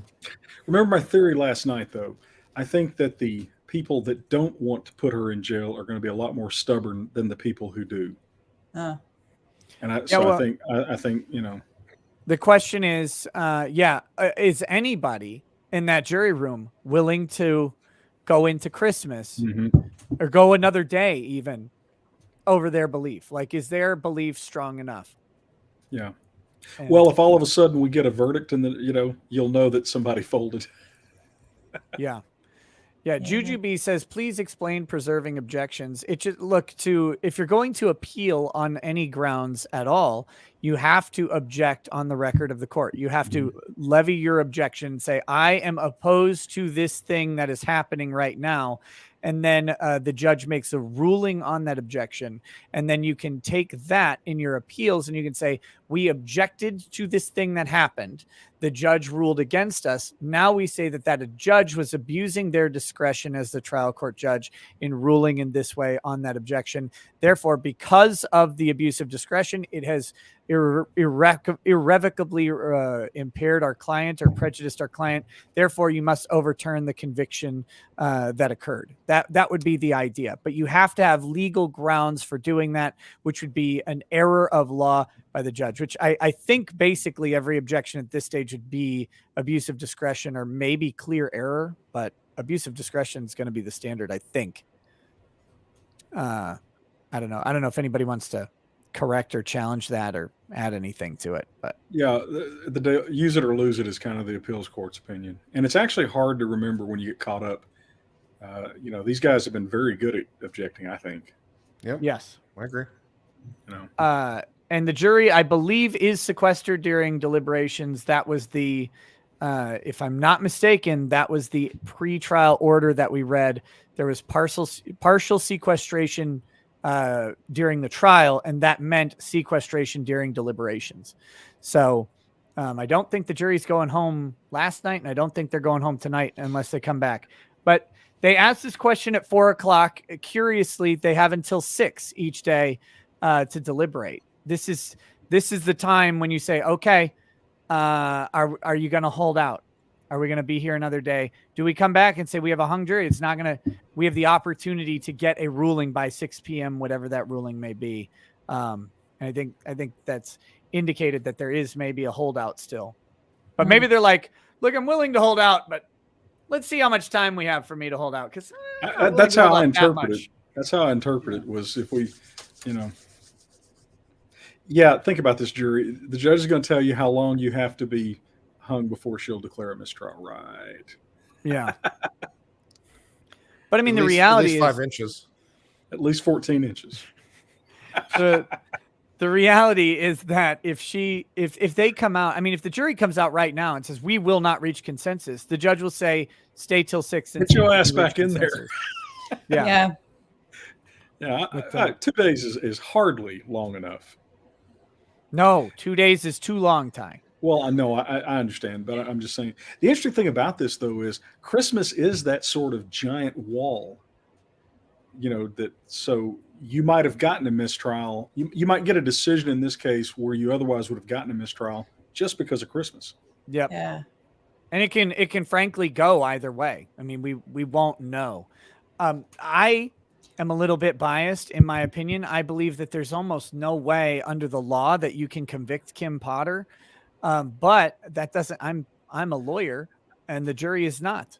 If I thought she was innocent, I could not live with myself if I gave in and sent her to prison just so I could go home for Christmas. I think so too. I'm with you, Ty. That's what I've been thinking about is that, somebody imagining going and spending Christmas with their family, knowing that they just put someone in jail when they actually felt otherwise. I don't know about that. Yeah. I still think it's going to be innocent. Jeff Tyndall says, because you're an idiot. I think talking to me. Well, that's harsh. Oh, come down. He could be talking to me. He could be talking to any of us. But no, the legal basis for her conviction simply isn't there unless they redo recklessness law. I mean maybe they will. Maybe it's a test case for it. I don't know. The prosecution's made their argument. The jury gets to make their decisions. But that's what I'm saying. The jury can decide something. I think their decision for guilt would be legally inaccurate. Look, legally inaccurate jury verdicts happen. Probably with more regularity than any of us care to admit, but that doesn't make them accurate. But we've given all of the reasons on this channel why why I would come to the conclusion that a guilty verdict here would be legally unsound. Does that mean that they would win on appeal because no reasonable jury could come to that outcome? That's unlikely. That's always an unlikely appeal, but it doesn't make the underlying reasoning or the underlying conclusion correct under the law. So, I'll say it again. Appeals are for losers. Yeah. By definition. It's very, very difficult. And keep in mind what meaning on appeal means. It just means you're circling around for another trial. Yeah, usually, yeah. Unless there's some manifest error, which is really rare. Oh, right. Almost, for all practical purposes, never happens. Right. So when you win, you're circling around for another trial. Right. Except in Cosby. But that was only because the conduct of the attorneys in Cosby's case was so egregious. Mm-hmm. I mean, here you could see this is the kind of case where you can imagine it's appealed on this issue of the law on recklessness not being adequately defined. The appellate court says, nope, you have to have consciously disregarded that specific risk. She has to have known that she had a gun in her hand. And then it comes back for retrial, and the prosecution looks at it and says, well, if that's the law we're going to have to deal with, we can't win. Because there's no evidence there's no way we can prove beyond a reasonable doubt that she knew she had a gun in her hand. Yeah, so in that case, it may come back for retrial, and you don't end up with a new trial because they decide not to bring it. I mean, that's up to the prosecution. And that's often the mistrial issue, right? That's not just appeals, but that's a mistrial issue with frequency. Look, we tried to prove it. A competent jury said we couldn't prove it. We had good witnesses. We put forth the best case we could do. We're not getting any new information here. We're not going to pursue this because it's not worth the resources of the state. But that doesn't, anyway. Nick, sorry, did the prosecutors actually concede that the mistake on the record in their closing arguments, or seems like they did at some point? They concede that they're not claiming that she intentionally shot him. Okay. Which, So there's which is one way of saying they're conceding she didn't know she had a gun in her hand, right? If she knew she had a gun and pulled the trigger, she intentionally shot him. I mean, that's the only way to view that. But then they begin the waffle. They say, well, it didn't matter that she didn't know.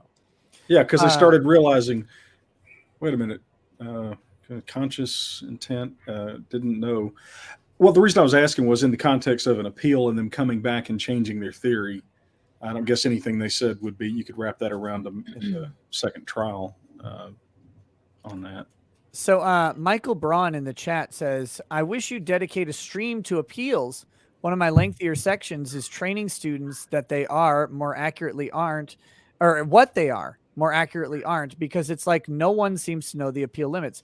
Michael Braun, when you say training students, what do you mean? Are you a law professor? If you want to come on and help me explain appeals because you have some training and experience in it, that would be fun. If that's the case, email me, let me know from what perspective you're coming. Because I mean, in my experience, the general public thinks of appeals as a retrial, as a second bite at the apple, and they don't understand how. I mean, you couldn't be more wrong about that, right? At trial, all the presumptions are in the defendant's favor. On appeal, all the presumptions are against the defendant. They're no longer presumed innocent. They're presumed to be guilty.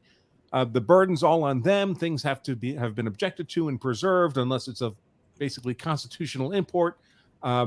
It's a train wreck for the person appealing. As it should be. I gotta get going. What, you got family to spend That's time not funny. with? Legal bites. I know. I'm sorry, guys. I'm not funny enough. It's fine. No, but I've got dinner that I've got to get to. Yes, because of family, Nick. Okay. Okay. Right. Merry Christmas. Wonderful. This has been really wonderful to hang out with you guys. Sort of get back into hanging out with LawTube again. I missed you guys. It was too many days. Well, enjoy Did you say your gays? family days. No, that was gays. Joe. Joe said too many gays. Who's coming back to the gays? God. Oh Back Lord. to Joe. Anyhow, yeah. Have in case I don't see you guys before then, have a very Merry Christmas. You too. And Happy New Year. But Merry yeah, Christmas. otherwise have a great rest of your week as well. So hopefully I'll try popping in again at some point, but we'll see. You're welcome. So to be here, you're welcome. Not you're welcome. Like thank you. You're welcome to be here. But definitely enjoy the time with your family during the holidays and Merry Christmas to you. They're precious. Yes. Yes. Absolutely. All righty. All right. I'll see you guys. See you later. Yeah. All right. Well. Okay. Now we can. Now we don't. We have to stop. Now we can stop being nice and polite. Just kidding, Legal Bites. Just kidding. Speaking of not being nice and polite, Doug Murray says, I blocked all of the mods on Ricada Law because of C. Goody. The chat is now 100 times better because of this move. Wow. There you go. That's not our fight. John Johnson says, Andrew speaks about his first marriage with the same amount of contempt and disgust as I do. I'm buying a hardcover. Don't marry a borderline, fellas. Hey, I don't blame anybody but myself. Don't do the crime if you can't do the time. 13 years, man. I spent 13 years on the inside. It was rough. Well, you remember the Sam Kinison routine where he said, people always ask me, Sam, are you afraid of, going to hell because you make all these jokes about, God and Jesus? He goes, I was married. He said, I'd wind up down in hell and Satan would jump out and go, woo, what? Oh, you were married? Oh, well. Anyway, this is where we torture the souls. Woo. You were married twice. Hey, would you like a job? Sam Kinison is a treasure that is forever missed. God, he was funny. Just otherworldly funny. And to die so uselessly. Jackson Kai says, tip if you go to Japan.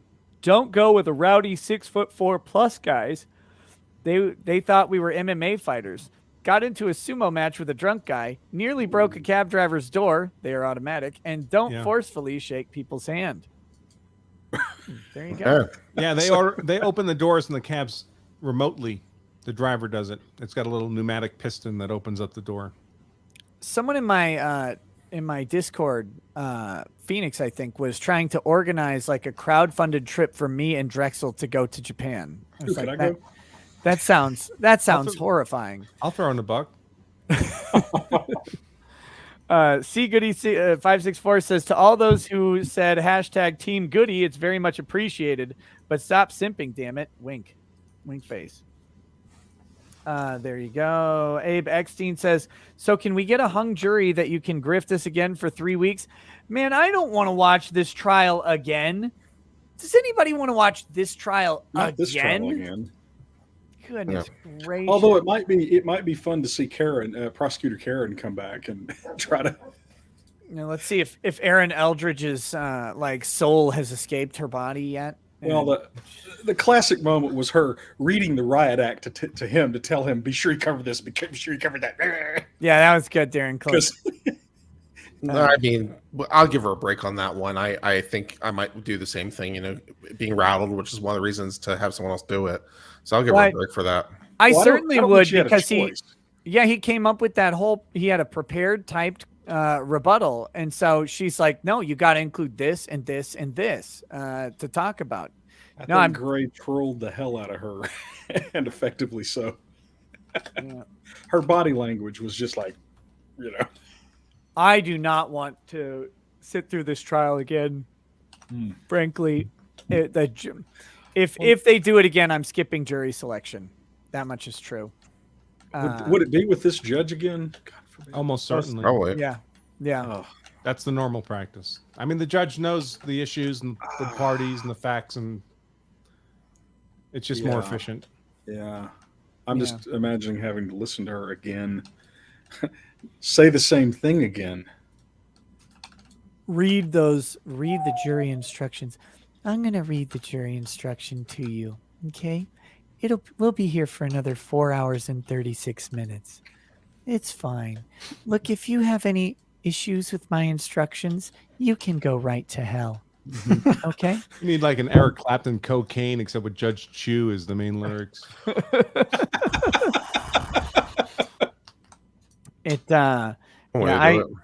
I just don't want to hear or I don't want to sit through the same trial again. There might be thing is there might be some genius though in her waiting and her dragging this out to get it closer and closer to Christmas. Maybe. You know, maybe I thinking out loud. Let's see. So, Nick, what do you think about the problem of the gays? Oh, come on. Sorry. It was just too easy. It was hilarious. Joe's got to have his own advocate here, right? I just don't understand how she can preside over this case and not define what recklessness requires for jury to come to a finding of recklessness. I don't get it. I mean, make a call. It's a matter of law.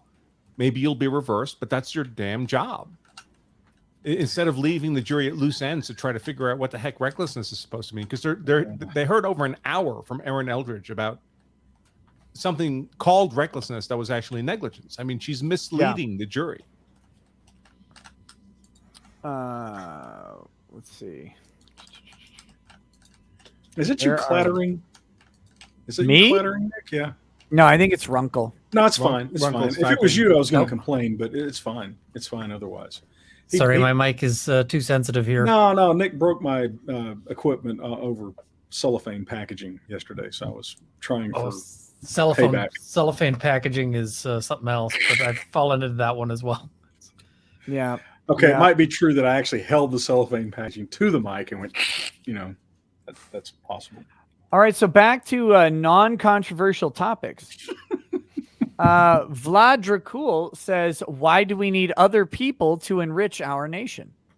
That was another topic we covered, was immigration reform earlier. So Eric, and naturalization under the 14th Amendment. We can benefit from immigration. I'm strongly anti-illegal immigration, but legal immigration, I like the idea of skimming the best talent off the rest of the world. Which of course we do anyway. I mean, anybody who has the means and the ability to advance themselves tends to come here. Yeah. And you also got Justin Bieber, so it works out for Canada too. We got Shatner. We got Shatner from y'all though. So we also got Bryan Adams. Bryan Adams wrote a song and performed it called "I Am Your Underwear" or "I Want to Be Your Underwear." One of those two. The dead space was epic. You said, illegal immigrant. Sorry, the debate with legal and illegal immigration are two completely separate issues. Don't conflate them. You're stepping right into the left's trap, by the way, when you do that. Make sure, in my opinion. Well, I've really enjoyed being on the channel while it was here, Nick. I just gotta say that. It's fine. Look, you get all of the controversial topics into one stream. That's right. You just give YouTube one place to look. You say, "No, YouTube, just look right here at this one spot, and you'll be fine." You only have to flush this one channel.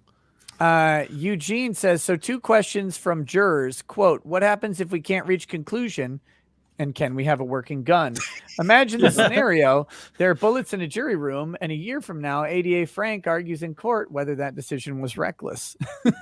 By the way, we mentioned earlier that if there's a successful appeal, generally the appellant simply becomes the defendant in a new trial. It happens all over again. The same is true if it's a hung jury.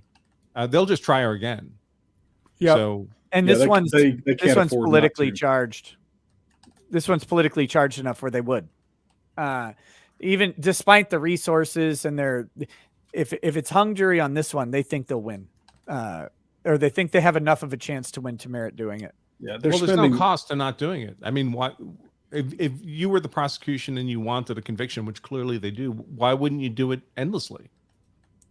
Yeah. Well, I mean, there's a real disparity because the defense is paying their own way. Sure. And the prosecution knows that by the taxpayers. So. Yeah. So every new cycle, the prosecution's in a more advantageous position. Mm-hmm. And Kim Potter is probably not a lady of means. No. So how many times are you getting Dr. Miller to show up again at 30 grand a pop? Yep. Right? By the second or third trial, you don't have 30 grand to spend on Dr. Miller. Yeah. And how many times can you afford Earl Grey and Paul Lang? Yep. If Dr. Miller's 30 grand, Paul Lang and Earl Grey are probably, 10 grand a day. Very, very common for the second trial to be with public defenders because the defendants become impoverished through the cost of the first trial. Eric Nervik says, Why should we not make student visas return home? Isn't it wrong for America to brain drain the best students of the third world? We're not brain draining anybody. We're not pulling people here. They come here because they want to. I don't owe any particular duty to the third world. Right. Sorry. Yeah. Make their country better, and people won't want to come here. I don't see the morality in forcing someone to stay in a third world country because they're talented. Yeah, I get the brain drain argument. Razorfist has a great video on the brain drain argument. However, there's a difference. If you reward your talent, it will stay. Yeah, that's the gist of it. But there's this idea that, and the other thing is the idea that the limited amount of student visas we offer is a brain drain. There are other. Employment visas are much more of a brain drain than a student visa. You don't know if a student is going to be a particular brainiac of a person. A lot of times it just means they have a family with means in the country that they're from, looking to have their child educated here in the U.S. So they, with means, send them into the U.S. and they contribute lots of resources to our economy. Ultimately, the amount of investment we put in those students, plus the amount of resources that they end up contributing directly into the system, is why I don't agree with forcing them to go home. If they want to go back to their country and improve the country or whatever, great. I just think we let people build up networks. We let people expend resources, and then we force them to throw all that away. To me, that's a weird thing. That's all. So when I was at Harvard, every summer, Central and South American families of wealth would send their children of high school, young college age by the hundreds to basically Harvard summer school. And those kids would show up for 8 weeks, 10 weeks, and basically party the entire summer away in Cambridge, Massachusetts. But they got some kind of faux Harvard certificate when they went home. And I bet that certificate was worth a lot when they got back to Brazil or Colombia or wherever they came to among the other wealthy families. So they send people here based not necessarily on intellectual quality, but on having the economic means to take advantage of those opportunities. I wouldn't call most of those students brainiacs. Second of all, this whole brain drain argument is fundamentally anti-individual liberty. And on those grounds alone, I find it personally offensive. So, Well, but the left is perfectly... The left is perfectly comfortable, making other people suffer. Well, the left is fundamentally anti-individual liberty. Yeah. I mean, that's the core of their... They don't care about the suffering. What they care about is feeling good about themselves. And they'll endorse any level of suffering on other people. It's why it's all everything. Group this, intersectionality. I mean, the ultimate individual, the ultimate minority, rather, is the individual. Nancy says, I'm a PhD student. Most want to stay to escape dangerous situations. Almost all of my classmates are from Iran and Pakistan. They all have killed family members killed by the government or in terrorist attacks. If you stay here, just remember why you're here.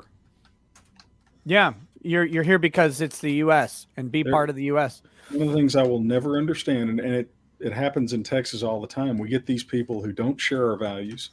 They come swarming in across our borders, and I am talking about people. He's talking about from California. I'm talking about Californians. Yeah. Yeah, I'm talking about people from California. But seriously, yeah, this whole phenomenon of people moving away from something and then re-implementing it in their new place. Anyway. Yeah. But the cult is never wrong to That's the cult right. members. I mean, it is a religion. It is a religion. I mean, in a broad sense, when you give up the schools, you give up the future. And unfortunately, conservatives in America did that. There were some of us saying we probably shouldn't let commies teach our kids, but people don't independently come to notions of things like individual liberty. They're taught those things, or they're not. And if they're not, you fill their head with garbage, and you end up with a lot of garbage people. That's just the way we have a whole generation of Twitter proving that there's a whole lot of people not taught anything about individual liberty, and you can look at just the response to anything about a mandate of any kind, no particular mandate, just any mandate, and this idea that you have the responsibility and the liberty to go to a store or not go to a store. should never impact my ability or liberty to go to a store, right? My choice to go to a store should be based on me, never on somebody else. But of course, all these notions of individual liberty are really uniquely American. I mean, they come from the Western democracies of Europe, but we made them profound here in America. And America's exceptional for a reason. We're exceptional. This is not the norm. I mean, this could well be 250 years of history. That's a peak. And then we revert to the norm, as the statisticians would say. The norm of human history is misery and slavery and feudalism and poverty, and women being 1% treated of the as population property. having more than mud. So, I mean, nothing counters that better than America. But you have to fight for what you want. And Americans became very comfortable and just assumed it would always continue forever. But the forces against that are relentless. Mm-hmm. Every feminist who wants to destroy America is one. It's like, you really are insane, crazy. Because I would love to be able to actually teleport our liberals into countries that are run the way they say they want to run this country. But when they go there, and sometimes they go, they'll join the Peace Corps, they'll do one of these things, they'll go to one, but they're living in a very lavish tent that 30 people set up with a wooden floor and food and drink. They're not living like the people who live there. I would drop them in the country as huge. You want to know what those countries are really like? Go with religious ministries hold to on. those countries. Yeah. Oh, rats. There's a hot mic talking about dropping the gain on the microphone in the court and correcting just how awful the audio is from that. So good, they corrected that at the very end of everything. They cut it off though. Let me see if we have any. Let me see if my source has any information for me. Somebody in the chat, Andrew was mentioning that they try to when they bring it, they try to put themselves at the top. That's the great delusion of the left. Every lefty thinks he's going to be the one holding the gun. And I got news for you morons. Come the revolution, you revolutionaries will be exterminated first because you're of no use to the new regime. Stalin wiped out all his generals. Absolutely. Well, and they were the elite of the elite. Yeah. It's a remarkable delusion that they have that somehow they're not going to suffer the consequences. Everybody else will, but not them individually. Well, they're children. I mean, this is the reasoning of a 3-year-old, and I can't take people like that seriously. Well, unfortunately, their vote is the same as my vote or your vote. Yeah. Sometimes it's more than that if they run the vote counting. Yeah. Wait a minute. Whoa.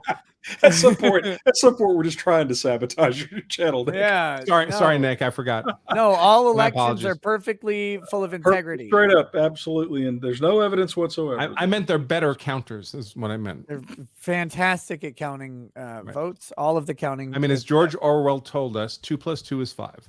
Mm-hmm. All votes ever have all been counted correctly and accurately, and the constitutional process has been followed.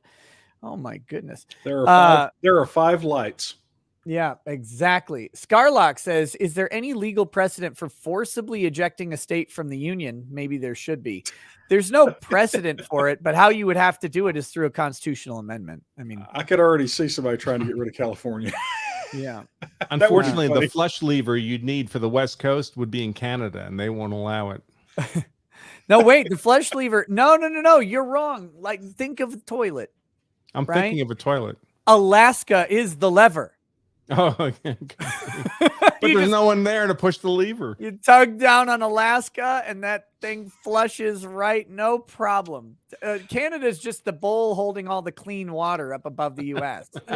Canada won me over after Trump got elected because when our hysterical left was like, we're going to leave. We're going to come together. We're going to go to Canada. Canada's like, no, wait a minute. You don't, we don't really, you can't just come here and live. No. I thought that was... Random says, was it the Immigration Act of 1990? Seeing no more than 7% per country on specific visas when I Googled. Maybe that's what it was. I don't even remember anymore. Earl of Gray, thank you for the donation. Colby Nulick says, with Congress increasing funding for the IRS, when does this enforcement become unconstitutional? What limits are there to enforcement? Establish probable cause. You want to spend a month talking about the bureaucratic state? Yeah. Did The limits to enforcement, unfortunately, are Congress. Yeah. Congress has the sole power to levy taxes, and the executive has the power to faithfully execute the mandate to lay taxes. And since we have that, whatever that pesky amendment was that allowed income taxes, we're done. But the big IRS Christmas list was in the Build Back Better Act, and it's dead, at least for now. Yeah, I don't. That's where they like doubled their staff or something ridiculous. Oh God, I mean, it was literally, at least in the gift and estate tax stuff, which I'm very familiar with. They literally looked at every court case that the IRS has lost over the last 50 years and just changed the law so the IRS would win. I mean, it was so an one thing people absolute. should keep in mind is that when the left is out of power or marginally out of power or only marginally in power, they can't do all the things they want. They have think tanks that spend 10, 15 years preparing legislation. So the moment they have a 51 out of 100 majority, all that stuff is ready to go. I mean, the gun is loaded, as Alec Baldwin might say, and all they need to do is pull the trigger. And that stuff could get enacted in a month. The right, for some reason, doesn't do that. Well, they don't call us the stupid party for nothing. They're the crazy party. The Republicans are the stupid party. And that's why everyone should join the Libertarian Party. Oh, I did that in No, 1982. don't. I got the card, everything, and then I realized they were crazy. At least down here in the 80s, the Libertarians were just Republicans who wanted to smoke dope. Right. Bake the Nazi cake. That's what we got at the last election. Bake the cake, bigot. No, you should bake the Nazi cake. Or was that 2016? I think that was. It's a two-party system, like it or no, not. they're still going after that baker here in Colorado. Yeah, I know, but every time something happens, they send an even crazier person. Now we'd like you to bake a pedophilia cake, and he's like, "Well, I'm not doing that." Boom, back in court. Okay, here we go. Let's see. Oh wait, I lost my chat window. But yeah, the Libertarian Party candidate was asked if he would force a Jewish baker to bake a cake for a Nazi. He says, "Yes, I would force him to." It's like, why, as a libertarian, would you ever answer that you would force someone to do something? Well, in New York State, they ran Howard Stern for governor, and I have no personal problems with Howard Stern. I think he's a pretty funny guy, but he's not anybody I would elect as governor of a major state. And of course, they chose to run with him as their candidate because he had, name recognition and popularity. But that's not a genuine political party. Our system is not a parliamentary system. We are a two-party system, like it or not.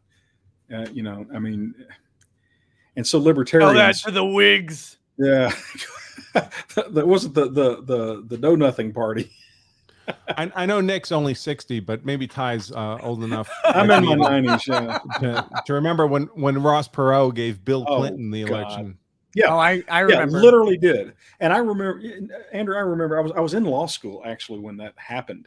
I just started, and I remember sitting with a Republican who normally wrote big checks, and I said, "Why don't you just become a Democrat and cut out the middleman? You're going to get this guy elected."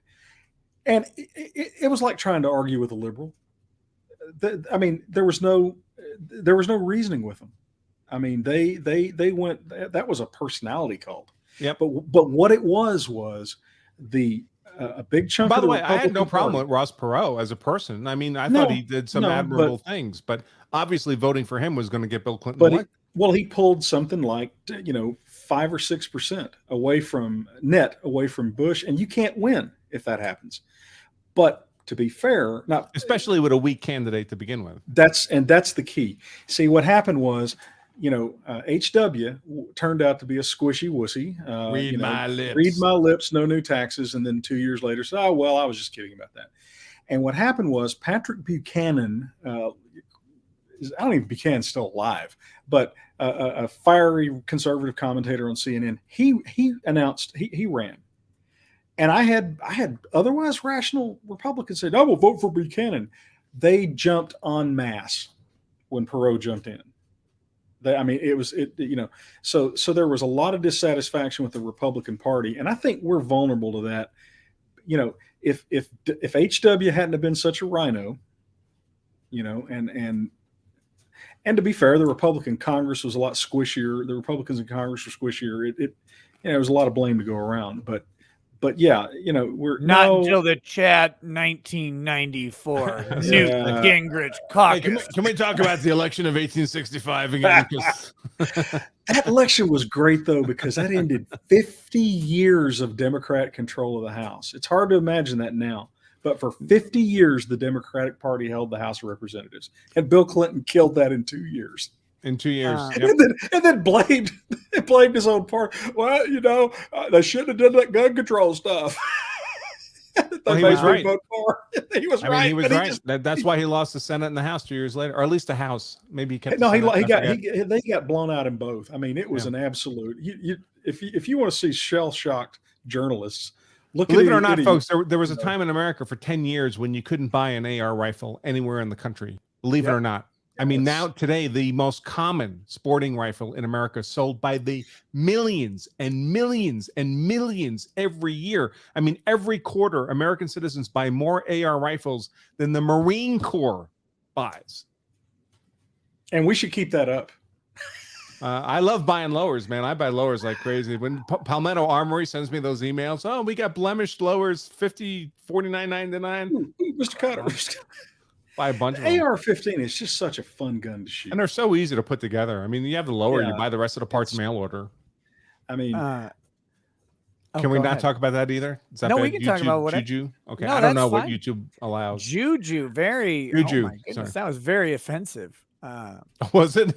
Sorry, I don't know. What, have you now become suicidal? Now you're trying to kill your channel? Yeah, pretty much. Ranos123 says, do your research. 40 acres and a mule was a promise from a general who burned his way across Georgia. Dictators don't get to promise people shit. Okay. Don't know what that means. Don't worry about it.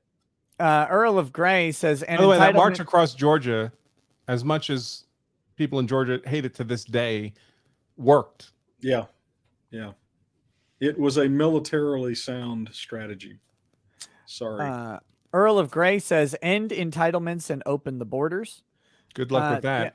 That's one of the it's a nice theoretical argument. They'll still swarm in here. They're not coming here just for the entitlements. They're coming here because it's a better place to live. Well, if you end the entitlements and open the borders, theoretically you wouldn't mind, because there wouldn't be a burden on the state. I said theoretically. Right. I get Ty, we don't have to belabor this. This argument was from 6 hours ago. Well, we were talking about immigration. Fair enough. I'm sorry. You've got the talking stick. Nate Prazik sent a donation. Thank you. Squizcar says, have you even seen Donut Operator's Old Sovereign Citizen bingo streams? He hasn't done one in a while, but they are funny. I think I watched one before. Donut's hilarious, and Sovereign Citizens are always comedy.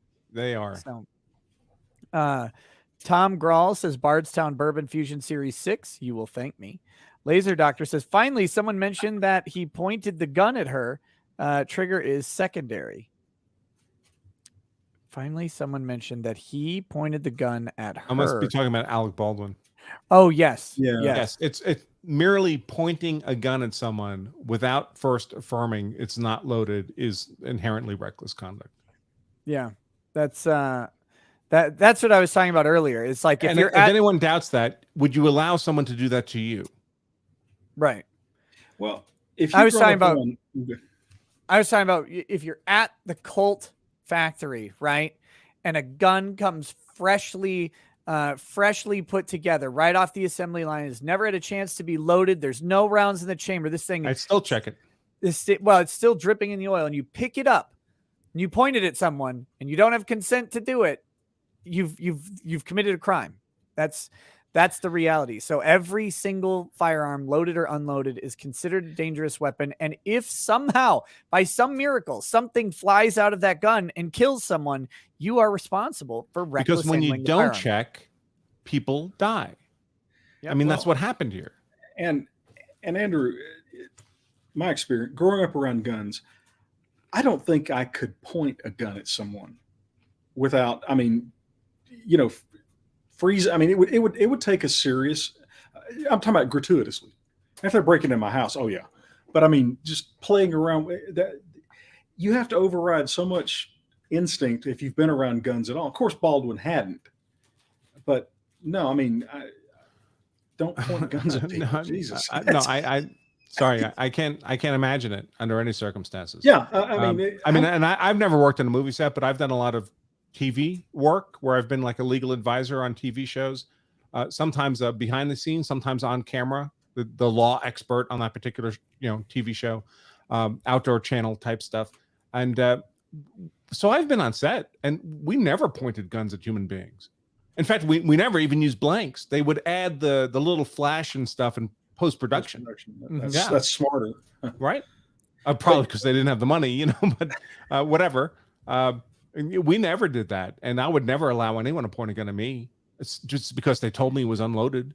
I mean, that's insane. God, I can't imagine the beating. that there would have been. There's a lot of people been shot with unloaded guns, folks. Yeah. I mean, that's... Yep. When I was a kid, my family were hunters. I mean, and so they had guns everywhere. You could get swatted by any random adult if you just happened to be looking at that gun too long. I mean, it was, gun safety to people that own guns is very, very serious. That's.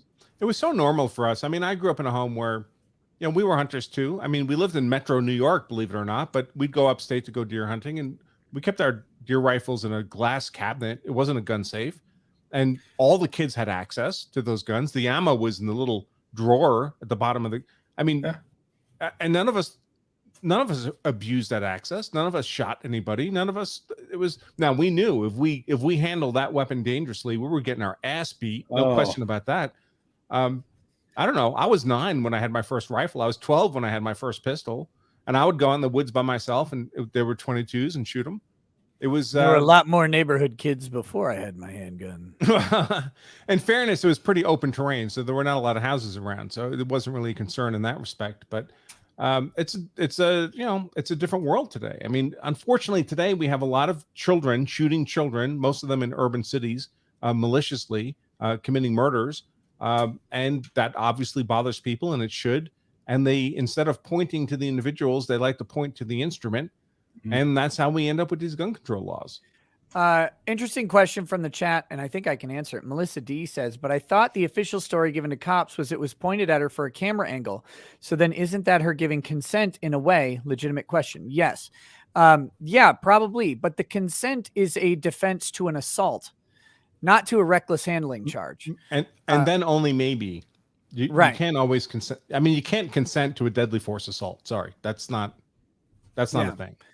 But it might go to Baldwin's intent, though, right? I mean, yeah, but you don't need intent here. I mean, clearly he did not intend to shoot her. Right. That's true. But his intent was to point a gun and to, the question of how the discharge occurred would be a fact question. If the gun, quote unquote, went off, then I guess he didn't do that. But still, is still reckless. You still are pointing a deadly weapon, intentionally pointing a deadly weapon at someone, or in their general direction. And so it's especially with very old weapons or malfunctioning weapons, it's theoretically possible that if you move the weapon in a harsh manner, you could disengage the sear or something, and the gun could discharge.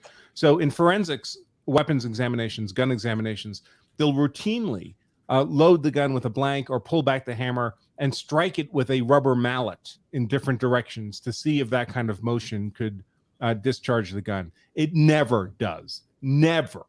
They're just doing that so they can go to court and say, we did this test and it didn't happen. So they're just trying to say the gun wasn't dropped and it went off. The trigger had to be depressed. The hammer had to be pulled back. They had to cock it. I mean, right. That's yeah. I'm not trying to get Baldwin And off it doesn't or anything. matter. was I mean, just- I don't really care how the gun actually discharged. If it wasn't pointed at her, she's not dead. And he did that. and he should have checked it. I mean, at the end of the day, he just should have checked it and verified. I mean, It's again, it's unreasonable not to. I mean, it's reckless to not do that, which is your point. And I know I have a few friends who actually work in Hollywood on a professional basis, and they've told me when they're on set and they're handling guns and they're routinely in movies, they're a normal character or someone who handles guns in movies. They check the gun every time it's handed to them. That's what Adam single Baldwin time. said. Right. Well, actually, it's Alec Baldwin. No. Adam Baldwin said, unrelated. They're not. Yeah, related. the unrelated Baldwin. Yeah. But he said. I mean, he called Alec Baldwin out on his bullshit. Right. Yeah. That's the whole thing is that if you or I or anyone else were handed a gun, even if it was checked by 4 Marine armorers, right? 5, 10, it doesn't matter. If passed it down a line of inspectors and they hand it to you and you point that gun at someone, they all tell you it's good and you point it at someone and then it goes ice off them. and kills somebody, that's on you. Yep. Yeah. And it should be. It should be. Okay. Dapper Dave says off topic, but since you have Branca and Ty here, I think Elizabeth Holmes is guilty AF. However, doesn't she have a legitimate claim that she acted in good faith because Theranos did legitimately receive patents from the U.S. Patent Office? No. No. Okay. Well, sorry. No. That was more of an emotional response. This is not Yeah. really my area of expertise. I'll defer to Ty. Look, she had sophisticated investors. We talked about this yesterday. There was a narrative that everybody was embracing. If she lied to investors and induced them to invest in her company, then she did it. But the fact that patents are issued by the patent office, I wouldn't have anything to do with it. It would be material misrepresentation. Normally you do these things with a private placement memorandum, which is designed to convince someone not to invest if it's written properly. Ty, does the patent office actually build your machine and test it to see if it No, works? pretty sure No, they they don't do that, right? Yeah, for sure. That's not They among the accept your services representations of what it actually does. Yeah. Right. I mean, just because a patent is issued does not in any way that's not a guarantee. Yeah, it's not a guarantee. It just means that that they got the drawings and the specs and went, okay, it doesn't violate any. It's not a perpetual motion machine. It's not Yeah. So I spent more than a decade working in the biotech pharmaceutical field, especially early startup companies, and I saw more bullshit. Oh God. Being parlayed to the markets than you could possibly imagine. Right. Everybody had, I'll call it the cure for cancer. It was never the cure for cancer, but it was the equivalent for biopharmaceutical purposes. And 99.9% of them were utterly full of crap. I have a private equity group. Yes, it's not just in biotech. And even when it does work, even when the brilliant new idea does work, that need is already met by something a lot cheaper and more efficient. Remember there was a getting oil from tires was a thing many years ago, and I was like, yeah, but we can just dig it out of the ground cheaper, and there really are very few. There really are very few game changer ideas. Now they do happen, but let's see.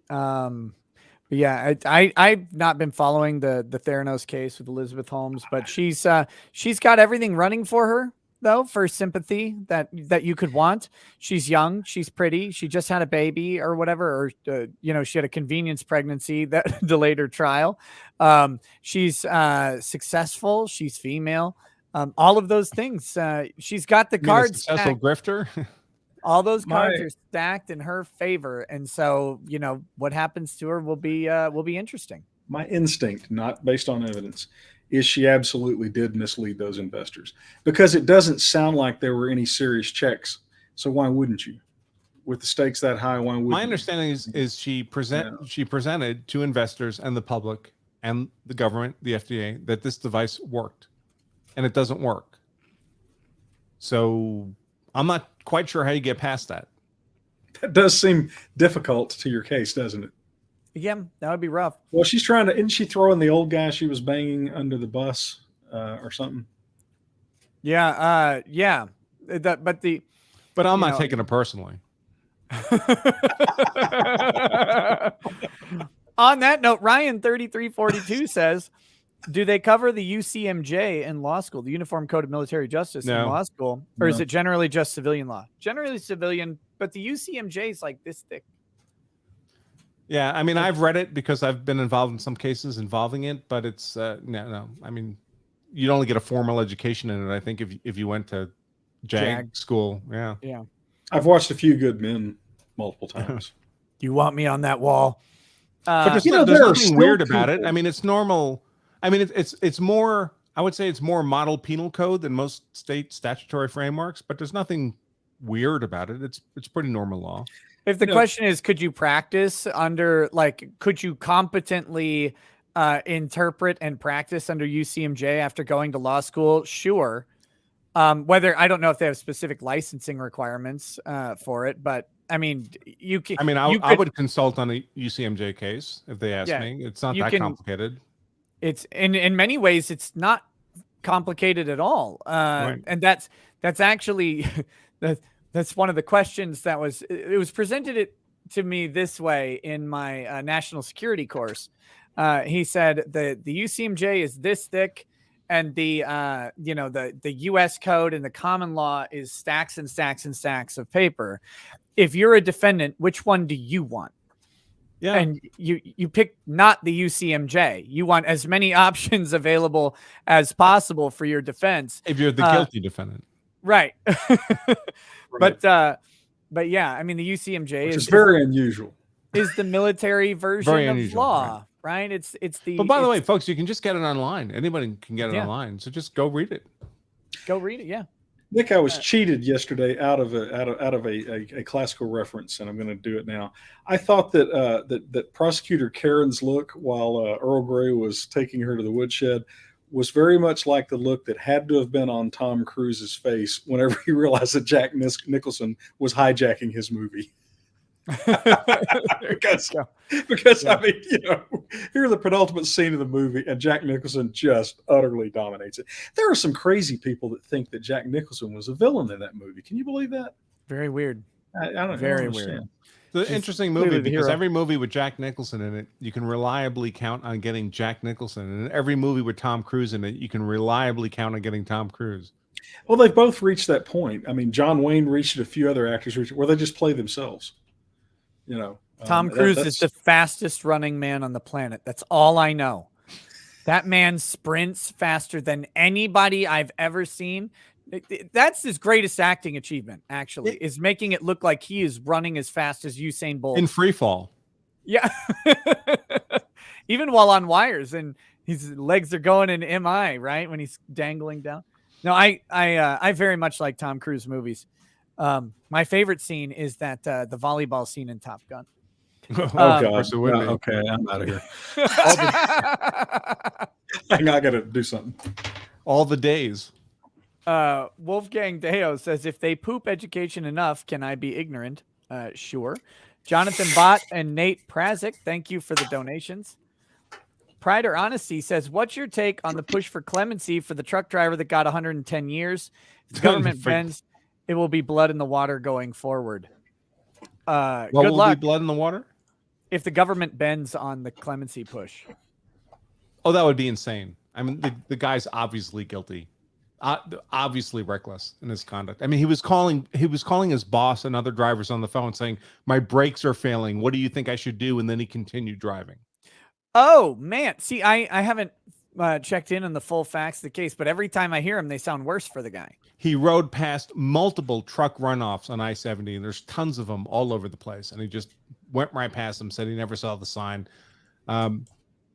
He's not even arguing like he had some kind of abrupt, catastrophic failure of his brakes, which would be a legitimate excuse, like the airlines burst between the tractor and the trailer. That would be perfectly legitimate excuse. He's not claiming that. They degraded over time, and we know that because he was calling people to ask what he should do because his brakes kept getting weaker. Yeah, that's a see, again, when the narrative is he's going to prison for 110 years because his brakes failed, that's one narrative. But when you find out that the failure of the brakes was a ongoing process that the guy knew about, was asking about, but continued to persist on. Well, by the way, if I'm not mistaken, there are places specifically for trucks to pull off, have a brake inspection, have a cool down of the brakes if they're heating up too high. Yeah. More important is runoff areas. So right, I've discovered So the for folks who controls don't on know, my camera. This is not. I live in good. Colorado. I ride this highway all the time. There's major runoff areas specifically for commercial tractor trailers to get off the highway if their brakes are failing. This guy was on a 60-mile stretch of downgrade, much of which is incredibly steep. And if you're in a car, like you come to Colorado to visit, you rent a car and you're going down this downgrade, you will smell your brakes burning going down this hill if you're riding the brakes. 60 miles of steep downgrade. This guy knew what was going on. He was calling people to ask what he should do. He was going well over the speed limit. The speed limit was 45. He was doing something close to 80 going down this hill. He was out of gear in his truck. He couldn't get it back into gear. I mean, he did everything wrong. This is recklessness. He knew he was doing it wrong. We have evidence he knew he was doing it wrong, and he did it anyway. He killed 4 people. He maimed a bunch of other people. Like 12 more, I think, right? Yeah. So, I mean, when they say he killed 4, forget that. I mean, like 50 people were involved in this event. Vehicles were exploding on fire. 4 other tractor trailer trucks burned up completely. This was like a bomb going off at this place where the traffic had stopped up and he could no longer stop his truck. And he knew what he was doing. Now, if you want to argue 110 years is too long, it should only be 50. All right, whatever. I mean, we can argue that. But that the guy is criminally guilty for these deaths, sorry, that's not an open question. It's not even close. My main issue that I heard in favor of the guy is that he was charged with first-degree assault or something like that, which I think that might be a stretch, but I haven't read the statute itself that he's charged under. There's been reckless homicide charges. Yeah, but I heard there was some first-degree charges as well of intent, which to me, if that's the well, case, it could be because he spent tens of miles going down the road scaring the shit out of people with his truck. He was swerving all over the highway, so those could be the assault charges. Was he drinking, or I mean, is there any evidence? He's just riding people. I think I don't know. No, there's no evidence that he was intoxicated. They took the blood samples and all that, so he wasn't drunk, he wasn't high. There's no evidence of any of that. Was he just incompetent, or just was, his date was going to leave if he didn't get there quick, or I don't know. He was trying to make good time. Listen, truckers only make money when the wheels are rolling, right? So they're looking to make good time. If they're stopped and parked, they're not making any money. So maybe I don't know what his motivation was. But we do know that he was aware of a risk of death to others, and he consciously disregarded that risk. And that's recklessness. Criminal That's recklessness. what we've been talking about this whole time. Yeah, you can't be aware that your brakes are not up to par and that they're risky and be calling. I mean, if Aaron Eldridge was prosecuting this case, all this guy's tears in the courtroom with the little mask pulled under his chin, she'd be like, of course he's remorseful. Of course he's sorrowful. If he could go back, he wouldn't want these people dead, but he did it. He did it, and we have to hold him criminally accountable. Yeah, it's. I'd want somebody under the jail if it was a member of my family. I mean, that's I mean, imagine you're in that backed up traffic, and behind you comes 80,000 pounds of tractor trailer, loaded with diesel and lumber, and just crashing into your vehicles. I mean, there's no escape for you. You're in bumper to bumper traffic. You're not going anywhere. You're just looking in the mirror, watching this thing come barreling down the mountain, and you're all dead. Oh man, one of the most horrifying videos from the last year, I think it was from winter early this year, back in January or February, was there was a ice storm on I-35 down in Texas, and you've got it's like that 100-car pileup or something. I've seen that in Oklahoma in a winter storm. The tractor trailers just all go sideways down the highway.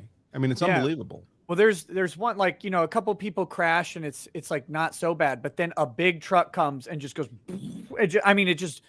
It it obliterates like 3 vehicles, and you're like, well, they're all dead. You know, like there's no way you walk out of that one. And then the next car comes, and these were less.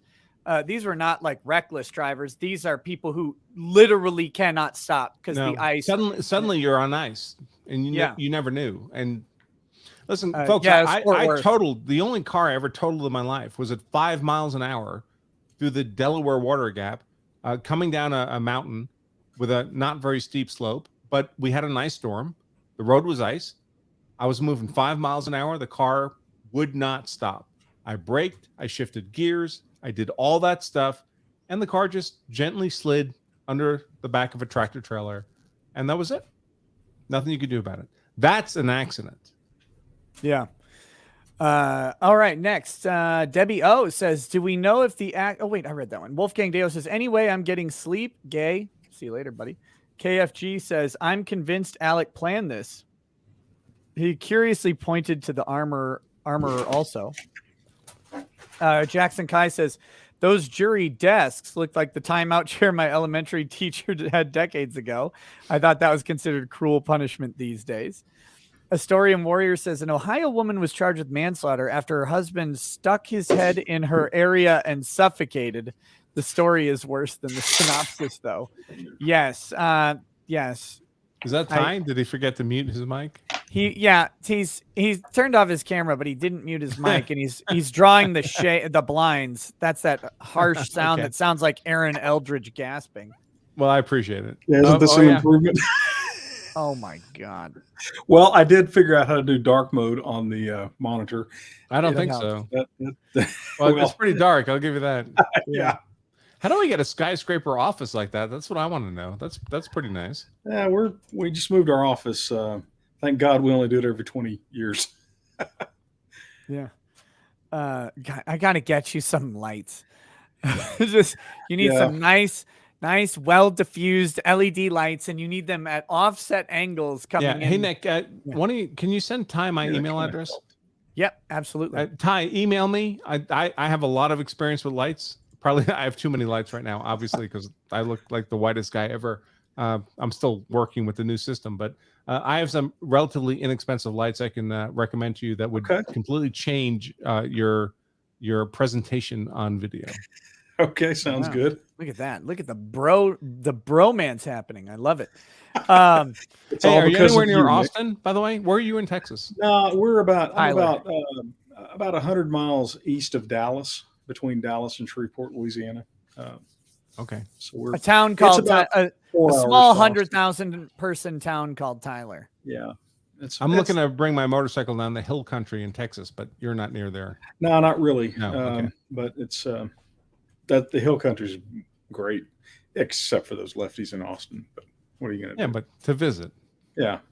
Well, see, I had the theory that Austin was our liberal gulag, right? It's where we sent all the liberals in Texas to live so they wouldn't be in our hair, and we made it nice, but then it's A nice gulag. It's just gotten weird. Now it's metastasizing. Yeah. Good analogy. They're spilling out of the walls. Monique says, can't Baldwin be charged with the same charges as Potter? Potentially. The equivalent law. It would be reckless manslaughter. That's what it would be. Right. He won't be because he's bald. Well, I don't know. Y'all think he's going to actually get charged? Well, I mean, on the legal merits, he ought to be. You're asking politically, will he? Yes. I mean, this is the Taos, Santa Fe, New Mexico area. It's about as left as you can get. So they're very aggressively pursuing movie industry work and placement. Will it benefit them if they prosecute Baldwin? Probably not. So yeah, so that's kind of a no. Nathan C says, wait, narcolepsy? Had no idea you were also a person with narcolepsy. How long ago were you diagnosed? 2006, I believe. I take Provigil and Xyrem. I used to take Provigil. Now I take YouTube. So I just do this as my. Is that how you stay up this late? I mean, all the late, the crazy hours? No, I think the narcolepsy means that the way I have always experienced narcolepsy is I don't feel tired when I am tired. And then I do feel tired during the rest of the day, which is weird. So it's chronic daytime fatigue for me. But at night, I wake up. I mean, I light up pretty much. So I don't, when I used to work a day job all the time and had to get up and go somewhere and drive and all of that stuff, I would medicate. But now, since I stay home, I just don't.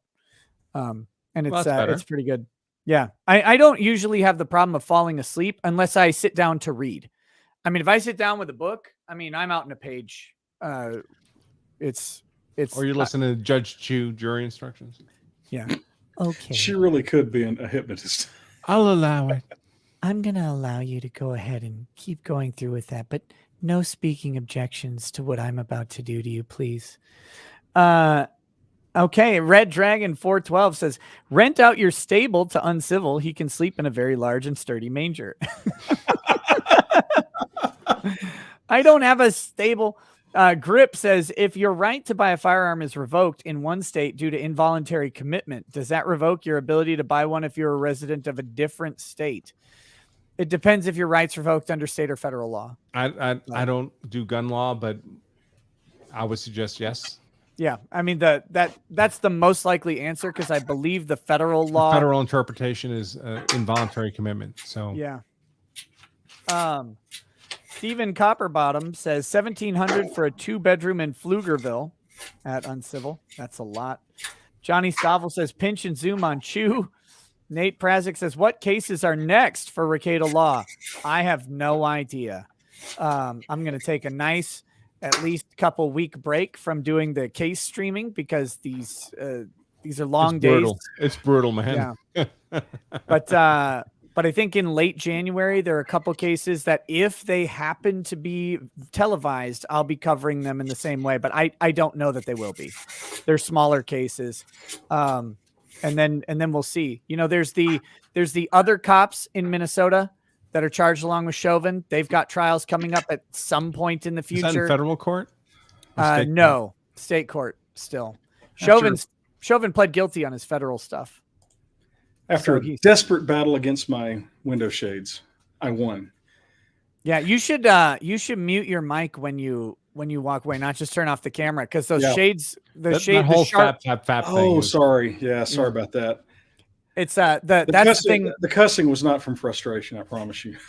No, it's the Yeti mics are very good at picking up the high pitched sharp sounds. Okay. So that's why Yeti is terrible, man. Yeti is cellophane.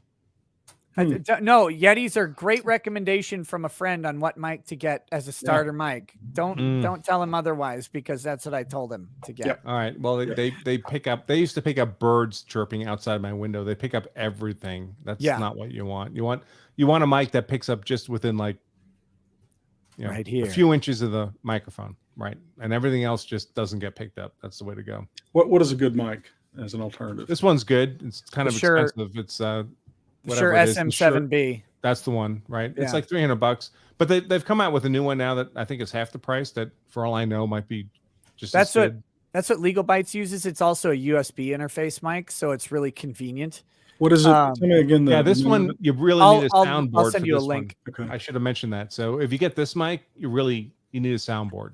Yeah, which I have, but that's another $300. So yeah, you need an interface. You may need depending on the interface, you may need like a cloud lifter and stuff. Right, you need that too. I have that too. That's another $150. So it gets expensive, right?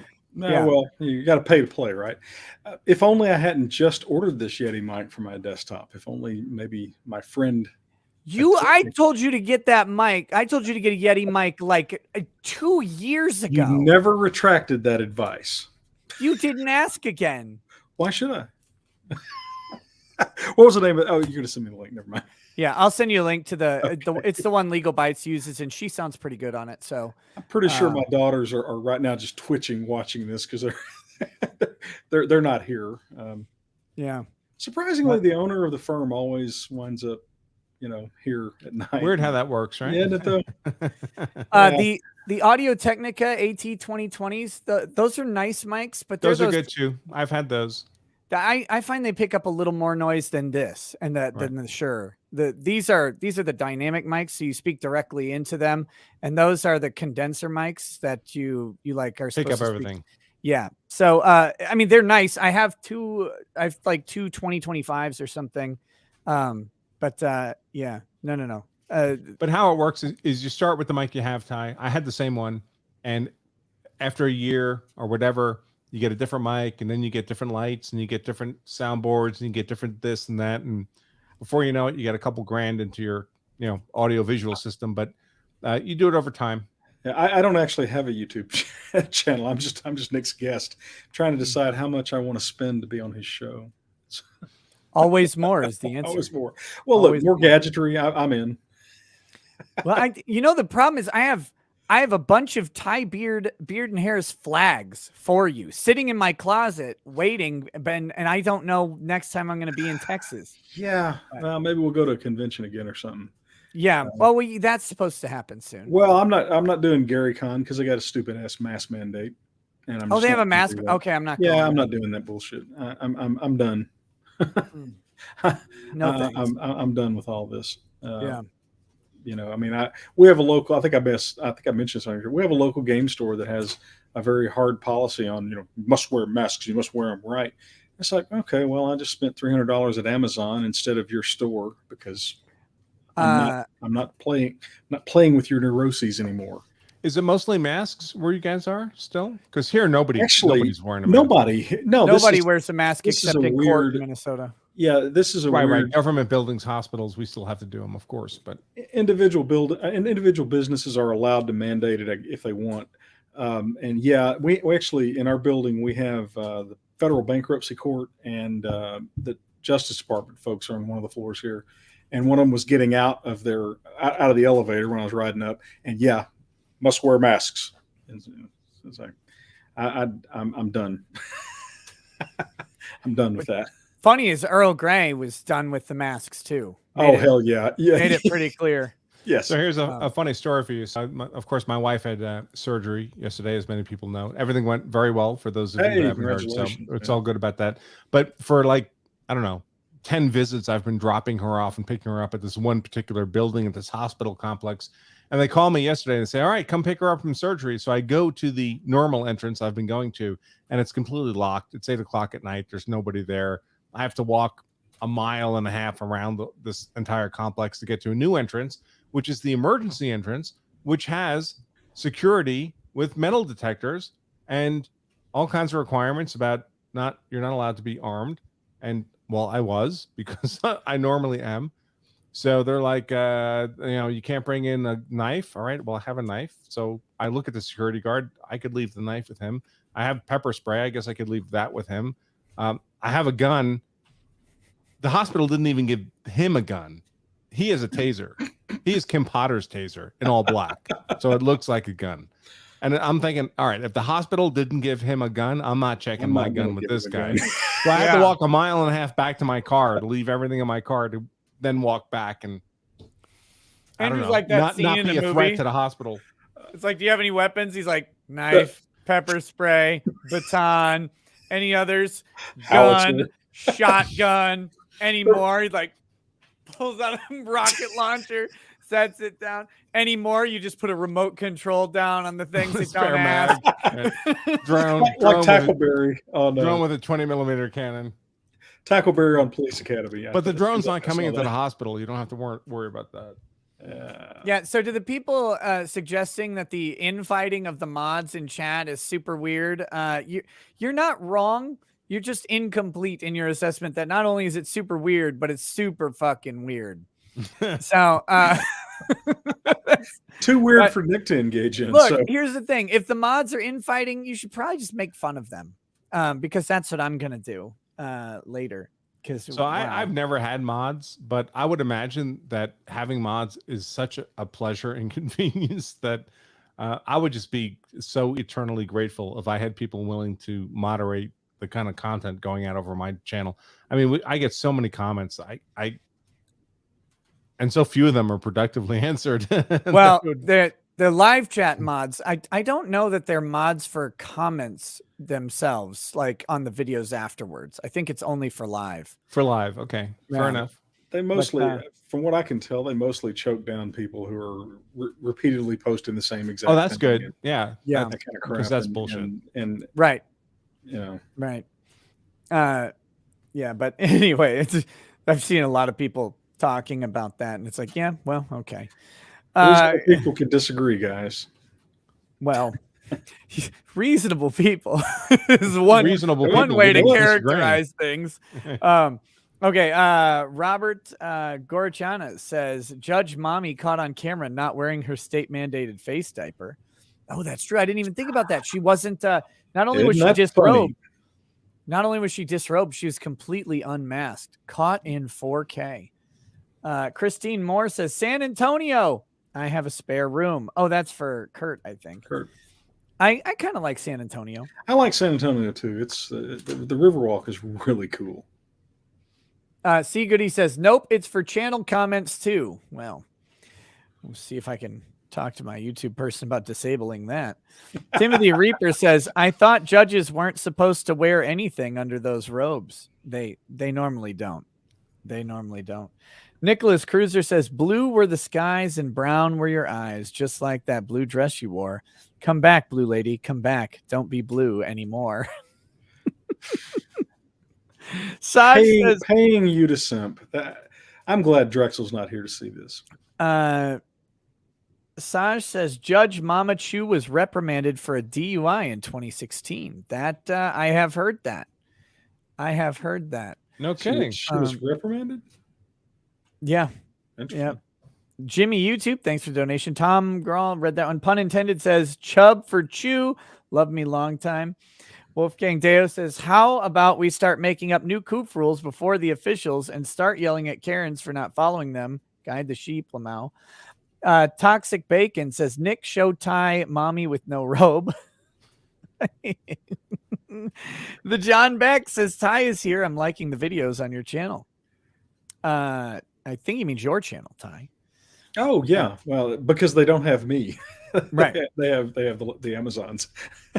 Andrew Hansen says, imagine what Schrader is like at family picnic after a couple of beers. He's a fun uncle. He's a treatise that is interactive. The IPA in me says, do we know if the law school girl is a part of the 12 jurors? I don't think so. Boy, I wouldn't let a law student on a jury. No, I'm pretty sure she was not. Because that was the chick who worked on Keith Ellison's campaign.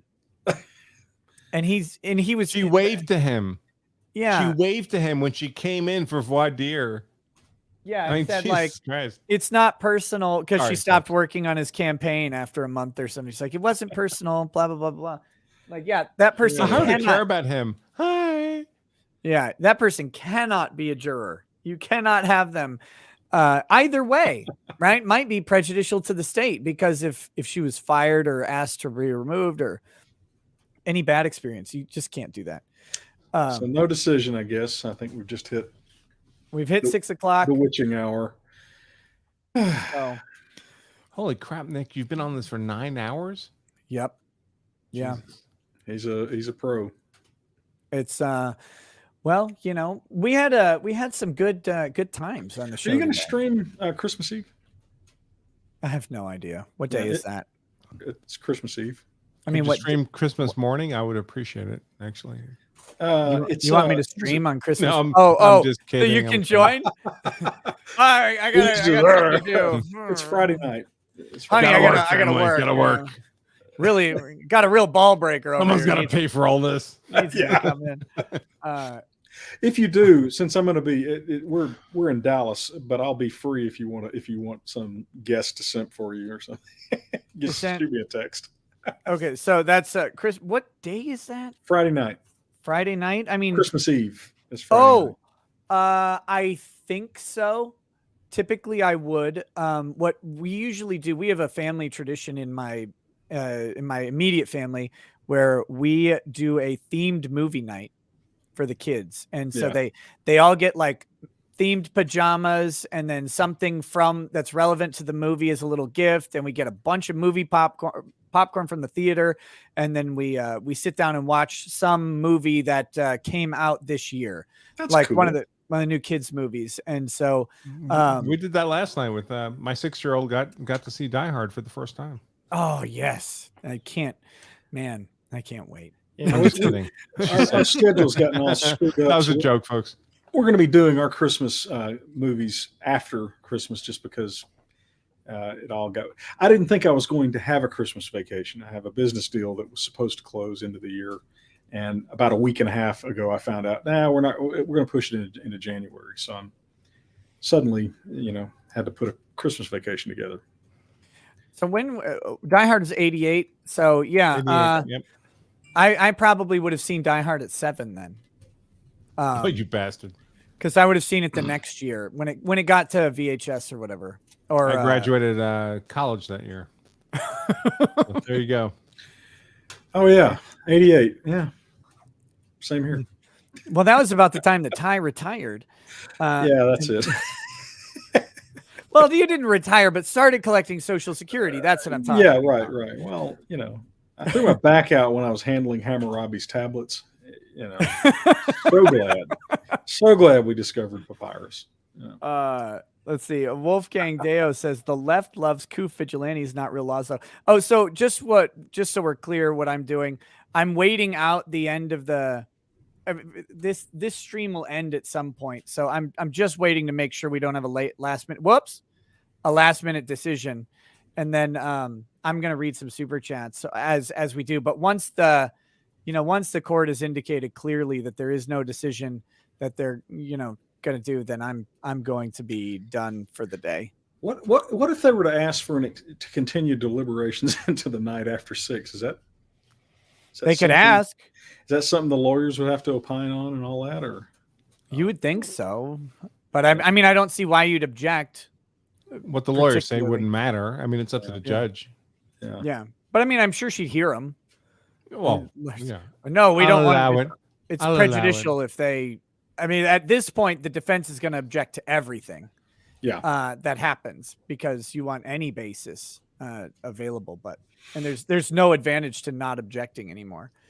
But yeah. So Wolfgang says the left loves coup vigilantes, not real laws, though. AB says catching up. Immigration Act of 1882 regulated immigration. Ellis Island border control started 1892. Many were sent back. Just Pewitt says the one time I wish I was trashed so that the judge would take me out.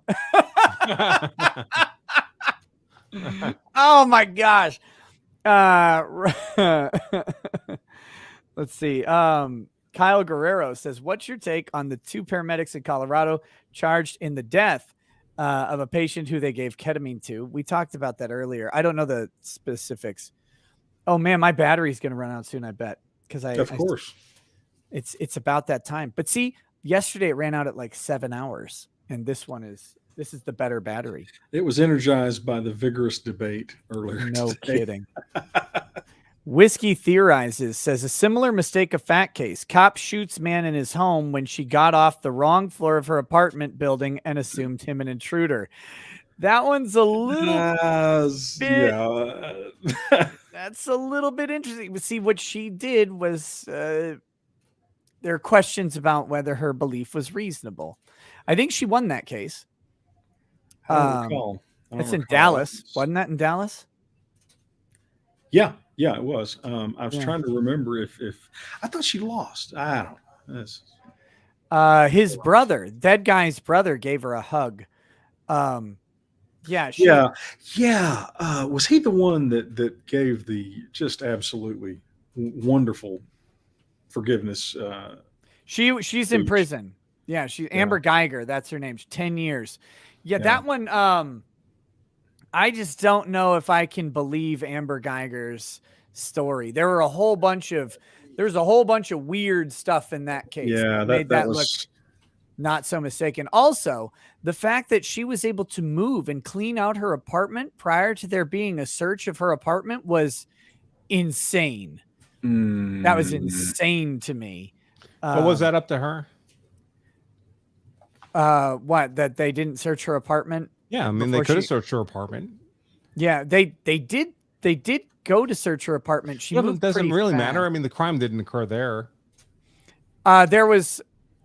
What if it might matter? Let me humbly Motive. suggest that the evidence of motive may have been present. I mean, do you think she redecorated her apartment to look exactly like Botham Jean's apartment so she could say the No, I apartment was looks thinking- exactly the same? I mean, I guess that would be an argument. Pictures of him all over the wall. They might have had evidence of maybe drugs in her apartment that might have come from him. I don't know. There were questions I had about potential knowledge and familiarity with the random stranger whose apartment she busted into.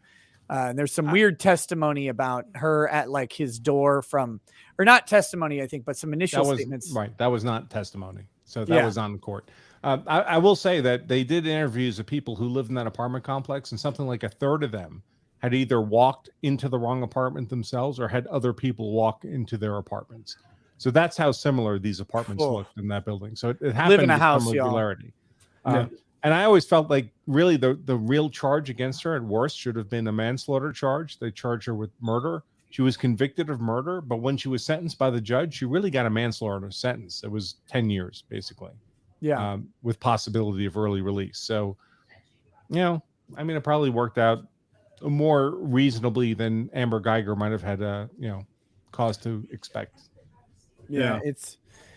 I mean, she did shoot dead a guy in his own apartment, right? I mean, who did nothing wrong. So, right. The whole. That was a weird case. That was a weird case. I get he it, wasn't Dante Wright, right? He wasn't fighting lawful arrest. He was just eating ice cream in his apartment. All right, so there it goes. We're blacked out. So looks like the stream is over. Nothing is over. There it is. The court feed has ended. That's what it looks like when it ends. So, that being said, another day, gentlemen. I think it's time to wrap up. There's a bunch of super chats left. I'll probably have to do them tonight because I just can't. I haven't gone to the bathroom in 9 hours. You don't keep a bucket on your chair? What's wrong with you? Nope. I've been bullied by the chat. They said I was going to the bathroom too much during Rittenhouse. So for 9 hours, I have sat here not going to the bathroom. We'll get you a diaper like the astronauts wear. Ty, the headphones are like. I interviewed a diaper fetishist on the show. I will never wear a diaper in my life. Oh God, yeah, I forgot. I don't care if I have to step out of the space shuttle to pee outside. I will do it. It's okay. Y'all don't have to do it in here. Yeah, we're good. Thanks. Cleaning folks are here. Security's there. This is not your office, sir. Yeah. Why are you in here again? This is the third time this week, sir. We need you. Yeah. We only need you to empty the waste baskets. I don't need you to clean. I don't need you to clean. As I'm carried away. This whole office is out of order. My office. Yes, I called the code blue. Oh my right, I ordered the code red. Okay. So as far as super chats, I may tackle them later. We'll see how things go. But did you gentlemen want to say anything before we sign off here? Are you coming back later? I do a nighttime show at 11. My God. Oh, he's a machine, man. I don't know. We're out of books, folks, so I can't sell you any books.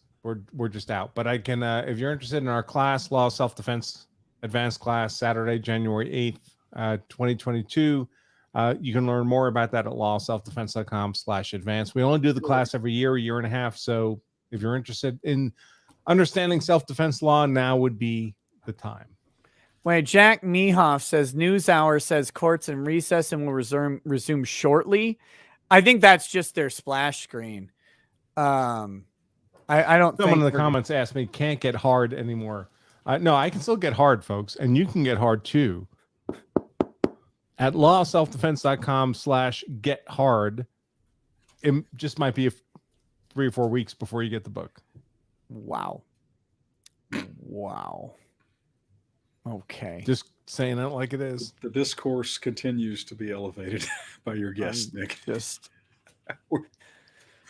We are the wind beneath your sails. I'm gonna just clip out someone saying I can't get hard. I can still get hard. I'm just gonna have that from now on. Put in the intro. I'm let's see if I can find this where is it?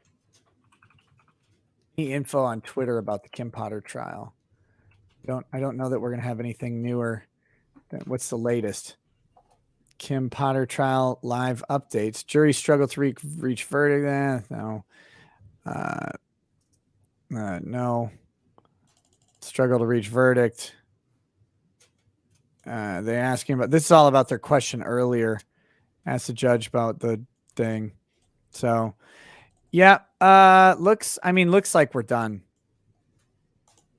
Looks like we're done on this one.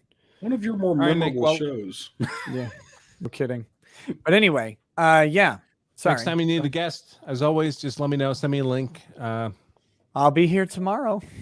Okay. Sounds Jury awesome. watch again. So thanks for coming. And I really appreciate it. Ty, anything you want to say before as we head out? Great show as always. Send me one too if you think I can be a guest. After today, I'm not so sure. Everybody except Joe is getting a link. I have to. Well, see, I have to be at the office. That's the thing.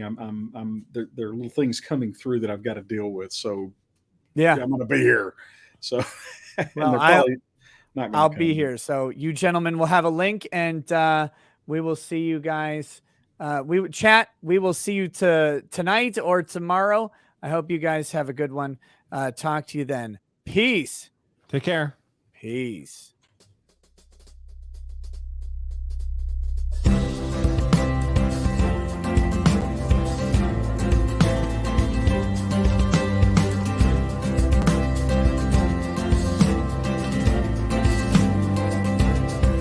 Oh, he drinks a fair bit, but you realize that it just helps get his noggin jogging along. With his glass by his side, if his kids asleep tight, we'll hear some law-splaining tonight. With his microphone muted, we'll laugh at this boomer until he explains it's all part of the plan. Watch his face become redder as he becomes madder, raging at idiots from Twitterland. From the white shores of Maine to the hills of Glenlivet, there's no one who explains the law better than Nick. So pour out a glass for the ones who have passed to make the law what we have now. Oh, his lady is fair, and she handles herself with the grace of one who has borne many children. As the wife of a lawman, she makes sure that he has the time and the place to provide for them there. So pour out an Ardbeg, a Balmore, a Lafroig, the spirits flow as the ones who get unemployed. So pour out a glass for the team post on Twitter as we hear law-splaining tonight. From the white shores of Nam to the hills of Glenlivet, there's no one who explains the law better than Nick. So pour out a glass for the ones who have passed to make the law what we have now. Oh, the guests are all plentiful, from Dante to Drexel. They bring their perspective and spice to the mix. But the reason we're here and the one that we cheer is the one who is showcasing us his career.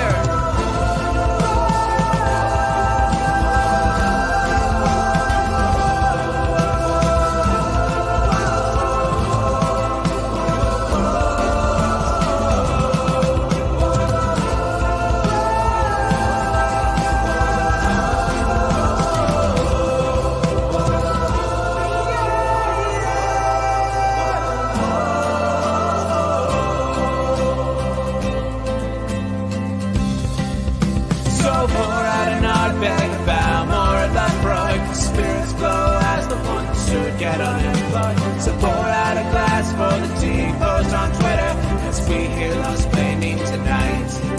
From the white shores of Nam to the hills of Glenlivet, there's no one who explains the law better than Nick. So pour out a glass for the ones who have passed to make the law what